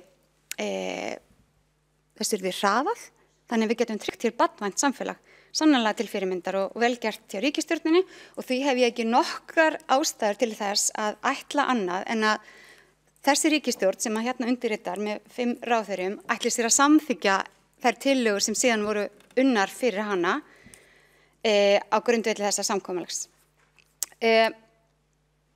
Þetta búið að vera við þetta Samband íslenskra sveitarfélaga hefur unnið mjög ötullega þessu máli. Þetta hefur verið eitt af þessu grundvallarmálum sem hafa verið inn í skýrslu sem að gefa nú út árlega grá svæði í velferðarþjónustu. Þetta er rætt í svokallari Jónsmessunefnd þar sem að aðilar frá ríkinu og sveitarfélögunum koma saman og ræða þessi gráu svæði og sem betur fer þá er þetta að leysast. Það var rammasamningur milli Sjúkratrygginga Íslands og sveitarfélaga eða þeirra stofnana sem var gerð 2015 sem opnaði á það að sveitarfélögin tæki að sér talmeinaþjónustu við börn og það voru nokkuð sveitarfélög sem tók að sér að prófa þetta. Það var ekki áframhald af því en samráðsnefnd ríkis og sveitarfélaga skýr- og verkábyrgðarskiptingu sem ég kom inn á áðan að ráðherrarnir eru svona jákvæð fyrir.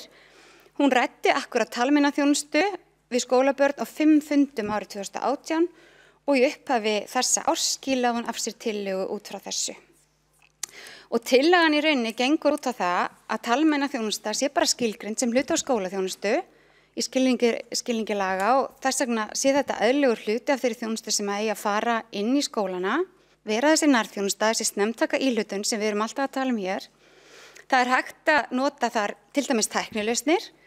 Það er meðal annars einn af fyrrverandi borgarfulltrúum Sjálfstæðisflokksins sem hefur þróað tæknilausn sem hefur reynst mjög gagnleg í þessu skyni. Og þannig að það sé hægt að veita meðferð í gegnum til dæmis tæknilausnir í nærumhverfi barns hvar sem það er staðsett. Hvort sem að það er í skóla í Reykjavík eða einhvers staðar þess vegna langt út á landi. Talaði borgarfulltrúi hérna alveg svo við séum nafni alheimsins.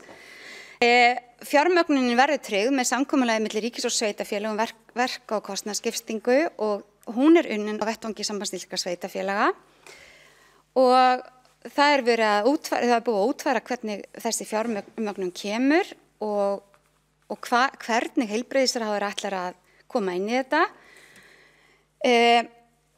Embætti landlæknis mun síðan hafa eftirlit með þjónustunni þar sem að þó svo hún fari inn í skólaþjónustu þá verður þetta auðvitað áfram eins konar heilbrigðisþjónusta sem er veitt á grundvelli laga inn í skólum og verður hluti af þeirri velferðarþjónustu sem að velferðarsvið býður skólum borgarinnar.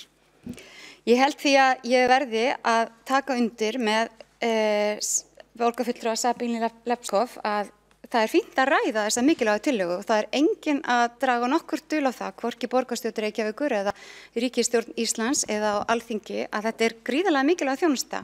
Hún er líka mikilvæg fyrir þann fjölda erlendra barna sem að borgarfulltrúi Sabínu Lepskov nefndi áðan að fá greiningar. Líka bara fyrir lítil börn sem að læra ekki að segja ROS og líða fyrir það alla ævi. Þetta þarf ekki alltaf að taka mörg ár. En við viljum sannarlega tryggja fyrir þau börn sem að þurfa langan stuðning að þau fái það. Og mér sýnist, og ég ætla bara að leyfa mér að vera það bjartsýn að þetta verði að veruleika. Og mér finnst hreinlega óábyrgt og bara sem varaformanni stjórnar Sambands íslenskra sveitarfélaga eiginlega bara óviðeigandi að við færum framfyrir og allt í einu og segðum bara, heyrðu, fyrirgefðu þið eru búin að vinna þessu núna í 2 ár en við nennum ekki að bíða í 3 vikur í viðbót, þannig að við ætlum bara að gera þetta sjálf. Það væri eiginlega svolítil ókurteisi. Þannig að þrátt fyrir þann góða vilja sem að ég efa ekki að borgarfulltrúi Kolbrún Baldursdóttir beri og vilji hafi hag þessara barna fyrir brjósti eins og við gerum, að þá tel ég rétt að við hingrunum aðeins og sjáum hvort ekki verði að þessu áður en að við tökum af skarið og förum framfyrir önnur sveitarfélög. Og tökum að okkur fulla fjármögnun á þessum lið og það verður nú kannski svolítið skrýtin skilaboð svona því þar sem við erum að gagnrýna ríkisstjórnana í annan endan líka fyrir að vera að skera niður jöfnunarsjóð og þar með tekjustofna sveitarfélaga. En það er nú eins að mér langar að fá að lesa bókun meirihlutans í þessu máli þannig að það sé bara frá ef ég má það með leyfi forseta. Hún hljóðar svo Talmeinaþjónusta er mikilvægur þáttur í velferð og námi barna. Vinnan við að skerpa á ábyrgðarþáttum Reykjavíkurborgar hófst árið 2016 með skipan starfshóps samræmda talmeinaþjónustu í leik- og grunnskólum og síðan ráðningu talmeinafræðinga og þjónustumiðstöðvar. Einnig hefur samráðsnefnd ríkis- og sveitarfélaga skilað af sér tillögum sem enn bíða afgreiðslu. Það væri því óbyrgt ef Reykjavíkurborg taki einhliða ákvörðun þessi mál án þess að kostnaðarskipting liggi fyrir. Og kúvendi þeirri stefnu sem mörkuð var árið 2016 og unnið eftir í dag.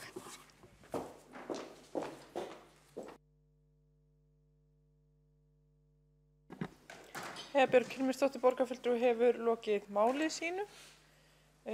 Ekki hafa fleiri beðið orðið undir þessum lið og talst á umræðu lokið var gengið til atkvæðagreiðslu. Eru allir borgarfulltrúar í salnum?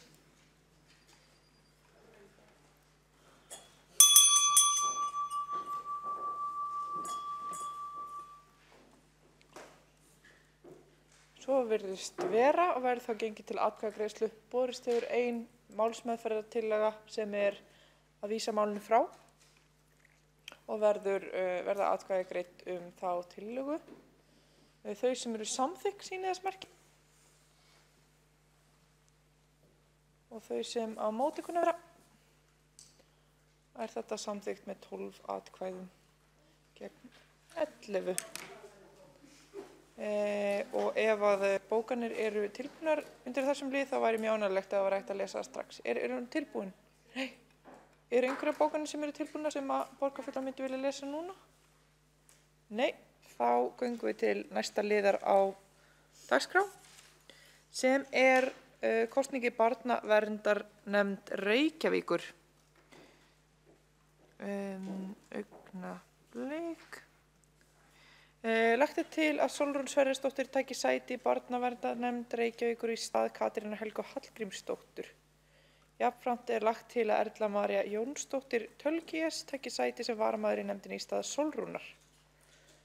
Þau sem eru samþykk sýni þess merki. Þau sem eru samþykk sýni þess merki skýrt og greinilega. Og það er það samþykkt samhljóða. Er þá gengið til næsta liðar á dagskrá sem er framlagning fundargerða. Fyrst það fundargerð borgarráðs frá 7. mars sem lögð fram og það fundargerð borgarráðs frá 14. mars sem lögð fram. Það við þurfum að samþykkja sérstaklega nokkra lið undir þessum 2 fundargerðum. Fyrst það fundargerð borgarráðs frá 7. mars, þar 2 liðir, 45. liður endurskoðuð stefna Reykjavíkurborgar gegn einelti, áreitni og ofbeldi á vinnustöðum og ætlum við að kjósa það. Þau sem eru samþykk þessum lið sýni þess merki. Þau sem eru samþykk skiptu greinilega liður 40, já, við skulum endurtaka atkvæðagreiðsluna ef þetta ekki skýrt.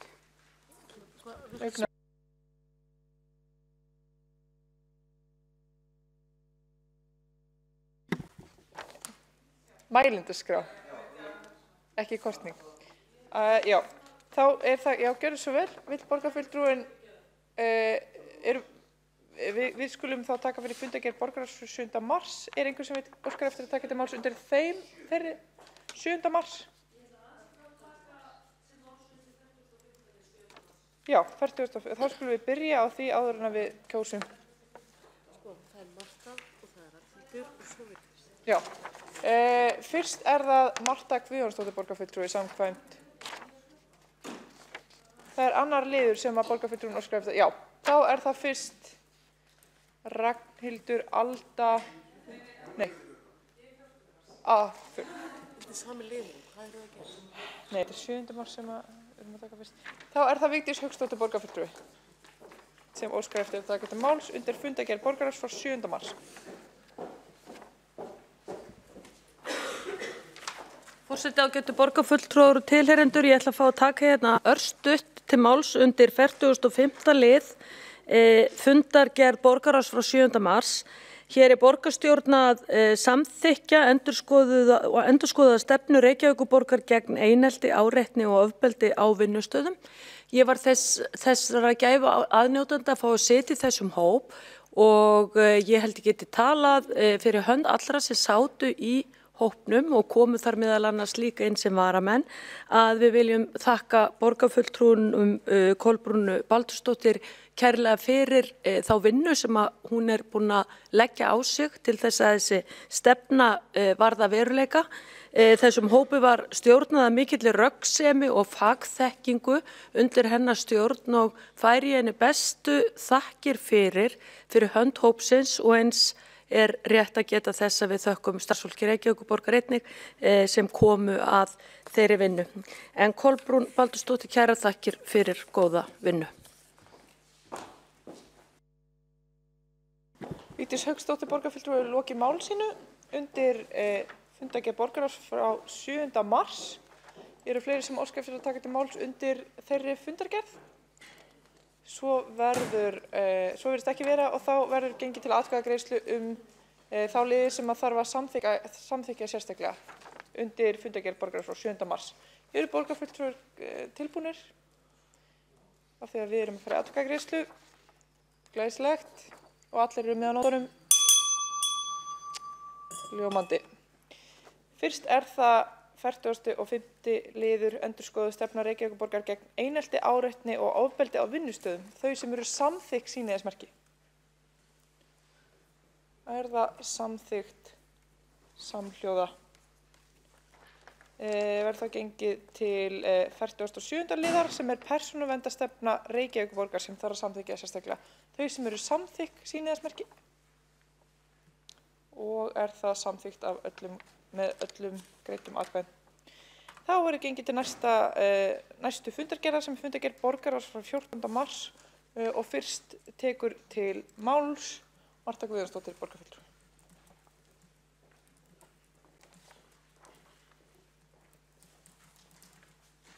Forseti, góðir borgarfulltrúar, ég fer með hljós undir máli númer 21 í fundargerðinni þar sem fram fer umræða Fossvogsskóla.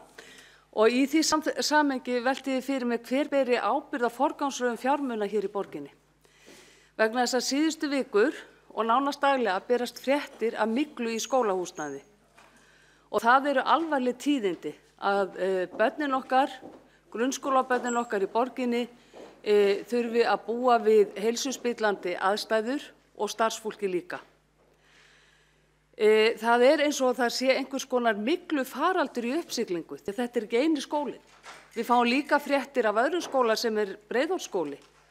Þar búið að loka stórum hluta af skólahúsnæðinu og starfsmenn hafa þurft að gangast undir myglupróf. Þetta eru alvarleg tíðindi. Þetta vegna þess að hér uppsafnaður viðhaldsvandi og vanhirða, má segja, og maður velti því fyrir sér þegar hægt að setja 450 milljónir í einn bragga, að forgangsraða í slíka hluti, að það skuli ekki vera hægt að taka það sem nauðsynlegt, sem lögboðin þjónusta hér í borginni, sem skólahaldið, sem skólahúsnæði sem hýsir þessa lögbundnu þjónustu og verja þessum fjármunum frekar í það. Við getum tekið fleiri gæluverkefni. Ætli þeir séu ekki eitthvað vel á 2. til 3. milljarð sem hefði verið hægt að setja hér í viðhald skólahúsnæðis. Þetta ekki eina húsnæði á vegum skólafrístundasviðs sem útsett fyrir myglu. Vegna þess að frístundamiðstöðvarnar okkar, þær eru líka ónothæfar vegna myglu. Fyrir ári síðan þurfti starfsfólkið í Gufunesbæ, frístundamiðstöðinni í Gufunesbæ, að flytja út úr skrifstofuhúsnæði sínu í gáma og hírast í gámum á skólalóðinni vegna myglu. Í Miðbergi í Breiðholti, í Kringlumýri og nú til skoðunar frístundamiðstöðin Ársel og fleiri skólar eru til skoðunar. Það verið að gera úttekt á Seljaskóla og það verið að bíða eftir niðurstöðum úttektar í Ártúnsskóla. Þetta komið í hátt í 2000 nemendur sem við erum að tala sem að geta ekki stunda nám sitt eða frístundir í húsnæði Reykjavíkurborgar. Þetta óásættanlegt. Ég velti því fyrir mér að hér situr formaður umhverfis- og heilbrigðisráðs sem formaður heilbrigðiseftirlits Reykjavíkur. Hvernig formaðurinn skýri það að Fossvogsskóli í árlegri úttekt fékk næst hæstu einkunn í reglubundnu eftirliti. Vegna þess að það sem skoðað þegar farið í reglubundið eftirlit til dæmis loftgæðin í skólanum, raka og leka skemmdir. Ég held að það sé alveg orðið deginum ljósara að það þurfi að skýra hér verkferla og það þurfi að skýra hér ábendingaleiðir. Hvenær bárust fyrst ábendingar frá foreldrum og kennurum? Við vorum hér á aukafundi í umhverfis- og heilbrigðisráð á föstudaginn að beiðni okkar sjálfstæðismanna og Miðflokksins var haldinn aukafundur í ráðinu til þess að fara yfir þessa stöðu vegna þess að við viljum fá þessa verkferla á hreint eftir hverju unnið. Svona hlutir eiga ekki að geta gerst. Og það á ekki að koma neinum á óvart ef það koma upp rakaskemmdir í skóla eða þessi grunur myglu. Við sjálfstæðismenn fórum fram á það hér árið 2013 að það gerð sérstök úttekt á Breiðholtsskóla með tilliti til þess að það skoðaðar rakaskemmdir og hvort að þær getur leitt til myglusvepps. Nú erum við 6 árum síðar að fást við það vandamál og ég velti því fyrir mér hvort að þetta vandamál var aldrei skoðað í millitíðinni. Og ég tel að formaður umhverfis- og heilbrigðisráðs þurfi svolítið að skýra fyrir okkur hér kjörnum fulltrúum í borgarstjórn hvernig standi á því að eftirlitið hefur ekki verið betra en svo að skólinn fái næst hæstu einkunn, þar sem Fossvogsskóli í reglubundnu eftirliti núna í nóvember og örfáum mánuðum síðar þarf að loka skólanum og flytja alla starfsemina annað með tilheyrandi raski fyrir nemendur og foreldra. Og hver borgar svo kostnaðinn á endanum? Jú, það eru skattgreiðendur. Allt verður þetta tekið úr vösum skattgreiðenda. Ég held að það hefði verið nær að hefja framkvæmdir fyrr, fylgjast betur með og spara svolítið í rekstrinu með því vegna þess að svona með því að láta viðhald drabbast í mörg ár og láta skólana drabbast niður, þá verður kostnaðurinn meiri. Marta Guðjónsdóttir borgarfulltrúi hefur lokið máli sínu. Veitir það andsvar Kristín Soffía Jónsdóttir borgarfulltrúi.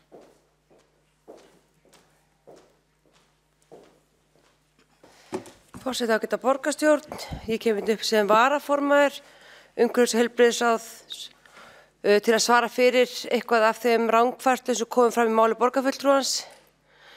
Ég verð að segja að mér líður örlítið eins og borgarfulltrúi Marta Guðjónsdóttir sem situr svo sannarlega í umhverfis- og heilbrigðisráði hafi ekki á neinn hátt hlustað á það kynningu sem við fengum á málinu á aukafundi í umhverfis- og heilbrigðisráði.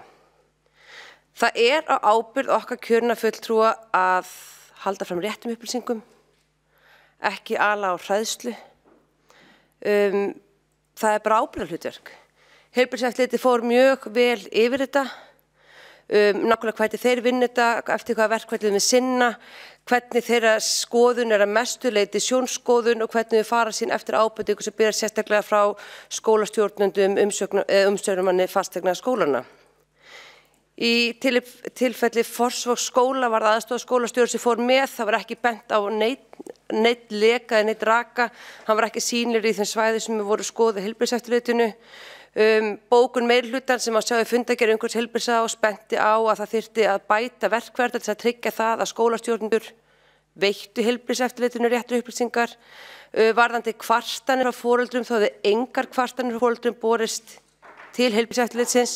Það hefðu engar kvartanir frá skólastjórnendum borist til heilbrigðiseftirlitsins, það hefðu engar ábendingar leka borist til heilbrigðiseftirlitsins, hvorki fyrir eða eftir skoðun. Yfir þetta var mjög vel farið. Það er líka mjög mikilvægt að halda því til haga að frá árinu 2013 það hefur fjármagn til viðhalds verið ríflega þrefaldað og eru rúmlega 3 milljarðar til leik- og grunnskóla á hverju ári. Þannig erum við búin að vera að ná utan það uppsafna viðhaldsvanda sem varð eftir hrun sannarlega og við sjáum fyrir það að ná utan það. Það er fínt að segja líka frá því aftur að skrifstofa eigna atvinnu sem sá endurgerð braggans fór ekki fram úr fjárheimildum sínum árið þótt að bragginn hefði farið fram úr fjárheimildum sínum og það verkefni hafði engin áhrif á það forgangsröðun sem var í viðhaldsverkefni til leik- og grunnskóla, en þetta veit borgarfulltrúi Marta Guðjónsdóttir full vel. Þannig að ég ítreka, það er búið að fela heilbrigðiseftirlitinu það að endurskoða sína verkferli til að tryggja því fá réttar upplýsingar. Það er búið að ríflega þrefalda fjármagn til viðhalds hjá leik- og grunnskólum. Þannig að ég held að sé engin ástæða til þess að hræða foreldra í borginni með það að 2000 börn sé heilsuspillandi umhverfi. Kristín Soffía Jónsdóttir borgarfulltrúi lokið við að veita andsvar, svarar þá andsvari Marta Guðjónsdóttir borgarfulltrúi.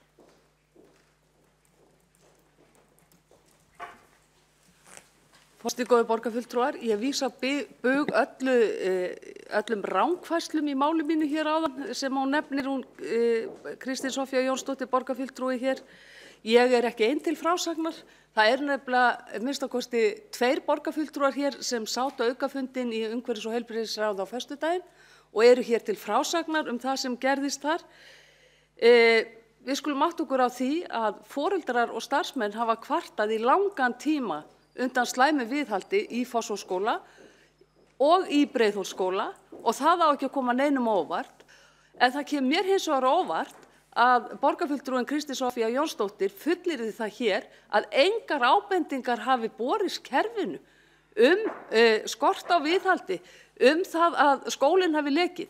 Hins vegar lét aðstoðarskólastjórinn hafa það eftir sér í fjölmiðlum, í Morgunblaðinu nota bene, að hann hefði verið viðstaddur þegar heilbrigðiseftirlitið kom á vettvang í árlegt reglubundið eftirlit í nóvember á síðasta ári og það hefði ekki átt að dyljast nokkurum manni að skólinn míglag.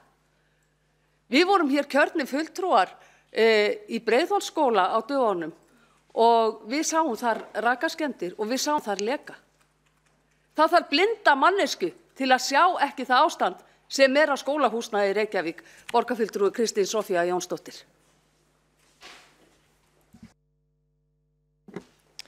Marta Guðjónsdóttir borgarfulltrúi lokið við að svara andsvari, veitir þá andsvar öðru sinni Kristín Soffía Jónsdóttir borgarfulltrúi. Líkt og kom mjög skýrt fram á fundinum í heilbrigðiseftirlitinu þá eru engar skráða kvartanir frá foreldrum. Þar að hvorki borist beint frá foreldrum né frá skólastjórnendum. Ef að borgarfulltrúi Marta Guðjónsdóttir er að taka á móti kvörtunum persónulega þá bendi ég ná að sinna sinni upplýsingaskyldu og beina fólki á að koma upplýsingunum réttan stað. Ég skil ekki alveg af hverju við erum farin að efast þar upplýsingar sem við fengum saman á fundi umhverfis heilbrigðisráðs frá starfsfólki heilbrigðiseftirlitsins hérna í sal borgarstjórnar. Hérna getur starfsfólki sannarlega ekki svara fyrir sig en þetta kom mjög skýrt fram á fundinum. En ef það er vilji borgarfulltrúa Mörtu Guðjónsdóttur að tortryggja starfsfólk heilbrigðiseftirlitsins þá er það allavega eitthvað sem ég get ekki tekið undir. Kristín Soffía Jónsdóttir borgarfulltrúi hefur lokið við að veita andsvar öðru sinni, svara það andsvar öðru sinni. Borgarfulltrúin getur svarað andsvarinu. Já, ég get svarað. Já, borgarfulltrúin Marta Guðjónsdóttir.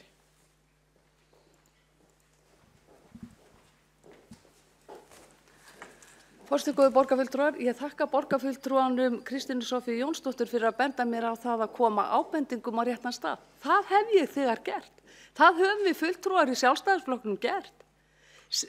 Ég nefndi það hér í máli mínu áðan. Árið 2013 óskuðum við eftir því að það færi fram úttekt á Breiðholtsskóla með tilliti til raka og lekaskemmda og með tilliti til þess hvort að þær skemmdir gætu leitt til myglusvepps. Ég hef líka nefnt á fundum hér á vettvangi borgarinnar ástandið í Fossvogsskóla og spurt sérstaklega fyrir það og það hefur verið fátt svör og mér hefur verið talið trú það að ástandið þar væri ekki eins slæmt eins og talað Skóla- og frístundasvið hlýtur að vera kunnugt það í hvaða ástandi skólahúsnæðið sem að það að leigja fyrir sína nemendur. Einhver á skóla- og frístundasvið hlýtur að þurfa að hafa eftirlit með skólahúsnæði og því þetta lögbundin þjónusta og við verðum að tryggja það að börnin starfi í heilsusamlegu húsnæði og sömulegir starfsmennirnir. Ég ekki að ásaka neitt hjá heilbrigðiseftirliti Reykjavíkur. Ég skil alveg hvert þeirra verksvið og hvert verksvið annarra stofnana Reykjavíkurborgar Ég veit að þeir sjá eftirlitið, þeir sjá ekki viðhaldið, þeir sjá ekki forgangsröðun fjármuna. Við skulum bara beina spjótunum þangað sem við eigum að beina þeim. Ég ætla að beina þeim af meirihlutanum sem ber ábyrgð, pólitísk kjörnum fulltrúum og borgarstjóranum í Reykjavík sem hefur verið hér í meirihluta í 8 ár. Það eru þið sem berið ábyrgðina en ekki starfsfólkið.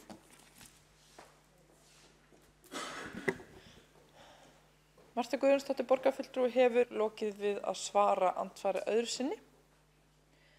Næsta mælendaskrá þá Ragnhildur Alda Vilhjálmsdóttir borgarfulltrúi.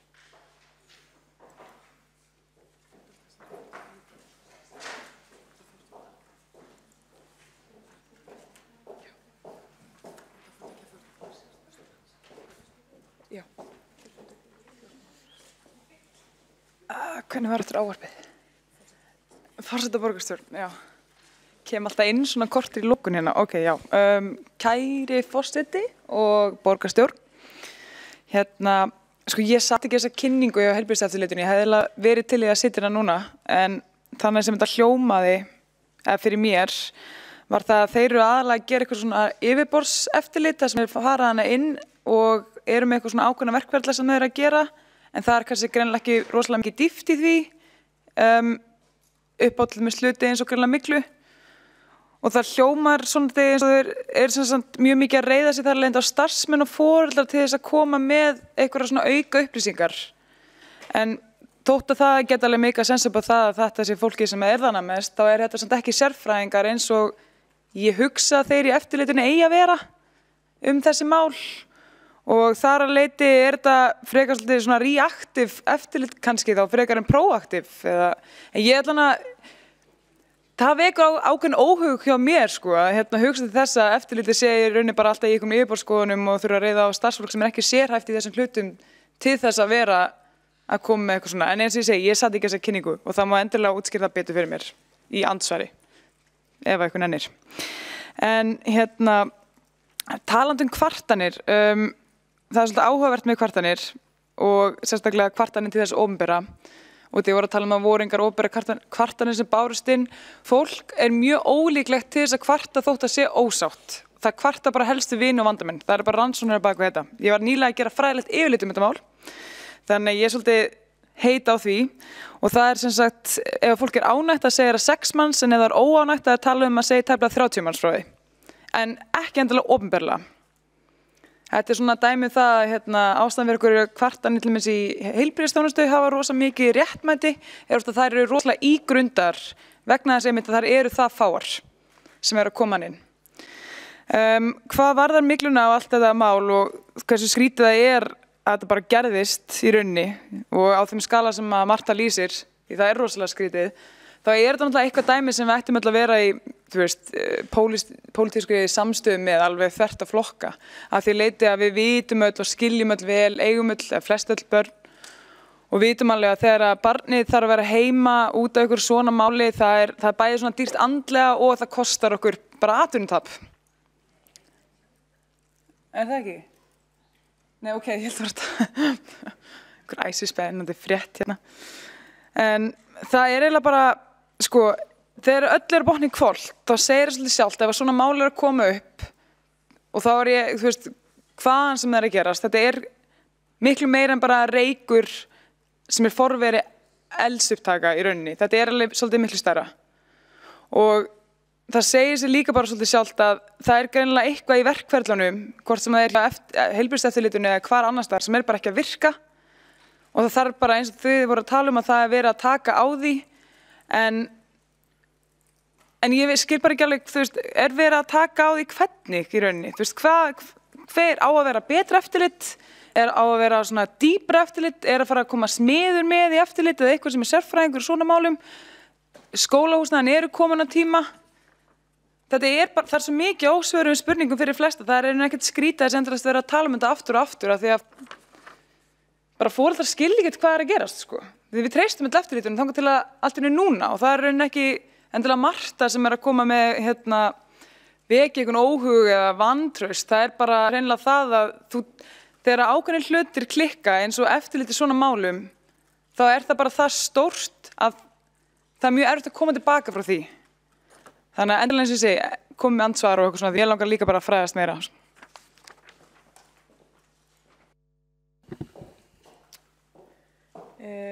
Ragnhildur Alda Vilhjálmsdóttir hefur lokið máli sínu.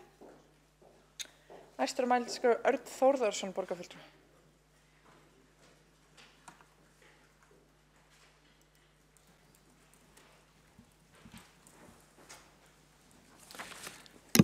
Forseti, ágæta borgarstjórn. Þetta miklumál, ég þekki það nokkuð vel og þetta ástand á skólabyggingum hérna í borginni og ég ætla að taka ábyrgð. Ég ætla að taka ábyrgð að því leytinu til að ég hef setið í skólafrístundaráði þetta kjörtímabil og mér hefur verið kunnugt ástand þessara skólabygginga. Ég þekki líka málið frá síðasta kjörtímabili. Ég var varamaður þar og satt oft vinnufundi með skólafrístundaráði þar sem við vorum að fara yfir stöðumála, hvert ástandi væri í skólabyggingum skóla- og frístundasviðs.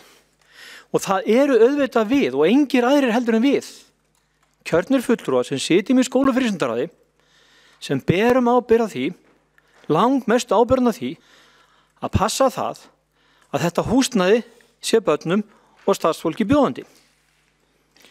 Ég ætla ekki að halda því fram að við sofa verðurum. Við höfum margoft bókað að það þurfa að fara í allsverðar úttekt á ástandi byggingana. Það verður ekki verið að fá það almennilega sett niður á blað, hver staðan Það verður ekki verið að fá forgangsröðun eins og við höfum verið að byggjum og það verður heldur ekki verið að fá aðgerðaráætlun, þannig að við getum svarað það sem að kvartanir hafa komið.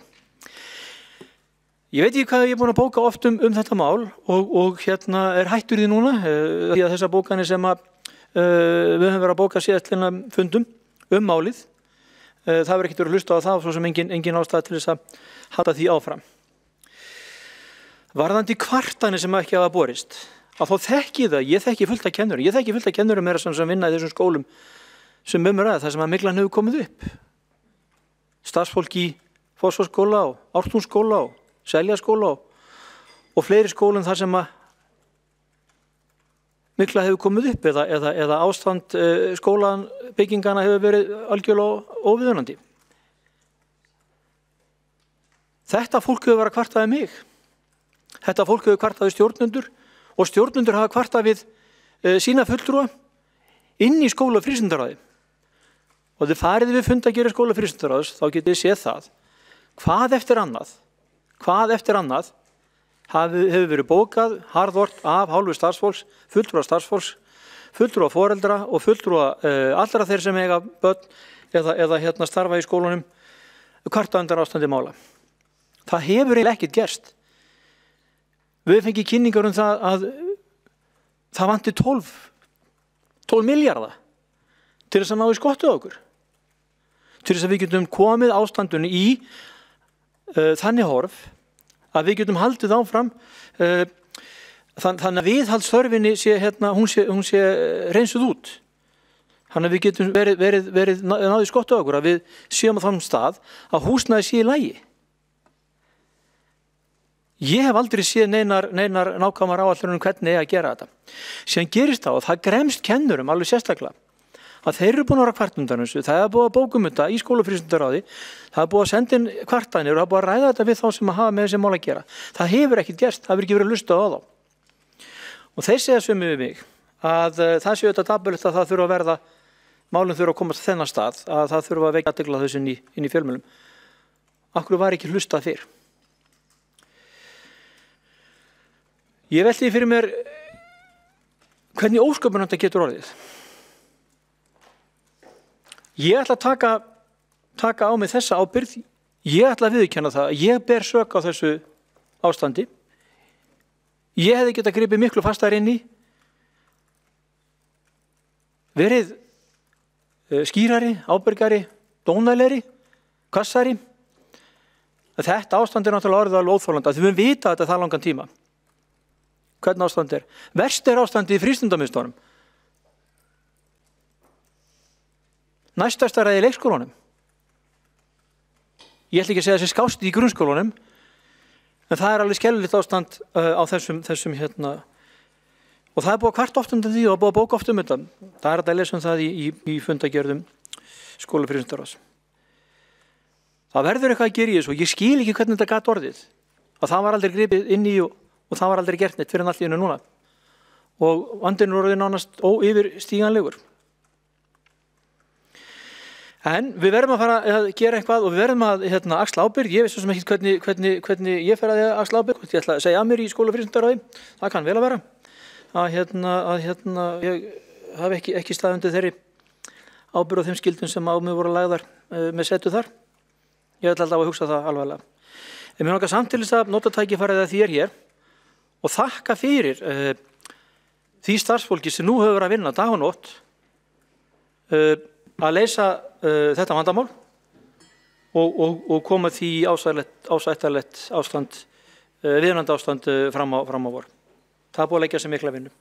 Við verðum að gera eitthvað. Örn Þórðarsson, borgarfulltrúi, hefur lokið máli sínu. Næstur á mælendaskrá Björn Gíslason, borgarfulltrúi.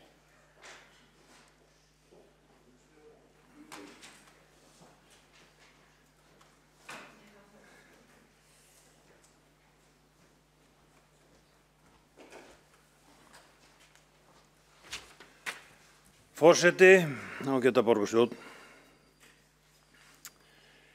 Það er þyngra en tárum taki að hugsa til þess að nú geysi, eins og fram hefur komið, hálfgerður myglu faraldur í nokkrum grunnskólum Reykjavíkur og frístundaheimilum. Þetta allt má rekja til viðhaldsleysis í grunnskólum borgarinnar og þetta náttúrulega, það eru 36 skólar ef maður rétt í Reykjavík og við erum að tala sér rúmlega 10% af skólanum sem að fást við þetta, sem 4 skólar. Og við komum eftir að koma í ljós og þetta mjög stórt hlutfall. Nú það hefur verið þannig að það hefur yfirleitt verið keppst við að sérstaklega meðlum að skella skuldin á hrunið. En enga síður það nú bara þannig að borgin hefur náttúrulega verið ýmsum gæluverkefnum sem að við þekkjum. Það þekkja það allir eins og kom nú fram í máli Mörtu Guðjónsdóttur hérna borgarfulltrúa eins og hún nefndi til að mynda braggann. En á meðan þetta í gangi þá ekki hægt að sinna þessu almenna viðhaldi í skólum hjá okkur blessuðu grunnskólabörnum. Nú, ég var á þessum fundi hjá umhverfisráði síðast, föstudaginn,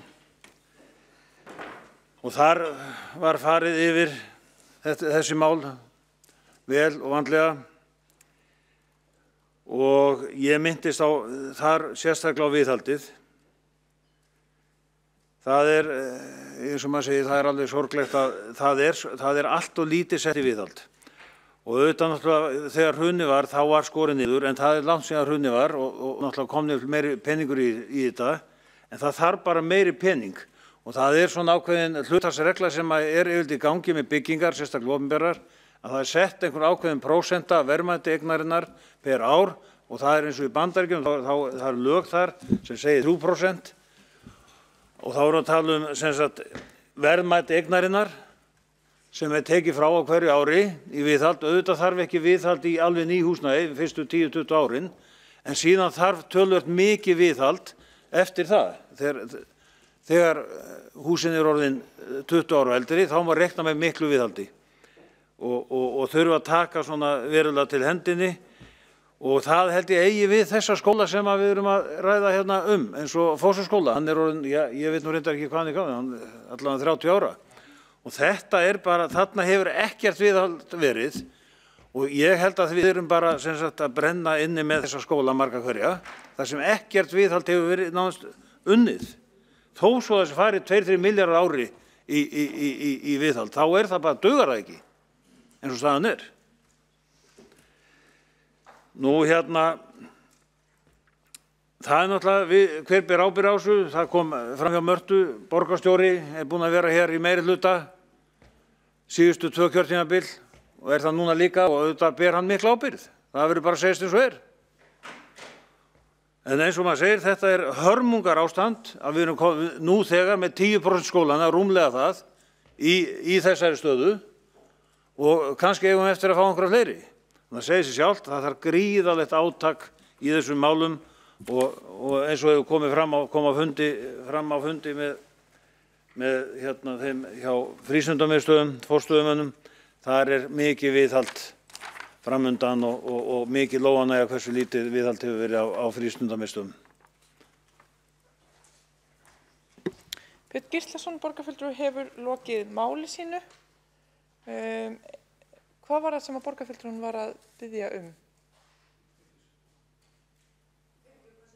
Var borgarfulltrúin að biðja eitthvað sérstakt? Já. Já, takk. Við finnum út úr því. Eyþór Laxdal Arnalds, borgarfulltrúi, næstur á mælendaskrá.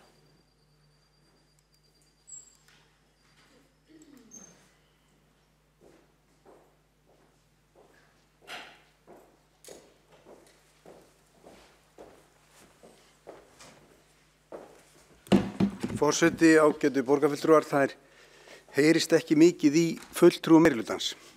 Við sjáum ekki mikið að þeim á mælendaskrá og heyrum enn minna í þeim.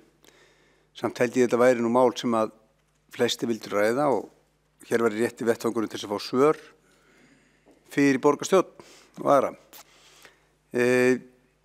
Ég held að margir hefðu látið segja sér að tvisvar að Fossvogsskóli væri rýmdur vegna heilsuspillandi húsnæðis og þegar kemur síðan fram að það raka á mögulega miklu skemmtir í fleiri skólum, leikskólum, frístundaheimilum og fleiri húsum, þá ljóst að þetta ekkert einsdæmi, þetta ekkert slys. Og eins og komið fram hérna áðan að það ekki bara viðhaldsleysið, eða það sem heitir á mannamáli trassaskapur, sem hefur leikið byggingarna grátt, heldur það líka eftirliti sem hefur klikkað. Og ég held að borgarfulltrúar hafa viðurkennt hér í meirihlutanum að það þarf að breyta þessum vinnuferlum svo að eftirliti virki betur. Það sé ekki bara að reiða sig á einshendar kvartanir, heldur það sé eitthvað virt eftirlit í raun og veru. En við erum að sjá þetta eins í mörgum málum. Að það þarf að laga verkferlavandi SEA og það þarf að breyta skipritið, það þarf að endurskoða ýmiss konar úttektir sem ekki verið sinnt. Ábendingar frá innri endurskoðun frá 2015 hafa ekki verið teknað til greina og svo framvegis. Þannig að við sjáum aftur og aftur að kerfið klikkar og það er sagt að gengur betur næst, við skulum læra á þessu og svona framvegis.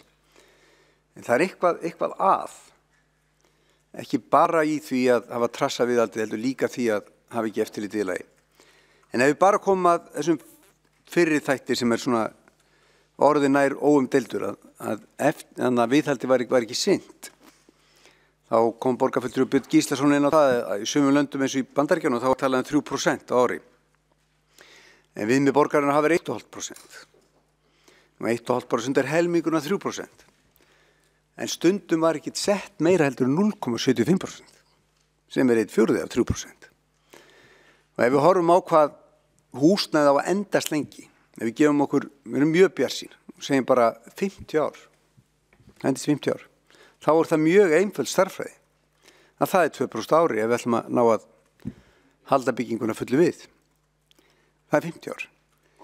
En fæstar byggingar eru gerðar fyrir 50 ár. Suma byggingar eins og höfuðstöðvar Orkuveitunar ná nú ekki mörgum árum. 11 milljarða bygging sem er talin ónýtt í dag. Þannig að 1,5% viðmið er sennilega lágt. En það er ekki nóg með það, heldur hefur borgin ekki farið eftir því. Og þegar það er tekið meðvituð ákvörðun eftir hrun að spara á vitlausum stöðum með því að trassa viðhald í skólabyggingum, þá er það ekki sparnaður. Þvert á móti. Það kemur margfalt í baki á okkur og nú er svo fróðlegt fyrir okkur að skoða hvað hefur gerst í öðrum löndum. Það er búið að gera svo margar rannsóknir og úttektir á viðhaldi húsnæðis að þetta liggur allt saman fyrir. Og það er talið að jafnaði þegar 1 króna er spöruð í eðlilegu viðhaldi að þá kom hún 4 sinnum tilbaka, að kosti 4 sinnum meira heldur en það sem sparað er. Og ef að borgin hefur sparað segjum bara 4 milljarða, þá hefur við vonað reikningi upp á 16 milljarða. Ef borgin hefur eins og er sparað 8 milljarða, þá er það náttúrulega tvöföld sú tala. Þannig að þessar vísbendingar sem við erum að sjá, bæði að það var sett allt úr lítið viðhald og það er núna strax nokkrum árum seinna að koma í bakið okkur, Orkuveituhúsið, Fossvogsskóli, síðan aðri skólar, Seljaskóli, Breiðholtsskóli, Ártún, félagsmiðstöðvar, við erum alls þar að heyra þetta. Og ég veit ekki alveg hvernig gengum með Hagaskóla eftir óverið, en við sjáum aftur og aftur sömu söguna, þá er hræddur að bakreikningum verði hár. Og borgin er ofta að hrósa sér af hagstæðri fjármögnun. Hún er ekki út græn skuldabréf og ná góðum vöxtum og svo framvegis. Hún er ekki að hrósa sér af að lækka skuldir því þeir hafa næstu tvöfaldast í borgarsviði, en hún hrósa sér af að borga lága vexti. En þetta eru okurlán, tekin út á guð og gaddinn. Og þetta kemur vel út í ársreiningi vegna þess að við þetta er rekstrarútgjöld, þannig að afkoman er rosalega góð, en nokkrum ára setna þá kemur þetta í baki á okkur. Ég vona bara að við fáum hérna ágætis svör og tökumst á við þetta mál, en ég heyri það er allavega einhver að koma með andsvör. Vonandi upplýsingar. Borgarfulltrúin Eyþór Laxdal Arnalds hefur lokið máli sínu. Veitir þá andsvar Kristín Soffía Jónsdóttir borgarfulltrúi.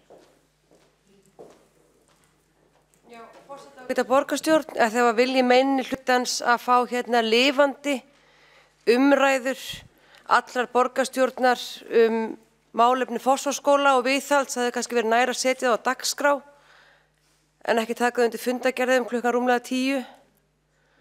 Bara svona vinaleg ábending, það er allan ekki hægt að kvart yfir því að fólk mæti ekki nú undirbúið eða viljugt inn í umræði sem er hafin á þennan hátt. Bara þetta heilbrigðiseftirlit og vinnuferðin, þannig að taka henni bara fram, það hefði kannski verið gaman ef við hefðum verið með þetta á dagskrá, þá hefði verið að ræða þetta og kynna þetta betur. Það sem heilbrigðiseftirlitið sagði okkur á fundinu sem við vorum nokkur hérna inni á, var að það starfaði þannig að stjórnendur bæri ábyrgð sínu húsnæði. Þau fari eðlilegt sjóneftirlit af þeim rýmum sem þau höfðu eftirlit með. Undaskilið eru sérkennslustofur nema sérstakar ábendingar bendi til og vinnurými starfsmanna en þau undir eftirliti vinnueftirlitsins. Í einu tilfelli var til að mynda lekin í vinnurými starfsmanna sem ekki undir eftirliti heilbrigðiseftirlitsins. Þeir benda á að það væri mjög mikilvægt að þau fengur réttar ábendingu og hvað er þetta að skoða sérstaklega. Þetta er svolítið eins og þeir eru heima hjá okkur. Eða eru það að fara í söluskoðun. Þá segið þið, það er hérna banki í opnunum sem þarf að skoða. Hérna hef ég tekið eftir því að það slærin og gluggan í ákveðnu veðri. Við sem nýtum húsnæði verðum að fá þessar ábendingar. En það sem við vantað upp á við bókaðum til heilbrigðiseftirlitsins sem tók undir það að þyrfti að bæta er að það þarf betri kannski gátlista fyrir starfsmannaskólana. Það þurfi undirbúið betur að þessi sami starfsmaður sem fylgir þeim eða svona. Þannig að við óskaði eftir þessum úrbótum. Það hefur verið talað hruni, núna er það svolítið þannig að það má ekki tala hruni, þá fyrir Sjálfstæðisflokkurinn í fýlu og segir við sem afsaka okkur. En það var þannig að á árunum og eftir hrun þá var allt skorið niður og það hefur bitið okkur að sem víða en það var bara ekkert annað hægt. Það var til og með þetta malbyggun, þið munið eftir því, hólur út allt, það var í skólahúsnæði, það var bara allt skorið niður. Það var máli, við vorum í axlarklemmu. Frá árinu 2013 það hefur þetta verið ríflega þrefaldast. Við erum að setja 3 milljarða í viðhald á hverju ári. Þegar við erum að tala að þurfi 12 milljarða þá erum við að tala 4 ár sem þarf til þess að ná utan allt viðhald. Það er það sem við erum að gera. Og það svaraði Helgi Grímsson vel til í fréttum. Suðsturinn, takk. Kristín Soffía Jónsdóttir borgarfulltrúi hefur lokið við að veita andsvar. Það andsvari Eyþór Laxdal Arnalds borgarfulltrúi.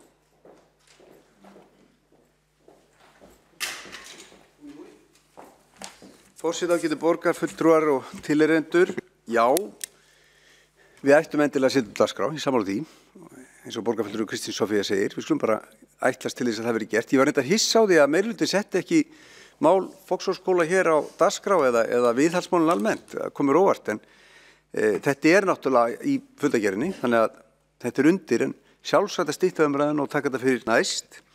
Mér fannst undarlegt að sjá fræðslustjóra vera að verja viðhaldsmál í fjölmiðlum. Það er ekki ábyrgð fræðslustjóra, hann er náttúrulega notandi eða skólastjórnendur eru notendur skólana. En ég sakna þess að heyra til dæmis ekki frá borgarstjóra eða einhverjum sem að bera ábyrgð á því að milljörðum var skorið af viðhaldsfé. Það var engin slíkur. Núverandi fræðslustjóri var þar hvergi nærri þegar það kom fyrir. Nú hérna allt skorið niður, með leyfi forseta, give me a break, þegar við sjáum meira segja á 2 ára tímabili þá hækkuðu umsvifin í miðlægri stjórnsýslu 20% og við sáum það að skrifstofa borgarstjóra hækkaði 400%. Allt skorið niður, já og bragginn líka á allt það, en eigum ekki bara viðurkenna að það var ekki allt skorið niður, en þetta var skorið niður. Þetta var skorið niður, hvað er þetta? Það er umhverfi kennslu barna okkar hér í Reykjavík. En sjálfsagt að taka dýpri umræðu með þetta sérstaklega, en ég gerir ráð fyrir þá að Samfylkingin komi með það inn á dagskrá næst í borgarstjórn. Eyþór Laxdal Arnalds borgarfulltrúi hefur lokið við að svara andsvari, veitir það andsvar öðru sinni. Kristín Soffía Jónsdóttir borgarfulltrúi. Ég var ekki óska eftir dýpri umræðu með til borgarstjórn. Það fer fram mjög fín og góð umræðu með til umhverfis- og heilbrigðisráði. Ég var einfaldlega að benda borgarfulltrúi Eyþóri Laxdal Arnalds sem kom inn upp á kvartað undan því að meirihlutin var ekki allir að setja sér mælendaskrá að máli hafi einfaldlega ekki verið á dagskrá og klukkan sem rúmlega 10. Þannig ef það er vilji minnihlutan sem eitthvað fari í sérstaka umræðu þá er það hugsanlega ykkar að biðja með á dagskrá. Þegar ég var að tala allar að skora niður þá var ég að tala fyrstu árun eftir hrun þar sem viðhald til leik- og grunnskóla fór til að mynda niður í rúmlega 600 milljónir. En er núna í 2 milljörðum og hefur verið það síðan 2016. Þannig að það er langt síðan við fórum að bæta upp fyrir þau auknu viðhaldsverð sem var búin að myndast árun eftir hrun. Braggabrandar að fara að verða pínu þreyttir. Ég var að tala fyrstu árin eftir hrun þegar allt var skorið niður og þá var sannarlega allt skorið niður. Og ég man ekki betur en að en að alla tillögur Sjálfstæðisflokksins þá hafi snúist meira malbik, ekki meira viðhald. Og ég man ekki heldur eftir einni einustu tillögu Sjálfstæðisflokksins í seinustu fjárhagsáætlun það að auka viðhaldi leik- og grunnskóla. Af því að við vissum ekki betur en það að vera búin að ríflega þrefalda upphæðin að væri nóg og ef þið vissuð öll betur þá hefðu það endilega mátt pikka í okkur þar sem þið verðist öllur orðin sérfræðingar í viðhaldsstörf leik- og grunnskóla í Reykjavík. Allavega vandamálið seinasta ári var eiginlega það við náðum ekki að eyða öllum krónum þar sem fengum ekki tilboð í öll verkin sem voru boðin út. Auðvitað viljum við öll að skólahúsnæði sé í lagi og reyna ýja að öðru er bara, óábyrgt. Kristín Soffía Jónsdóttir borgarfulltrúi hefur lokið við að veita andsvar öðru sinni og Óskar borgarfulltrúi eftir að svara ansvari, var það, já, svara það ansvari borgarfulltrúin Eyþór Laxdal Arnalds borgarfulltrúi.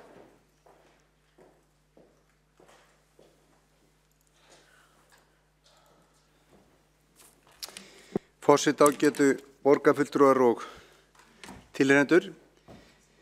Varðandi viðhaldið að þá náttúrulega malbik að setja malbik og laga malbik, það var líka viðhald. Og það kostaði líka miklu meira að spara það eins og var gert. Þannig að sá sparnaði var engin. Það var bara frestun með auknum kostnaði. Það er þekktar rannsóknir til þess frá Bretlandi að ef þú lagar ekki hólurnar strax, þá verður þetta miklu dýrar á endanum. En það er látið merkilegt til þess að hugsa að einmitt á árunum eftir hrun þá var ákveðið að endurgreiða virðisaukaskatt út af viðhaldi. Og eiginlega öll þjóðin lagðist í viðhald, nema Reykjavíkurborg. Fólk allt land, fyrirtæki, stofnanir, sveitarfélög, einstaklingar, fóru allir í viðhald, fengi greiddan virðisaukaskattinn. Það var akkúrat tíminn til þess að fara í verkefnin. Það voru launin lægri, heldur en núna er. Ríkið gaf eftir vaskinn og það var akkúrat þá sem að Reykjavíkurborg sagði pass. Og við getum farið í þá töflu hvað þetta voru margir milljarðar. Það er síðan eftir að uppgangur byrjar, ferðarþjónustu sem fjárfestingi byrjar. En fram að þeim tíma þá voru Íslendingar bara í viðhaldi. Allir nema Reykjavík. En síðan var það þannig að sjálfstæðismenn lögðu einmitt ítrekað til að fara í viðhald og gera úttektir. Til dæmis árið 2013 í borgarráði. Því miður þá er borgarfulltrúi Kristín Soffía hér að tefja tíman með því að fara með rangfærslur, en það er bara ekki rétt að hér hafi ekki verið að vara við. Mínir forverar hér gerðu það. Það eru 6 ár síðan. 6 ár síðan í borgarráði og ágætt að fletta upp. En hérna er helviti góð tabla, hérna er mjög góð tabla yfir viðhaldið á þessum árum. Þetta eru gríðarlegar fjárhæðir, 20 milljarða allt land, af hverju var Reykjavík ekki með. Eyþór Laxdal Arnalds borgarfulltrúi lokið við að svara andsvari. Næstur á mælendaskrá er Egill Þór Jónsson borgarfulltrúi.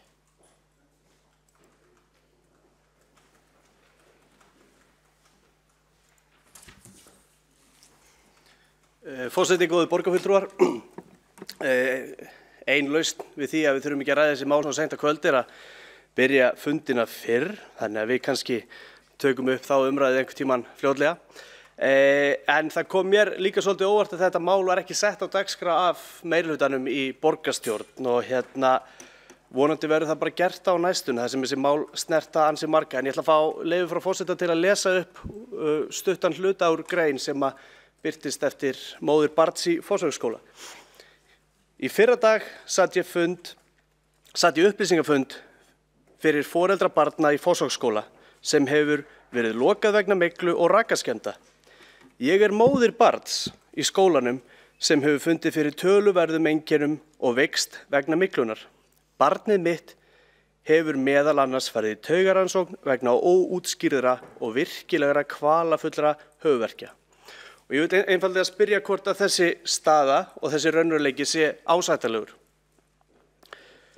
Í nýlegri úttekt frá Heilbrigðiseftirliti Reykjavíkur kom fram að Fossvogsskóli hefði fengið 4 af 5 stjörnum. Það hefur verið með einhverja broskalla einhvernagjöf þarna,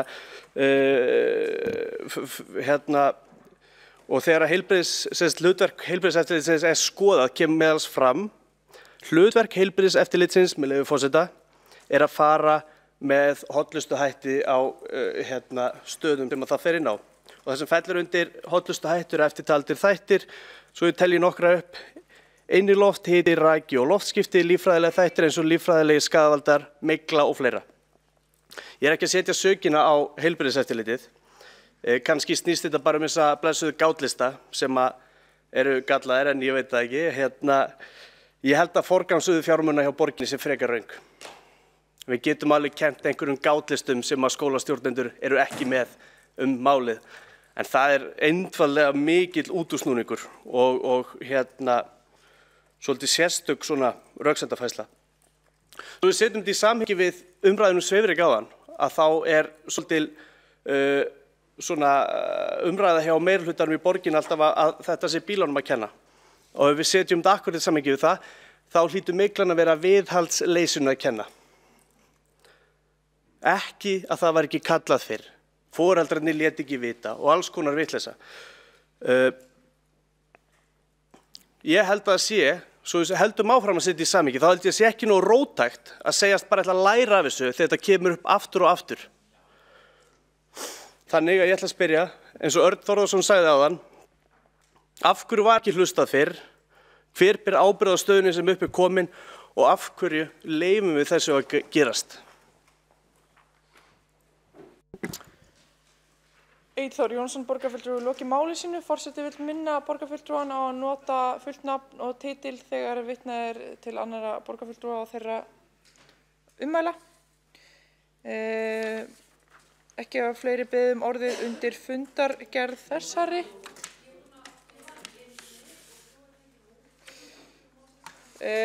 Já, forseti heyrði þetta, þá virðist vera að var andsvar. Já.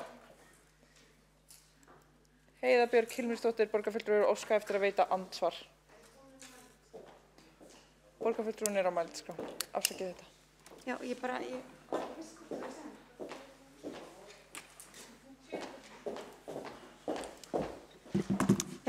Forseti, borgarfulltrúar, mér langaði bara að koma bara í örstutt andsvara því ég var ekki alveg viss hvort ég hefði skilið ræðu borgarfulltrúa Egils Þórs Jónssonar almennilega hvaða ábyrgð hann var að kalla eftir, hvort hann væri að kalla eftir því að við kemum hér upp og segðum hvaða starfsmaður Reykjavíkurborgar hefði mögulega ekki tilkynnt miklu, hvaða einstaklingur, ég átta mig ekki alveg á þessu tali ábyrgð og að það þurfi að koma fram nákvæmlega hver ber ábyrgð á málinu. Við hljótum öll að taka ábyrgð á húsnæði borgarinnar. Það ómælt og klárt og hefur verið farið yfir. En mér svona einhvern veginn, það alltaf verið að láta verður í vaka einhver hafi klikkað. Kannski var þarna mygla, mér finnst viðbrögð bæði sviðsins, heilbrigðiseftirlitsins og allra þegar þetta mál kemur upp núna vera bara til fyrirmyndar og mér finnst þau hafa brugðist vel við.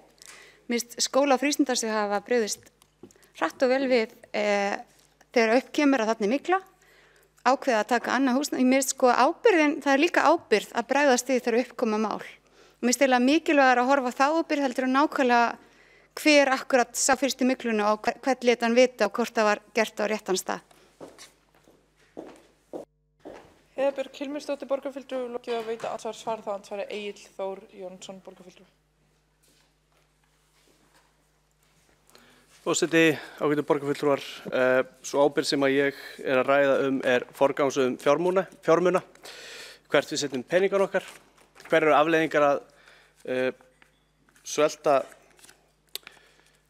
liði eins og viðhald og svo framvegis og auðvitað þetta mjög erfið staða sem að starfsmenn borgarinnar settir í vegna rangrar forgangsröðun fjármuna. Þannig að mér finnst gríðarlega leiðilegt að starfsmenn skóla og frístundarsvið sé að eyða tímanum sínum í að leita að öðru húsnæði og annað þegar þau gætu verið að sinna menntamálunum miklu frekar. Það var svona kannski það sem ég var að veltaði fyrir mér, svo við ræðum nú ekki skaðin sem að foreldrar og börn verða fyrir.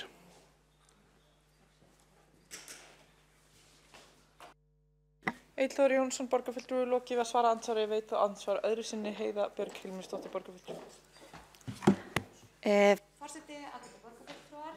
Það voru sannlega sársaukafullar aðgerðir sem var farið í eftir hrun og þeir sem voru hér á vaktinni þá stóðu sig með mikilli prýði í að verja grunnþjónustu, verja þjónustu við börn og veika, verja velferðarþjónustu. Þeir vissulega þurftu að skera niður viðhald. Það var vegna þess að það var ekki tilneitt peningur í kassanum. Það voru flokkar sem stýrðu hérna þjóðinni nánast á hausinn og ég held að það sé nú ansi langt seilst að kenna borgarstjórn Reykjavíkur það ástand sem skapaðist í samfélaginu. En þeir sem voru hér á vakt þeir forgangsröðuðu og ég ber mikla virðingu fyrir þeirri forgangsröðun sem þá var uppi hér í Reykjavíkurborg og það var ekki forgangsað, viðhald var skorið niður, sannarlega. Leið og svigrúmskip varð til, þá margfaldaðist viðhald. Við erum að tala um að við erum að setja 3 milljarða á ári núna í viðhald. Við erum búin að þrefalda það frá því að síðasta kjörtímabili upphæðirnar sem fari í viðhald. Þannig leið og svigrum skapast, þá farið í viðhald. Það pólitísk ábyrgð. Það mjög alvarlegt ef það kemur upp mygla, ekki síst ef að börn verða veik. En mér finnst skrítið að kalla eftir ábyrgð með þessum hætti. En ef það bara pólitísk ábyrgð, þá alveg sjálfsagt. Ég get alveg axlað hana og ég tel að við höfum farið mjög vel með fé á þessum 8 árum sem að Samfylkingin hefur verið í forystu fyrir meirihluta í borginni og í rauninni allan tíman frá hruni. Mér finnst það að verið farið vel með fé hérna og ég held að ég hefði sjálf forgangsraðað með sama hætti. Forgangsraðað kennslu og þjónustu við fólk umfram viðhald á hús og malbygg. Björg Hilmarsdóttir borgarfulltrúi hefur lokið við að veita andsvar öðru sinni, svara það andsvar öðru sinni, Egill Þór Jónsson borgarfulltrúi. Forseti, borgarfulltrúar. Þegar við segjum að þessi ekki til peningur í ákveðin verkefni og horfum svo upp á hvert annað, þetta gömul og leiðileg klisja en gæluverkefni, fara tugum ef ekki 100% fram á áætlun. Sko verkefni sem er ekki eins og hluti af grunnþjónustunni og Reykjavíkurborg á ekkert að vera að sjá þá setjum við spurningamerki við það hvort að forgangsröðun fjármuna sé rétt. Við getum alveg farið í smá vinnu og hentuð smá Excel-skjali og séð hvað margar milljónir hafa farið í alls konar vitleysu. Kannski gerum það bara og þegar svona umræði kemur upp þá getum við bara varpað upp á skjáinn. Til þess að hafa tölurnar á hreinu, en þetta Excel-skjal ekki tilbúið núna, en við komum með það. Egill Þór Jónsson, borgarfulltrúi hefur lokið við að svara andsvara öðru sinni. Óskar borgarfulltrúin eftir veita stutta athugasemd. Eða Björg Hilmarsdóttir borgarfulltrúi veitir stutta athugasemd. Ég held að forseti, ákveðið borgarfulltrúar, ég held að það kæmi borgarfulltrúum á óvart listin yfir gæluverkefni sem farið var í kjölfar hrunsins. Hann væri ekki langur og ekki feitur og ég held að það hafi engin borgarfulltrú sem hér var á vakt, hvorki í minnihluta né meirihluta haft neitt gaman af því að skera niður hér í rekstrinum, viðhaldi eða öðrum verkefnum. Það var gert. Þetta var gert af illri nauðsyn. En ef við horfum bara á fræðslumál, við höfum margfaldað það fjármagn sem fer núna leið og hagur vænkast, þannig að við erum kannski bara sammála. Það er ekki víst að í öll mál væru við alveg 100% sammála, en við erum þá sammála um það að núna er betur staða viðhaldur en að var gert þá og ég bara hlakka til að sjá Excel-skjali yfir öll gæluverkefni sem farið var í strax eftir hrun. Það verður áhugaverður listi. Björg Hilmarsdóttir borgarfulltrúi lokið við að veita stutta athugasemd.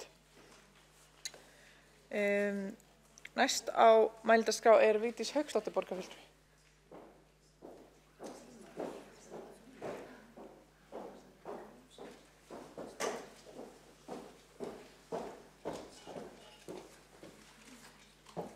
Forseti, ágætu borgarfulltrúar, það er árið 2019. Það verður að ræða hér miklu í skólum í Reykjavík og þá aðalega Fossvogsskóla. Ég er stolt af því að hafa tekið þátt í því að boða til aukafundar í umhverfis- og heilbrigðisráði síðastliðinn föstudag til að ræða þessi mál og fá gesti á fundinn. Það er 2019 og hér er enn notuð þau rök að hér var bankahrun og Samfylkingin fríar sig allri ábyrgð. Ég minna á það að Samfylkingin var í ríkisstjórn þegar bankahrunið var og Samfylkingin átti efnahags- og viðskiptaráðherra þegar bankahrunið var. Háttvirtur varaformaður Samfylkingarinnar var að tala hér það áðan og hún vildi alls ekki einu sinni hugsa til þess að hugsa þá flokka sem voru á vakt ríkisstjórnarinnar þegar bankahrunið var. Það enn og aftur sama málið komið hér upp, segja vitleysuna nógu oft í þeirri von að þeim sé trúa. Því miður. Þetta eru bara kaldar staðreyndir. En ég veit að þessi kafli hefur verið þurrkaður út úr sögu Samfylkingarinnar og það veit ég best að því að hafa setið á þingi á þessum tíma þarna eftir bankahrunið að það var bara látið lít út fyrir að Samfylkingin hafi bara aldrei hreint komið nálægt þessum málum. Bankarnir hrundu á vakt Samfylkingarinnar en þá skulum við færa ykkur yfir til Reykjavíkur og þess sem að gerast hér. Ég hef talað það síðan ég settist hér inn í þessa borgarstjórn og í aðdraganda síðustu kosninga að það eigi að forgangsraða í lögbundið verkefni og grunnþjónustu. Viðhald eitt af því, en hér hefur borgin sparað sér til mikils tjóns. Ekki bara tjóns á byggingum sem að á svo eftir að skila sér í ennþá meiri kostnaði, heldur borgin búin að spara sér til það mikils tjóns að nú eru því miður okkar viðkvæmustu sálir hér í borginni farnar að tapa heilsu. Það eru börnin okkar. Það til skammar að skólahúsnæði og leikskólahúsnæði og frístundaheimilum hafi ekki verið haldið við á þessum árum. Það búið að spara sér til tjóns og svo verið að tala hér það að það hafi ekki verið farin í nein gæluverkefni. Eigum við eitthvað að ræða braggan? 450 milljónir út úr gluggann? Eigum við eitthvað að ræða skýrslu innri endurskoðanda sem var birt í borgarráði síðastliðinn fimmtudag? Það sem voru 4 verkefni sem voru farin fram úr sem nemur heilum bragga líka? 5 verkefni upp á milljarð, gott fólk. 5 verkefni upp á milljarð og svo verið að tala hér það að það sé verið að auka í viðhald hjá borginni.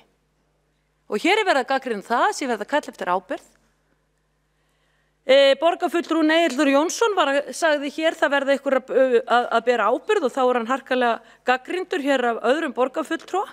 Þetta alveg hreint með ólíkindum. Það alltaf bara einn sem ber ábyrgð, sama hvort það sé opinberar stofnanir, ríkið, sveitarfélög eða einkafyrirtæki. Það stjórinn.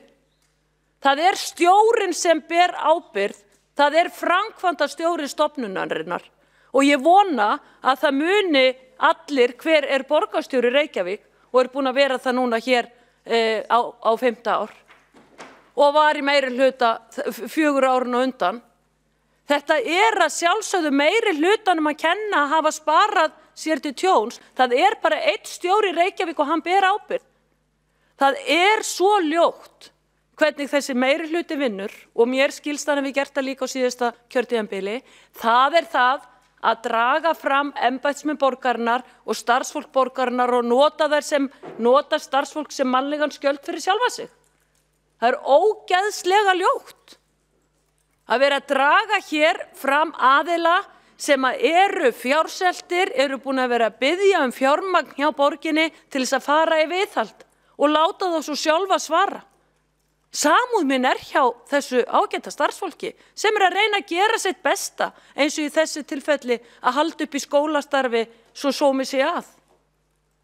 Af hverju borgarstjóri aldrei dreginn í fjölmiðla og látin svara fyrir sukkið og óráðsíðuna sem á sér stað hér í borgarrekstrinum?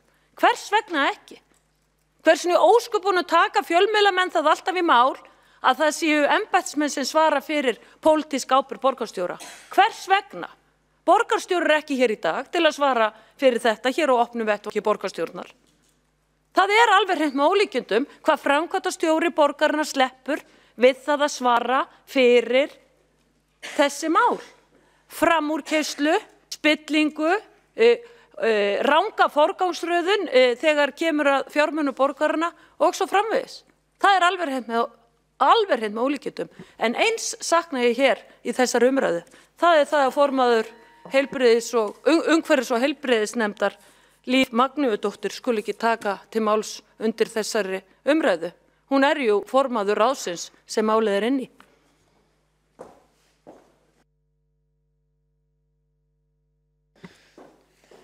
Vigdís Hauksdóttir borgarfulltrúi hefur lokið máli sínu. Næsta mælendaskrá. Já.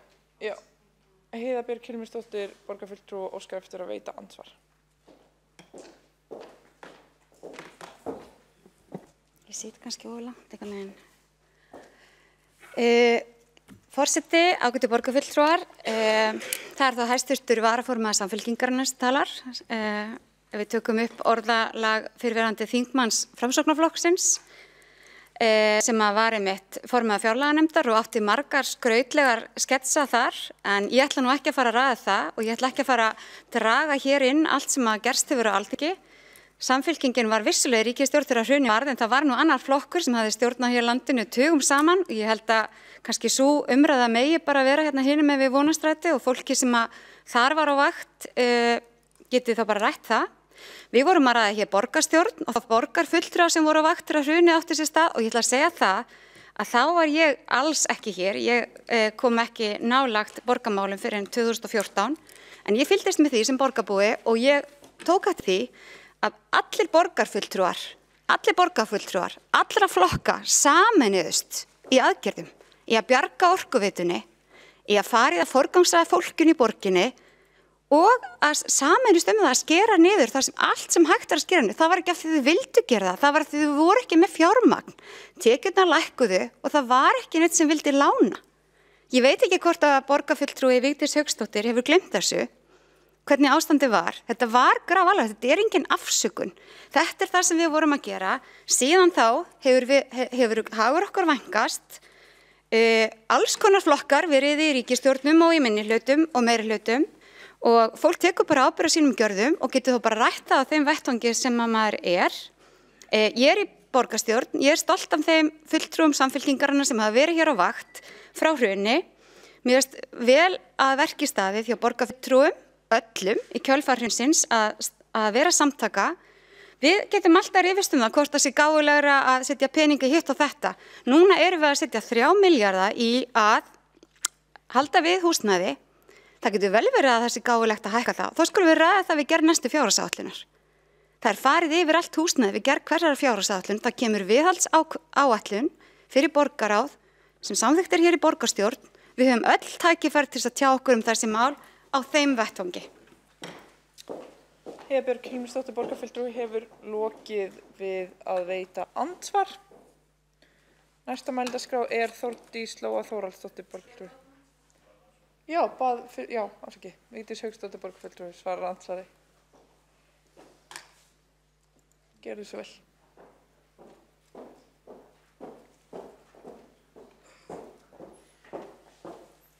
Forseti þarf að eiga við þið fund síðar en það er svo að það virðist vera að ég sé ósýnilegu í augum forseta borgarstjórnar hér í kvöld því að ég fæ aldrei orðið þegar ég beð það og kannski við ættum að hittast og fundaræða það.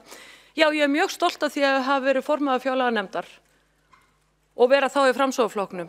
Því fyrsta ár mitt sem formaður fjárlaganefndar var aðhaldið slíkt að þetta var fyrsta árið eftir bankarhrunsi ríkissjóður var rekinn réttum megin við núllið. Og hefur verið þar síðan. Og ekki nóg með það að svo stefna sem þá var tekin að fara að borga niður skuldir ríkisins í stað þess að safna skuldum og auka í þenslu eins og gerist í borginni hefur haldið síðan. Ríkissjóður er að verða skuldlaus. Það er annað en borgin þar sem skuldirnar hrannast upp og afborgunum lána kastað í fang komandi kynslóða. Það er nú ekki gæfulegt. En sá er munur líka að hér hafa verið vinstri flokkar við völd síðastliðin 9 ár. Það er munurinn og við vitum alveg hvernig það er þegar vinstri flokkar eru völd. Þeir eyða opinberu fjármagni og það er akkurat það sem er að gerast hér í borginni og til gæluverkefna. Það er uppáhaldið þeirra. Eyða peningum borgarbúi gæluverkefni, bragginn, matull og hlemmi. Eigum að telja upp eitthvað fleira.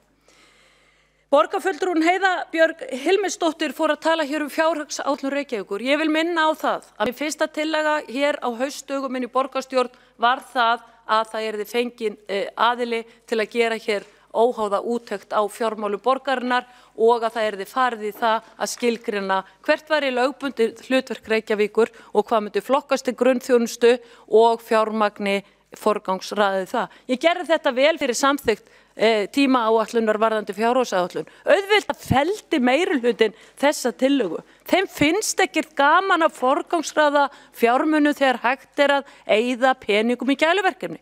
Þannig staðan.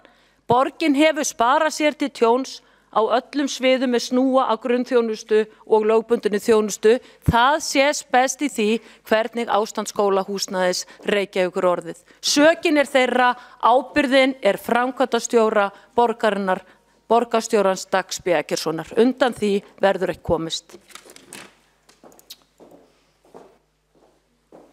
Vigdís Hauksdóttir borgarfulltrúi hefur lokið við að svara andsvari, veitir þá andsvar öðru sinni Heiðbjörg Hilmisdóttir borgarfulltrúi. Ágæti forseti og borgarfulltrúar. Þetta var nú að mörgu leyti afar merkileg ræða eða andsvar eða svar. Ég veit ekki hvar við erum stödd eiginlega. Þegar að borgarfulltrúi Vigdís Hauksdóttir hreykir sér af því að vera stolt af verkum sínum sem formaður fjárlaganefndar, þá langar mig kannski að minna á það að ríkið nú ekki beint frægt fyrir að standa vel að viðhaldi fasteigna. Og hefum kannski mögulega borgarfulltrúi Vigdís Hauksdóttir sem þá var formaður fjárlaganefndar mátt hafa það í huga að ef við horfum til dæmis bara á Landspítalann, þar sem ég starfaði á þessum tíma, varu tugir manna í veikindaleyfi vegna myglu, heilu álmónum var lokað. Þannig að ég held að ástandið hjá ríkinu, hjá borginni, var ekki þannig að fólk væri að taka lánsfé og það var ekki þannig að fólk væri að borga lán af því það væri að fara í gæluverkefni. Það var einfaldlega að borga niður skuldir. Þetta veit borgarfulltrúi Vigdís Hauksdóttir vel, en kemur hérna upp með alls konar gífuryrðum og sakar borgarstjóra og alls konar fólk gæluverkefni, nefnir bragga sem hennar uppáhaldsorð. Gott og vel, við skulum þá bara skoða þetta allt saman og ég bara hlakka til að fá þessa tillögur þessa miklu viðhaldsúttekt sem að þá væntanlega starfsmönnum borgarinnar ekki treystandi til þess að gera. Hvað það kostar og hvar við ætlum að finna fjármagn fyrir því, það áhugavert. En gæluverkefni á vegum ríkisins hafa ekki síður verið mörg og einmitt athyglisverð mörg þeirra sem hafa komið frá núverandi flokki borgarfulltrúar Vigdísar Hauksdóttir, þannig hún ætti að þekkja þau vel. Friðun hafnargarða og húsa og ýmislegt sem hefur verið í forgangi, til dæmis var í forgangi í forsætisráðuneytinu þegar miðflokkurinn fór þar með völdin. Þannig að við skulum skoða það hver fer vel með fé, hver nú ábyrgur og kannski líka langar mig að nefna það að í fyrri ræðu sinni talaði borgarfulltrúi Vigdís Hauksdóttir skýrslu sem var rædd í trúnaði í borgarráði síðastliðinn fimmtudag, hefur ekki verið lögð fram, ekki opinbert gagn og því get ég ekki farið inn á það sem þar var rætt en það verður rætt frekar þegar gögnin orðin opinber. Heiðbjörg Hilmisdóttir borgarfulltrúi lokið við að veita andsvar öðru sinni. Svarar það andsvar öðru sinni Vigdís Hauksdóttir borgarfulltrúi.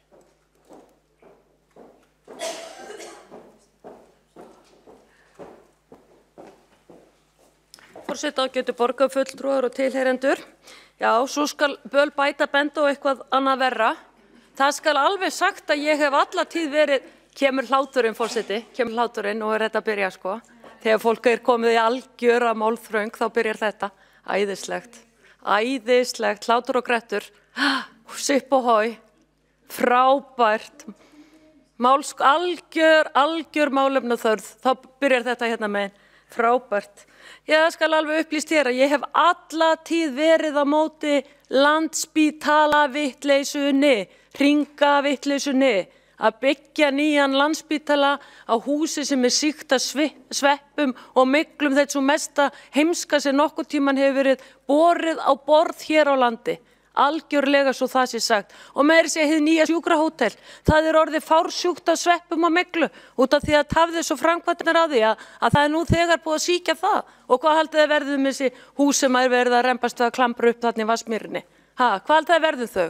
Verða orðin sjúk af sömu sjúkdómum eins og gömlu húsin áður en það verður sett þakið á þá. Þannig það sé sagt, út af því það var verið að blanda hér Landspítalanum inn í þetta. En þegar ég segi gæluverkefni borgarstjóra, þá fíkur alveg svakalega í þetta fólk og hér var vísað í að það væri skýrsla sem hefur verið bundið trúnaði sem er lögð fram á síðustu borgarráðsfundi. Það vita allir að Matvöllin og Lemmi fór yfir 300 milljónir fram úr kostnaðaráætlun og kostaði. Nei, fór 150 milljónir fram úr kostnaðaráætlun og fór yfir 300 milljónir í framkvæmd. Og það er hlegið enn, forseti, það er hlegið enn. Þannig að ég var ekki upplýstra hér nokkurn einasta trúnað. En hér er gagnrýnt að ég skuli benda á ábyrgðaraðila borgarinnar, borgarstjóra. Meirihluti verður bara að eiga það við sig að hann sé dreginn til ábyrgða, hann er borgarstjóri, hann er framkvæmdastjóri borgarinnar, en tókuð eftir því að borgarfulltrúinn benti á starfsfólk borgarinnar einu sinni enn. Bent á starfsfólk borgarinnar einu sinni enn að það bæri ábyrgð. Ég er farin að kunna því mjög illa hvað starfsfólk borgarinnar dregið hér inn í alla umræðu, hvað varðar ábyrgð í þessari umræðu sem og annari. Og svo er verið að tala það við í minnihlutanum séum að koma illa fram við starfsfólk borgarinnar. Ég vísa því heim til föðurhúsana. Ábyrgðin er hjá kjörnum fulltrúum og ábyrgðin er hjá borgarstjóra. Vigdís Hauksdóttir, borgarfulltrúi, lokið við að svara andsvari öðru sinni. Veitir þá stutta athugasemd Heiða Björk Hilmarsdóttir, borgarfulltrúi. Takk, ágæti forseti. Borgarfulltrúar. Ég nefndi ekki starfsfólk bara ábyrgð á miklu, það er einhver misskilningur hjá borgarfulltrúum. Heiða Björk Hilmarsdóttir hefur lokið að veita stutta athugasemd borgarfulltrúi. Borgarfulltrúin Vigdís Hauksdóttir ætlar þá að svara með stuttri athugasemd. Forseti, það er gott að þessi fundur er tekin upp. Tillögu Miðflokksins að taka upp alla fundi hefur verið hafnað, felld af meirihlutanum. Það er til upptaka af þessu. Borgarfulltrúin Heiða Björk Hilmarsdóttir benti á starfsfólk hér í ræðu sinni. Ég hvet borgarfulltrúan ég bið borgarfulltrúan að kíkja á það þegar fundið er lokið því að það var bent á starfsfólk hér í ræðu hennar. Það var bent hér á starfsfólk í ræðu borgarfulltrúans þar sem var talað ábyrgð og starfsfólk og það var það sem ég var að benda á en þetta kemur illa við borgarfulltrúan en rétt skal vera rétt og það er á þessum grunni og að þessar ástöðu sem við í Miðflokkum viljum að allir fundir séu teknir upp. Allir fundir séu teknir upp.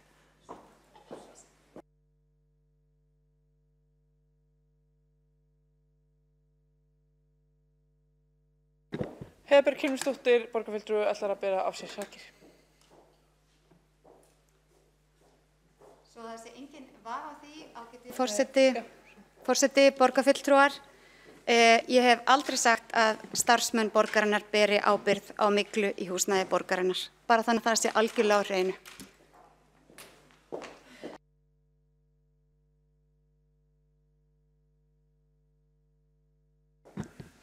Ekki er þörf að borgarfulltrúinn bera af sér sakir en það kom ekki neitt fram hér sem tengdist borgarfulltrúanum. Það er ekki verið að saka borgarfulltrúan. Já. Borgarfulltrúinn getur óskað eftir að fara aftur á mælendaskrá, óski hann eftir því. Örn Þórðarson, borgarfulltrúi, næstur á mælendaskrá. Borgarfulltrúinn er skráður. Já. Skipulagið breyttist. Óvænt. Já, gjör svo vel.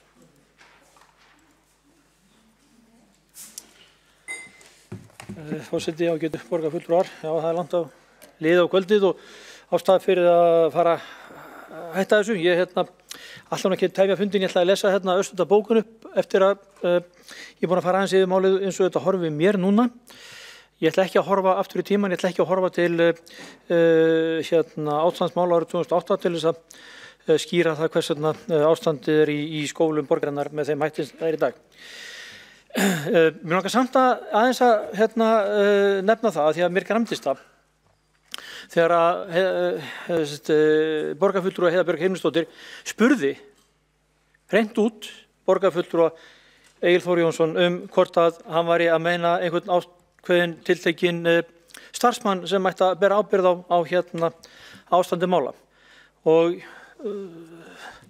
þetta truflaði mig spurning af því að auðvitað veit ég það að Egill Þór Jónsson borgarfulltrúi var ekki að kenna einum einstaka starfsmanni borgarinnar ástandmála. Og mér finnst það svolítið vont að þurfa að svara svona spurningum og þurfa að taka umræðum þetta akkurat núna. Og ég ætla að vona ég sé ekki að tefja umræðuna langt fram á kvöld. Við eigum ekki að vera á þeim stað að það sé verið að dylgja með það að við, borgarfulltrúar, séum í þessum stól að kenna einstaka starfsmönnum ástand mála og vandamála sem koma upp í borgarkerfinu. Þá basir við og við vitum það að viðhaldi skólabygginga var ekki sinnt. Fjármagni borgarinnar var ekki forgangsraðað í þann málaflokk. Þrátt fyrir það að athugasemdir, ábendingar, óskir, beiðnir og grátur hafi komið frá starfsfólki, foreldrum. Og við skulum búa til Excel-skjalið og við skulum líka búa til Word-skjal þar sem við getum tekið út úr fundargerðum. Þessar ábendingar, þessar bókanir, hann að við vitum hvað er búið að nefna þetta oft. Hver ber ábyrgð?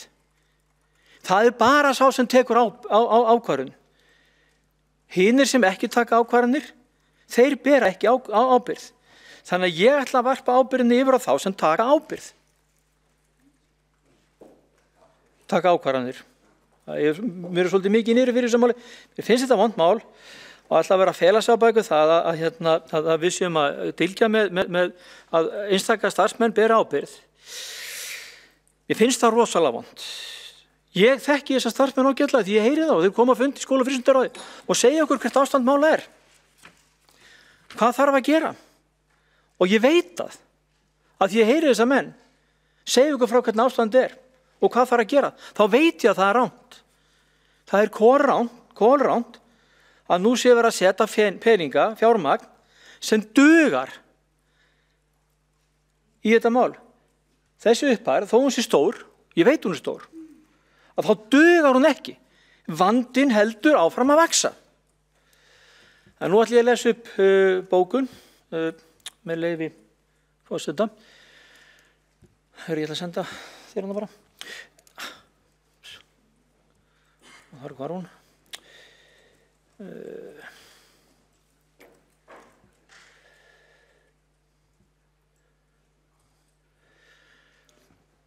Bókun Sjálfstæðisflokks og Miðflokks, það eru grafalvarleg tíðindi sem hafa borist í gegnum fréttir af heilsuspillandi rakaskemmdum í húsnæði sem heyrir undir skóla- og frístundasvið Reykjavíkur. Það vekur einnig óhug að slíkum tilfellum hefur fjölgað nokkuð að undanförnu, rétt eins og einhvers konar myglufaraldur sé í uppsiglingu á þeim stöðum sem mygla ætti einna síst að fá að grassera. Endur að ræða að minnsta kosti 4 grunnskóla sem vitað er og 3 til 4 frístundamiðstöðvar. Því má segja að þetta ástand snerti á annað 1000 börn, fjölskyldu þeirra og alls þess starfsfólk sem vinnur á þessum starfsstöðum. Langvarandi fjársvelti meirihlutans í Reykjavík snýr að viðhalda á húseignum borgarinnar er nú að birtast í þeirri myrku mynd sem nú blasir við. Þetta ástand er afleiðing af uppsöfnuðum viðhaldsskorti og rangri forgangsröðun í stjórn borgarinnar. Ljóst er að endurskoða þar alla verklagsþætti og verkferla er varða úttektir á skólahúsnæði og setja fram raunhæfa áætlun endurbætur og viðhald. Ljóst er að fara þarf í allsherjar úttekt á skólahúsnæði í borginni í ljósi þeirra tilvika sem upp eru komin. Fulltrúar Sjálfstæðisflokk hafa nú þegar lagt fram tillögu þess efnis í borgarráði. Takk. Örn Þórðarson, borgarfulltrúi, hefur lokið máli sínu. Næst á mælendaskrá er Þórdís Lóa Þórhallsdóttir, borgarfulltrúi og borgarstjóri. Já, réttur komin. Forseti, kæra borgarstjórn. Já, nú erum við búin að ræða málefni Fossvogsskóla. Ég held að við vitum það öll þegar við stóðum frammi fyrir þessum forgangsröðunum og þessum ákvörðunum, hvort sem það var hér í borgarstjórnarsalnum eða í öðrum sveitarfélögum eða á ríkinu, að á árunum eftir hrun þá ákvaðum við sem samfélag öll að við ætlum að forgangsraða í fólk og menntun. Fyrirtæki ákváðu það á almennu vinnumarkaði að reyna að halda atvinnustigi þannig að hér er það ekki langtíma atvinnuleysi, að hér er það ekki gríðarleg erfið félagsleg vandamál sem við myndum eiga í áratugi með. Þetta vissum við lærðum þetta öðrum þjóðum og við ákváðum það saman að forgangsraða.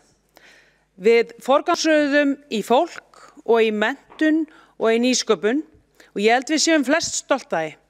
Í dag allsstaðar á landinu heyrum við fréttir af allskyns vanda snýr að viðhaldi og raka. Við erum þegar búin að ræða gríðarlega mikið samgöngur, viðhald vega og við erum allsstaðar eftir á. Það vitum við. Við erum með þetta verkefni sem samfélag í fanginu. Allsstaðar. Og við heyrum af rakaskemmdum í Mosfellsbæ og við heyrum af rakaskemmdum í Kópavogi. Við vitum alveg og þekkjum okkar rakaskemmdir hér í Reykjavík. Og ég bara nokkuð ánægð með það hvernig viðbragð hefur verið undanfarna 2 vikur og ég get upplýst eins og reyndar búið að koma fram að við hefum aukið verulega í fjárfestingar í viðhaldi hér í borginni. Það að fara vel yfir 2 milljarðar á fjárfestingaáætlun í viðhald fyrir leikskóla og grunnskóla og það alveg vitað og við vitum það sem erum í borgaráði að þessi viðhaldsáætlun sem nú fyrir fram fyrir Fossvogsskóla, hún var ekki á fjárfestingaráætlun. Þegar hvað gerist þá? Hún verður jú í viðauka, hún verður viðbót við. Þannig að við erum ekkert að fara að draga annars staðar, við tökum þetta mál mjög alvarlega, við erum með þetta verkefni í fanginu. Þetta hefur við með okkur öll að gera, þetta hefur með fjölskyldur að gera og börn, það vitum við. Og málin geta verið mjög flókin og erfið og það vitum við líka. Við erum hins vegar alltaf með staðreyndirnar hérna í fanginu, við erum með raunveruleikann í viðbragðsáætlun og við viljum stolt halda því áfram. Við tökum þessi mál mjög alvarlega og ég heyri það bara hérna og ég fagna því að við séum sammála það að leggja áherslu á fjárfestingar því að ég hef líka fengið hérna allskyns ákúrur að við séum með skuldasöfnun og við séum eigum að vera borga niður skuldir þegar við vorum og sögðum það hér í desember að við ætluðum að setja meiri pening í fjárfestingar í 1-2 ári viðbót til þess að klára ákveðna uppbyggingu sem var uppbyggingar þörf, síðan ætlum við að fara að greiða niður skuldir. Þetta ræddum við. Þannig að ég vil bara þessi skilaboð séu hérna skýr. Hér enginn að hlaupast undan merkjum, hér vitum við öll hvaða ábyrgð við berum og við vitum það að við erum heldur ekki ein í þessu. Við eigum vini og félaga í sveitarfélögum allt land sem eru nákvæmlega í sama flokki og við. Og auðvitað við í erfiðum málum þegar við erum með gamla byggingar, Seljaskóli, Breiðholtsskóli, Fossvogsskóli, þetta eru allt saman 30, 40 ára, 50 ára byggingar, þannig að eðlilega komið viðhaldsþörf á þær. Og við erum líka með ný samfélag í uppbyggingu í nýjum hverfum, þar sem við eigum eftir að fara að byggja skóla og það verður ótrúlega spennandi að byggja upp framtíðar skóla. Hvernig verða þeir? Verða þeir ekki allt öðruvísi heldur en skóla sem eru byggðir í dag? Og ég vona svo sannarlega að okkur beri gæfa til þess að gera það vel. Ég vona að listinn, þetta extraskjal allskyns vitlausur, svo ég kvóti nú í borgarfulltrúan, verði eitthvað skemmtilegt. Ég vona svo sannarlega að verði ekki fullt af allskyns vitlausum. Ég vona að það verði rétt. Ég vil bara þakka fyrir þessa umræðu og enn og aftur ítreka að málefni Fossvogsskóla verða á okkar borði, eru komin í aðgerðaáætlun og mér langar að þakka því góða fólki því að það var ekkert smávegis að þurfa að standa í þessu undanfarna viku og það gott fólk á skólu og frístundasviði og það þekkjum við sem erum í rekstri hérna alla dag, hvort sem það í Reykjavíkurborg eða annar staðar, að uppkoma verkefni. Auðvitað vilja Fossvogsmenn skóla og frístundaráðs freka vera að setja fókus á menntun, eðlilega. Þetta fagfólk, það vil fyrst og síðast vera að hugsa það. Raunveruleikin bara stundum svona, við fáum verkefni í fangið, við hlaupumstum ekki undan ábyrgð, við förum í að framkvæma það, við gerum ákveðnar áætlanir og við stöndum okkur. Takk fyrir. Þórdís Lóa Þórhallsdóttir borgarfulltrúi hefur lokið mál sínu og ekki hafa fleiri beðið orðið undir þessum lið. Verður það gengið til atkvæðagreiðslu þeirra liða sem verður sérstaklega að samþykkja undir fundargerð borgarráðs frá 14. mars. Eru borgarfulltrúar tilbúnir í atkvæðagreiðslu? Eru allir hér? Geta allir farið að sætum sínum?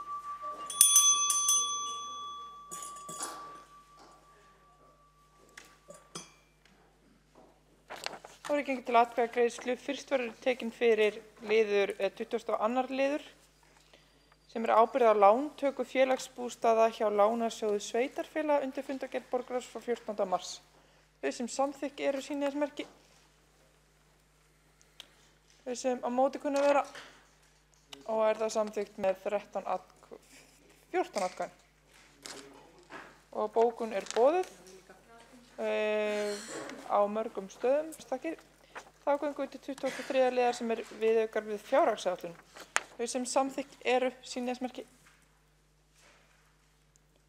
Þau sem á móti kunna vera, það samþykkt með 13 atkvæðum. Já, gjörðu svo vel. Borgarfulltrúinn Eyþór Laxdal Arnalds les bókun.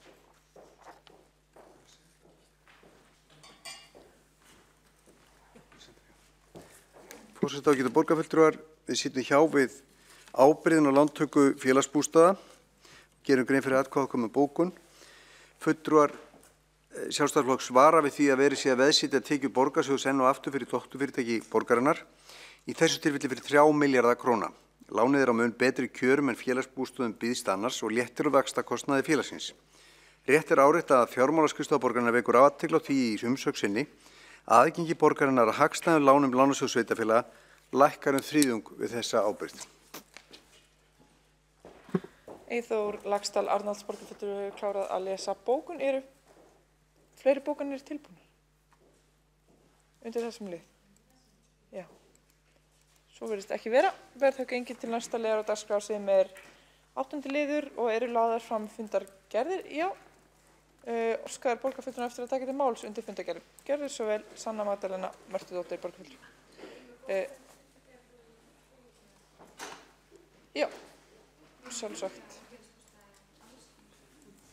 Já, forseti ágæta borgarstjórn, mér langaði bara aðeins að spyrja undir, þetta er undir fundargerð forsætisnefndar frá 15. mars. Þetta er annar liður samþykkt fyrir aðgengis- og samráðsnefnd Reykjavíkurborgar í málefnum fatlaðs fólks. Erum við að taka það fyrir núna eða?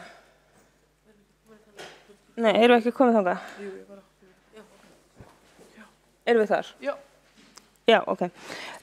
Bara já, mér finnst þetta frábær samþykkt og greiðlega mikilvægt að tryggja það sem stendur í samþyktinni og fellur undir verkefni nefndarinnar, meðal annars þetta með leyfi forseta að alla byggingar að eigu Reykjavíkurborgar og annað húsnæði þar sem almenningur þarf að sækja þjónustu á vegum borgarinnar, svo götur, gangstéttir og önnur opinber svæði í borgarlandinu verði aðgengileg fötluðu fólki með mismunandi aðgangsþarfir líkt og tilvísin líkur, og þetta er sem sagt eitt af verkefnum sem fram kemur í upptalningu í samþykkt aðgengis- og samráðsnefndar, og svona þess vegna langaði mig bara að spyrja og velta þess fyrir mér því að stendur líka fyrir í samþyktinni með leyfi forseta að nefndin, hún skal hafa frumkvæða verkefni sem stuðla bættri þjónustu við fatlað fólk og bættu aðgengi fatlaðs fólks í samræmi við stefnu í aðgengismálum og fjárheimildir nefndarinnar hverju sinni. Þannig að mér langar að spyrja, eru fjárheimildir nokkuð að fara að stöðva þetta mikilvæga nauðsynlega verkefni að tryggja aðgengi fatlaðs fólks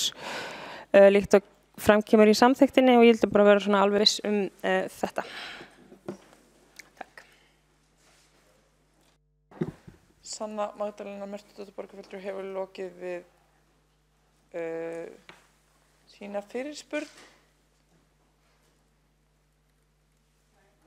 Já, vill borgarfulltrúinn taka aftur til máls?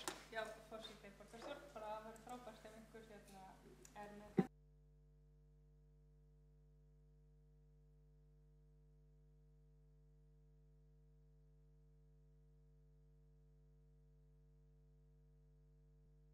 Að því þetta er þessi aðgengis- og samráðsnefnd, og þú veist það kemur fram að verkefni hennar sé að sem sagt tryggja að byggingar og annað húsnæði og borgarinnar sé aðgengilegt, en svo kemur líka fram að hún seti fram tillögur út frá fjárheimildum, þannig ég bara spá hvernig þetta virkar. Sanna Magdalena Mörtudóttir borgarfulltrúi og lokið við að spyrja spurningar, og þá svarar Kristín Soffía Jónsdóttir borgarfulltrúi og kveikir á Forseti ágæta borgarstjórn, eftir bestu getu skal ég reyna að svara. Ég var formaður ferlinefndar á seinasta kjörtímabili, þá störfum náttúrulega eftir eldri samþykktum, en þessi nýji vettvangur starfar að ég held að svipaðum hátt. Það er rétt við höfum ákveðið fjármagn, en í ekkert árið það kláruðu við það. Þetta eru oft, þetta eru verkefni, við erum náttúrulega ekki að taka alla borgina, við vorum svolítið að borða fílni, hvað segir maður? Við vorum að borða fíl. Sorry, ég er þreytt. En þarna, þetta voru breytingar, við vorum aldrei hindruð í að sinna okkar verkefnum út af fjárheimildum. Það kom ekki til. Oft var þetta í tengslum við breytingar á starfsfólki, þurftu að sérstakt, eða notendur, tengslum við grunnskóla eða leikskóla, eða almenna breytingar eins og vorum í að taka sundlaugarnar sérstaklega í gegnum, vorum ákveðin átaksverkefni, þannig að það var alveg vel veitt í málaflokkinn þá og ég hugsa að það sé bara þannig áfram og já, við vorum aldrei hindruð af fjárheimildum í að sinna okkar verkefnum. Takk. Þá hefur Kristín Soffía Jónsdóttir borgarfulltrúi lokið við að svara, að veita andsvar. Ekki hafa fleiri beðið orði undir þessum liðum. Lagðar eru það fram fundargerðir, fyrst lagi á fundargerð forsætisnefndar frá 15. mars, fundargerðir Mannréttinda- og lýðræðisráðs frá 7. og 14. mars, fundargerð menningar, íþrótta- og tómstundaráðs frá 11. mars, fundargerð skóla- og frístundaráðs frá 28. febrúar 12. mars, fundargerð skipulags- og samgönguráðs frá 7. og 13. mars, fundargerð umhverfis- og heilbrigðisráðs frá 7. mars, fundargerð velferðarráðs frá 7. og 13. mars. Það þarf sérstaklega að samþykkja annan lið undir fundargerð forsætisnefndar frá 15. mars sem samþykkt fyrir aðgengis- og samráðsnefnd Reykjavíkur í málum fatlaðs fólks.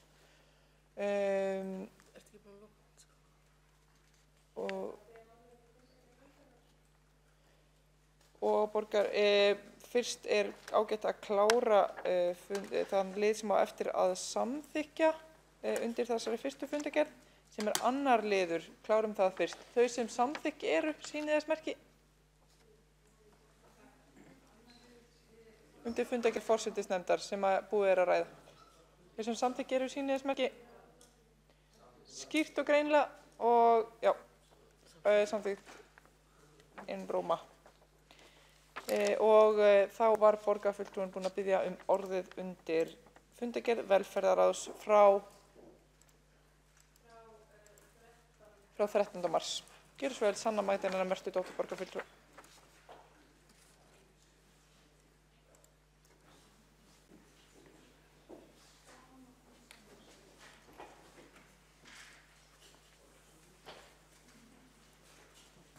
Já, forseti borgarstjórn á fundi velferðarráðs 13. mars þá voru reglur félagslegt leiguhúsnæði í Reykjavík bornar eftir samþykktar og þar einmitt gerð sú breyting á umsækjandi þarf að hafa átt lögheimili í Reykjavík síðustu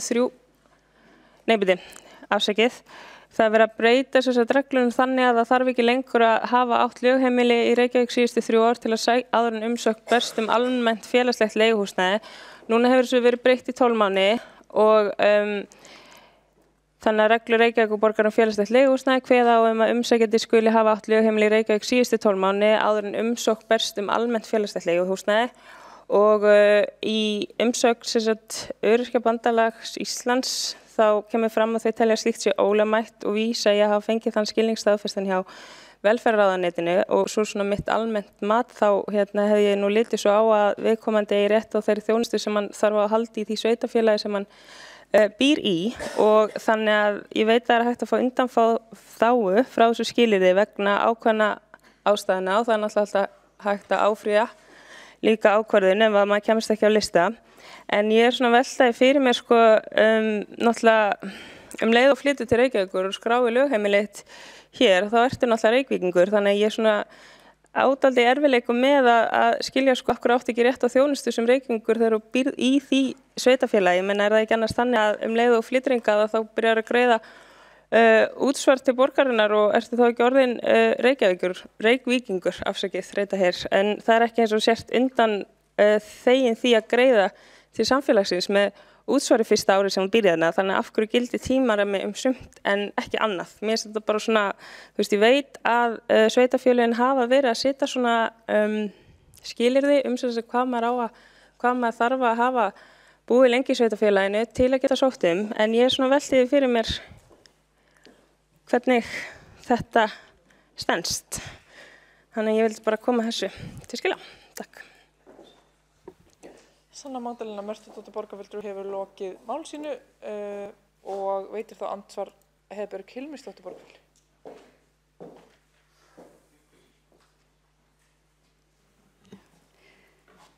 Forseti borgarfulltrúar, þetta er kannski meira svar en ansvar. Það er rétt að þetta var rætt og samþykkt á fundi velferðarráðs. Við ákveðum að stytta þennan tíma úr 3 árum niður í 1 ár. Það hafa ekki verið neins skilaboð send frá ráðuneytum að þetta sé ólöglegt. Það hafa öll sveitarfélög einhvert viðmið þau sveitarfélög allan í kringum okkur sem við höfum skoðað hafa einhver viðmið lengd búsetu. Þetta er til þess að forgangsraða. Það er þá þannig að ef að fólk flýst til borgarinnar og er í mikilli þörf fyrir húsnæði, það er ákveðið félagslegt mat og það er hægt að áfrýja slíku. Þannig að við ákveðum að halda okkur við 1 ár, komið í ljós að það sé ólöglegt, þá mun þessu að sjálfsögðu verða breytt, en það er ekkert sem að liggur fyrir í dag sem að segir að svo sé og þá verður þá öll sveitarfélögin hér í kring sem þyrfti líka að breyta og það kannski var ekki ógáfulegt að þetta væri eitthvað sem að við myndum ræða líka á vettvangi Sambands íslenskra sveitarfélaga og gætum þá samræmt. Þessar reglur eiga eftir að fara fyrir borgarráð, þá eftir að staðfesta þær þar, þannig að það gefst aftur tækifæri til þess að ræða þetta betur og skoða. Heiða Björg Hilmisdóttir borgarfulltrúi hefur lokið við að veita andsvar. Ekki hafa fleiri beðið orðið undir þessum lið og telst umræðu lokið. Þá er það svo að þá eftir að lesa einhverjar bókanir og vill forseti biðja borgarfulltrúum að klára það núna. Já, gjörið svo vel. Heiða Björg Hilmisdóttir borgarfulltrúi. Já.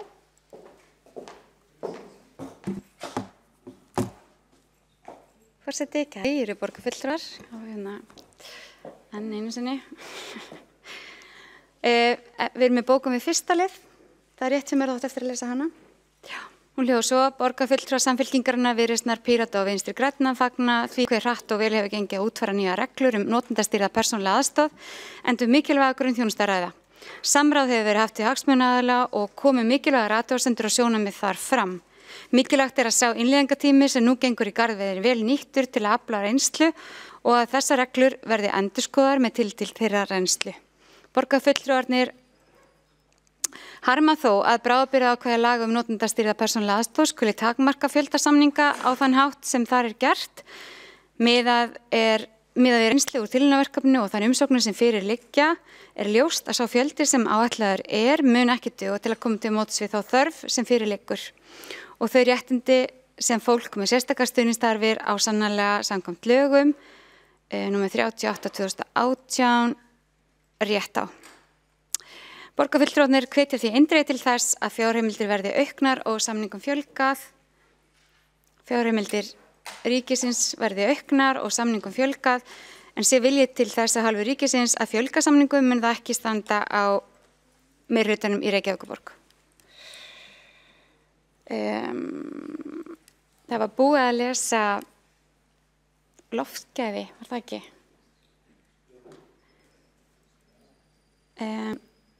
Og 3. Var ekki búið að lesa það rétt hjá mér?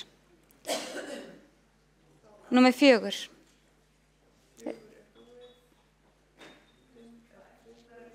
Það var það bara þessi nýjasta.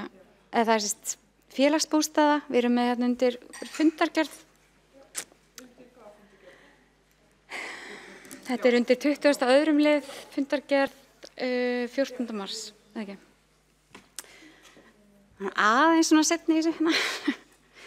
Í erindi félagsbústaða kemur fram að fyrirhugaðri lántöku er að hluta ætlað að endurfjármagna óhagstæð eldri lán félagsbústaða sem tekin voru til kaupa og viðhalds á félagslegu húsnæði og þjónustu íbúðum fyrir aldraða.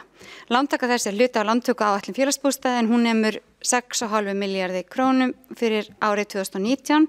Samhliða þessari lántöku áformar félagið að gefa út skuldabréf í eigin nafni sem verða skráð í Kauphöll Íslands án ábyrgðar eða veða í öðru en eignum félagsins.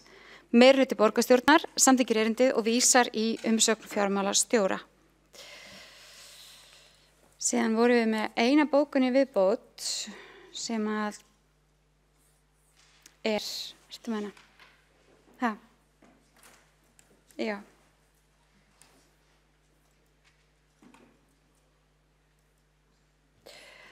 Sem að var varandi umræðu ástand fasteigna. Fundargerð. Hún hljóðar svo: ástand fasteigna er metið reglulega í tengsli við árlega fjárhagsáætlunargerð og brugðist er við ábendingum þess á milli. Umsjón með viðhaldi er sinnt frá 4 hverfastöðum undir handleiðslu fasteignastjóra á hverjum stað.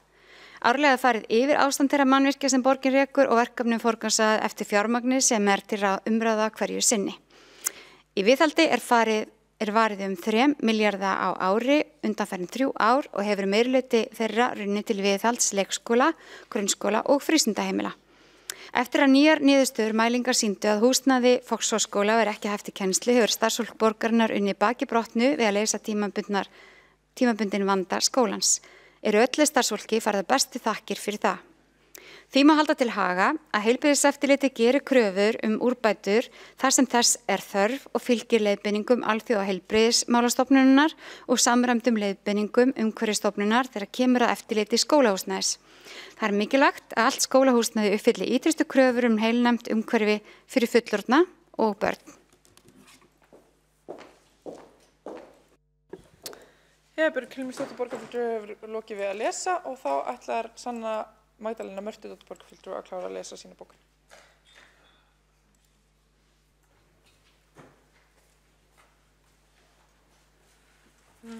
Þetta er bókun við tillögu hæstu laun verða aldrei hærri en 3-föld lægstu laun. Hæstu laun æðstu stjórnanda, þar að segja embættismanna og hæstu laun kjörinna fulltrúa þarf að lækka til að halda launabili hæstu og lægstu launa innan sómasamlegra marka. Þau laun eru ekki ákveðin í samningum milli stéttarfélaga og vinnuveitenda eins og meirihlutinn heldur fram. Sem dæmi má nefna árið 2017 ákvað borgarstjórn að breyta launaþróun borgarfulltrúa og hafnaði tillögum kjararáðs launahækkanir og tengdu laun þess í stað við launavísitölu.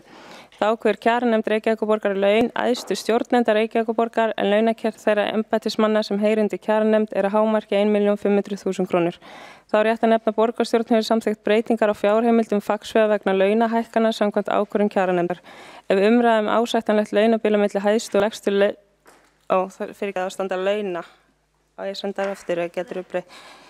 Ef umræðum ásættanlegt launabil á milli hæstu og lægstu launa á ekki heimi borgarstjórn, hvar á hann heima þá? Með núverandi stöður og laun hinna hæstu launa innan borgarinnar margfalt hærri en lægstu launin og rúmlega 6-faldur munur á launum borgarstjóra og lægstu launum innan borgarinnar. Meiri hlutin vísar til almennra sátta vegna núverandi samningsfyrirkomulags í launamálum en það ríkir engin sátt ofurlaun í samfélaginu. Sé ekki vilji til að lækka hæstu laun með alltaf hækkaðu allra lægstu sem mun að öllum líkindum leiða til fagnaðar hjá mörgum. Þá hefur Sanna Magdalena Mörtudóttir borgarfulltrúi lokið við að lesa. Þá ætlar Kolbrún Baldursdóttir borgarfulltrúi að klára að lesa sína bók.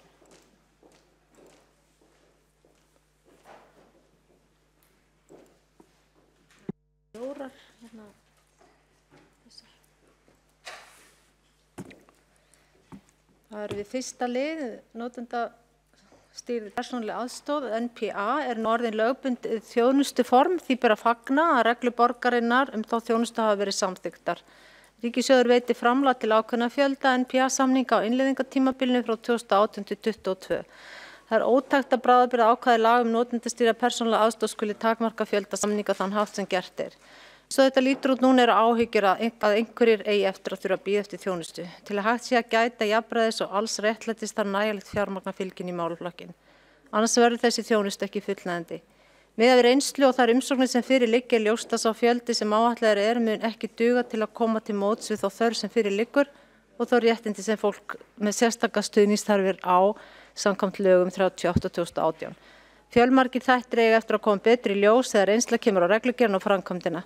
Þegar kemur að endurskoðun leggur borgarfulltrúi Flokks fólksins mikla áherslu á að notendur sjálfir og hagsmunasamtök leiði þá endurskoðun. Og svo var það undir 5. lið.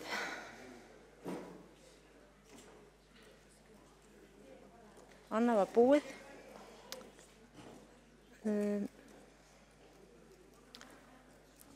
Það er liður vegna frávísunartillögu Flokks fólksins. Með því að vísa þessari tillögu frá finnst borgarfulltrúa Flokks fólksins borgarmeirihlutin ekki skilja mikilvægi þess að börn sem þarfnast þjónustu fái áframhaldandi þjónustu í grunnskóla, þarfnustu þess að mati fagaðila. Börn sem þarfnast þjónustu eins og þessara líða fyrir all bið og verði þjónustan endasleppt vegna þess að þau útskrifast úr leikskóla getur orðið heilmikill skaði.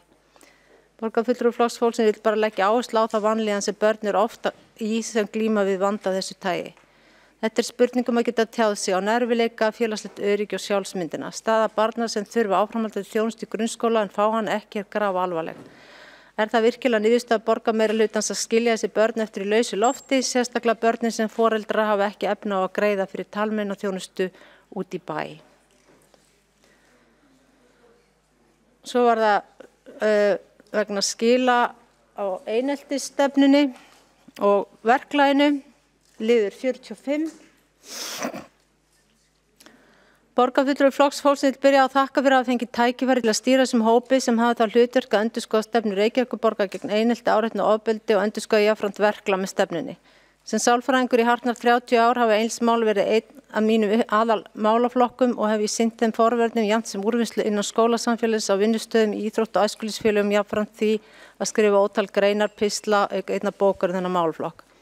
Í hópnum voru fulltrúar minni og meirihlutans og langar mig að þakka þeim öllum samstarfið. Sérstaka þakkir fær starfsmaður hópsins Lóa Birna Birgisdóttir, deildarstjóri mannauðsdeildar. Í endurskoðaðri stefnu og verklagi tekið tillit til ábendinga sem borist hafa frá aðilum mála af þessu tagi sem og til umsagna og ábendinga frá starfsfólki með reynslu af vinnslu þessara mál í borginni. Leiðsögn varðar persónuverndarmál sótti hópinn til persónuverndar.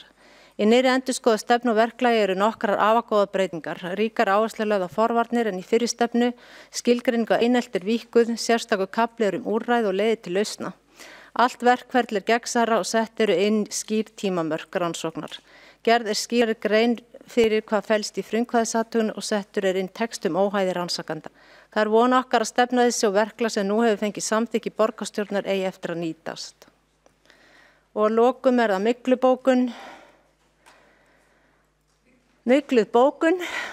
Borgarfulltrúi Flokks fólksins vill benda á að langvarandi skortur á viðhaldi og ekki hafi verið sett fjármagn í þennan flokk er nú illilega komið í bakið á borgaryfirvöldum með mögulegum miklum tilkostnaði og ómældum óþægindum fyrir foreldra og börn samanber Fossvogsskóla. Útsvarsfé borgarbúa hefur sannarlega ekki verið sett í viðhald á húsnæði þar sem börnin í borginni sækja nám sitt. Hér hefur verið flotið sofandi feigðarósi. Staðan væri ekki svona slæm og þessi vandi varð ekki til í gær heldur uppsafnað til margra ára. Lengi var ekki hlustað á kvartanir, ábendingar og upplýsingar og ýmis einkenni hafi verið hunsuð. Hefði viðhaldi verið sinnt, brugðist strax við fyrstu mögulegum vísbendingum hefði vandinn ekki orðið svona djúpstæður. Ljóst er að umfangsmikilla framkvæmda er þörf. Hvernig á að bæta börnunum, foreldrum og starfsfólki þetta upp? Fram hefur komið að það eru foreldrar sem knúða á úttekt á skólahúsnæði Fossvogsskóla. Það þurfti að knýja sérstaklega á þetta, berjast fyrir að fá almennilega skoðun þegar börnin voru farin að veikjast vegna myglu og raka.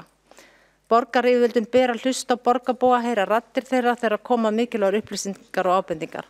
Annars sýnir virðingarleysi gagnvart borgarbúum, foreldrum, börnum og starfsfólkinu.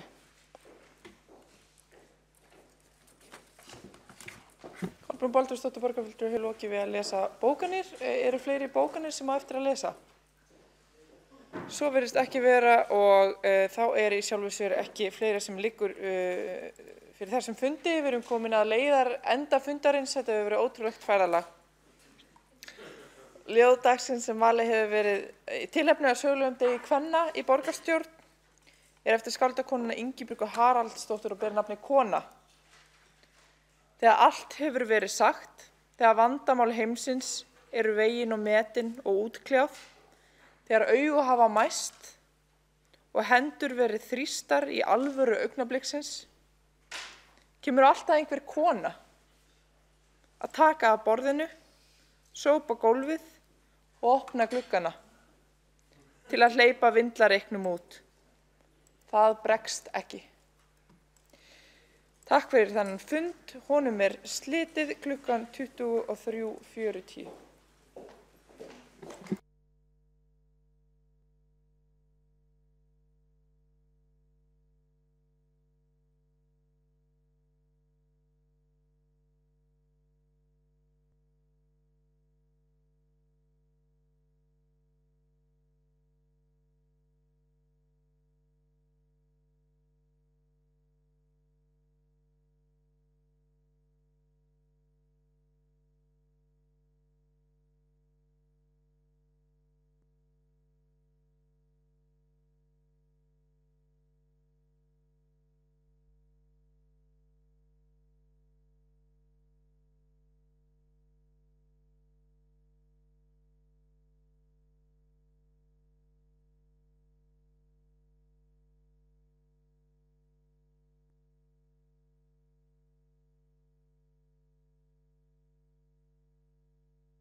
Ár 2019, 3.19. mars, haldi fundur í borgarstjórn Reykjavíkur. Fundurinn var haldinn í Ráðhúsi Reykjavíkur og hófst 14:04 voru það kom til fundar auk staðgengils borgarstjóra Þórdís Lóa, eftirtaldi borgarfulltrúar Dóra Björt, Heiða Björg, Líf Magnúsdóttir, Pavel Sigurborg Ósk, Ellen, Kristín Sofía Hjálmar, Sabíne, Guðrún Ögmundsdóttir, Eyþór Laxdal, Hildur Björnsdóttir, Vigdís Hauks, Kolbrún Baldurs, Sanna Magdalena, Jórunn Pála, Egill Þór, Marta Guðjónsdóttir, Katrín Atla, Örn Þórðar, Björn Gísla. Fundarritari var Helga Björg Laxdal. Númer 1 lagði fram reglur Reykjavíkurborgar og notendastýrða